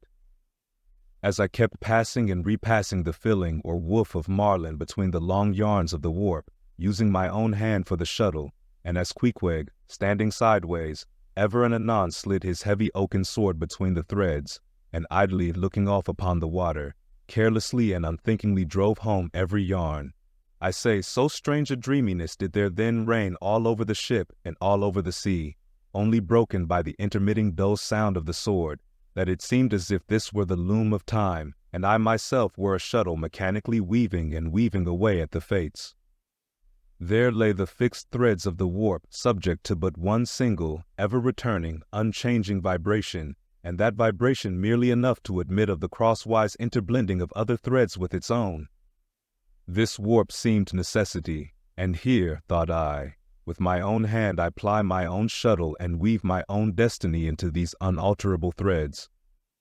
Meantime, Pequod's impulsive, indifferent sword, sometimes hitting the woof slantingly, or crookedly, or strongly, or weakly, as the case might be, and by this difference in the concluding blow producing a corresponding contrast in the final aspect of the completed fabric. This savage's sword, thought I, which thus finally shapes and fashions both warp and woof, this easy, indifferent sword must be chance, chance, free will, and necessity, nowise incompatible, all interweavingly working together. The straight warp of necessity, not to be swerved from its ultimate course, its every alternating vibration, indeed, only tending to that, free will still free to ply her shuttle between given threads, and chance, though restrained in its play within the right lines of necessity, and sideways in its motions directed by free will, though thus prescribed to by both, chance by turns rules either, and has the last featuring blow at events. Thus we were weaving and weaving away, when I started at a sound so strange, long-drawn, and musically wild and unearthly, that the ball of free will dropped from my hand, and I stood gazing up at the clouds whence that voice dropped like a wing. High aloft in the crossed trees was that mad gay header, Tashtigo. His body was reaching eagerly forward, his hand stretched out like a wand, and at brief sudden intervals he continued his cries. To be sure, the same sound was that very moment perhaps being heard all over the seas, from hundreds of whalemen's lookouts perched as high in the air, but from few of those lungs could that accustomed old cry have derived such a marvelous cadence as from Tashtigo the Indians. As he stood hovering over you half suspended in air, so wildly and eagerly peering towards the horizon, you would have thought him some prophet or seer beholding the shadows of fate, and by those wild cries announcing their coming. There she blows, there she blows, she blows. Where away? On the lee beam, about 2 miles off, a school of them. Instantly all was commotion. The sperm whale blows as a clock ticks, with the same undeviating and reliable uniformity. And thereby whalemen distinguished this fish from other tribes of its genus. There go flukes, was now the cry from Tashtigo, and the whales disappeared. Quick, steward, cried Ahab. Time, time. Doughboy hurried below, glanced at the watch, and reported the exact minute to Ahab. The ship was now kept away from the wind, and she went gently rolling before it. Tashtigo reporting that the whales had gone down heading to leeward, we confidently looked to see them again directly in advance of our bows. For that singular craft at times evinced by the sperm whale when, sounding with his head in one direction, he nevertheless, while concealed beneath the surface, mills round and swiftly swims off in the opposite quarter, this deceitfulness of his could not now be in action, for there was no reason to suppose that the fish seen by Tashtigo had been in any way alarmed, or indeed knew at all of our vicinity. One of the men selected for shipkeepers, that is, those not appointed to the boats, by this time relieved the Indian at the main masthead. The sailors at the fore and mizzen had come down, the line tubs were fixed in their places, the cranes were thrust out, the main yard was backed, and the 3 boats swung over the sea like 3 samphire baskets over high cliffs. Outside of the bulwarks their eager crews with one hand clung to the rail, while one foot was expectantly poised on the gunwale. So looked the long line of man-of-war's men about to throw themselves on board an enemy ship. But at this critical instant a sudden exclamation was heard that took every eye from the whale. With a start all glared at dark Ahab, who was surrounded by 5 dusky phantoms that seemed fresh formed out of air. Speed up your reading and enhance your memory with Moby Dick by your side. Choose the tactile joy of a physical book or the convenience of Kindle and discover a deeper way to dive into this classic. Pairing the audiobook with the text takes your understanding and retention to the next level. Ready to transform your literary experience? Check the link in the description and pick the perfect format for you. With EchoTales Audiobooks, Moby Dick awaits. Dive deeper, read faster, remember more. Get your book now. Chapter 48. The First Lowering. The phantoms, for so they then seemed, were flitting on the other side of the deck, and, with a noiseless celerity, were casting loose the tackles and bands of the boat which swung there. This boat had always been deemed one of the spare boats, though technically called the captain's, on account of its hanging from the starboard quarter. The figure that now stood by its bows was tall and swart, with one white tooth evilly protruding from its steel-like lips. A rumpled Chinese jacket of black cotton funereally invested him, with wide black trousers of the same dark stuff. But strangely crowning this ebonness was a glistening white-plaited turban, the living hair braided and coiled round and round upon his head. Less swart in aspect, the companions of this figure were of that vivid, tiger-yellow complexion peculiar to some of the aboriginal natives of the Manilas, a race notorious for a certain diabolism of subtlety, and by some honest white mariners supposed to be the paid spies and secret confidential agents on the water of the devil, their lord, whose counting room they supposed to be elsewhere. While yet the wondering ship's company were gazing upon these strangers, Ahab cried out to the white-turbaned old man at their head, "All ready there for Dalla?" "Ready," was the half-hissed reply. "Lower away then, do you hear?" shouting across the deck. "Lower away there, I say." Such was the thunder of his voice, that spite of their amazement the men sprang over the rail, the sheaves whirled round in the blocks, with a wallow, the 3 boats dropped into the sea, while, with a dexterous off-handed daring, unknown in any other vocation, the sailors, goat-like, leapt down the rolling ship's side into the tossed boats below. Hardly had they pulled out from under the ship's lee, when a 4th keel, coming from the windward side, pulled round under the stern, and showed the 5 strangers rowing Ahab, who, standing erect in the stern, loudly hailed Starbuck, Stubb, and Flask to spread themselves widely, so as to cover a large expanse of water. But with all their eyes again riveted upon the swart Fadalla and his crew, the inmates of the other boats obeyed not the command. "Captain Ahab?" said Starbuck. "Spread yourselves," cried Ahab. "Give way, all 4 boats. Thou, Flask, pull out more to leeward." "Aye, aye, sir," cheerily cried little King Post, sweeping round his great steering oar. "Lay back," addressing his crew. "There again. There she blows, right ahead, boys. Lay back. Never heed yonder yellow boys, Archie." "Oh, I don't mind 'em, sir," said Archie. "I knew it all before now. Didn't I hear 'em in the hold, and didn't I tell Kabako here of it? What say ye, Kabako? They're stowaways, Mr. Flask. Pull, pull, my fine hearts alive. Pull, my children. Pull, my little ones," drawlingly and soothingly sighed Stubb to his crew, some of whom still showed signs of uneasiness. "Why don't you break your backbones, my boys? What is it you stare at? Those chaps in yonder boat? Tut, they are only 5 more hands come to help us. Never mind from where, the more the merrier. Pull then, do pull. Never mind the brimstone. Devils are good fellows enough. So, there you are now. That's the stroke for 1,000 pounds. That's the stroke to sweep the stakes. Hurrah for the gold cup of sperm oil, my heroes. 3 cheers, men, all hearts alive. Easy, easy, don't be in a hurry. Don't be in a hurry.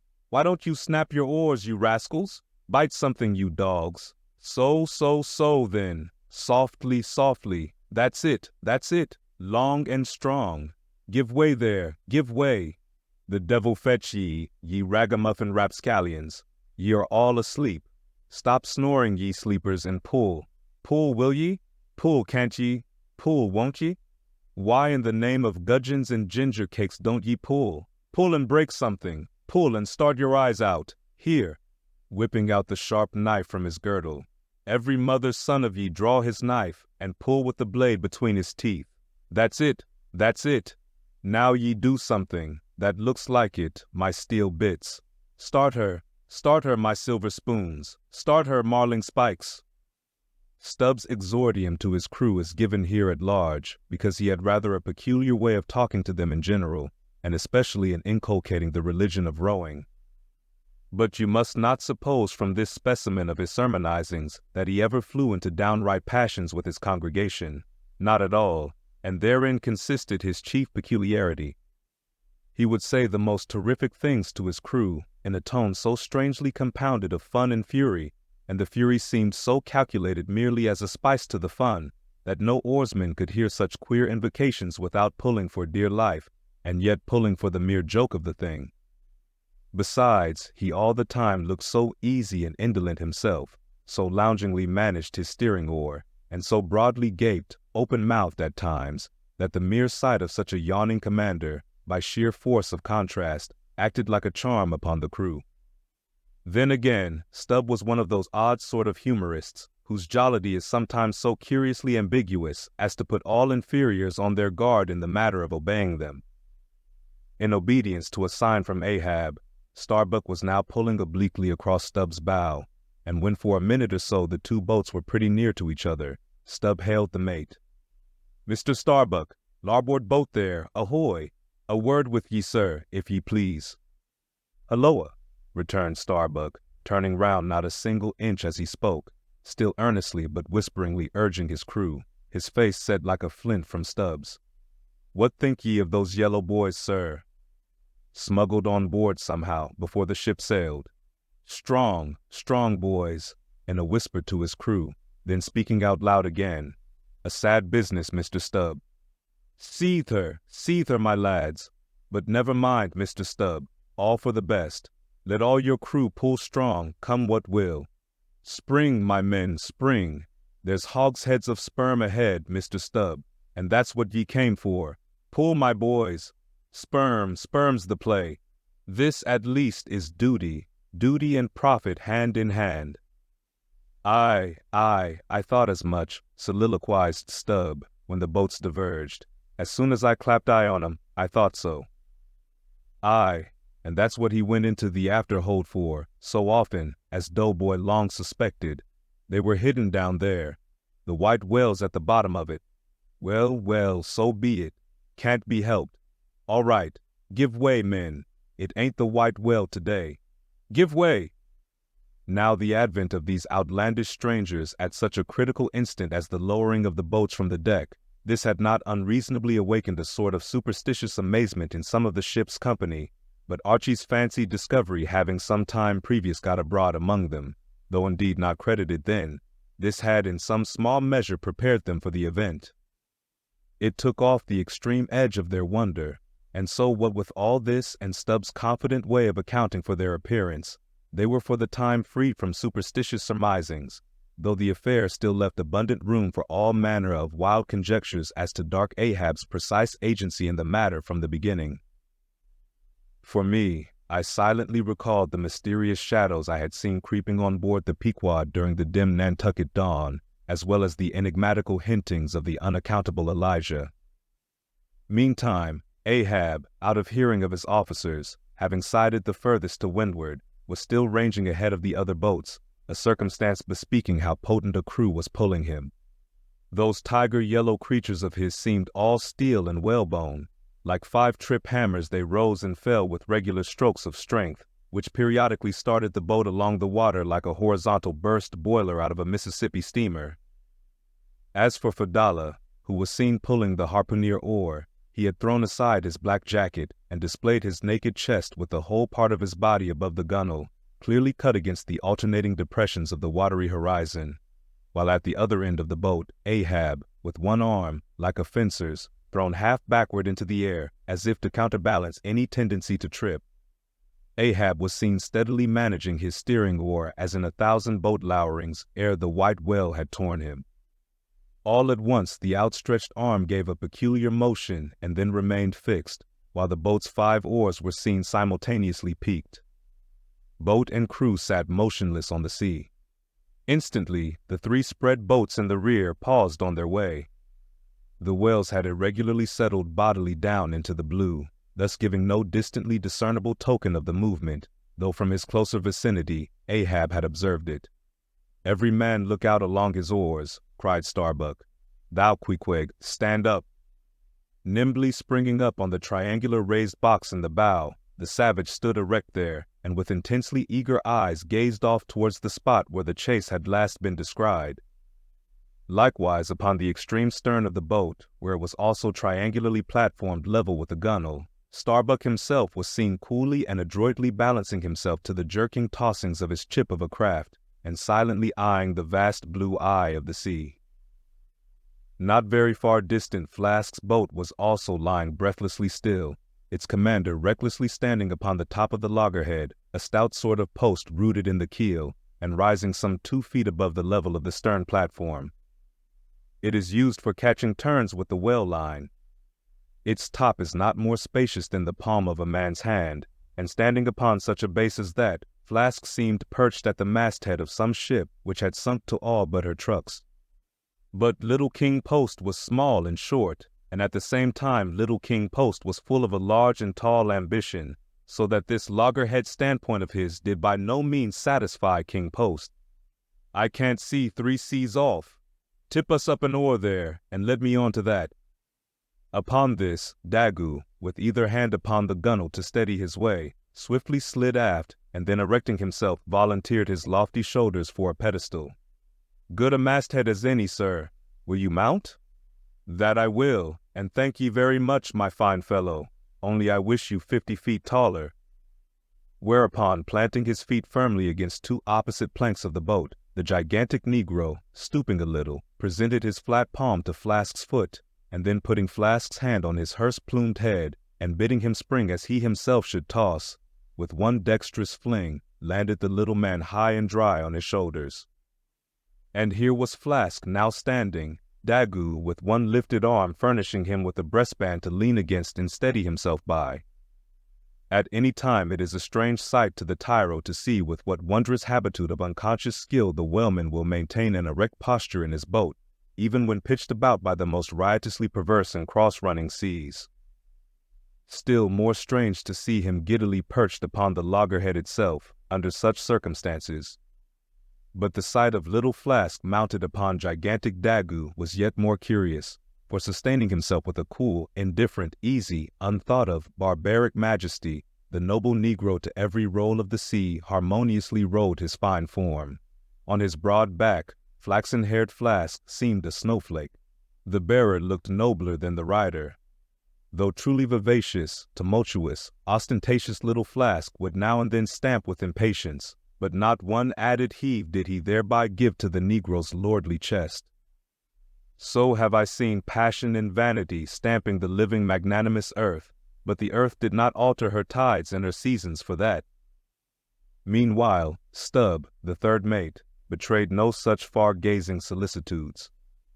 The whales might have made one of their regular soundings, not a temporary dive from mere fright, and if that were the case, Stubb, as his wont in such cases, it seems, was resolved to solace the languishing interval with his pipe. He withdrew it from his hatband, where he always wore it aslant like a feather.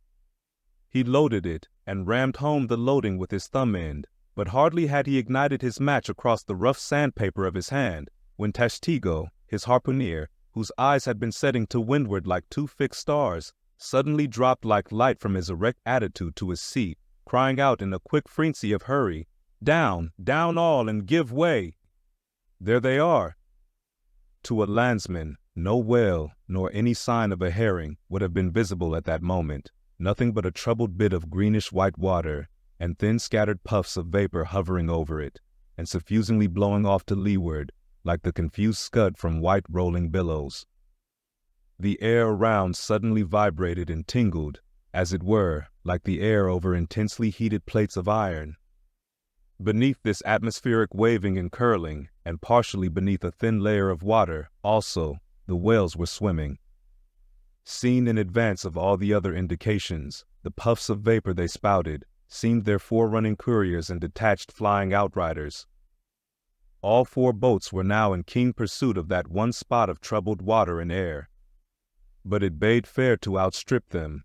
It flew on, as a mass of interblending bubbles borne down a rapid stream from the hills. "Pull, pull, my good boys," said Starbuck, in the lowest possible but intensest concentrated whisper to his men, while the sharp fixed glance from his eyes darted straight ahead of the bow, almost seemed as two visible needles in two unerring binnacle compasses. He did not say much to his crew, though, nor did his crew say anything to him. Only the silence of the boat was at intervals startlingly pierced by one of his peculiar whispers, now harsh with command, now soft with entreaty. How different the loud little king-post! "Sing out and say something, my hearties. Roar and pull, my thunderbolts. Beach me on their black backs, boys. Only do that for me, and I'll sign over to you my Martha's Vineyard plantation, boys, including wife and children, boys. Lay me on, oh Lord, Lord, but I shall go stark, staring mad. See that white water." And so shouting, he pulled his hat from his head and stamped up and down on it, then picking it up, flirted it far off upon the sea, and finally fell to rearing and plunging in the boat's stern like a crazed colt from the prairie.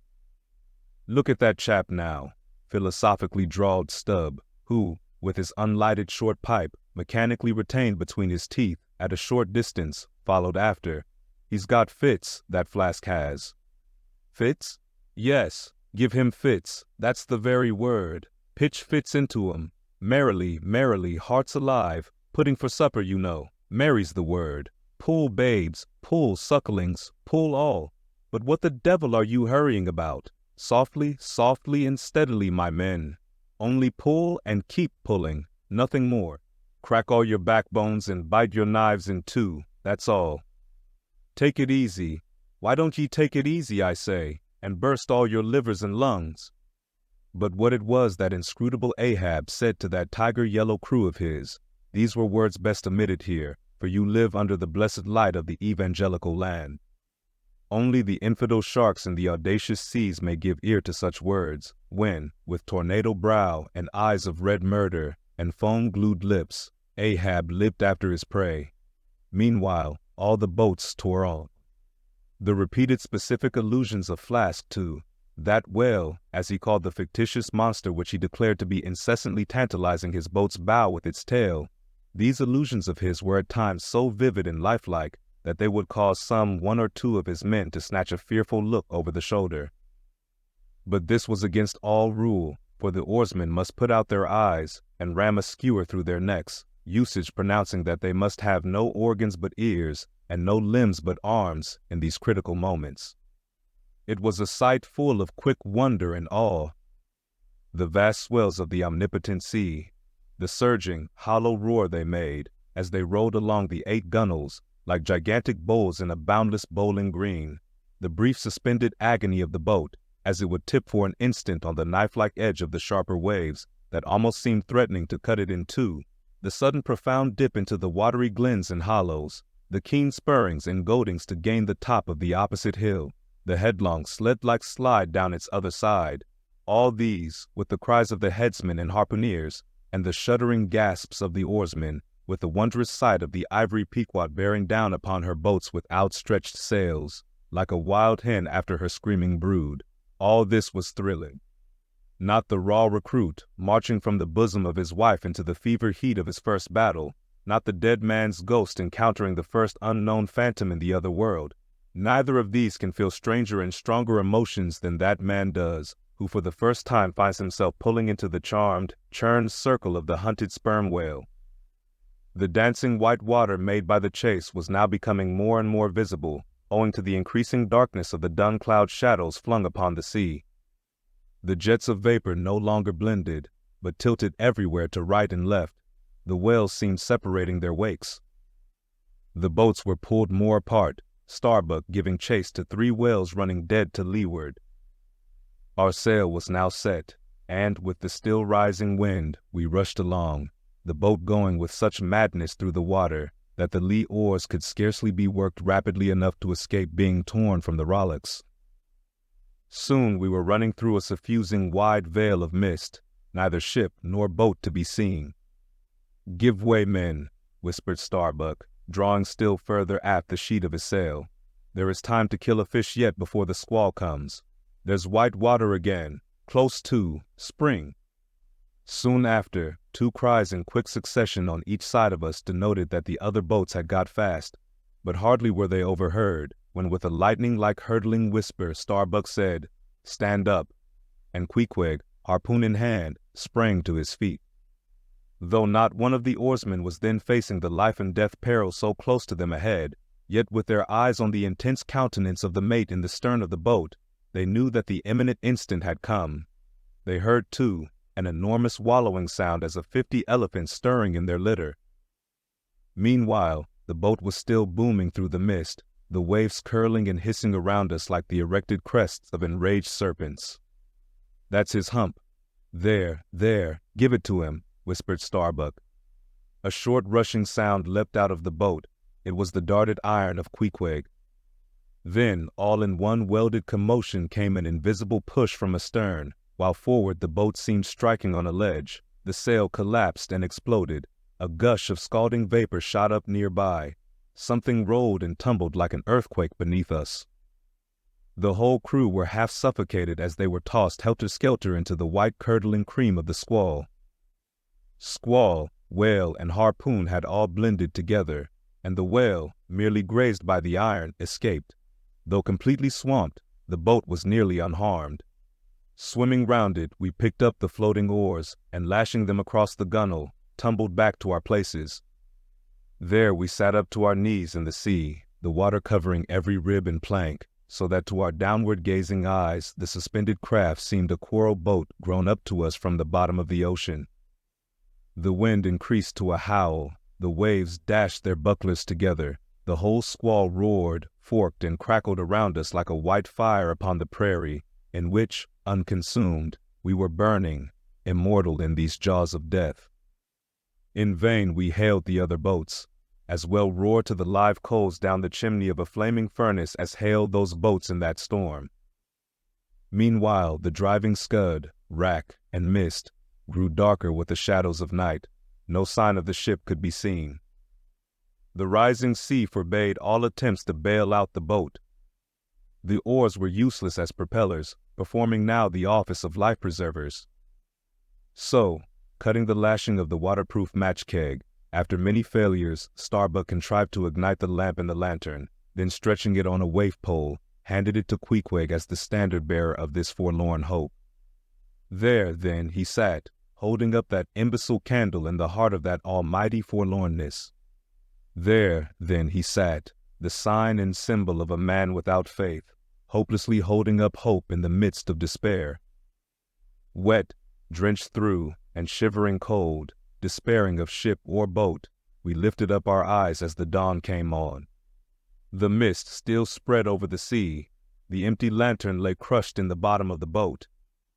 Suddenly Queequeg started to his feet, hollowing his hand to his ear. We all heard a faint creaking, as of ropes in yards hitherto muffled by the storm. The sound came nearer and nearer. The thick mists were dimly parted by a huge, vague form. Affrighted, we all sprang into the sea as the ship at last loomed into view, bearing right down upon us within a distance of not much more than its length. Floating on the waves, we saw the abandoned boat, as for one instant it tossed and gaped beneath the ship's bows like a chip at the base of a cataract, and then the vast hull rolled over it, and it was seen no more till it came up weltering astern. Again we swam for it, were dashed against it by the seas, and were at last taken up and safely landed on board. Ere the squall came close to, the other boats had cut loose from their fish and returned to the ship in good time. The ship had given us up, but was still cruising, if haply it might light upon some token of our perishing, an oar or a lance-pole. Speed up your reading and enhance your memory with Moby Dick by your side. Choose the tactile joy of a physical book or the convenience of Kindle, and discover a deeper way to dive into this classic. Pairing the audiobook with the text takes your understanding and retention to the next level. Ready to transform your literary experience? Check the link in the description and pick the perfect format for you. With EchoTales Audiobooks, Moby Dick awaits. Dive deeper, read faster, remember more. Get your book now. Chapter 49. The Hyena. There are certain queer times and occasions in this strange mixed affair we call life, when a man takes this whole universe for a vast practical joke, though the wit thereof he but dimly discerns, and more than suspects that the joke is at nobody's expense but his own. However, nothing dispirits, and nothing seems worth while disputing. He bolts down all events, all creeds and beliefs and persuasions, all hard things visible and invisible, never mind how knobby, as an ostrich of potent digestion gobbles down bullets and gunflints. And as for small difficulties and worryings, prospects of sudden disaster, peril of life and limb, all these and death itself seem to him only sly, good-natured hits and jolly punches in the side bestowed by the unseen and unaccountable old joker. That odd sort of wayward mood I am speaking of comes over a man only in some time of extreme tribulation. It comes in the very midst of his earnestness, so that what just before might have seemed to him a thing most momentous, now seems but a part of the general joke. There is nothing like the perils of whaling to breed this free and easy sort of genial desperado philosophy, and with it I now regarded this whole voyage of the Pequod, and the great white whale its object. "Queequeg," said I, when they had dragged me, the last man, to the deck, and I was still shaking myself in my jacket to fling off the water. Pequod, my fine friend, does this sort of thing often happen?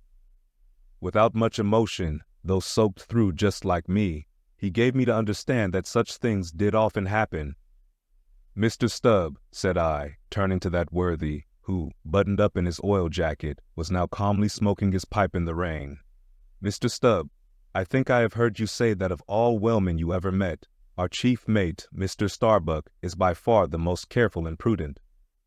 I suppose, then, that going plump on a flying whale with your sail set in a foggy squall is the height of a whaleman's discretion? Certain. I've lowered for whales from a leaking ship in a gale off Cape Horn.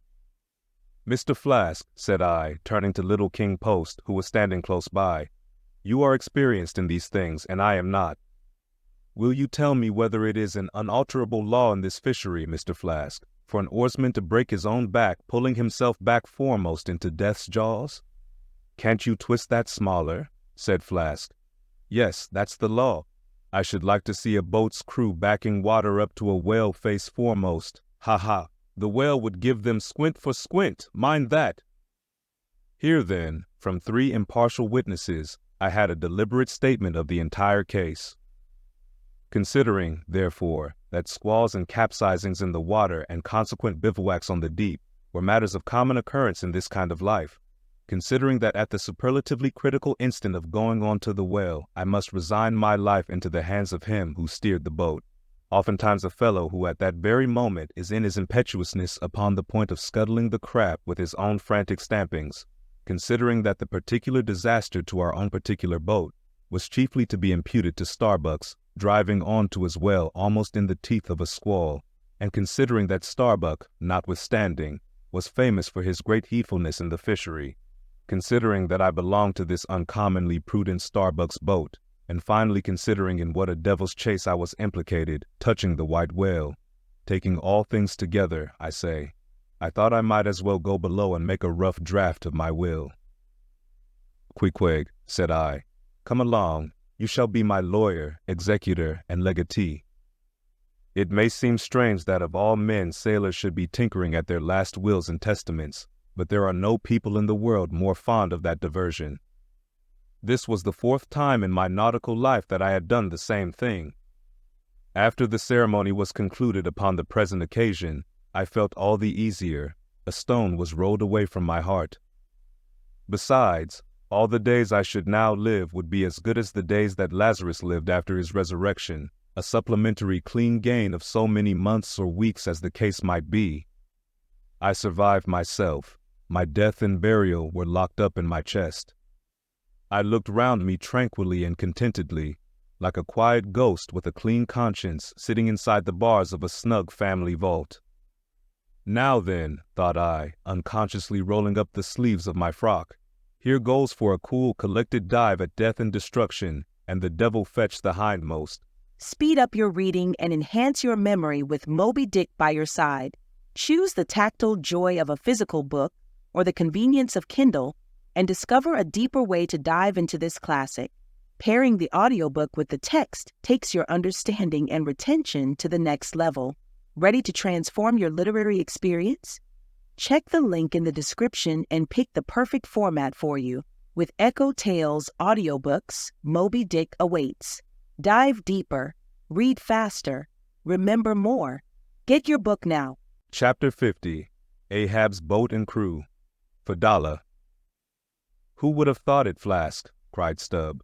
If I had but one leg you would not catch me in a boat, unless maybe to stop the plug hole with my timber toe.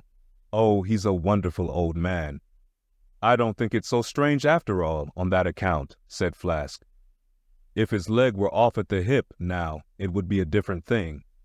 That would disable him, but he has one knee and good part of the other left, you know. I don't know that, my little man. I never yet saw him kneel.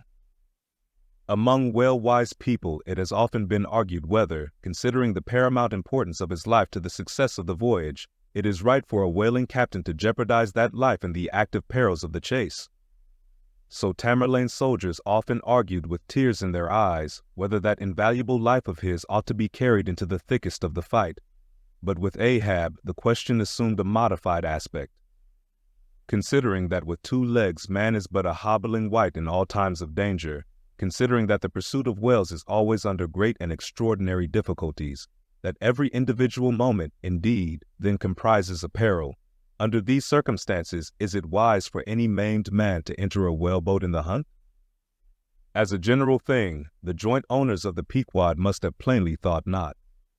Ahab well knew that although his friends at home would think little of his entering a boat in certain comparatively harmless vicissitudes of the chase, for the sake of being near the scene of action and giving his orders in person, yet for Captain Ahab to have a boat actually apportioned to him as a regular headsman in the hunt, above all for Captain Ahab to be supplied with 5 extra men as that same boat's crew, he well knew that such generous conceits never entered the heads of the owners of the Pequod. Therefore he had not solicited a boat's crew from them, nor had he in any way hinted his desires on that head. Nevertheless, he had taken private measures of his own touching all that matter. Until Kabaka's published discovery, the sailors had little foreseen it, though to be sure when, after being a little while out of port, all hands had concluded the customary business of fitting the whaleboats for service, when some time after this Ahab was now and then found bestirring himself in the matter of making thole pins with his own hands for what was thought to be one of the spare boats, and even solicitously cutting the small wooden skewers, which when the line is running out are pinned over the groove in the bow. When all this was observed in him, and particularly his solicitude in having an extra coat of sheathing in the bottom of the boat, as if to make it better withstand the pointed pressure of his ivory limb, and also the anxiety he evinced in exactly shaping the thigh-board, or clumsy cleat, as it is sometimes called, the horizontal piece in the boat's bow for bracing the knee against in darting or stabbing at the whale. When it was observed how often he stood up in that boat with his solitary knee fixed in the semicircular depression in the cleat, and with the carpenter's chisel gouged out a little here and straightened it a little there, all these things, I say, had awakened much interest and curiosity at the time. But almost everybody supposed that this particular preparative heedfulness in Ahab must only be with a view to the ultimate chase of Moby Dick, for he had already revealed his intention to hunt that mortal monster in person. But such a supposition did by no means involve the remotest suspicion as to any boat's crew being assigned to that boat. Now, with the subordinate phantoms, what wonder remained soon waned away, for in a whaler wonders soon wane. Besides, now and then such unaccountable odds and ends of strange nations come up from the unknown nooks and ashholes of the earth to man these floating outlaws of whalers, and the ships themselves often pick up such queer castaway creatures found tossing about the open sea on planks, bits of wreck, oars, whaleboats, canoes, blown-off Japanese junks and what-not, that Beelzebub himself might climb up the side and step down into the cabin to chat with the captain, and it would not create any unsubduable excitement in the forecastle. But be all this as it may, certain it is that while the subordinate phantoms soon found their place among the crew, though still as it were somehow distinct from them, yet that hair-turbaned Fadalla remained a muffled mystery to the last. Whence he came in a mannerly world like this, by what sort of unaccountable tie he soon evinced himself to be linked with Ahab's peculiar fortunes, nay, so far as to have some sort of a half-hinted influence, heaven knows, but it might have been even authority over him. All this none knew. But one cannot sustain an indifferent air concerning Fadalla. He was such a creature as civilized, domestic people in the temperate zone only see in their dreams, and that but dimly, but the like of whom now and then glide among the unchanging Asiatic communities, especially the Oriental Isles to the east of the continent, those insulated, immemorial, unalterable countries, which even in these modern days still preserve much of the ghostly aboriginalness of Earth's primal generations, when the memory of the first man was a distinct recollection, and all men his descendants, unknowing whence he came, eyed each other as real phantoms, and asked of the sun and the moon why they were created and to what end, when though, according to Genesis, the angels indeed consorted with the daughters of men, the devils also, add the uncanonical rabbins, indulged in mundane amours. Speed up your reading and enhance your memory with Moby Dick by your side. Choose the tactile joy of a physical book or the convenience of Kindle and discover a deeper way to dive into this classic. Pairing the audiobook with the text takes your understanding and retention to the next level. Ready to transform your literary experience? Check the link in the description and pick the perfect format for you. With EchoTales Audiobooks, Moby Dick awaits. Dive deeper, read faster, remember more. Get your book now. Chapter 51. The Spirit Spout.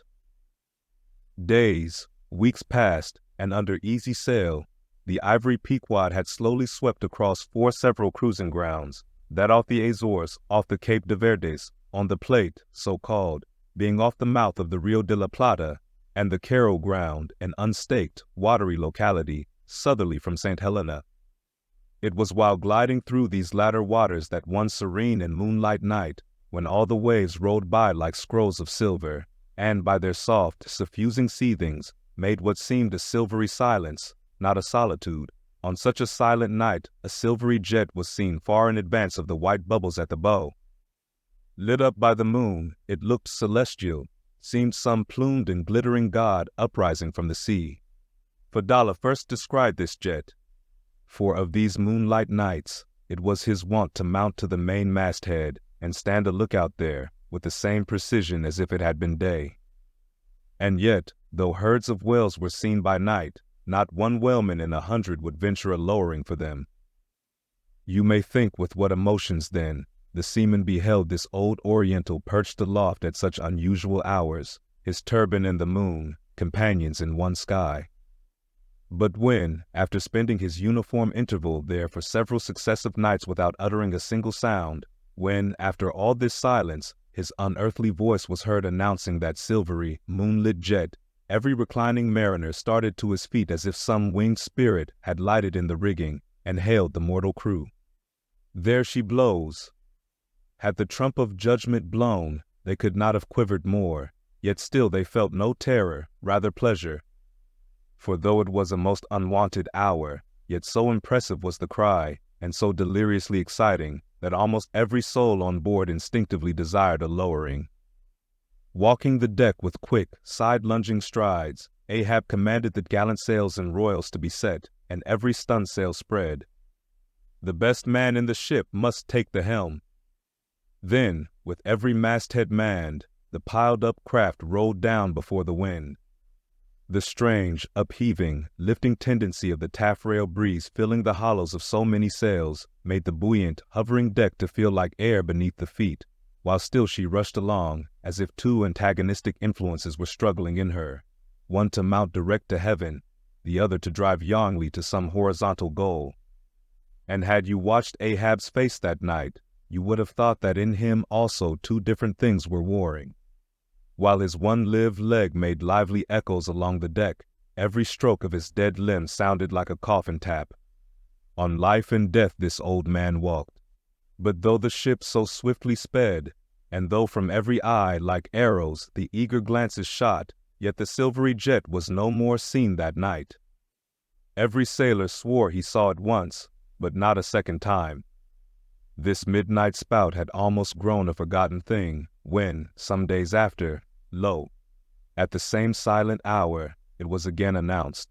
Again it was descried by all, but upon making sail to overtake it, once more it disappeared as if it had never been. And so it served us night after night, till no one heeded it but to wonder at it.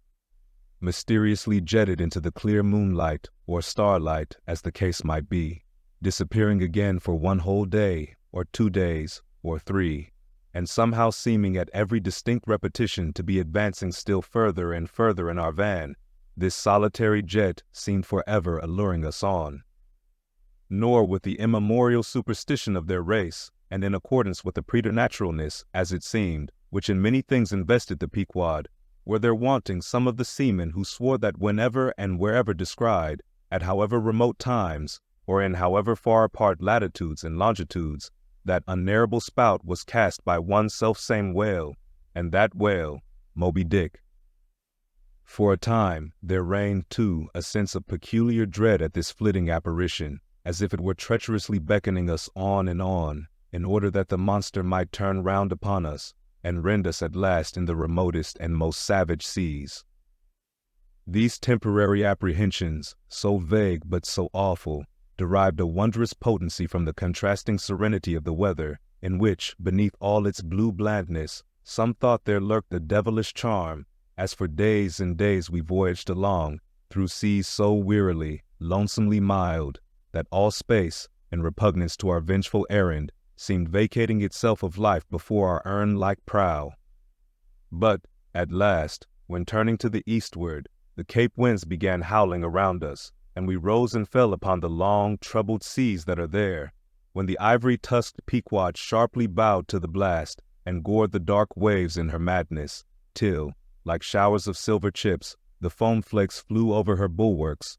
Then all this desolate vacuity of life went away, but gave place to sights more dismal than before. Close to our bows, strange forms in the water darted hither and thither before us, while thick in our rear flew the inscrutable sea ravens. And every morning, perched on our stays, rows of these birds were seen, and spite of our hootings, for a long time obstinately clung to the hemp, as though they deemed our ship some drifting, uninhabited craft, a thing appointed to desolation, and therefore fit roosting place for their homeless selves.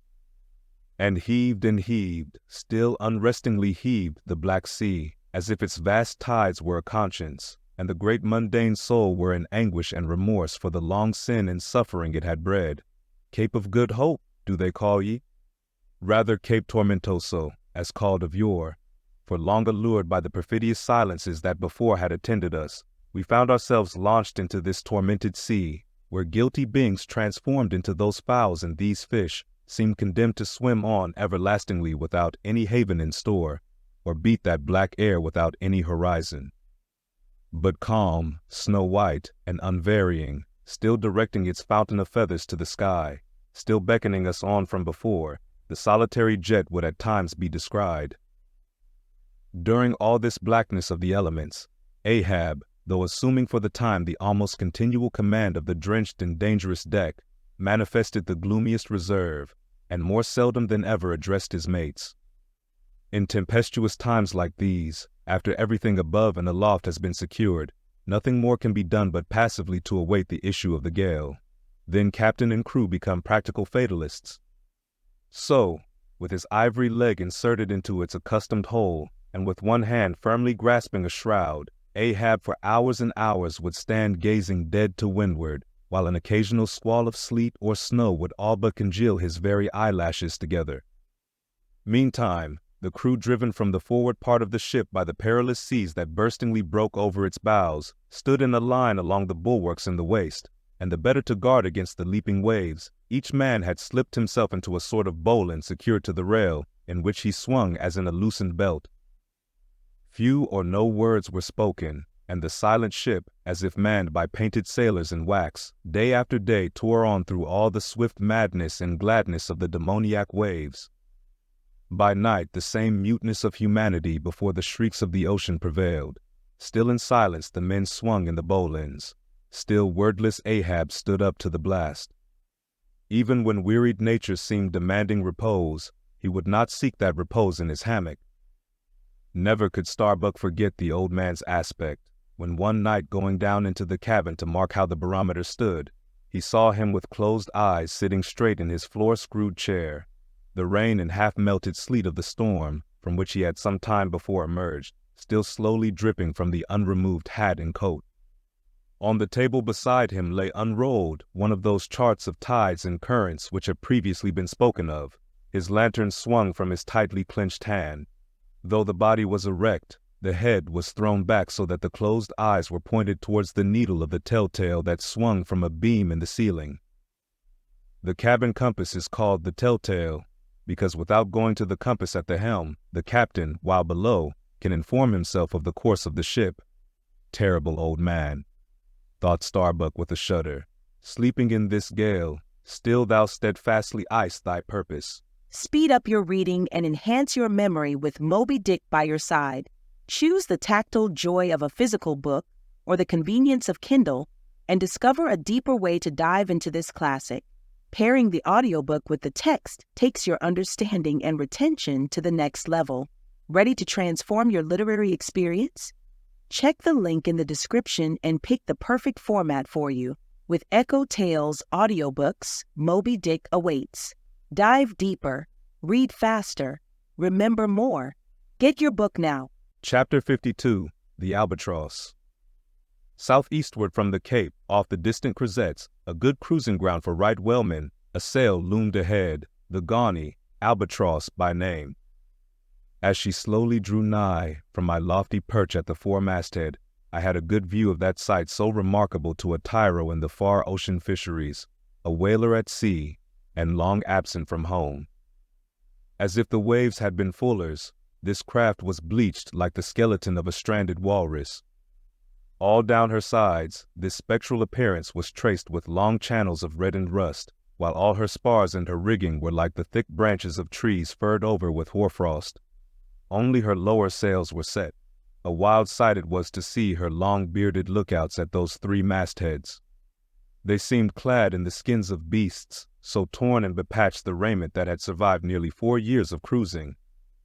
Standing in iron hoops nailed to the mast, they swayed and swung over a fathomless sea, and though, when the ship slowly glided close under our stern, we 6 men in the air came so nigh to each other that we might almost have leapt from the mastheads of one ship to those of the other, yet those forlorn-looking fishermen, mildly eyeing us as they passed, said not one word to our own lookouts, while the quarter-deck hail was being heard from below.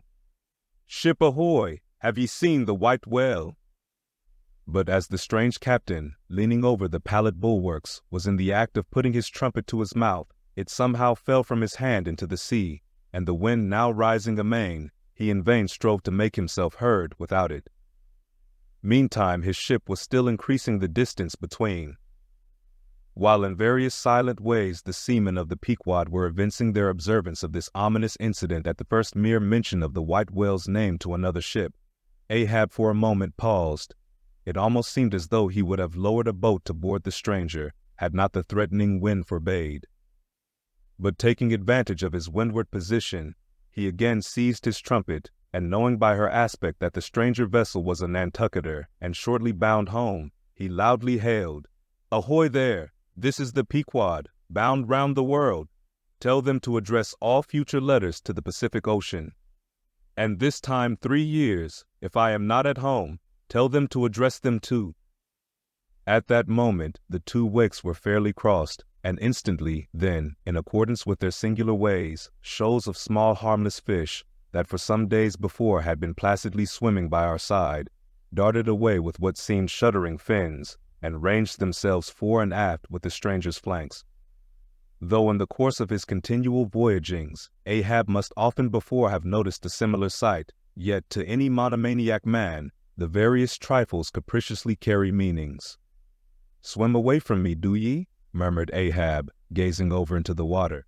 There seemed but little in the words, but the tone conveyed more of deep, helpless sadness than the insane old man had ever before evinced. But turning to the steersman, who thus far had been holding the ship in the wind to diminish her headway, he cried out in his old lion voice, "Up helm! Keep her off round the world! Round the world!" There is much in that sound to inspire proud feelings, but whereto does all that circumnavigation conduct? Only through numberless perils to the very point whence we started, where those that we left behind secure were all the time before us. Were this world an endless plain, and by sailing eastward we could forever reach new distances, and discover sights more sweet and strange than any Cyclades or islands of King Solomon, then there were promise in the voyage. But in pursuit of those far mysteries we dream of, or in tormented chase of that demon phantom that, some time or other, swims before all human hearts, while chasing such over this round globe, they either lead us on in barren mazes, or midway leave us whelmed. Speed up your reading and enhance your memory with Moby Dick by your side. Choose the tactile joy of a physical book or the convenience of Kindle, and discover a deeper way to dive into this classic. Pairing the audiobook with the text takes your understanding and retention to the next level. Ready to transform your literary experience? Check the link in the description and pick the perfect format for you. With EchoTales Audiobooks, Moby Dick awaits. Dive deeper, read faster, remember more. Get your book now. Chapter 53, The Gam. The ostensible reason why Ahab did not go on board of the whaler we had spoken was this: the wind and sea betokened storms. But even had this not been the case, he would not after all, perhaps, have boarded her, judging by his subsequent conduct on similar occasions, if so it had been that, by the process of hailing, he had obtained a negative answer to the question he put. For, as it eventually turned out, he cared not to consort, even for 5 minutes, with any stranger captain, except he could contribute some of that information he so absorbingly sought. But all this might remain inadequately estimated, were not something said here of the peculiar usages of whaling vessels when meeting each other in foreign seas, and especially on a common cruising ground. If two strangers crossing the Pine Barrens in New York State, or the equally desolate Salisbury Plain in England, if casually encountering each other in such inhospitable wilds, these twain, for the life of them, cannot well avoid a mutual salutation, and stopping for a moment to interchange the news, and perhaps sitting down for a while and resting in concert, then how much more natural that upon the illimitable Pine Barrens and Salisbury Plains of the sea, two whaling vessels descrying each other at the ends of the earth, off lone Fanning's Island, or the faraway King's Mills, how much more natural, I say, that under such circumstances, these ships should not only interchange hails, but come into still closer, more friendly and sociable contact. And especially would this seem to be a matter of course in the case of vessels owned in one seaport, and whose captains, officers, and not a few of the men are personally known to each other, and consequently have all sorts of dear domestic things to talk about. For the long-absent ship, the outward bounder, perhaps, has letters on board. At any rate, she will be sure to let her have some papers of a date a year or two later than the last one on her blurred and thumb-worn files.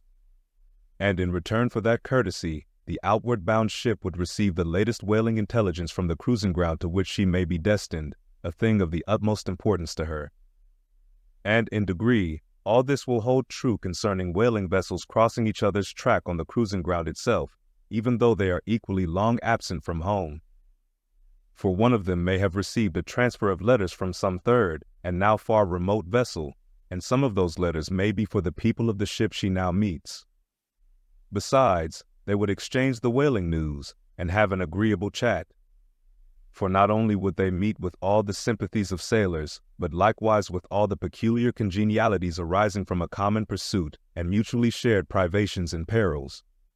Nor would difference of country make any very essential difference, that is, so long as both parties speak one language, as is the case with Americans and English. Though, to be sure, from the small number of English whalers, such meetings do not very often occur, and when they do occur, there is too apt to be a sort of shyness between them, for your Englishman is rather reserved, and your Yankee, he does not fancy that sort of thing in anybody but himself. Besides, the English whalers sometimes affect a kind of metropolitan superiority over the American whalers, regarding the long, lean Nantucketer, with his nondescript provincialisms, as a sort of sea peasant. But where this superiority in the English whalemen does really consist, it would be hard to say, seeing that the Yankees in one day, collectively, kill more whales than all the English collectively in 10 years. But this is a harmless little foible in the English whale hunters, which the Nantucketer does not take much to heart, probably because he knows that he has a few foibles himself. So, then, we see that of all ships separately sailing the sea, the whalers have most reason to be sociable, and they are so. Whereas, some merchant ships crossing each other's wake in the mid-Atlantic will oftentimes pass on without so much as a single word of recognition, mutually cutting each other on the high seas, like a brace of dandies in Broadway, and all the time indulging, perhaps, in finical criticism upon each other's rig. As for men of war, when they chance to meet at sea, they first go through such a string of silly bowings and scrapings, such a ducking of ensigns, that there does not seem to be much right down hearty goodwill and brotherly love about it at all. As touching slave ships meeting, why, they are in such a prodigious hurry, they run away from each other as soon as possible. And as for pirates, when they chance to cross each other's crossbones, the first hail is, "How many skulls?" the same way that whalers hail, "How many barrels?" And that question once answered, pirates straightway steer apart, for they are infernal villains on both sides, and don't like to see overmuch of each other's villainous likenesses. But look at the godly, honest, unostentatious, hospitable, sociable, free and easy whaler. What does the whaler do when she meets another whaler in any sort of decent weather? She has a gam, a thing so utterly unknown to all other ships that they never heard of the name even, and if by chance they should hear of it, they only grin at it, and repeat gamesome stuff about spouters and blubber boilers, and such like pretty exclamations. Why it is that all merchant seamen, and also all pirates and man-of-war's men, and slave ship sailors, cherish such a scornful feeling towards whale ships, this is a question it would be hard to answer. Because, in the case of pirates, say, I should like to know whether that profession of theirs has any peculiar glory about it. It sometimes ends in uncommon elevation indeed, but only at the gallows. And besides, when a man is elevated in that odd fashion, he has no proper foundation for his superior altitude. Hence, I conclude, that in boasting himself to be high lifted above a whaleman, in that assertion the pirate has no solid basis to stand on. But what is a gam? You might wear out your index finger running up and down the columns of dictionaries and never find the word. Dr. Johnson never attained to that erudition. Noah Webster's Ark does not hold it. Nevertheless, this same expressive word has now for many years been in constant use among some 15,000 true-born Yankees. Certainly, it needs a definition and should be incorporated into the lexicon. With that view, let me learnedly define it. Gam. Noun. A social meeting of two or more whale ships, generally on a cruising ground, when, after exchanging hails, they exchange visits by boat's crews, the two captains remaining, for the time, on board of one ship, and the two chief mates on the other. There is another little item about gamming which must not be forgotten here. All professions have their own little peculiarities of detail, so has the whale fishery. In a pirate, man-of-war, or slave ship, when the captain is rowed anywhere in his boat, he always sits in the stern sheets on a comfortable, sometimes cushioned seat there, and often steers himself with a pretty little milliner's tiller decorated with gay cords and ribbons. But the whaleboat has no seat astern, no sofa of that sort whatever, and no tiller at all. High times indeed, if whaling captains were wheeled about the water on casters like gouty old aldermen in patent chairs. And as for a tiller, the whaleboat never admits of any such effeminacy, and therefore as in gamming a complete boat's crew must leave the ship, and hence as the boat steerer or harpooner is of the number, that subordinate is the steersman upon the occasion, and the captain, having no place to sit in, is pulled off to his visit all standing like a pine tree. And often you will notice that being conscious of the eyes of the whole visible world resting on him from the sides of the two ships, this standing captain is all alive to the importance of sustaining his dignity by maintaining his legs. Nor is this any very easy matter, for in his rear is the immense projecting steering oar hitting him now and then in the small of his back, the after oar reciprocating by rapping his knees in front. He is thus completely wedged before and behind, and can only expand himself sideways by settling down on his stretched legs, but a sudden, violent pitch of the boat will often go far to topple him, because length of foundation is nothing without corresponding breadth. Merely make a spread angle of 2 poles and you cannot stand them up. Then, again, it would never do in plain sight of the world's riveted eyes. It would never do, I say, for this straddling captain to be seen steadying himself the slightest particle by catching hold of anything with his hands. Indeed, as token of his entire, buoyant self-command, he generally carries his hands in his trousers pockets, but perhaps being generally very large, heavy hands, he carries them there for ballast. Nevertheless, there have occurred instances, well authenticated ones too, where the captain has been known for an uncommonly critical moment or two, in a sudden squall say, to seize hold of the nearest oarsman's hair and hold on there like grim death. Speed up your reading and enhance your memory with Moby Dick by your side. Choose the tactile joy of a physical book or the convenience of Kindle and discover a deeper way to dive into this classic. Pairing the audiobook with the text takes your understanding and retention to the next level. Ready to transform your literary experience? Check the link in the description and pick the perfect format for you. With EchoTales Audiobooks, Moby Dick awaits. Dive deeper, read faster, remember more. Get your book now. Chapter 54. The Town Host's Story, as told at the Golden Inn. The Cape of Good Hope and all the watery region round about there is much like some noted four corners of a great highway, where you meet more travelers than in any other part. It was not very long after speaking the Gawney that another homeward-bound whaleman, the Town Ho, was encountered. She was manned almost wholly by Polynesians. In the short gam that ensued, she gave us strong news of Moby Dick. To some, the general interest in the white whale was now wildly heightened by a circumstance of the Town Ho's story, which seemed obscurely to involve with the whale a certain wondrous, inverted visitation of one of those so-called judgments of God, which at times are said to overtake some men. This latter circumstance, with its own particular accompaniments, forming what may be called the secret part of the tragedy about to be narrated, never reached the ears of Captain Ahab or his mates. For that secret part of the story was unknown to the captain of the Town Ho himself. It was the private property of 3 Confederate white seamen of that ship, one of whom, it seems, communicated it to Tashtigo with Romish injunctions of secrecy, but the following night Tashtigo rambled in his sleep, and revealed so much of it in that way, that when he was wakened he could not well withhold the rest. Nevertheless, so potent an influence did this thing have on those seamen in the Pequod who came to the full knowledge of it, and by such a strange delicacy, to call it so, were they governed in this matter, that they kept the secret among themselves so that it never transpired abaft the Pequod's main mast.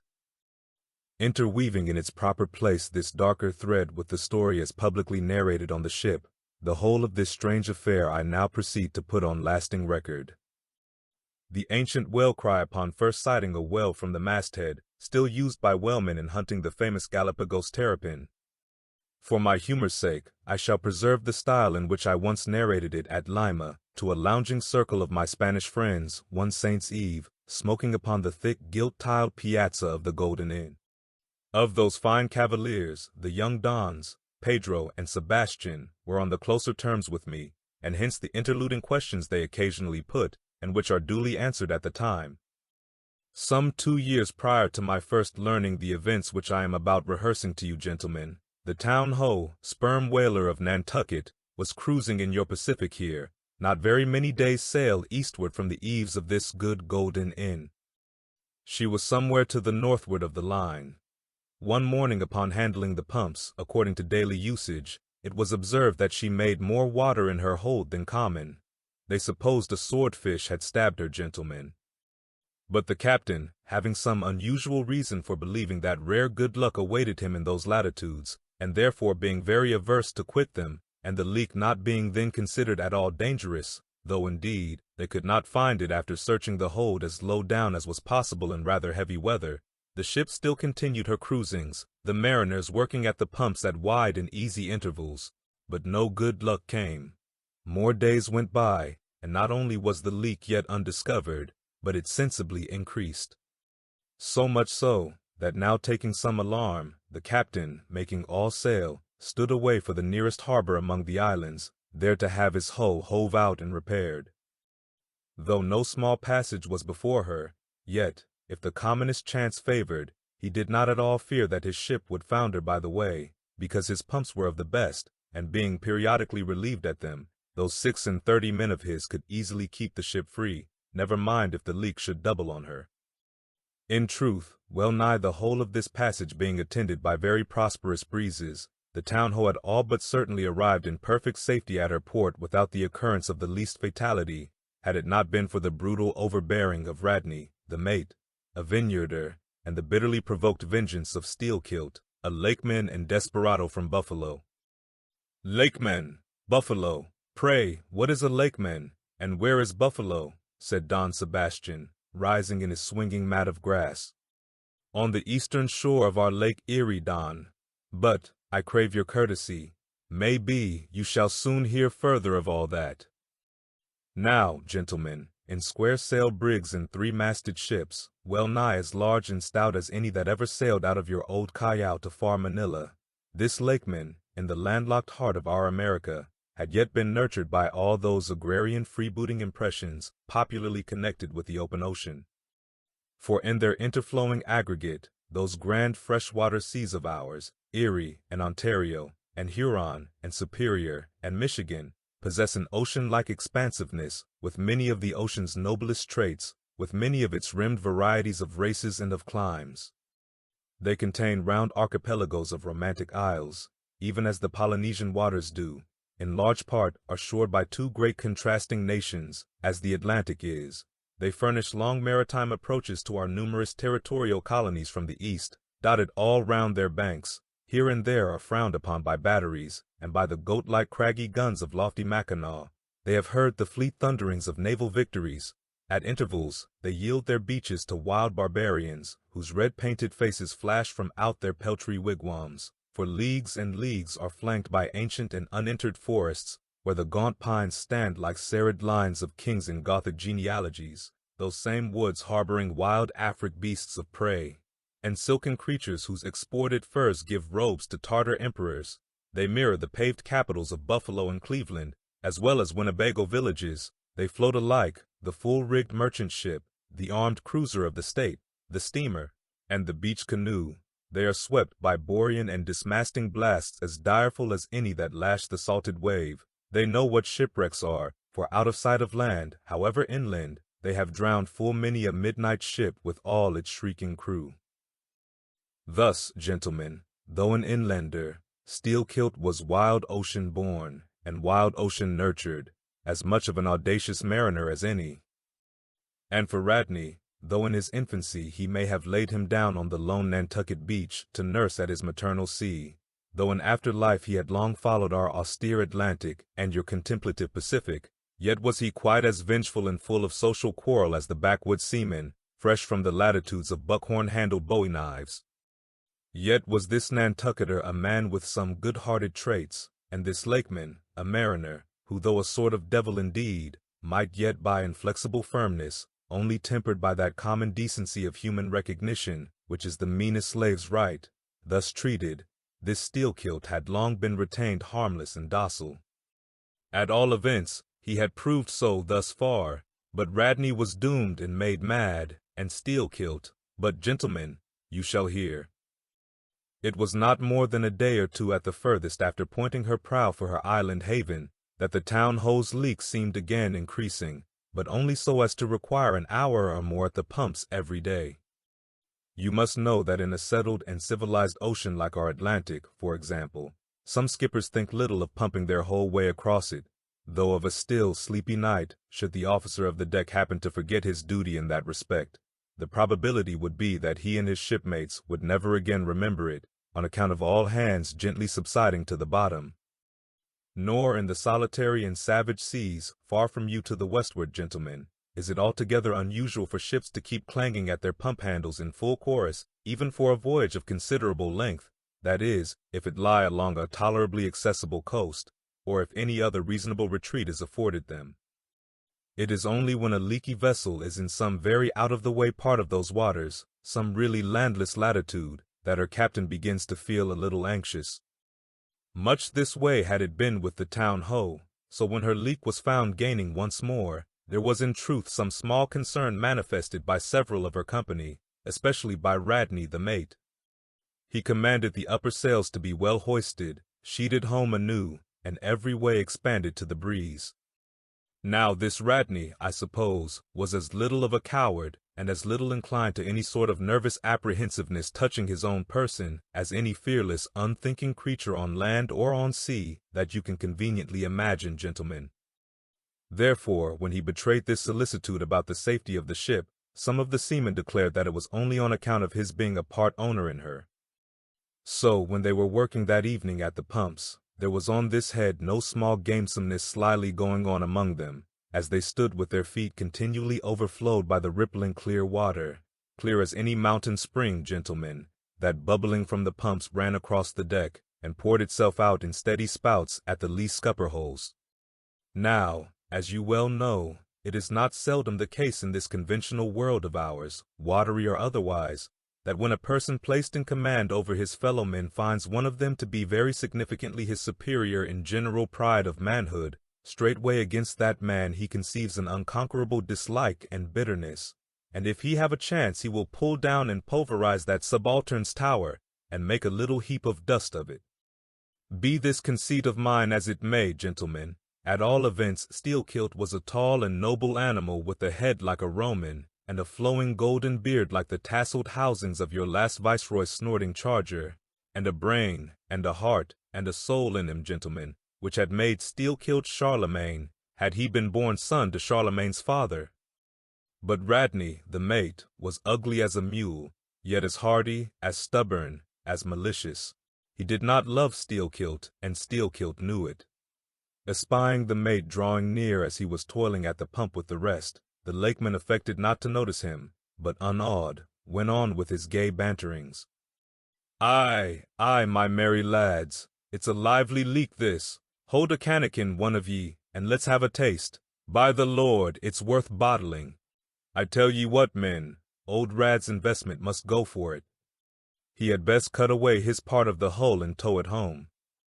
The fact is, boys, that swordfish only began the job. He's come back again with a gang of ship carpenters, sawfish and filefish and what not, and the whole posse of 'em are now hard at work cutting and slashing at the bottom, making improvements, I suppose. If old Rad were here now, I'd tell him to jump overboard and scatter 'em. They're playing the devil with his estate, I can tell him. But he's a simple old soul, Rad, and a beauty too. Boys, they say the rest of his property is invested in looking-glasses. I wonder if he'd give a poor devil like me the model of his nose." "Damn your eyes! What's that pump stopping for?" roared Radney, pretending not to have heard the sailors talk. "Thunder away at it!" "Aye, aye, sir," said Steelkilt, merry as a cricket. "Lively, boys, lively now." And with that the pump clanged like 50 fire engines. The men tossed their hats off to it, and ere long that peculiar gasping of the lungs was heard which denotes the fullest tension of life's utmost energies. Quitting the pump at last, with the rest of his band, the lakeman went forward all panting, and sat himself down on the windlass, his face fiery red, his eyes bloodshot, and wiping the profuse sweat from his brow. Now, what cozening fiend it was, gentlemen, that possessed Radney to meddle with such a man in that corporeally exasperated state, I know not, but so it happened. Intolerably striding along the deck, the mate commanded him to get a broom and sweep down the planks, and also a shovel, and remove some offensive matters consequent upon allowing a pig to run at large. Now, gentlemen, sweeping a ship's deck at sea is a piece of household work which in all times but raging gales is regularly attended to every evening. It has been known to be done in the case of ships actually foundering at the time. Such, gentlemen, is the inflexibility of sea usages, and the instinctive love of neatness in seamen, some of whom would not willingly drown without first washing their faces. But in all vessels this broom business is the prescriptive province of the boys, if boys there be aboard. Besides, it was the stronger men in the town ho that had been divided into gangs, taking turns at the pumps, and being the most athletic seaman of them all, Steelkilt had been regularly assigned captain of one of the gangs. Consequently, he should have been freed from any trivial business not connected with truly nautical duties, such being the case with his comrades. I mention all these particulars so that you may understand exactly how this affair stood between the two men. But there was more than this. The order about the shovel was almost as plainly meant to sting and insult Steelkilt as though Radney had spat in his face. Any man who has gone sailor in a whale ship will understand this, and all this and doubtless much more, the lakeman fully comprehended when the mate uttered his command. But as he sat still for a moment, and as he steadfastly looked into the mate's malignant eye and perceived the stacks of powder casks heaped up in him and the slow match silently burning along towards them, as he instinctively saw all this, that strange forbearance and unwillingness to stir up the deeper passionateness in any already ireful being, a repugnance most felt, when felt at all, by really valiant men even when aggrieved, this nameless phantom feeling, gentlemen, stole over Steelkilt. Therefore, in his ordinary tone, only a little broken by the bodily exhaustion he was temporarily in, he answered him saying that sweeping the deck was not his business, and he would not do it. And then, without at all alluding to the shovel, he pointed to 3 lads as the customary sweepers, who, not being billeted at the pumps, had done little or nothing all day.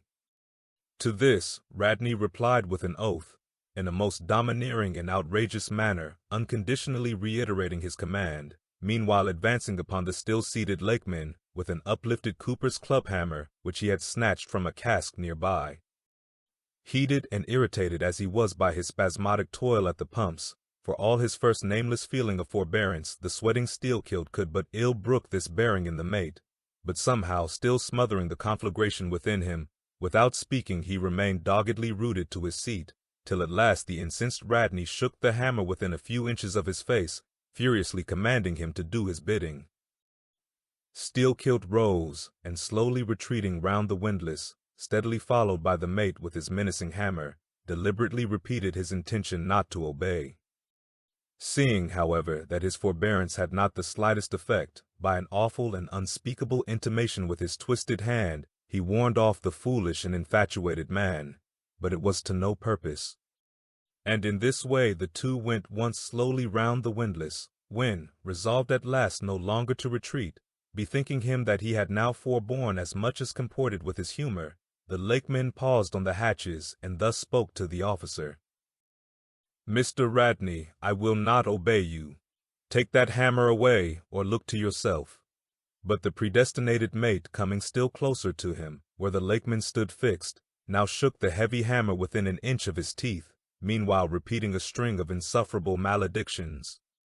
Retreating not the 1,000th part of an inch, stabbing him in the eye with the unflinching poniard of his glance, Steelkilt, clenching his right hand behind him, and creepingly drawing it back, told his persecutor that if the hammer but grazed his cheek, he, Steelkilt, would murder him. But, gentlemen, the fool had been branded for the slaughter by the gods. Immediately the hammer touched the cheek. The next instant the lower jaw of the mate was stove in his head. He fell on the hatch spouting blood like a whale. Ere the cry could go aft, Steelkilt was shaking one of the backstays leading far aloft to where two of his comrades were standing their mastheads. They were both canallers.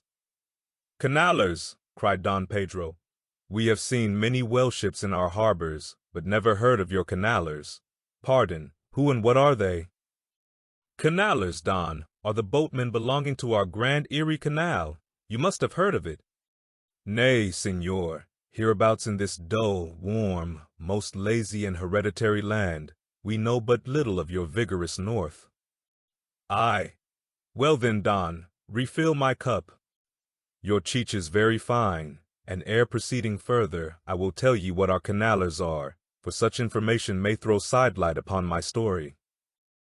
For 360 miles, gentlemen, through the entire breadth of the state of New York, through numerous populous cities and most thriving villages, through long, dismal, uninhabited swamps, and affluent cultivated fields, unrivaled for fertility, by billiard room and bar room, through the holy of holies of great forests, on Roman arches over Indian rivers, through sun and shade, by happy hearts are broken, through all the wide contrasting scenery of those noble Mohawk counties, and especially by rows of snow-white chapels, whose spires stand almost like milestones, flows one continual stream of Venetianly corrupt and often lawless life. There's your true Ashanti, gentlemen. There howl your pagans, where you ever find them, next door to you, under the long-flung shadow and the snug patronizing lee of churches. For by some curious fatality, as it is often noted of your metropolitan freebooters that they ever encamp around the halls of justice, so sinners, gentlemen, most abound in holiest vicinities. "Is that a friar passing?" said Don Pedro, looking downwards into the crowded plaza with humorous concern. "Well, for our northern friend, Dame Isabella's Inquisition wanes in Lima," laughed Don Sebastian. "Proceed, senor." "A moment, pardon," cried another of the company. "In the name of all us Lamise, I but desire to express to you, Sir Sailor, that we have by no means overlooked your delicacy in not substituting present Lima for distant Venice in your corrupt comparison. Oh, do not bow and look surprised. You know the proverb all along this coast, corrupt as Lima. It but bears out your saying, too. Churches more plentiful than billiard tables, and forever open, and corrupt as Lima. So, too, Venice. I have been there. The holy city of the blessed evangelist, Saint Mark, Saint Dominic, purge it. Your cup. Thanks. Here I refill. Now you pour out again." Freely depicted in his own vocation, gentlemen, the canaler would make a fine dramatic hero, so abundantly and picturesquely wicked is he. Like Mark Antony, for days and days along his green-turfed, flowery Nile, he indolently floats, openly toying with his red-cheeked Cleopatra, ripening his apricot thigh upon the sunny deck. But ashore, all this effeminacy is dashed. The brigandish guise which the canaler so proudly sports, his slouched and gaily ribboned hat betoken his grand features. A terror to the smiling innocence of the villages through which he floats, his swart visage and bold swagger are not unshunned in cities. Once a vagabond on his own canal, I have received good turns from one of these canalers. I thank him heartily, would fain be not ungrateful, but it is often one of the prime redeeming qualities of your man of violence, that at times he has as stiff an arm to back a poor stranger in a strait as to plunder a wealthy one. In sum, gentlemen, what the wildness of this canal life is emphatically evinced by this, that our wild whale fishery contains so many of its most finished graduates, and that scarce any race of mankind, except Sydney men, are so much distrusted by our whaling captains. Nor does it at all diminish the curiousness of this matter, that to many thousands of our rural boys and young men born along its line, the probationary life of the Grand Canal furnishes the sole transition between quietly reaping in a Christian cornfield and recklessly plowing the waters of the most barbaric seas. I see, impetuously exclaimed Don Pedro, spilling his chicha upon his silvery ruffles. No need to travel, the world's one Lima. I had thought now that at your temperate north the generations were cold and holy as the hills. But the story. I left off, gentlemen, where the lakeman shook the backstay. Hardly had he done so, when he was surrounded by the 3 junior mates and the 4 harpooneers, who all crowded him to the deck. But sliding down the ropes like baleful comets, the 2 canalers rushed into the uproar and sought to drag their man out of it towards the forecastle. Others of the sailors joined with them in this attempt, and a twisted turmoil ensued. While standing out of harm's way, the valiant captain danced up and down with a well pike, calling upon his officers to manhandle that atrocious scoundrel and smoke him along to the quarterdeck. At intervals, he ran close up to the revolving border of the confusion, and prying into the heart of it with his pike, sought to prick out the object of his resentment. But Steelkilt and his desperadoes were too much for them all. They succeeded in gaining the forecastle deck, where, hastily slewing about 3 or 4 large casks in a line with the windlass, these sea Parisians entrenched themselves behind the barricade. "Come out of that, ye pirates!" roared the captain, now menacing them with a pistol in each hand, just brought to him by the steward. "Come out of that, ye cutthroats!" Steelkilt leapt on the barricade, and striding up and down there, defied the worst the pistols could do, but gave the captain to understand distinctly that his, Steelkilt's, death would be the signal for a murderous mutiny on the part of all hands. Fearing in his heart lest this might prove but too true, the captain a little desisted, but still commanded the insurgents instantly to return to their duty. "Will you promise not to touch us if we do?" demanded their ringleader. Turn to, I make no promise to your duty. Do you want to sink the ship by knocking off at a time like this? Turn to," and he once more raised a pistol. "Sink the ship," cried Steelkilt. "Aye, let her sink. Not a man of us turns to, unless you swear not to raise a rope yarn against us. What say ye, men?" turning to his comrades. A fierce cheer was their response. The lakeman now patrolled the barricade, all the while keeping his eye on the captain, and jerking out such sentences as these. "It's not our fault. We didn't want it. I told him to take his hammer away. It was boy's business. He might have known me before this. I told him not to prick the buffalo. I believe I have broken a finger here against his cursed jaw. Ain't those mincing knives down in the forecastle there, men? Look to those handspikes, my hearties. Captain, by God, look to yourself. Say the word. Don't be a fool. Forget it all. We are ready to turn to. Treat us decently, and we're your men, but we won't be flogged. Turn to. I make no promises. Turn to, I say." "Look ye now," cried the lakeman, flinging out his arm towards him. "There are a few of us here, and I am one of them, who have shipped for the cruise, d'ye see. Now, as you well know, sir, We can claim our discharge as soon as the anchor is down, so we don't want to row. It's not our interest. We want to be peaceable. We are ready to work, but we won't be flogged." "Turn to," roared the captain. Steelkilt glanced round him a moment, and then said, "I tell you what it is now, Captain. Rather than kill ye, and be hung for such a shabby rascal, we won't lift a hand against ye, unless ye attack us. But till you say the word about not flogging us, we don't do a hand's turn. Down into the forecastle, then. Down with ye. I'll keep ye there till you're sick of it. Down ye go."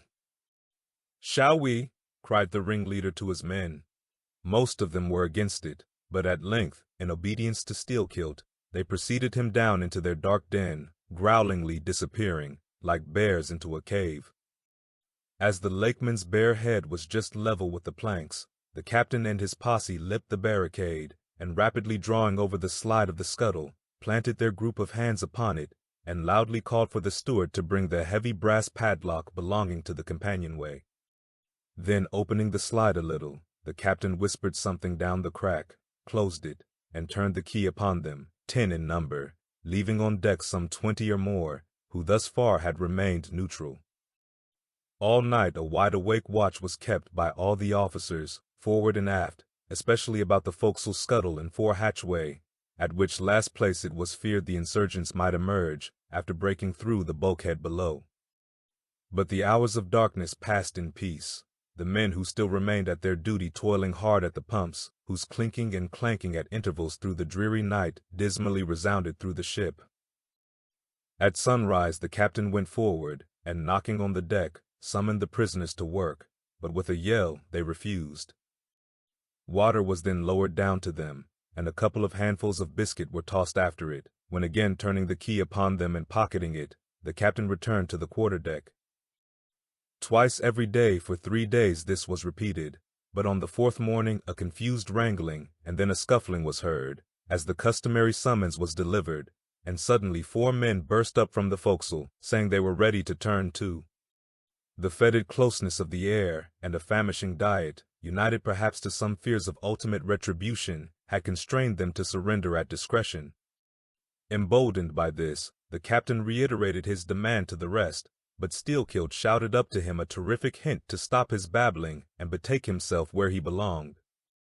On the 5th morning 3 others of the mutineers bolted up into the air from the desperate arms below that sought to restrain them.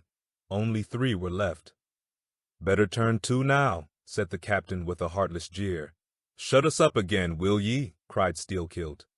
"Oh, certainly," said the captain, and the key clicked. It was at this point, gentlemen, that enraged by the defection of 7 of his former associates, and stung by the mocking voice that had last hailed him, and maddened by his long entombment in a place as black as the bowels of despair, it was then that Steelkilt proposed to the 2 canallers, thus far apparently of one mind with him, to burst out of their hole at the next summoning of the garrison, and armed with their keen mincing knives, long, crescentic, heavy implements with a handle at each end, run amuck from the bowsprit to the taffrail, and if by any devilishness of desperation possible, seize the ship. For himself, he would do this, he said, whether they joined him or not. That was the last night he should spend in that den. But the scheme met with no opposition on the part of the other 2. They swore they were ready for that, or for any other mad thing, for anything in short but a surrender. And, what was more, they each insisted upon being the first man on deck when the time to make the rush should come. But to this their leader as fiercely objected, reserving that priority for himself, particularly as his 2 comrades would not yield the one to the other in the matter, and both of them could not be first, for the latter would but admit 1 man at a time. And here, gentlemen, the foul play of these miscreants must come out. Upon hearing the frantic project of their leader, each in his own separate soul had suddenly lighted, it would seem, upon the same piece of treachery, namely, to be foremost in breaking out, in order to be the first of the 3, though the last of the 10, to surrender, and thereby secure whatever small chance of part in such conduct might merit. But when Steelkilt made known his determination still to lead them to the last, they in some way, by some subtle chemistry of villainy, mixed their before secret treacheries together, and when their leader fell into a doze, verbally opened their souls to each other in 3 sentences, and bound the sleeper with cords, and gagged him with cords, and shrieked out for the captain at midnight. Thinking murder at hand, and smelling in the dark for the blood, he and all his armed mates and harpooneers rushed for the forecastle. In a few minutes the scuttle was opened, and, bound hand and foot, the still struggling ringleader was shoved up into the air by his perfidious allies, who had once claimed the honor of securing a man who had been fully ripe for murder. But all these were collared, and dragged along the deck like dead cattle, and, side by side, were seized up into the mizzen rigging, like 3 quarters of meat, and there they hung till morning. "Damn ye!" cried the captain, pacing to and fro before them. "The vultures would not touch ye, ye villains." At sunrise he summoned all hands, and separating those who had rebelled from those who had taken no part in the mutiny, he told the former that he had a good mind to flog them all round, thought upon the whole he would do so, he ought to. Justice demanded it, but for the present, considering their timely surrender, he would let them go with a reprimand, which he accordingly administered in the vernacular. "But as for you, ye carrion rogues," turning to the 3 men in the rigging, "for you, I mean to mince ye up for the trypots." And seizing a rope, he applied it with all his might to the backs of the 2 traitors, till they yelled no more, but lifelessly hung their heads sideways, as the 2 crucified thieves are drawn. "My wrist is sprained with ye," he cried at last, "but there is still rope enough left for you, my fine bantam, that wouldn't give up. Take that gag from his mouth, and let us hear what he can say for himself."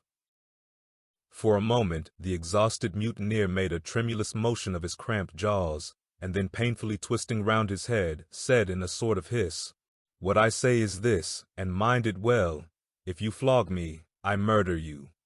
Say ye so? Then see how ye frighten me." And the captain drew off with the rope to strike. "Best not," hissed the lakeman. "But I must," and the rope was once more drawn back for the stroke. Steelkilt here hissed out something, inaudible to all but the captain, who, to the amazement of all hands, started back, paced the deck rapidly 2 or 3 times, and then suddenly throwing down his rope, said, "I won't do it. Let him go. Cut him down. Do you hear?" But as the junior mates were hurrying to execute the order, a pale man, with a bandaged head, arrested them, Radney the chief mate. Ever since the blow, he had lain in his berth, but that morning, hearing the tumult on the deck, he had crept out, and thus far had watched the whole scene. Such was the state of his mouth, that he could hardly speak, but mumbling something about his being willing and able to do what the captain dared not attempt, he snatched the rope and advanced to his pinioned foe. "You are a coward," hissed the lakeman. "So I am, but take that." The mate was in the very act of striking, when another hiss stayed his uplifted arm. He paused, and then pausing no more, made good his word, spite of Steelkilt's threat, whatever that might have been. The 3 men were then cut down, all hands were turned to, and, sullenly worked by the moody seamen, the iron pumps clanged as before. Just after dark that day, when one watch had retired below, a clamor was heard in the forecastle, and the 2 trembling traitors running up, besieged the cabin door, saying they durst not consort with the crew. Entreaties, cuffs, and kicks could not drive them back, so at their own instance they were put down in the ship's run for salvation. Still, no sign of mutiny reappeared among the rest. On the contrary, it seemed that mainly at Steelkilt's instigation, they had resolved to maintain the strictest peacefulness, obey all orders to the last, and, when the ship reached port, desert her in a body. But in order to ensure the speediest end to the voyage, they all agreed to another thing, namely, not to sing out for whales, in case any should be discovered. For, spite of her leak, and spite of all her other perils, the town-ho still maintained her mastheads, and her captain was just as willing to lower for a fish that moment, as on the day his craft first struck the cruising ground. And Radney the mate was quite as ready to change his berth for a boat, and with his bandaged mouth seek to gag in death the vital jaw of the whale. But though the lakeman had induced the seamen to adopt this sort of passiveness in their conduct, he kept his own counsel, at least till all was over, concerning his own proper and private revenge upon the man who had stung him in the ventricles of his heart. He was in Radney the chief mate's watch, and as if the infatuated man sought to run more than halfway to meet his doom, after the scene at the rigging, he insisted, against the express counsel of the captain, upon resuming the head of his watch at night. Upon this, and one or two other circumstances, Steelkilt systematically built the plan of his revenge. During the night, Radney had an unseamanlike way of sitting on the bulwarks of the quarterdeck and leaning his arm upon the gunwale of the boat which was hoisted up there, a little above the ship's side. In this attitude, it was well known, he sometimes dozed. There was a considerable vacancy between the boat and the ship, and down between this was the sea. Steelkilt calculated his time, and found that his next trick at the helm would come round at 2 o'clock, in the morning of the third day from that in which he had been betrayed. At his leisure, he employed the interval in braiding something very carefully in his watches below. "What are you making there?" said a shipmate. "What do you think? What does it look like?" "Like a lanyard for your bag, but it's an odd one, seems to me."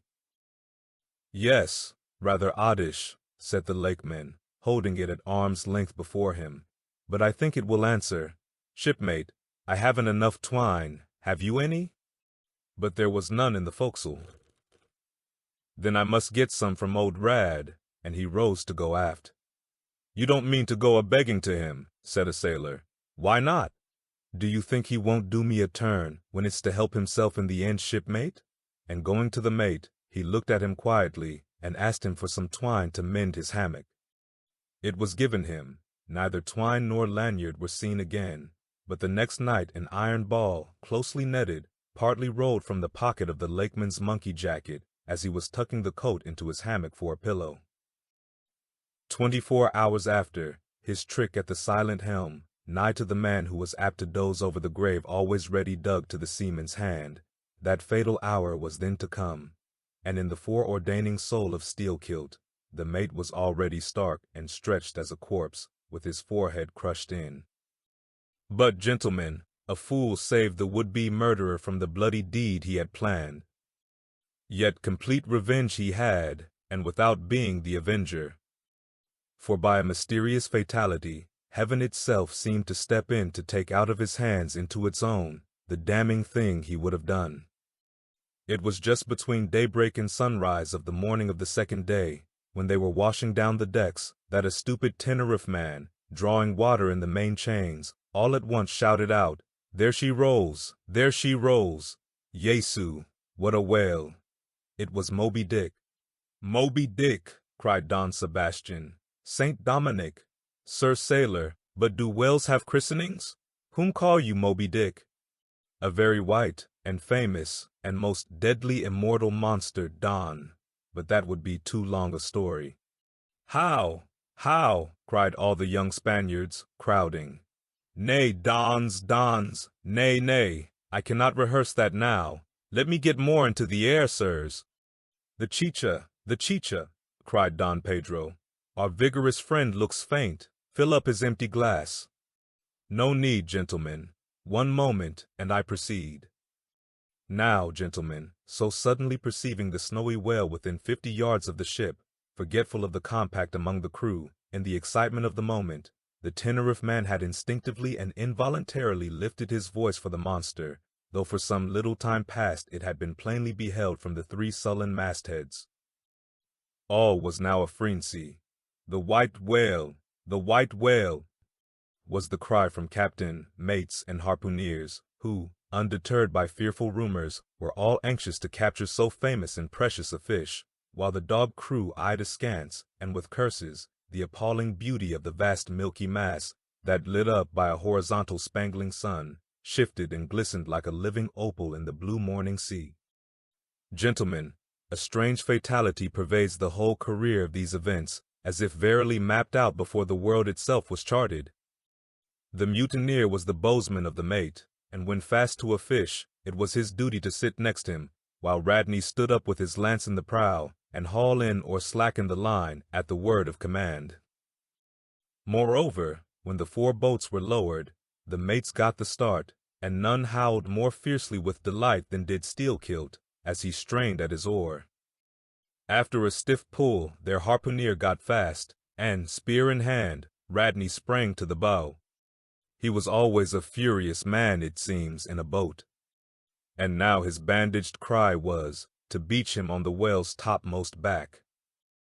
Nothing loath, his bowsmen hauled him up and up, through a blinding foam that blent two whitenesses together, till of a sudden the boat struck as against a sunken ledge, and keeling over, spilled out the standing mate. That instant, as he fell on the whale's slippery back, the boat righted, and was dashed aside by the swell, while Radney was tossed over into the sea, on the other flank of the whale. He struck out through the spray, and, for an instant, was dimly seen through that veil, wildly seeking to remove himself from the eye of Moby Dick. But the whale rushed round in a sudden maelstrom, seized the swimmer between his jaws, and rearing high up with him, plunged headlong again, and went down. Meantime, at the first tap of the boat's bottom, the lakeman had slackened the line, so as to drop astern from the whirlpool. Calmly looking on, he thought his own thoughts. But a sudden, terrific downward jerking of the boat quickly brought his knife to the line. He cut it, and the whale was free. But, at some distance, Moby Dick rose again, with some tatters of Radney's red woolen shirt caught in the teeth that had destroyed him. All four boats gave chase again, but the whale eluded them, and finally wholly disappeared. In good time, the town-ho reached her port, a savage, solitary place, where no civilized creature resided. There, headed by the lakemen, all but 5 or 6 of the foremastmen deliberately deserted among the palms, eventually, as it turned out, seizing a large double war canoe of the savages, and setting sail for some other harbor. The ship's company being reduced to but a handful, the captain called upon the islanders to assist him in the laborious business of heaving down the ship to stop the leak. But to such unresting vigilance over their dangerous allies was this small band of whites necessitated, both by night and by day, and so extreme was the hard work they underwent, that upon the vessel being ready again for sea, they were in such a weakened condition that the captain durst not put off with them in so heavy a vessel. After taking counsel with his officers, he anchored the ship as far offshore as possible, loaded and ran out his 2 cannon from the bows, stacked his muskets on the poop, and warning the islanders not to approach the ship at their peril, took 1 man with him, and setting the sail of his best whaleboat, steered straight before the wind for Tahiti, 500 miles distant, to procure a reinforcement to his crew. On the 4th day of the sail, a large canoe was descried, which seemed to have touched at a low isle of corals. He steered away from it, but the savage craft bore down on him, and soon the voice of Steelkilt hailed him to heave to, or he would run him under water. The captain presented a pistol. With 1 foot on each prow of the yoked war canoes, the lakeman laughed him to scorn, assuring him that if the pistol so much as clicked in the lock, he would bury him in bubbles and foam. "What do you want of me?" cried the captain. "Where are you bound? And for what are you bound?" demanded Steelkilt. "No lies." "I am bound to Tahiti for more men." "Very good. Let me board you a moment. I come in peace." With that he leaped from the canoe, swam to the boat, and climbing the gunwale, stood face to face with the captain. "Cross your arms, sir. Throw back your head. Now, repeat after me. As soon as Steelkilt leaves me, I swear to beach this boat on yonder island, and remain there 6 days. If I do not, may lightning strike me." "A pretty scholar," laughed the lakeman. "Adios, senor." And leaping into the sea, he swam back to his comrades. Watching the boat till it was fairly beached, and drawn up to the roots of the coconut trees, Steelkilt made sail again, and in due time arrived at Tahiti, his own place of destination. There, luck befriended him. 2 ships were about to sail for France, and were providentially in want of precisely that number of men which the sailor headed. They embarked, and so forever got the start of their former captain, had he been at all minded to work them legal retribution. Some 10 days after the French ships sailed, the whaleboat arrived, and the captain was forced to enlist some of the more civilized Tahitians, who had been somewhat used to the sea. Chartering a small native schooner, he returned with them to his vessel, and finding all right there, again resumed his cruisings. Where Steelkilt now is, gentlemen, none know. But upon the island of Nantucket, the widow of Radney still turns to the sea which refuses to give up its dead, still in dreams sees the awful white whale that destroyed him. "Are you through?" said Don Sebastian quietly. "I am, Don." "Then I entreat you, tell me if, to the best of your own convictions, this your story is in substance really true. It is so passing wonderful. Did you get it from an unquestionable source? Bear with me if I seem to press." "Also bear with all of us, Sir Sailor, for we all join in Don Sebastian's suit," cried the company with exceeding interest. "Is there a copy of the Holy Evangelists in the Golden Inn, gentlemen?"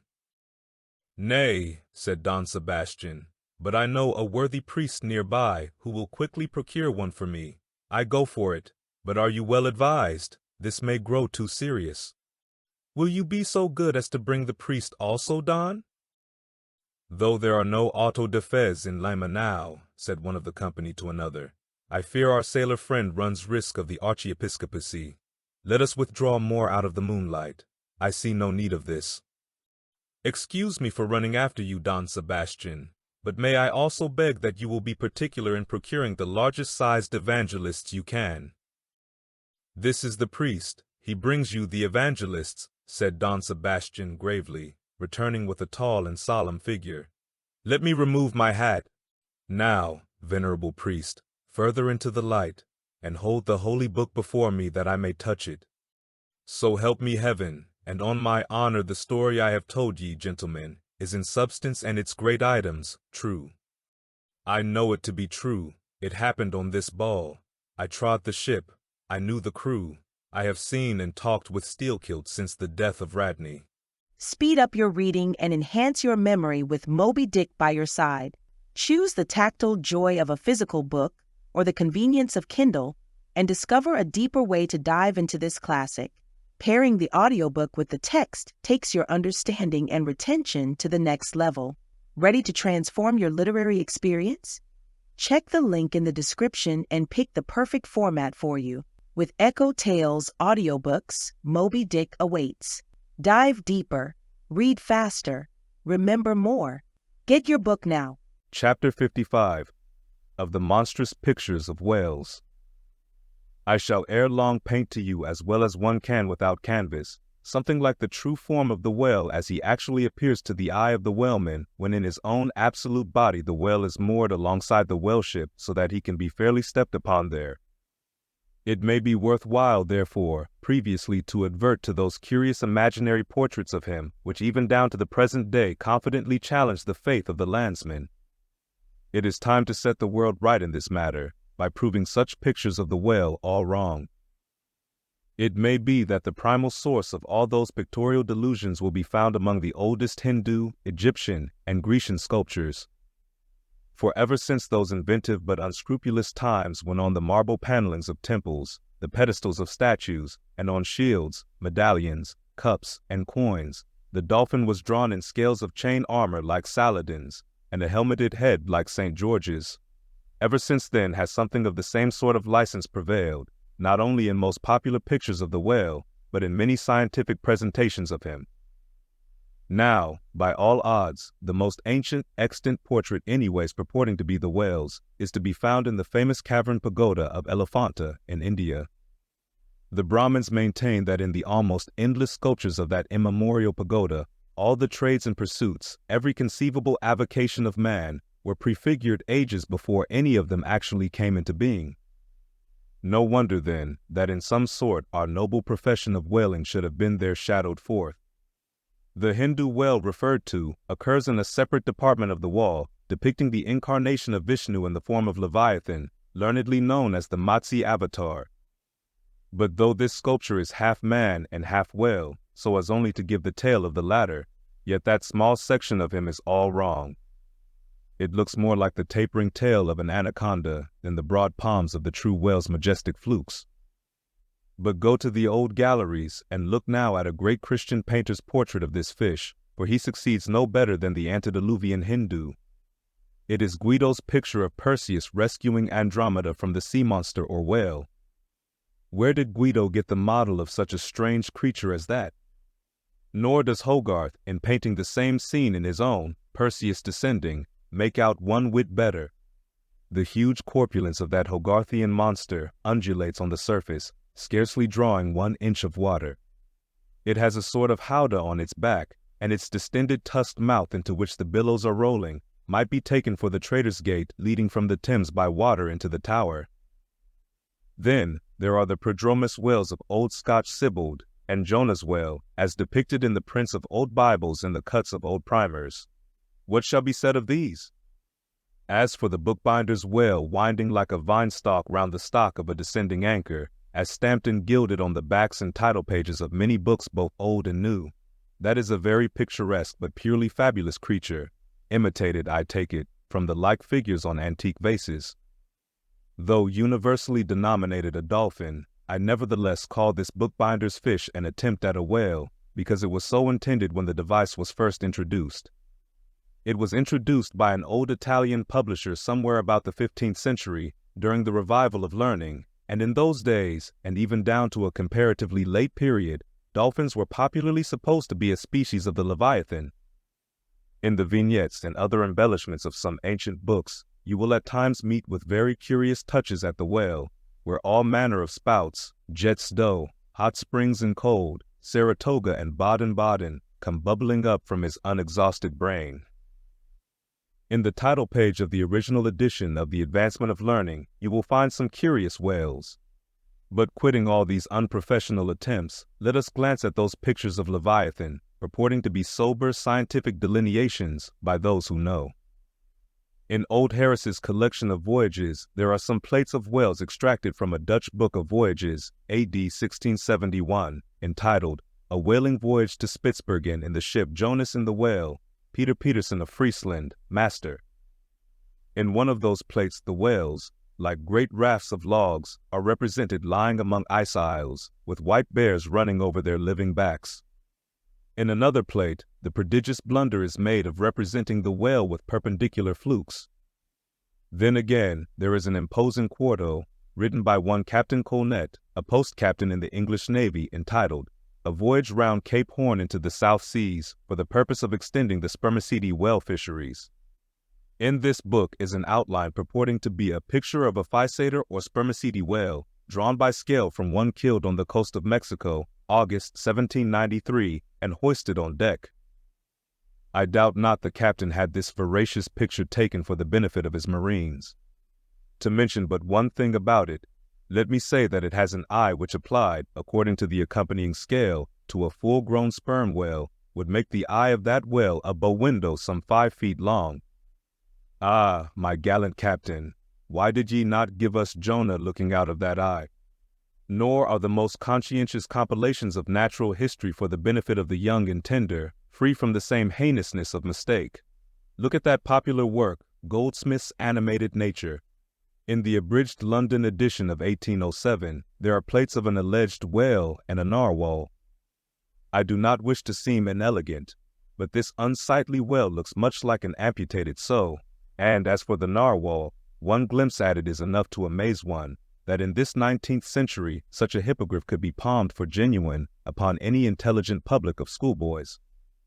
Then again, in 1825, Bernard Germain, Count de Lacépède, a great naturalist, published a scientific systemized whale book, wherein are several pictures of the different species of the Leviathan.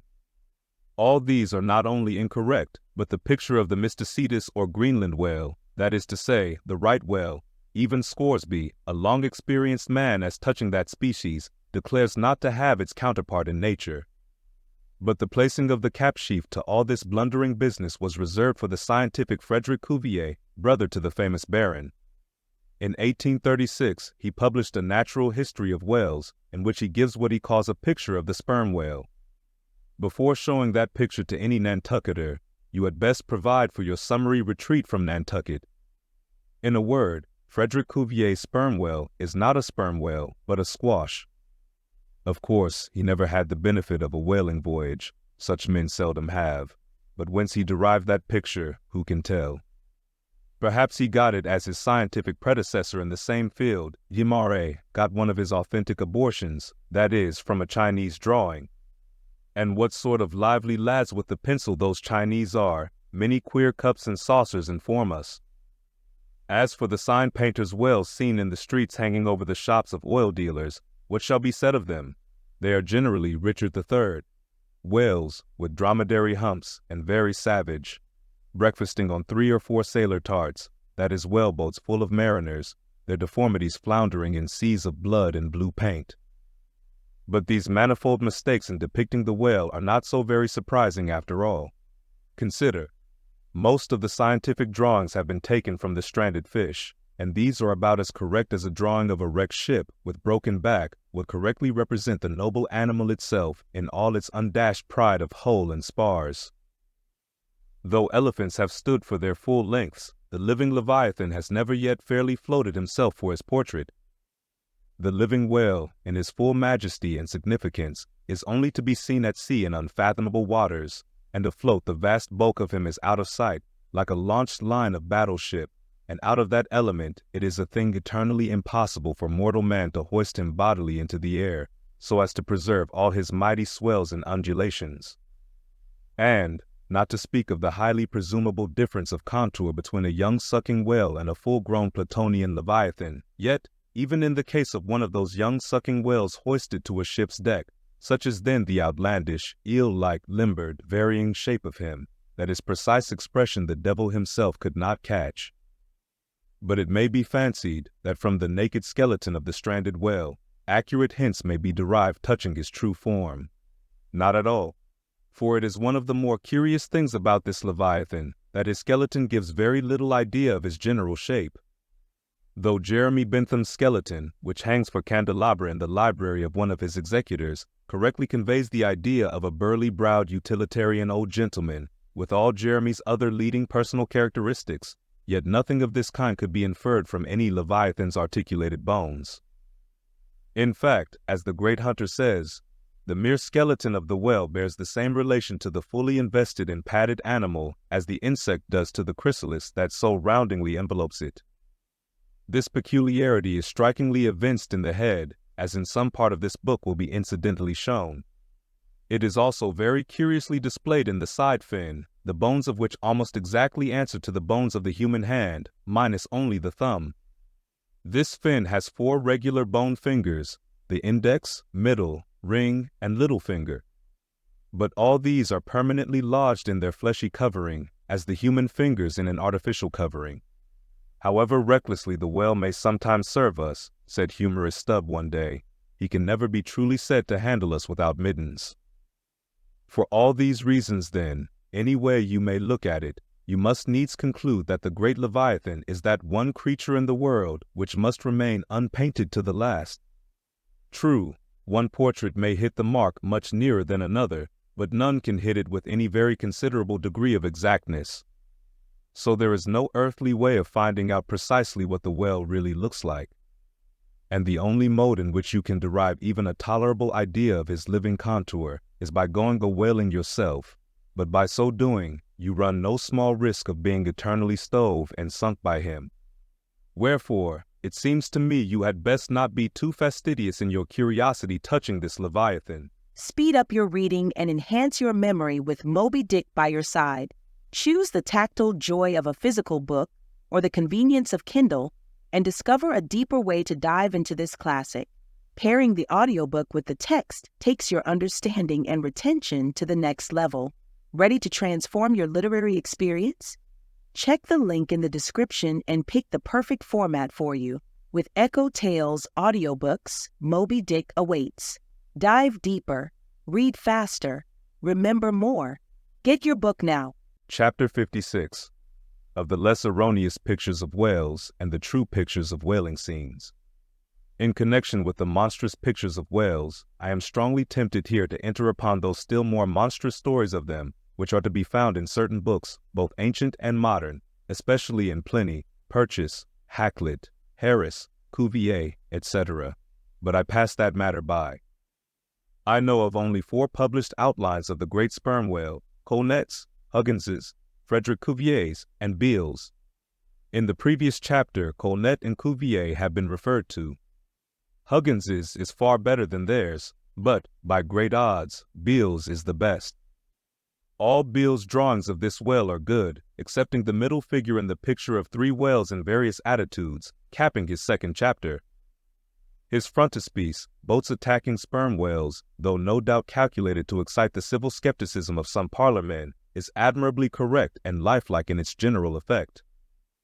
Some of the sperm whale drawings in J. Ross Brown are pretty correct in contour, but they are wretchedly engraved. That is not his fault, though. Of the right whale, the best outline pictures are in Scoresby, but they are drawn on too small a scale to convey a desirable impression. He has but one picture of whaling scenes, and this is a sad deficiency, because it is by such pictures only, when at all well done, that you can derive anything like a truthful idea of the living whale as seen by his living hunters. But, taken for all in all, by far the finest, though in some details not the most correct, presentations of whales and whaling scenes to be anywhere found, are 2 large French engravings, well executed, and taken from paintings by one Garnery. Respectively, they represent attacks on the sperm and right whale. In the first engraving, a noble sperm whale is depicted in full majesty of might, just risen beneath the boat from the profundities of the ocean, and bearing high in the air upon his back the terrific wreck of the stoven planks. The prow of the boat is partially unbroken, and is drawn just balancing upon the monster's spine, and standing in that prow, for that one single incomputable flash of time, you behold an oarsman, half shrouded by the incensed boiling spout of the whale, and in the act of leaping, as if from a precipice. The action of the whole thing is wonderfully good and true. The half-emptied line tub floats on the whitened sea, the wooden poles of the spilled harpoons obliquely bob in it, the heads of the swimming crew are scattered about the whale in contrasting expressions of affright, while in the black stormy distance the ship is bearing down upon the scene. Serious fault might be found with the anatomical details of this whale, but let that pass, since for the life of me I could not draw so good a one. In the second engraving, the boat is in the act of drawing alongside the barnacled flank of a large running right whale that rolls his black weedy bulk in the sea like some mossy rock slide from the Patagonian cliffs. His jets are erect, full, and black like soot, so that from so abounding a smoke in the chimney, you would think there must be a brave supper cooking in the great bowels below. Seafowls are pecking at the small crabs, shellfish, and other sea candies and macaroni, which the right whale sometimes carries on his pestilent back.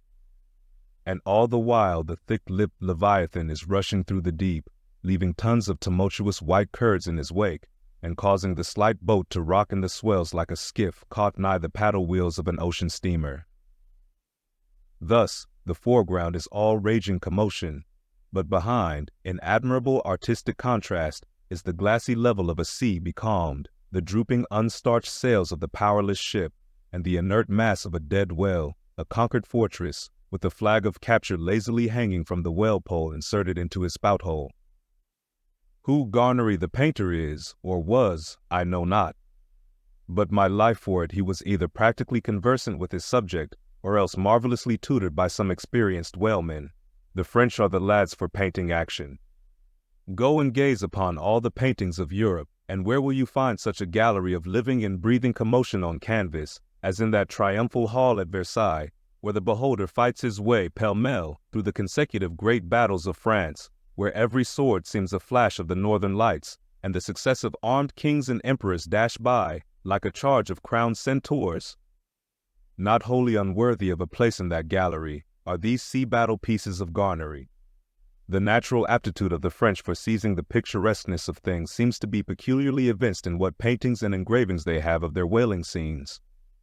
With not 1/10 of England's experience in the fishery, and not the 1,000th part of that of the Americans, they have nevertheless furnished both nations with the only finished sketches at all capable of conveying the real spirit of the whale hunt. For the most part, the English and American whale draftsmen seem entirely content with presenting the mechanical outline of things, such as the vacant profile of the whale, which, so far as picturesqueness of effect is concerned, is about tantamount to sketching the profile of a pyramid. Even Scoresby, the justly renowned right whaleman, after giving us a stiff full length of the Greenland whale and 3 or 4 delicate miniatures of narwhals and porpoises, treats us to a series of classical engravings of boat hooks, chopping knives, and grapnels, and with the microscopic diligence of a Luenek, submits to the inspection of a shivering world 96 facsimiles of magnified Arctic snow crystals. I mean no disparagement to the excellent voyager. I honor him for a veteran, but in so important a matter it was certainly an oversight not to have procured for every crystal a sworn affidavit taken before a Greenland justice of the peace. In addition to those fine engravings from Garnery, there are 2 other French engravings worthy of note by someone who subscribes himself H. Durand. One of them, though not precisely adapted to our present purpose, nevertheless deserves mention on other accounts. It is a quiet noon scene among the isles of the Pacific, a French whaler anchored inshore in a calm, and lazily taking water on board, the loosened sails of the ship and the long leaves of the palms in the background, both drooping together in the breezeless air. The effect is very fine when considered with reference to its presenting the hardy fishermen under one of their few aspects of oriental repose. The other engraving is quite a different affair. The ship hove to upon the open sea, and in the very heart of the leviathanic life, with a right whale alongside, the vessel, in the act of cutting in, hove over to the monster as if to a quay, and a boat, hurriedly pushing off from this scene of activity, is about giving chase to whales in the distance. The harpoons and lances lie leveled for use. 3 oarsmen are just setting the mast in its hole, while from a sudden roll of the sea, the little craft stands half erect out of the water, like a rearing horse. From the ship, the smoke of the torments of the boiling well is going up like the smoke over a village of smithies, and to windward, a black cloud, rising up with earnest of squalls and rains, seems to quicken the activity of the excited seamen. Speed up your reading and enhance your memory with Moby Dick by your side. Choose the tactile joy of a physical book or the convenience of Kindle and discover a deeper way to dive into this classic. Pairing the audiobook with the text takes your understanding and retention to the next level. Ready to transform your literary experience? Check the link in the description and pick the perfect format for you. With EchoTales Audiobooks, Moby Dick awaits. Dive deeper, read faster, remember more. Get your book now. Chapter 57. Of whales in paint, in teeth, in wood, in sheet iron, in stone, in mountains, in stars. On Tower Hill, as you go down to the London docks, you may have seen a crippled beggar, or kedger as the sailors say, holding a painted board before him, representing the tragic scene in which he lost his leg. There are 3 whales and 3 boats, and one of the boats, presumed to contain the missing leg in all its original integrity, is being crunched by the jaws of the foremost whale. Any time these 10 years, they tell me, has that man held up that picture and exhibited that stump to an incredulous world. But the time of his justification has now come. His 3 whales are as good whales as were ever published in Wapping, at any rate, and his stump as unquestionable a stump as any you will find in the western clearings. But, though forever mounted on that stump, never a stump speech does the poor whaleman make, but with downcast eyes stands ruefully contemplating his own amputation. Throughout the Pacific, and also in Nantucket, and New Bedford, and Sag Harbor, you will come across lively sketches of whales and whaling scenes, graven by the fishermen themselves on sperm whale teeth, or ladies' busks wrought out of the right whalebone, and other like scrimshander articles, as the whalemen call the numerous little ingenious contrivances they elaborately carve out of the rough material in their hours of ocean leisure. Some of them have little boxes of dentistical-looking implements specially intended for the scrimshandering business. But, in general, they toil with their jackknives alone, and with that almost omnipotent tool of the sailor, they will turn you out anything you please in the way of a mariner's fancy. Long exile from Christendom and civilization inevitably restores a man to that condition in which God placed him, i.e., what is called savagery. Your true whale hunter is as much a savage as an Iroquois.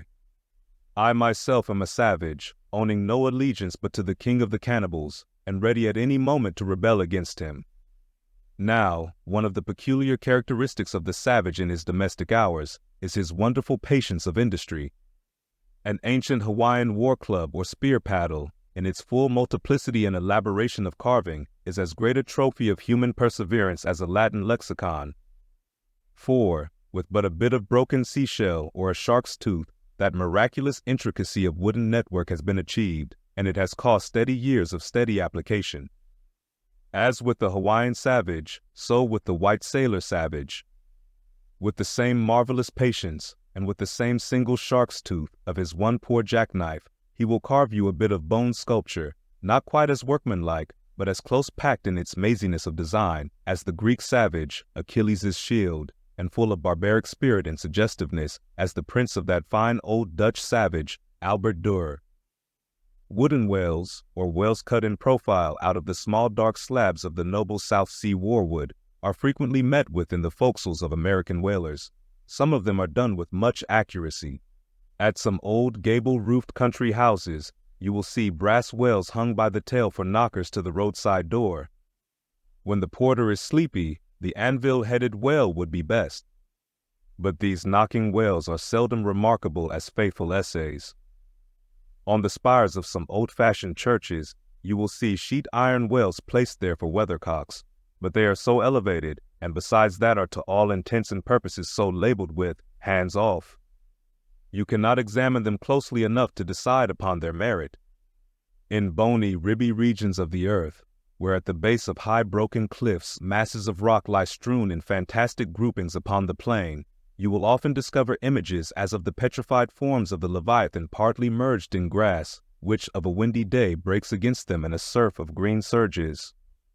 Then again, in mountainous countries where the traveler is continually girdled by amphitheatrical heights, here and there from some lucky point of view, you will catch passing glimpses of the profiles of whales defined along the undulating ridges.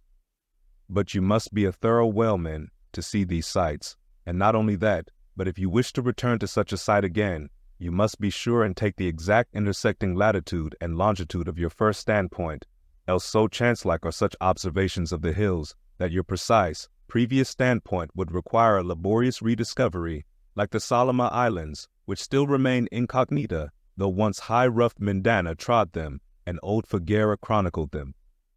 Nor, when expandingly lifted by your subject, can you fail to trace out great whales in the starry heavens, and boats in pursuit of them, as when long filled with thoughts of war the eastern nations saw armies locked in battle among the clouds. Thus at the north have I chased Leviathan round and round the pole with the revolutions of the bright points that first defined him to me. And beneath the effulgent Antarctic skies I have boarded the Argo navies and joined the chase against the starry Cetus far beyond the utmost stretch of Hydrus and the flying fish.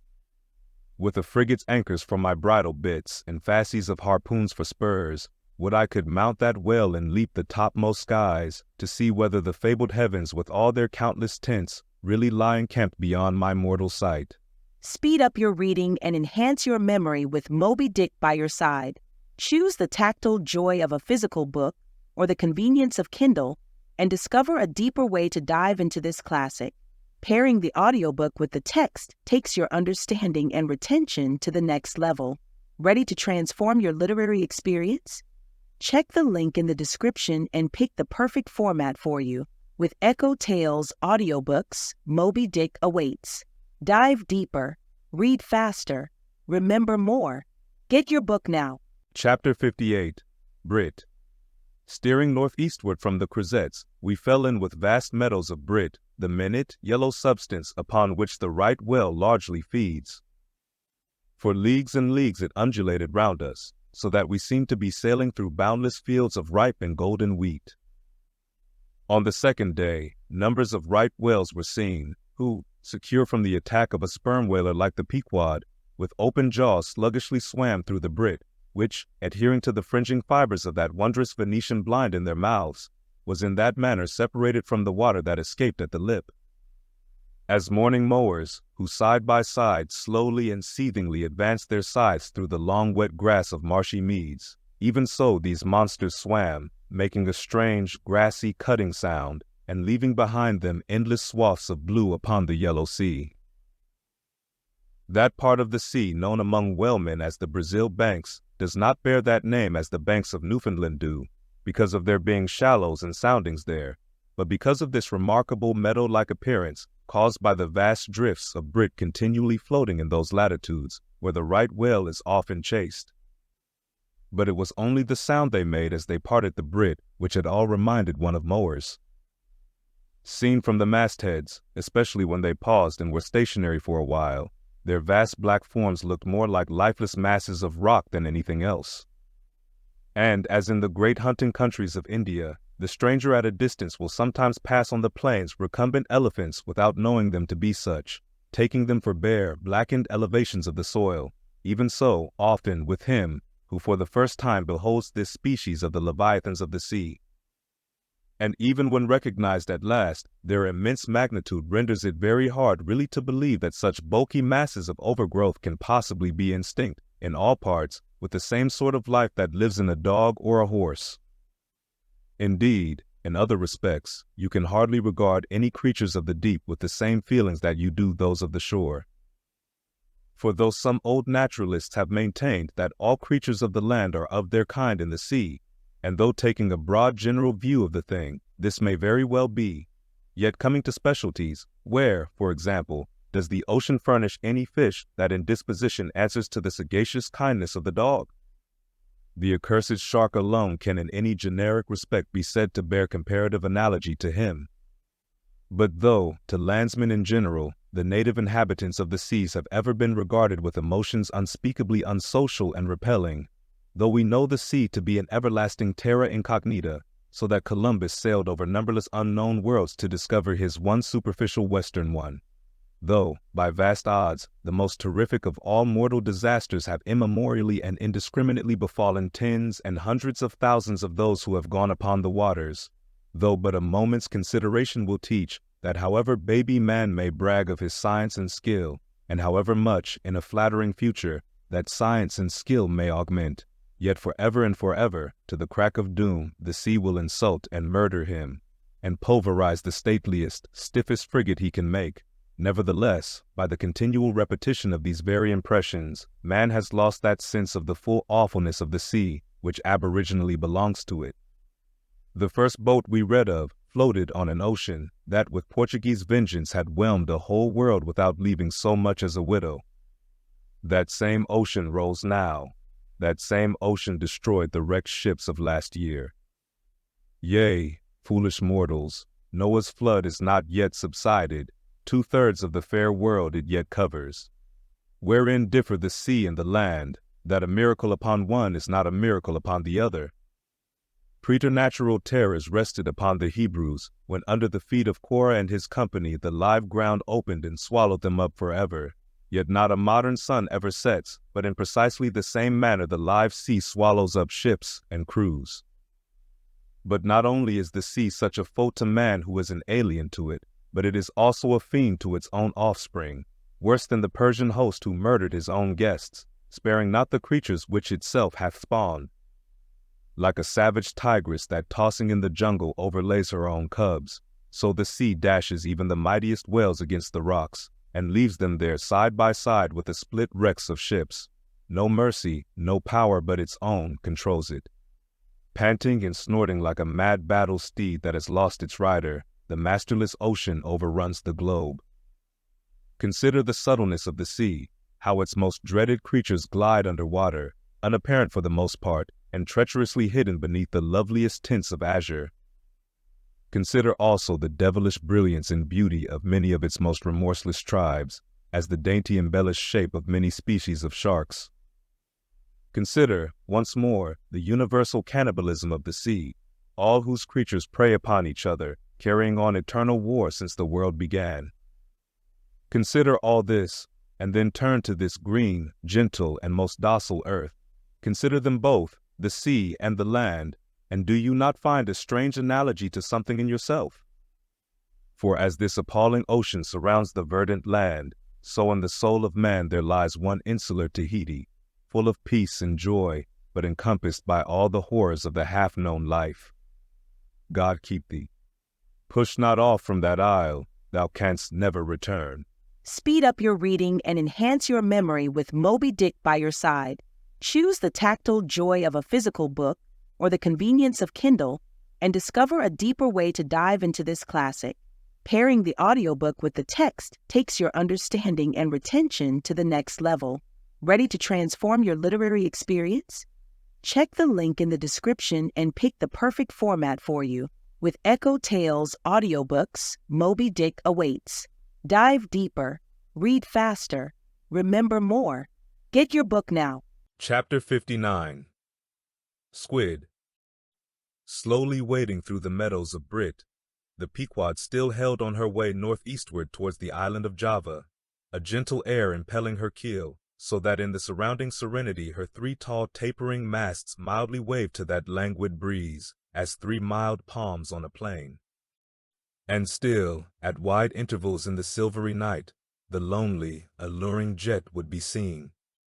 But one transparent blue morning, when a stillness almost preternatural spread over the sea, however unattended with any stagnant calm, when the long burnished sun-glade on the waters seemed a golden finger laid across them, enjoining some secrecy, when the slippered waves whispered together as they softly ran on, in this profound hush of the visible sphere, a strange spectre was seen by Daggoo from the main masthead. In the distance, a great white mass lazily rose, and rising higher and higher, and disentangling itself from the azure, at last gleamed before our prow like a snowslide, new slid from the hills. Thus glistening for a moment, as slowly it subsided, and sank, then once more arose, and silently gleamed. It seemed not a whale, and yet, is this Moby Dick? Thought Daggoo. Again the phantom went down, but on reappearing once more, with a stiletto-like cry that startled every man from his nod, the Negro yelled out, "There! There again! There she breaches! Right ahead! The white whale! The white whale!" Upon this, the seamen rushed to the yardarms, as in swarming time the bees rushed to the bows. Bareheaded in the sultry sun, Ahab stood on the bowsprit, and with one hand pushed far behind in readiness to wave his orders to the helmsman, cast his eager glance in the direction indicated aloft by the outstretched motionless arm of Daggoo.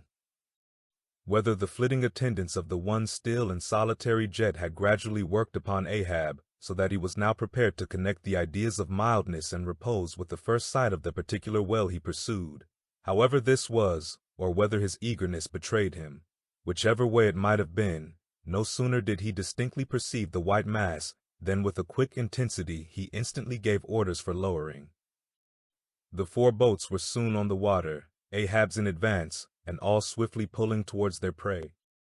Soon it went down, and while, with oars suspended, we were awaiting its reappearance, lo! In the same spot where it sank, once more it slowly rose. Almost forgetting for the moment all thoughts of Moby Dick, we now gazed at the most wondrous phenomenon which the secret seas have hitherto revealed to mankind. A vast pulpy mass, furlongs in length and breadth, of a glancing cream color, lay floating on the water, innumerable long arms radiating from its center, and curling and twisting like a nest of anacondas, as if blindly to clutch at any hapless object within reach. No perceptible face or front did it have, no conceivable token of either sensation or instinct, but undulated there on the billows, an unearthly, formless, chance-like apparition of life. As with a low sucking sound it slowly disappeared again, Starbuck, still gazing at the agitated waters where it had sunk, with a wild voice exclaimed, "Almost rather had I seen Moby Dick and fought him, than to have seen thee, thou white ghost." "What was it, sir?" said Flask. "The great live squid, which, they say, few whale ships ever beheld, and returned to their ports to tell of it." But Ahab said nothing. Turning his boat, he sailed back to the vessel, the rest as silently following. Whatever superstitions the sperm whalemen in general have connected with the sight of this object, certain it is that a glimpse of it being so very unusual, that circumstance has gone far to invest it with portentousness. So rarely is it beheld, that though one and all of them declare it to be the largest animated thing in the ocean, yet very few of them have any but the most vague ideas concerning its true nature and form. Notwithstanding, they believe it to furnish to the sperm whale his only food. For though other species of whales find their food above water, and may be seen by man in the act of feeding, the spermaceti whale obtains his whole food in unknown zones below the surface. and only by inference is it that any one can tell of what, precisely, that food consists. At times, when closely pursued, he will disgorge what are supposed to be the detached arms of the squid, some of them thus exhibited exceeding 20 and 30 feet in length. They fancy that the monster to which these arms belonged ordinarily clings by them to the bed of the ocean, and that the sperm whale, unlike other species, is supplied with teeth in order to attack and tear it. There seems some ground to imagine that the great kraken of Bishop Pentopedon may ultimately resolve itself into squid. The manner in which the bishop describes it, as alternately rising and sinking, with some other particulars he narrates, in all this the two correspond. But much abatement is necessary with respect to the incredible bulk he assigns it. By some naturalists who have vaguely heard rumors of the mysterious creature here spoken of, it is included among the class of cuttlefish, to which, indeed, in certain external respects it would seem to belong, but only as the anak of the tribe. Speed up your reading and enhance your memory with Moby Dick by your side. Choose the tactile joy of a physical book or the convenience of Kindle and discover a deeper way to dive into this classic. Pairing the audiobook with the text takes your understanding and retention to the next level. Ready to transform your literary experience? Check the link in the description and pick the perfect format for you. With EchoTales Audiobooks, Moby Dick awaits. Dive deeper, read faster, remember more. Get your book now. Chapter 60, The Line. With reference to the whaling scene shortly to be described, as well as for the better understanding of all similar scenes elsewhere presented, I have here to speak of the magical, sometimes horrible whale line. The line originally used in the fishery was of the best hemp, slightly vapored with tar, not impregnated with it, as in the case of ordinary ropes. For while tar, as ordinarily used, makes the hemp more pliable to the rope maker, and also renders the rope itself more convenient to the sailor for common ship use, yet, not only would the ordinary quantity too much stiffen the whale line for the close coiling to which it must be subjected, but as most seamen are beginning to learn, tar in general by no means adds to the rope's durability or strength, however much it may give it compactness and gloss. Of late years, the manila rope has in the American fishery almost entirely superseded hemp as a material for whale lines, for, though not so durable as hemp, it is stronger and far more soft and elastic, and I will add, since there is an aesthetics in all things, is much more handsome and becoming to the boat than hemp. Hemp is a dusky, dark fellow, a sort of Indian, but manila is as a golden-haired Circassian to behold. The whale line is only 2/3 of an inch in thickness. At first sight, you would not think it so strong as it really is. By experiment, its 1 in 50 yarns will each suspend a weight of 120 pounds, so that the whole rope will bear a strain nearly equal to 3 tons. In length, the common sperm whale line measures something over 200 fathoms. Towards the stern of the boat, it is spirally coiled away in the tub, not like the worm pipe of a still though, but so as to form one round, cheese-shaped mass of densely bedded sheaves or layers of concentric spiralizations, without any hollow but the heart or minute vertical tube formed at the axis of the cheese. As the least tangle or kink in the coiling would, in running out, infallibly take somebody's arm, leg, or entire body off, the utmost precaution is used in stowing the line in its tub. Some harpooneers will consume almost an entire morning in this business, carrying the line high aloft and then reeving it downwards through a block towards the tub, so as in the act of coiling to free it from all possible wrinkles and twists. In the English boats, 2 tubs are used instead of 1, the same line being continuously coiled in both tubs. There is some advantage in this, because these twin tubs being so small, they fit more readily into the boat and do not strain it so much, whereas the American tub, nearly 3 feet in diameter and a proportionate depth, makes a rather bulky freight for a craft whose planks are but 1/2 inch in thickness, for the bottom of the whaleboat is like critical ice, which will bear up a considerable distributed weight, but not very much of a concentrated one. When the painted canvas cover is clapped on the American line tub, the boat looks as if it were pulling off with a prodigious great wedding cake to present to the whales. Both ends of the line are exposed, the lower end terminating in an eye splice or loop coming up from the bottom against the side of the tub and hanging over its edge completely disengaged from everything. This arrangement of the lower end is necessary on 2 accounts. First, in order to facilitate the fastening to it of an additional line from a neighboring boat, in case the stricken whale should sound so deep as to threaten to carry off the entire line originally attached to the harpoon. In these instances, the whale, of course, is shifted like a mug of ale, as it were, from the one boat to the other, though the first boat always hovers at hand to assist its consort. Second, this arrangement is indispensable for common safety's sake, for were the lower end of the line in any way attached to the boat, and were the whale then to run the line out to the end almost in a single smoking minute as he sometimes does, he would not stop there, for the doomed boat would infallibly be dragged down after him into the profundity of the sea, and in that case no town crier would ever find her again.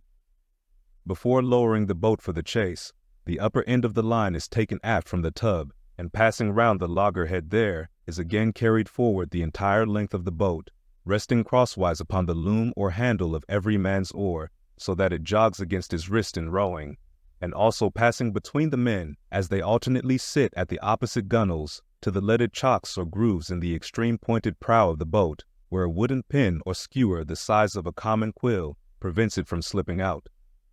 From the chocks it hangs in a slight festoon over the bows, and is then passed inside the boat again, and some 10 or 20 fathoms, called box line, being coiled upon the box in the bows, it continues its way to the gunwale, still a little further aft, and is then attached to the short warp, the rope which is immediately connected with the harpoon.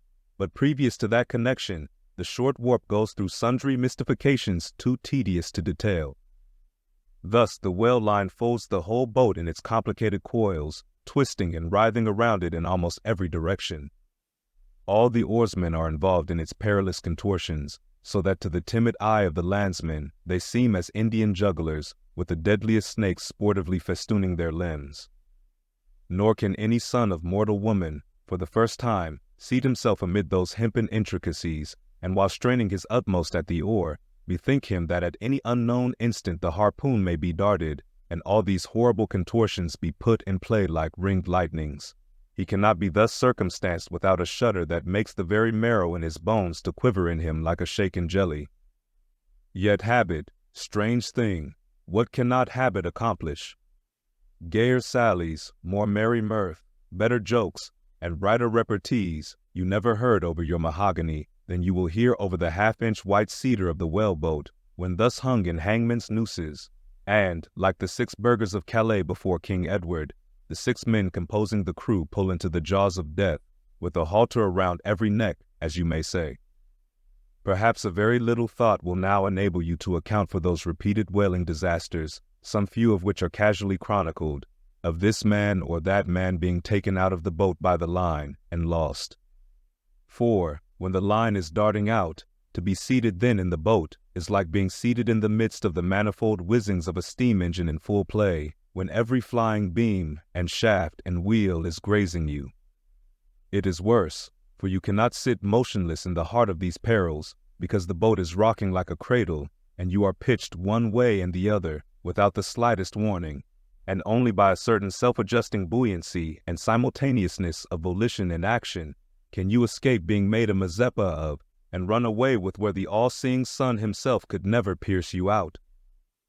Again, as the profound calm which only apparently precedes and prophesies of the storm is perhaps more awful than the storm itself, for indeed the calm is but the wrapper and envelope of the storm, and contains it in itself, as the seemingly harmless rifle holds the fatal powder, and the ball and the explosion, so the graceful repose of the line, as it silently serpentines about the oarsmen before being brought into actual play, this is a thing which carries more of true terror than any other aspect of this dangerous affair.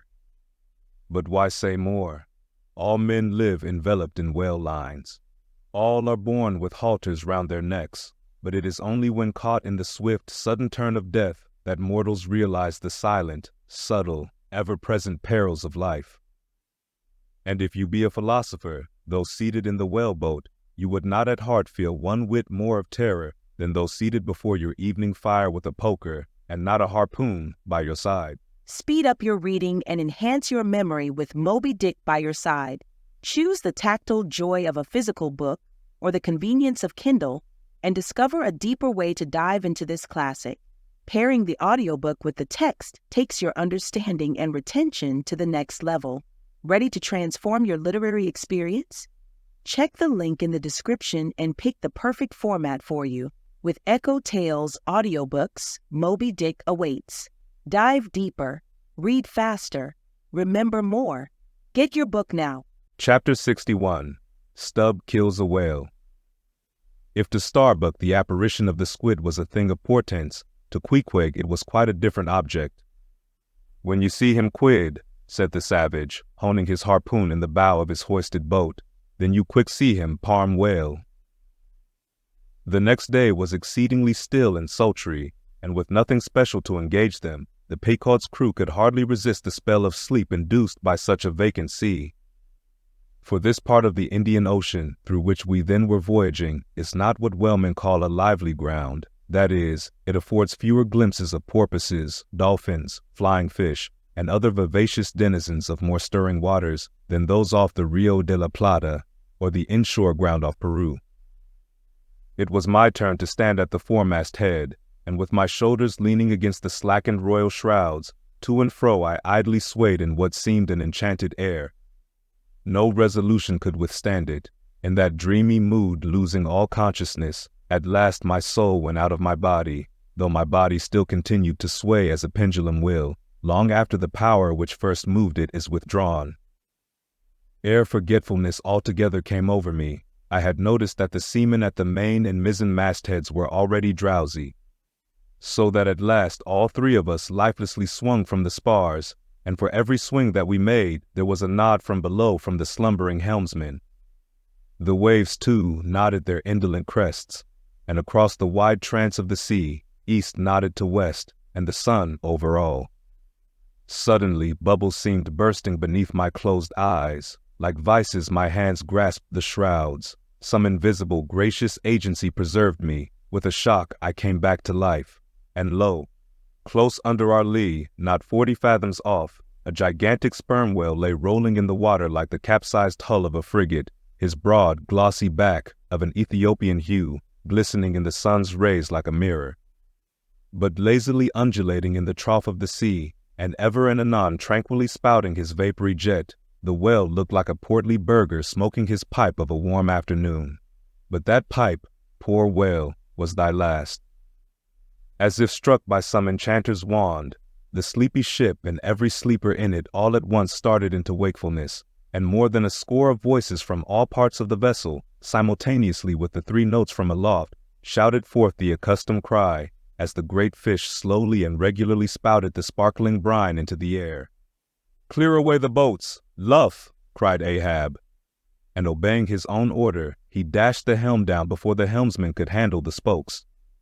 The sudden exclamations of the crew must have alarmed the whale, and ere the boats were down, majestically turning, he swam away to the leeward, but with such a steady tranquillity, and making so few ripples as he swam, that thinking after all he might not as yet be alarmed, Ahab gave orders that not an oar should be used, and no man must speak but in whispers.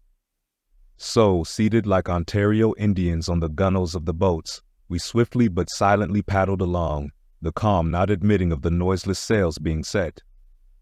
Presently, as we thus glided in chase, the monster perpendicularly flitted his tail 40 feet into the air, and then sank out of sight like a tower swallowed up. "There go flukes," was the cry, an announcement immediately followed by Stubbs producing his match and igniting his pipe, for now a respite was granted. After the full interval of his sounding had elapsed, the whale rose again, and being now in advance of the smoker's boat, and much nearer to it than to any of the others, Stubb counted upon the honor of the capture. It was obvious now that the whale had at length become aware of his pursuers. All silence of cautiousness was therefore no longer of use. Paddles were dropped, and oars came loudly into play. And still puffing at his pipe, Stubb cheered on his crew to the assault. Yes, a mighty change had come over the fish.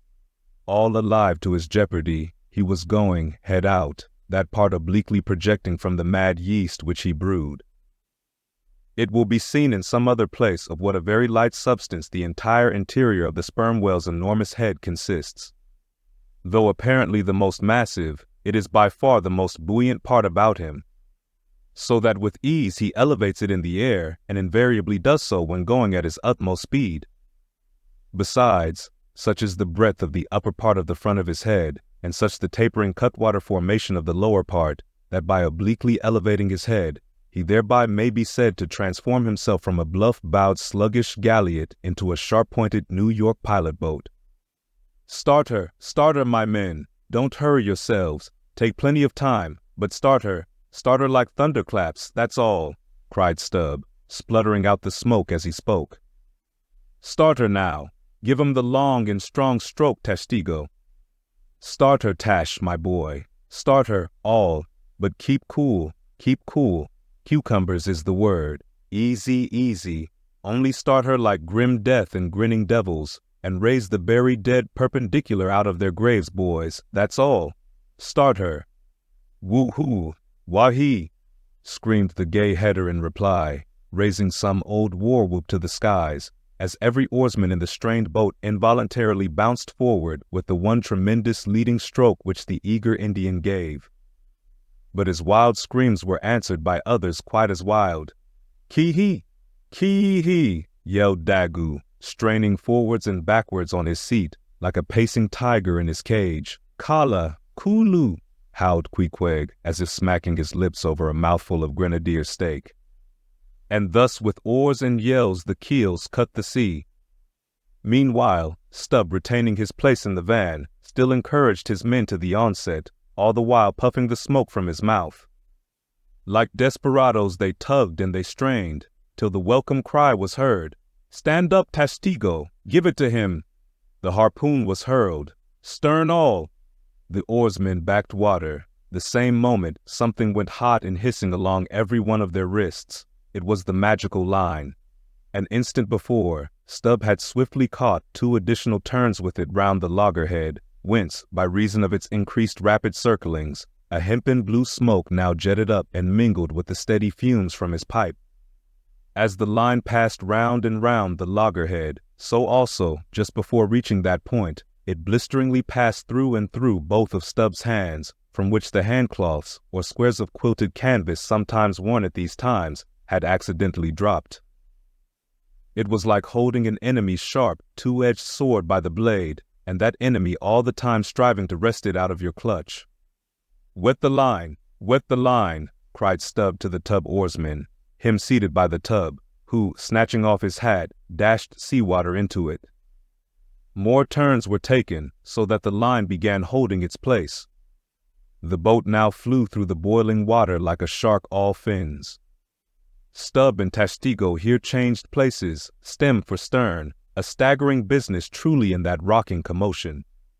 Partly to show the indispensableness of this act, it may here be stated that, in the old Dutch fishery, a mop was used to dash the running line with water. In many other ships, a wooden piggin, or bailer, is set apart for that purpose. Your hat, however, is the most convenient. From the vibrating line extending the entire length of the upper part of the boat, and from its now being more tight than a harp string, you would have thought the craft had 2 keels, one cleaving the water, the other the air, as the boat churned on through both opposing elements at once. A continual cascade played at the bows, a ceaseless whirling eddy in her wake, and at the slightest motion from within, even but of a little finger, the vibrating, cracking craft canted over her spasmodic gunwale into the sea. Thus they rushed, each man with might and main clinging to his seat to prevent being tossed to the foam, and the tall form of Testigo at the steering oar crouching almost double in order to bring down his center of gravity. Whole Atlantics and Pacifics seemed past as they shot on their way, till at length the whale somewhat slackened his flight.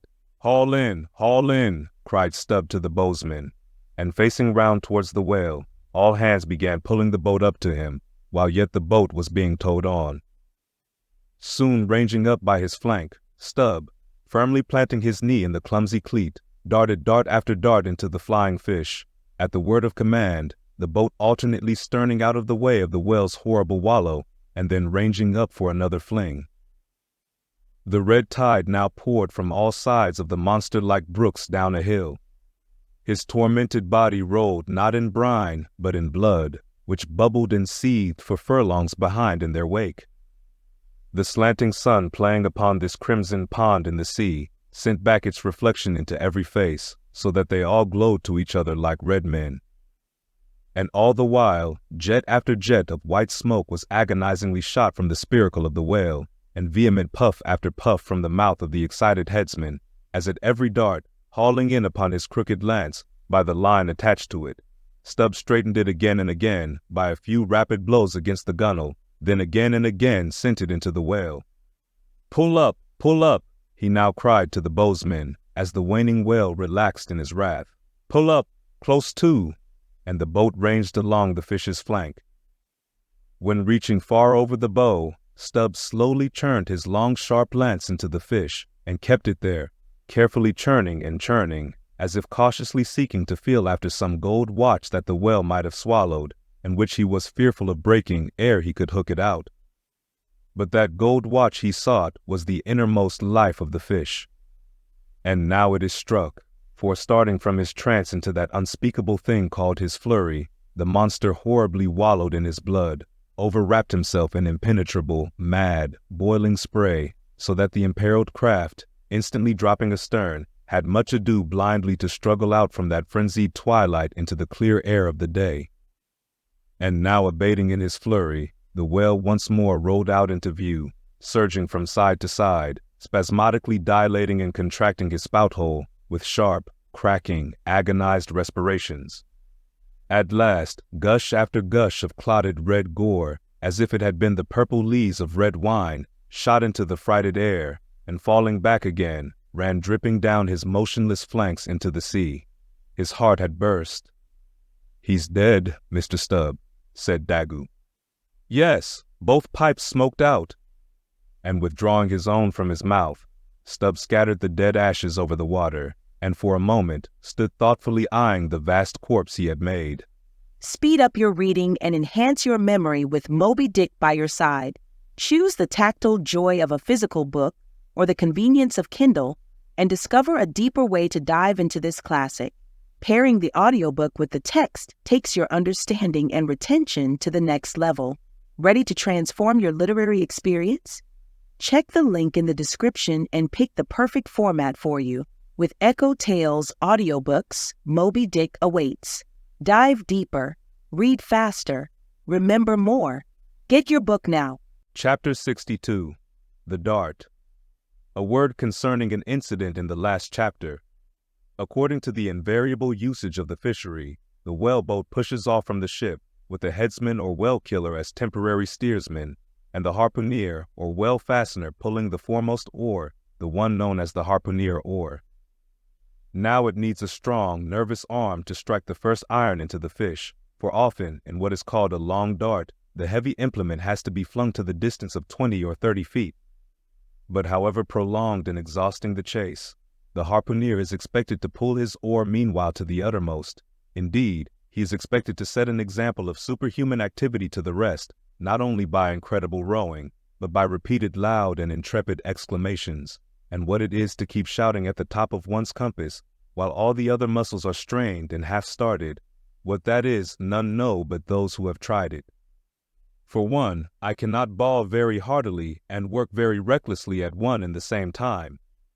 In this straining, bawling state, then, with his back to the fish, all at once the exhausted harpooner hears the exciting cry, "Stand up and give it to him."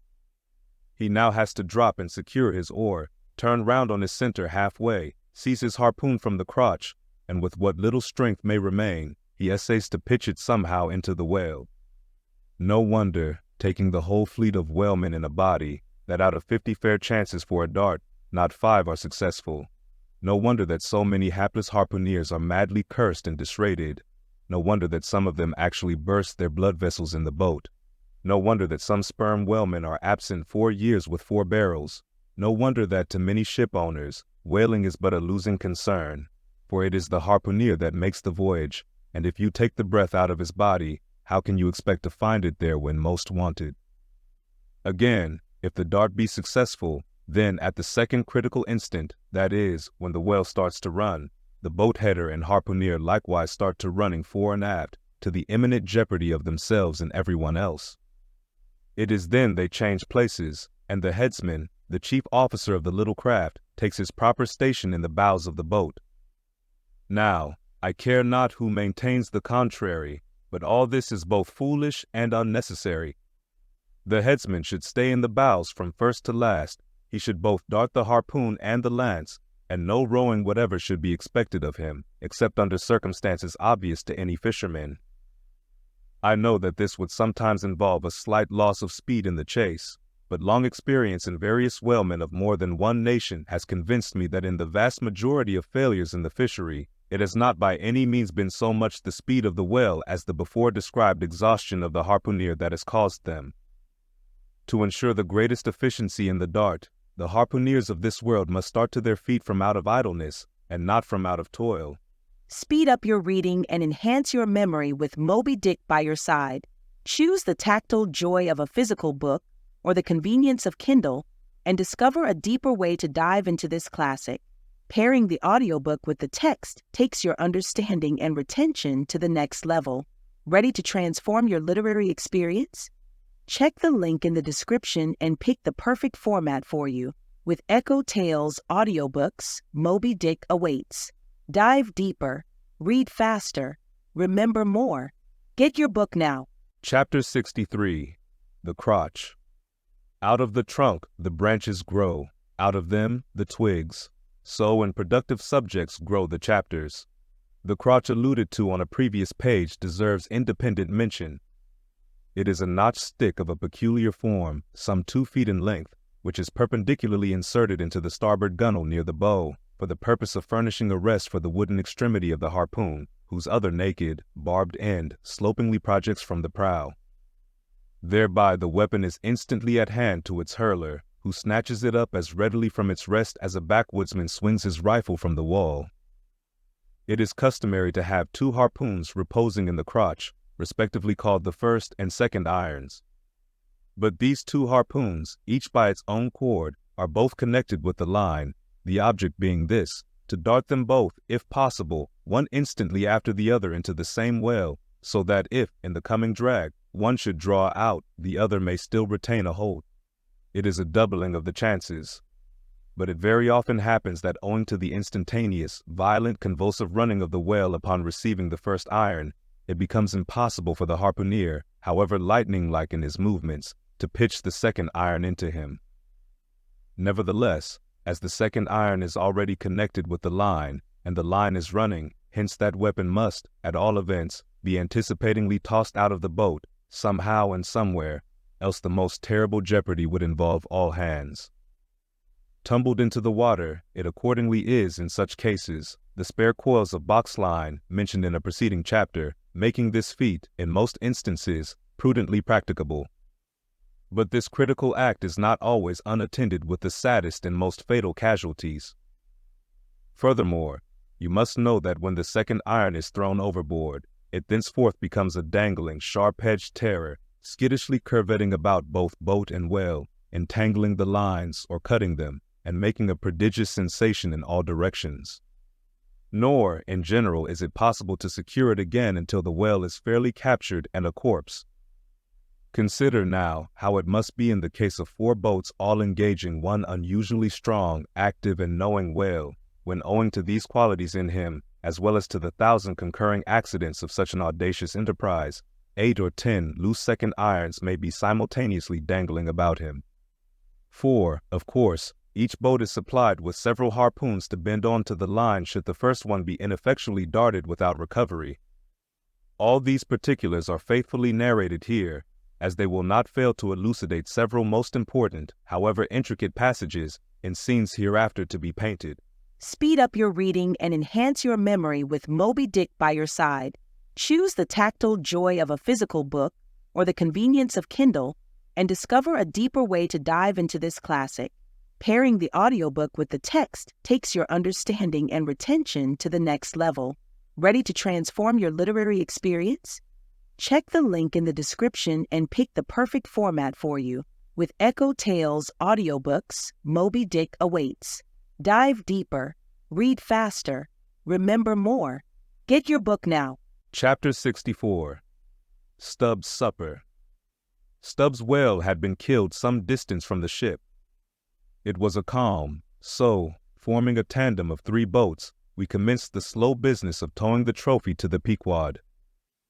And now, as we 18 men with our 36 arms and 180 thumbs and fingers slowly toiled hour after hour upon that inert, sluggish corpse in the sea, and it seemed hardly to budge at all, except at long intervals, good evidence was hereby furnished of the enormousness of the mass we moved. For, upon the great canal of Hang Ho, or whatever they call it, in China, 4 or 5 laborers on the footpath will draw a bulky freighted junk at the rate of a mile an hour, but this grand argosy we towed heavily forged along as if laden with pig-lead in bulk. Darkness came on, but 3 lights up and down in the Pequod's main rigging dimly guided our way, till drawing nearer we saw Ahab dropping one of several more lanterns over the bulwarks. Vacantly eyeing the heaving whale for a moment, he issued the usual orders for securing it for the night, and then handing his lantern to a seaman, went his way into the cabin, and did not come forward again until morning. Though, in overseeing the pursuit of this whale, Captain Ahab had evinced his customary activity, to call it so, yet now that the creature was dead, some vague dissatisfaction, or impatience, or despair seemed working in him, as if the sight of that dead body reminded him that Moby Dick was yet to be slain, and though 1,000 other whales were brought to his ship, all that would not one jot advance his grand, monomaniac object. Very soon you would have thought from the sound on the Pequod's decks that all hands were preparing to cast anchor in the deep, for heavy chains are being dragged along the deck and thrust rattling out of the portholes. But by those clanking links, the vast corpse itself, not the ship, is to be moored. Tied by the head to the stern, and by the tail to the bows, the whale now lies with its black hull close to the vessels, and seen through the darkness of the night, which obscured the spars and rigging aloft, the 2, ship and whale, seemed yoked together like colossal bullocks, whereof one reclines while the other remains standing.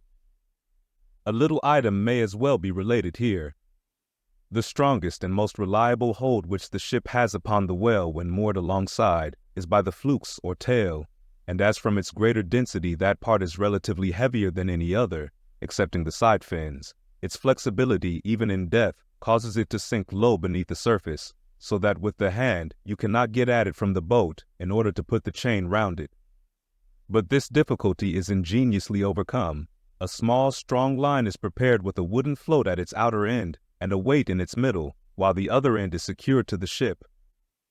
By adroit management, the wooden float is made to rise on the other side of the mast, so that now having girdled the whale, the chain is readily made to follow suit, and being slipped along the body, is at last locked fast round the smallest part of the tail, at the point of junction with its broad flukes or lobes.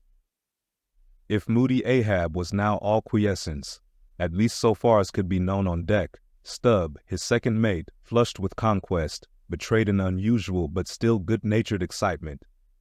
Such an unwonted bustle was he in that the staid Starbuck, his official superior, quietly resigned to him for the time the sole management of affairs.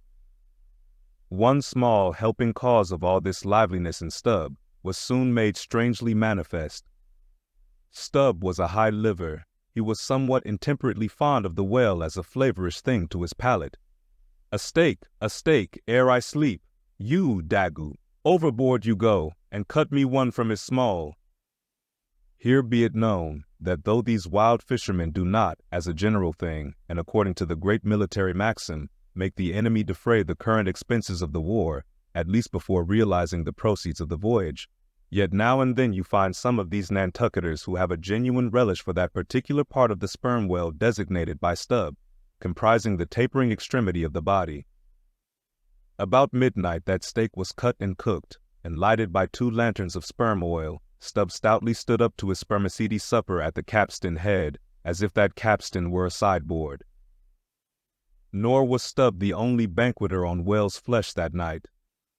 Mingling their mumblings with his own mastications, thousands on thousands of sharks, swarming round the dead leviathan, smackingly feasted on its fatness. The few sleepers below in their bunks were often startled by the sharp slapping of their tails against the hull, within a few inches of the sleepers' hearts. Peering over the side, you could just see them, as before you heard them, wallowing in the sullen black waters, and turning over on their backs as they scooped out huge globular pieces of the whale of the bigness of a human head. This particular feat of the sharks seems all but miraculous. How, at such an apparently unassailable surface, they contrive to gouge out such symmetrical mouthfuls remains a part of the universal problem of all things. The mark they thus leave on the whale may best be likened to the hollow made by a carpenter in countersinking for a screw. Though amid all the smoking horror and diabolism of a sea fight, sharks will be seen longingly gazing up to the ship's decks, like hungry dogs round a table where red meat is being carved, ready to bolt down every killed man that is tossed to them. And though, while the valiant butchers over the deck table are thus cannibally carving each other's live meat with carving knives all gilded and tasseled, the sharks also, with their jewel-hilted mouths, are quarrelsomely carving away under the table at the dead meat. And though, were you to turn the whole affair upside down, it would still be pretty much the same thing, that is to say, a shocking sharkish business enough for all parties. And though sharks also are the invariable outriders of all slave ships crossing the Atlantic, systematically trotting alongside, to be handy in case a parcel is to be carried anywhere, or a dead slave to be decently buried, and though one or two other like instances might be set down, touching the set terms, places, and occasions when sharks do most socially congregate and most hilariously feast, yet is there no conceivable time or occasion when you will find them in such countless numbers and in gayer or more jovial spirits than around a dead sperm whale, moored by night to a whale ship at sea. If you have never seen that sight, then suspend your decision about the propriety of devil worship and the expediency of conciliating the devil. But, as yet, Stubb heeded not the mumblings of the banquet that was going on so nigh him, no more than the sharks heeded the smacking of his own Epicurean lips. "Cook, cook, where's that old fleece?" he cried at length, widening his legs still further, as if to form a more secure base for his supper, and at the same time darting his fork into the dish, as if stabbing with his lance. "Cook, you cook! Sail this way, cook!" The old black, not in any very high glee at having been previously roused from his warm hammock at a most unseasonable hour, came shambling along from his galley, for, like many old blacks, there was something the matter with his knee pans, which he did not keep well scoured like his other pans. This old fleece, as they called him, came shuffling and limping along, assisting his step with his tongs, which, after a clumsy fashion, were made of straightened iron hoops. This old ebony floundered along, and in obedience to the word of command, came to a dead stop on the opposite side of Stubb's sideboard, when, with both hands folded before him, and resting on his two-legged cane, he bowed his arched back still further over, at the same time sideways inclining his head, so as to bring his best ear into play. "Cook," said Stubb, rapidly lifting a rather reddish morsel to his mouth, "don't you think this steak is rather overdone? You've been beating this steak too much, cook. It's too tender. Don't I always say that to be good, a whale steak must be tough? There are those sharks now over the side. Don't you see they prefer it tough and rare? What a shindy they are kicking up. Cook, go and talk to 'em. Tell 'em they are welcome to help themselves civilly and in moderation, but they must keep quiet. Blast me if I can hear my own voice. Away, cook, and deliver my message. Here, take this lantern," snatching one from his sideboard. "Now then, go and preach to 'em." Sullenly taking the offered lantern, Old Fleece limped across the deck to the bulwarks, and then, with one hand dropping his light low over the sea, so as to get a good view of his congregation, with the other hand he solemnly flourished his tongs, and leaning far over the side in a mumbling voice began addressing the sharks, while Stubb, softly crawling behind, overheard all that was said. "Fellow critters, I's ordered here to say dat you must stop dat damn noise dere. You hear? Stop dat damn smacking of de lip. Massa Stubb say dat you can fill your damn bellies up to de hatchings, but by gore, you must stop dat damn racket." "Cook," here interposed Stubb, accompanying the word with a sudden slap on the shoulder. "Why, damn your eyes, you mustn't swear that way when you're preaching. That's no way to convert sinners, cook. Who dat? Then preach to him yourself," sullenly turning to go. "No, cook, go on, go on." "Well den, belooved fellow critters." "Right," exclaimed Stubb approvingly. "Coax 'em to it. Try that," and Fleece continued. Do you as all sharks, and by nature wery wacious, yet I say to you, fellow critters, that waciousness, top dat damn slappin' of your tail. How you tink to hear, s'pose you keep up such a damn slappin' and bitin' dare? Cook, cried Stubb, collaring him, I won't have that swearing. Talk to him gentlemanly. Once more the sermon proceeded. Your waciousness, fellow critters, I don't blame ye so much for.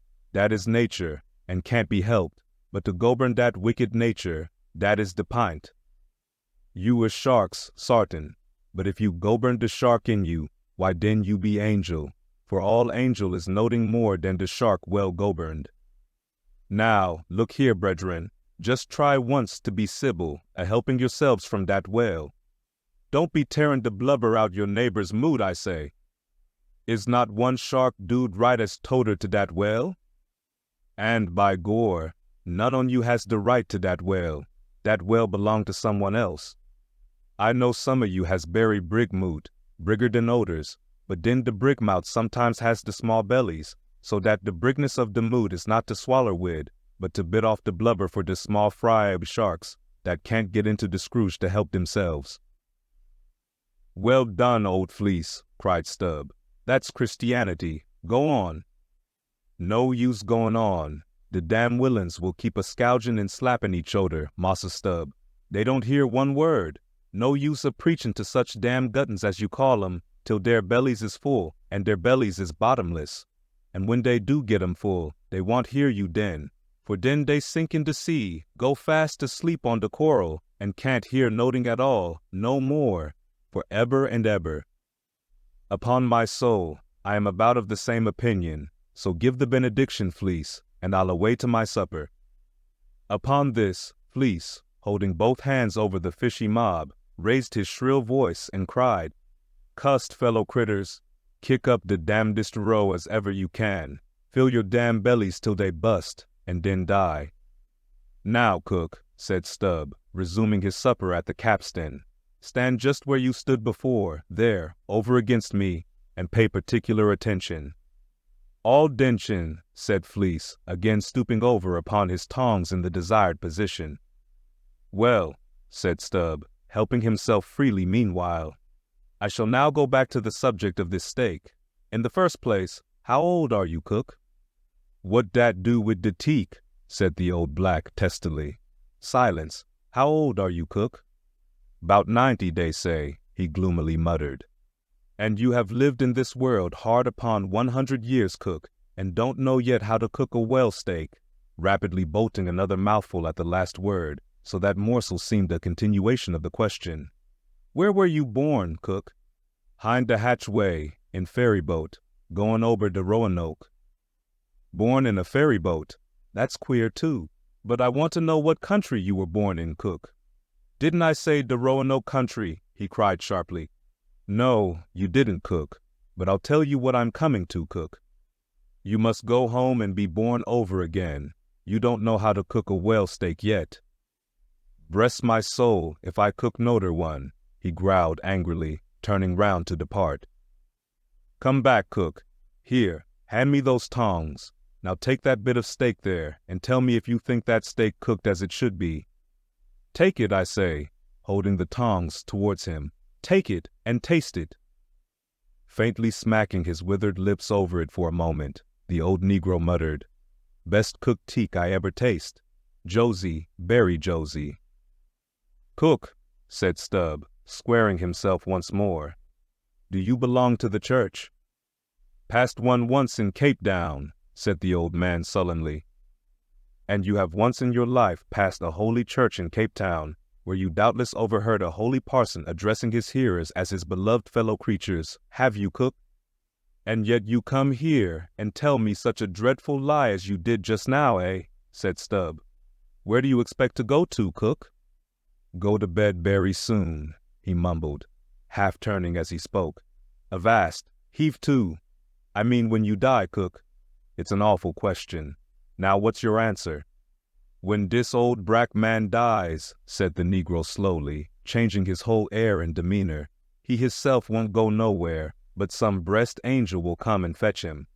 Fetch him? How? in a coach and four as they fetched Elijah. And fetch him where? Up there, said Fleece, holding his tongs straight over his head and keeping it there very solemnly. So then, you expect to go up into our main top, do you, Cook, when you are dead? But don't you know the higher you climb, the colder it gets? Main top, eh? Didn't say that tall, said Fleece, again in the sulks. You said up there, didn't you? And now look yourself and see where your tongues are pointing. But perhaps you expect to get into heaven by crawling through the lubber's hole, Cook. But no, Cook, you don't get there, except you go the regular way, round by the rigging. It's a ticklish business, but must be done, or else it's no go. But none of us are in heaven yet. Drop your tongues, Cook, and hear my orders. Do ye hear? Hold your hat in one hand, and clap t'other atop of your heart, when I'm giving my orders, Cook. What? That your heart there? That's your gizzard. Aloft, that's it. Now you have it. Hold it there now, and pay attention. All dention, said the old black, with both hands placed as desired, vainly wriggling his grizzled head, as if to get both ears in front at one and the same time. Well then, Cook, you see this well steak of yours was so very bad that I have put it out of sight as soon as possible. You see that, don't you? Well, for the future, when you cook another well steak from my private table here, the capstan, I'll tell you what to do so as not to spoil it by overdoing. Hold the steak in one hand, and show a live coal to it with the other. That done, dish it. Do you hear? And now tomorrow, Cook, when we are cutting in the fish, be sure you stand by to get the tips of his fins. Have them put in pickle. As for the ends of the flukes, have them soused, Cook. There, now ye may go. But Fleece had hardly got 3 paces off when he was recalled. Cook, give me cutlets for supper tomorrow night in the mid-watch. Do you hear? Away you sail then. Halloa, stop. Make a bow before you go. Avast heaving again. Well balls for breakfast. Don't forget. Wish, by gore, well eat him, 'stead of him eat well. I'm brest if he ain't more of shark than Massa Shark hisself, muttered the old man, limping away, with which sage ejaculation he went to his hammock. Speed up your reading and enhance your memory with Moby Dick by your side. Choose the tactile joy of a physical book or the convenience of Kindle and discover a deeper way to dive into this classic. Pairing the audiobook with the text takes your understanding and retention to the next level. Ready to transform your literary experience? Check the link in the description and pick the perfect format for you. With EchoTales Audiobooks, Moby Dick awaits. Dive deeper, read faster, remember more. Get your book now. Chapter 65. The Whale as a Dish. That mortal man should feed upon the creature that feeds his lamp, and, like Stubb, eat him by his own light, as you may say. This seems so outlandish a thing that one must needs go a little into the history and philosophy of it. It is upon record that 3 centuries ago the tongue of the right whale was esteemed a great delicacy in France, and commanded large prices there. Also, that in Henry VIII's time, a certain cook of the court obtained a handsome reward for inventing an admirable sauce to be eaten with barbacued porpoises, which, you remember, are a species of whale. Porpoises, indeed, are to this day considered fine eating. The meat is made into balls about the size of billiard balls, and being well seasoned and spiced might be taken for turtle balls or veal balls. The old monks of Dunfermline were very fond of them. They had a great porpoise grant from the crown. The fact is, that among his hunters at least, the whale would by all hands be considered a noble dish, were there not so much of him. But when you come to sit down before a meat pie nearly 100 feet long, it takes away your appetite. Only the most unprejudiced of men like Stubb nowadays partake of cooked whales, but the Eskimo are not so fastidious. We all know how they live upon whales, and have rare old vintages of prime old train oil. Zogranda, one of their most famous doctors, recommends strips of blubber for infants as being exceedingly juicy and nourishing.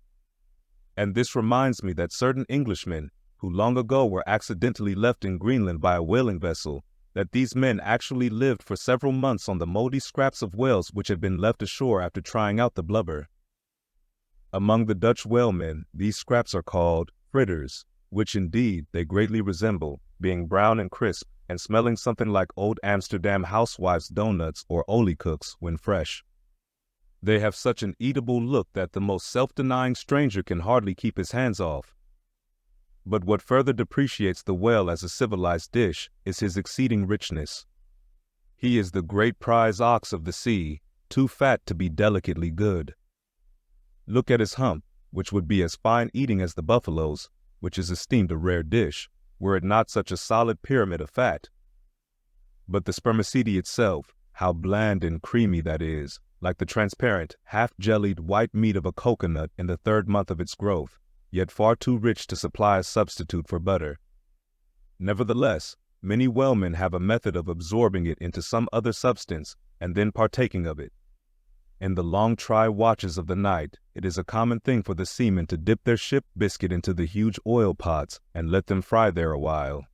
Many a good supper have I thus made. In the case of a small sperm whale, the brains are accounted a fine dish. The casket of the skull is broken into with an axe, and the 2 plump, whitish lobes being withdrawn, precisely resembling 2 large puddings, they are then mixed with flour and cooked into a most delectable mess, in flavor somewhat resembling calf's head, which is quite a dish among some epicures, and everyone knows that some young bucks among the epicures, by continually dining upon calf's brains, by and by get to have a little brains of their own, so as to be able to tell a calf's head from their own heads, which indeed requires uncommon discrimination. And that is the reason why a young buck with an intelligent-looking calf's head before him is somehow one of the saddest sights you can see. The head looks a sort of reproachfully at him, with an et tu brute expression. It is not perhaps entirely because the whale is so excessively unctuous that landsmen seem to regard the eating of him with abhorrence. That appears to result, in some way, from the consideration before mentioned, i.e., that a man should eat a newly murdered thing of the sea, and eat it too by its own light. But no doubt the first man that ever murdered an ox was regarded as a murderer. Perhaps he was hung, and if he had been put on his trial by oxen, he certainly would have been, and he certainly deserved it if any murderer does. Go to the meat market of a Saturday night and see the crowds of live bipeds staring up at the long rows of dead quadrupeds. Does not that sight take a tooth out of the cannibal's jaw? Cannibals? Who is not a cannibal? I tell you it will be more tolerable for the Fiji that salted down a lean missionary in his cellar against a coming famine. It will be more tolerable for that provident Fiji, I say, in the day of judgment, than for thee, civilized and enlightened gourmand, who nailest geese to the ground and feastest on their bloated livers in thy pâté de foie gras. But Stubb, he eats the whale by its own light, does he? And that is adding insult to injury, is it? Look at your knife handle there, my civilized and enlightened gourmand dining off that roast beef. What is that handle made of? What but the bones of the brother of the very ox you are eating? And what do you pick your teeth with, after devouring that fat goose? With a feather of the same fowl. And with what quill did the Secretary of the Society for the Suppression of Cruelty to Ganders formally indict his circulars? It is only within the last month or two that society passed a resolution to patronize nothing but steel pens. Speed up your reading and enhance your memory with Moby Dick by your side. Choose the tactile joy of a physical book or the convenience of Kindle and discover a deeper way to dive into this classic. Pairing the audiobook with the text takes your understanding and retention to the next level. Ready to transform your literary experience? Check the link in the description and pick the perfect format for you.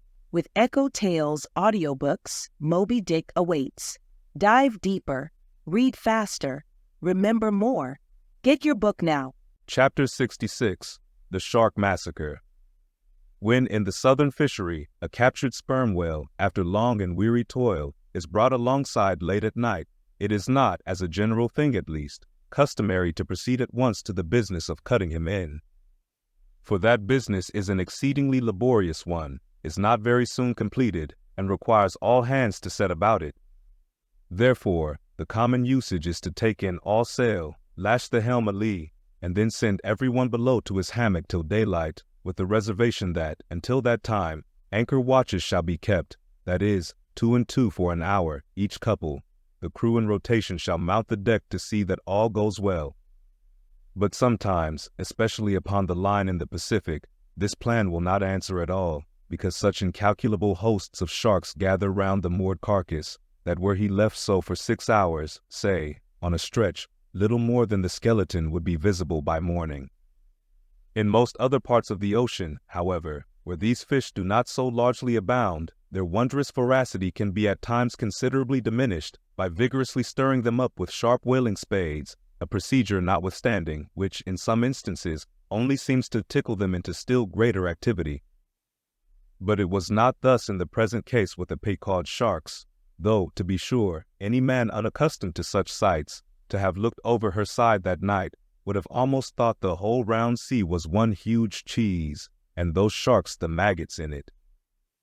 Nevertheless, upon Stubb setting the anchor watch after his supper was concluded, and when, accordingly, Queequeg and a forecastle seaman came on deck, no small excitement was created among the sharks, for immediately suspending the cutting stages over the side, and lowering 3 lanterns, so that they cast long gleams of light over the turbid sea, these 2 mariners, darting their long whaling spades, kept up an incessant murdering of the sharks, by striking the keen steel deep into their skulls, seemingly their only vital part. But in the foamy confusion of their mixed and struggling hosts, the marksmen could not always hit their mark, and this brought about new revelations of the incredible ferocity of the foe. They viciously snapped, not only at each other's disembowelments, but like flexible bows, bent round and bit their own, till those entrails seemed swallowed over and over again by the same mouth, to be oppositely voided by the gaping wound. Nor was this all. It was unsafe to meddle with the corpses and ghosts of these creatures. A sort of generic or pantheistic vitality seemed to lurk in their very joints and bones, after what might be called the individual life had departed. Killed and hoisted on deck for the sake of his skin, one of these sharks almost took poor Queequeg's hand off when he tried to shut down the dead lid of his murderous jaw.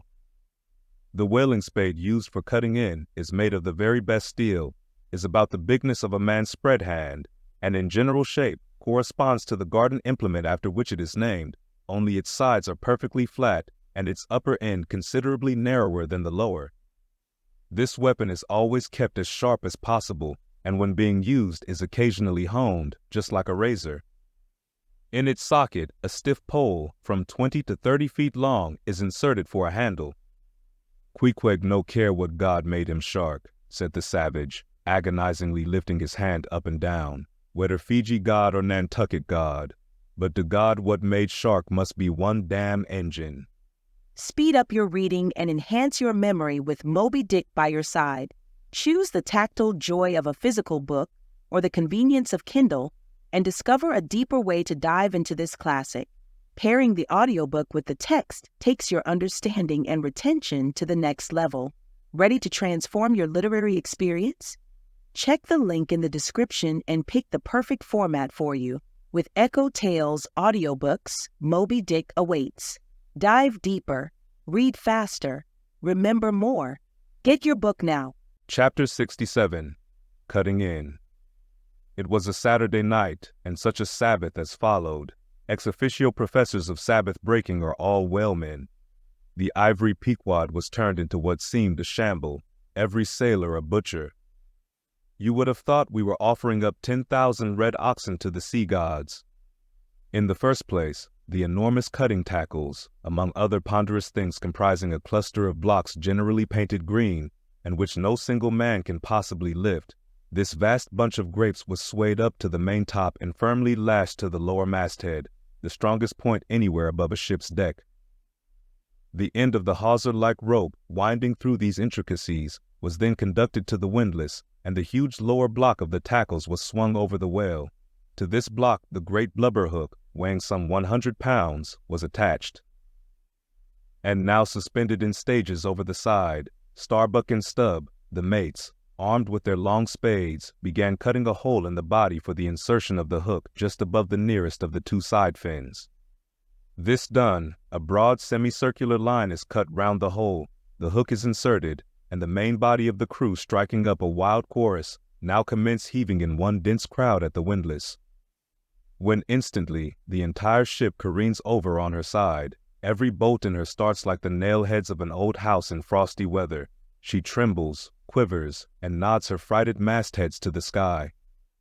More and more she leans over to the whale, while every gasping heave of the windlass is answered by a helping heave from the billows, till at last a swift, startling snap is heard. With a great swash the ship rolls upwards and backwards from the whale, and the triumphant tackle rises into sight, dragging after it the disengaged semicircular end of the first strip of blubber. Now, as the blubber envelopes the whale precisely as the rind does an orange, so is it stripped off from the body precisely as an orange is sometimes stripped by spiralizing it. For the strain constantly kept up by the windlass continually keeps the whale rolling over and over in the water, and as the blubber in one strip uniformly peels off along the line called the scarf, simultaneously cut by the spades of Starbuck and Stubb, the mates, and just as fast as it is thus peeled off, and indeed by that very act itself, it is all the time being hoisted higher and higher aloft, till its upper end grazes the main top. The men at the windlass then cease heaving, and for a moment or two the prodigious blood-dripping mass sways to and fro as if let down from the sky, and everyone present must take good heed to dodge it when it swings, else it may box his ears and pitch him headlong overboard. One of the attending harpooneers now advances with a long, keen weapon called a boarding sword, and watching his chance, he dexterously slices out a considerable hole in the lower part of the swaying mass. Into this hole, the end of the second alternating great tackle is then hooked so as to retain a hold upon the blubber in order to prepare for what follows. Whereupon, this accomplished swordsman, warning all hands to stand off, once more makes a scientific dash at the mass, and with a few sidelong, desperate, lunging slicings, severs it completely in twain, so that while the short lower part is still fast, the long upper strip, called a blanket piece, swings clear and is all ready for lowering. The heavers forward now resume their song, and while the one tackle is peeling and hoisting a second strip from the whale, the other is slowly slackened away, and down goes the first strip through the main hatchway right beneath, into an unfurnished parlor called the blubber room. Into this twilight apartment sundry nimble hands keep coiling away the long blanket piece as if it were a great live mass of plaited serpents. And thus the work proceeds, the two tackles hoisting and lowering simultaneously, both whale and windlass heaving, the heavers singing, the blubber room gentlemen coiling, the mates scarfing, the ship straining, and all hands swearing occasionally by way of assuaging the general friction. Speed up your reading and enhance your memory with Moby Dick by your side. Choose the tactile joy of a physical book or the convenience of Kindle and discover a deeper way to dive into this classic. Pairing the audiobook with the text takes your understanding and retention to the next level. Ready to transform your literary experience? Check the link in the description and pick the perfect format for you. With EchoTales Audiobooks, Moby Dick awaits. Dive deeper, read faster, remember more. Get your book now.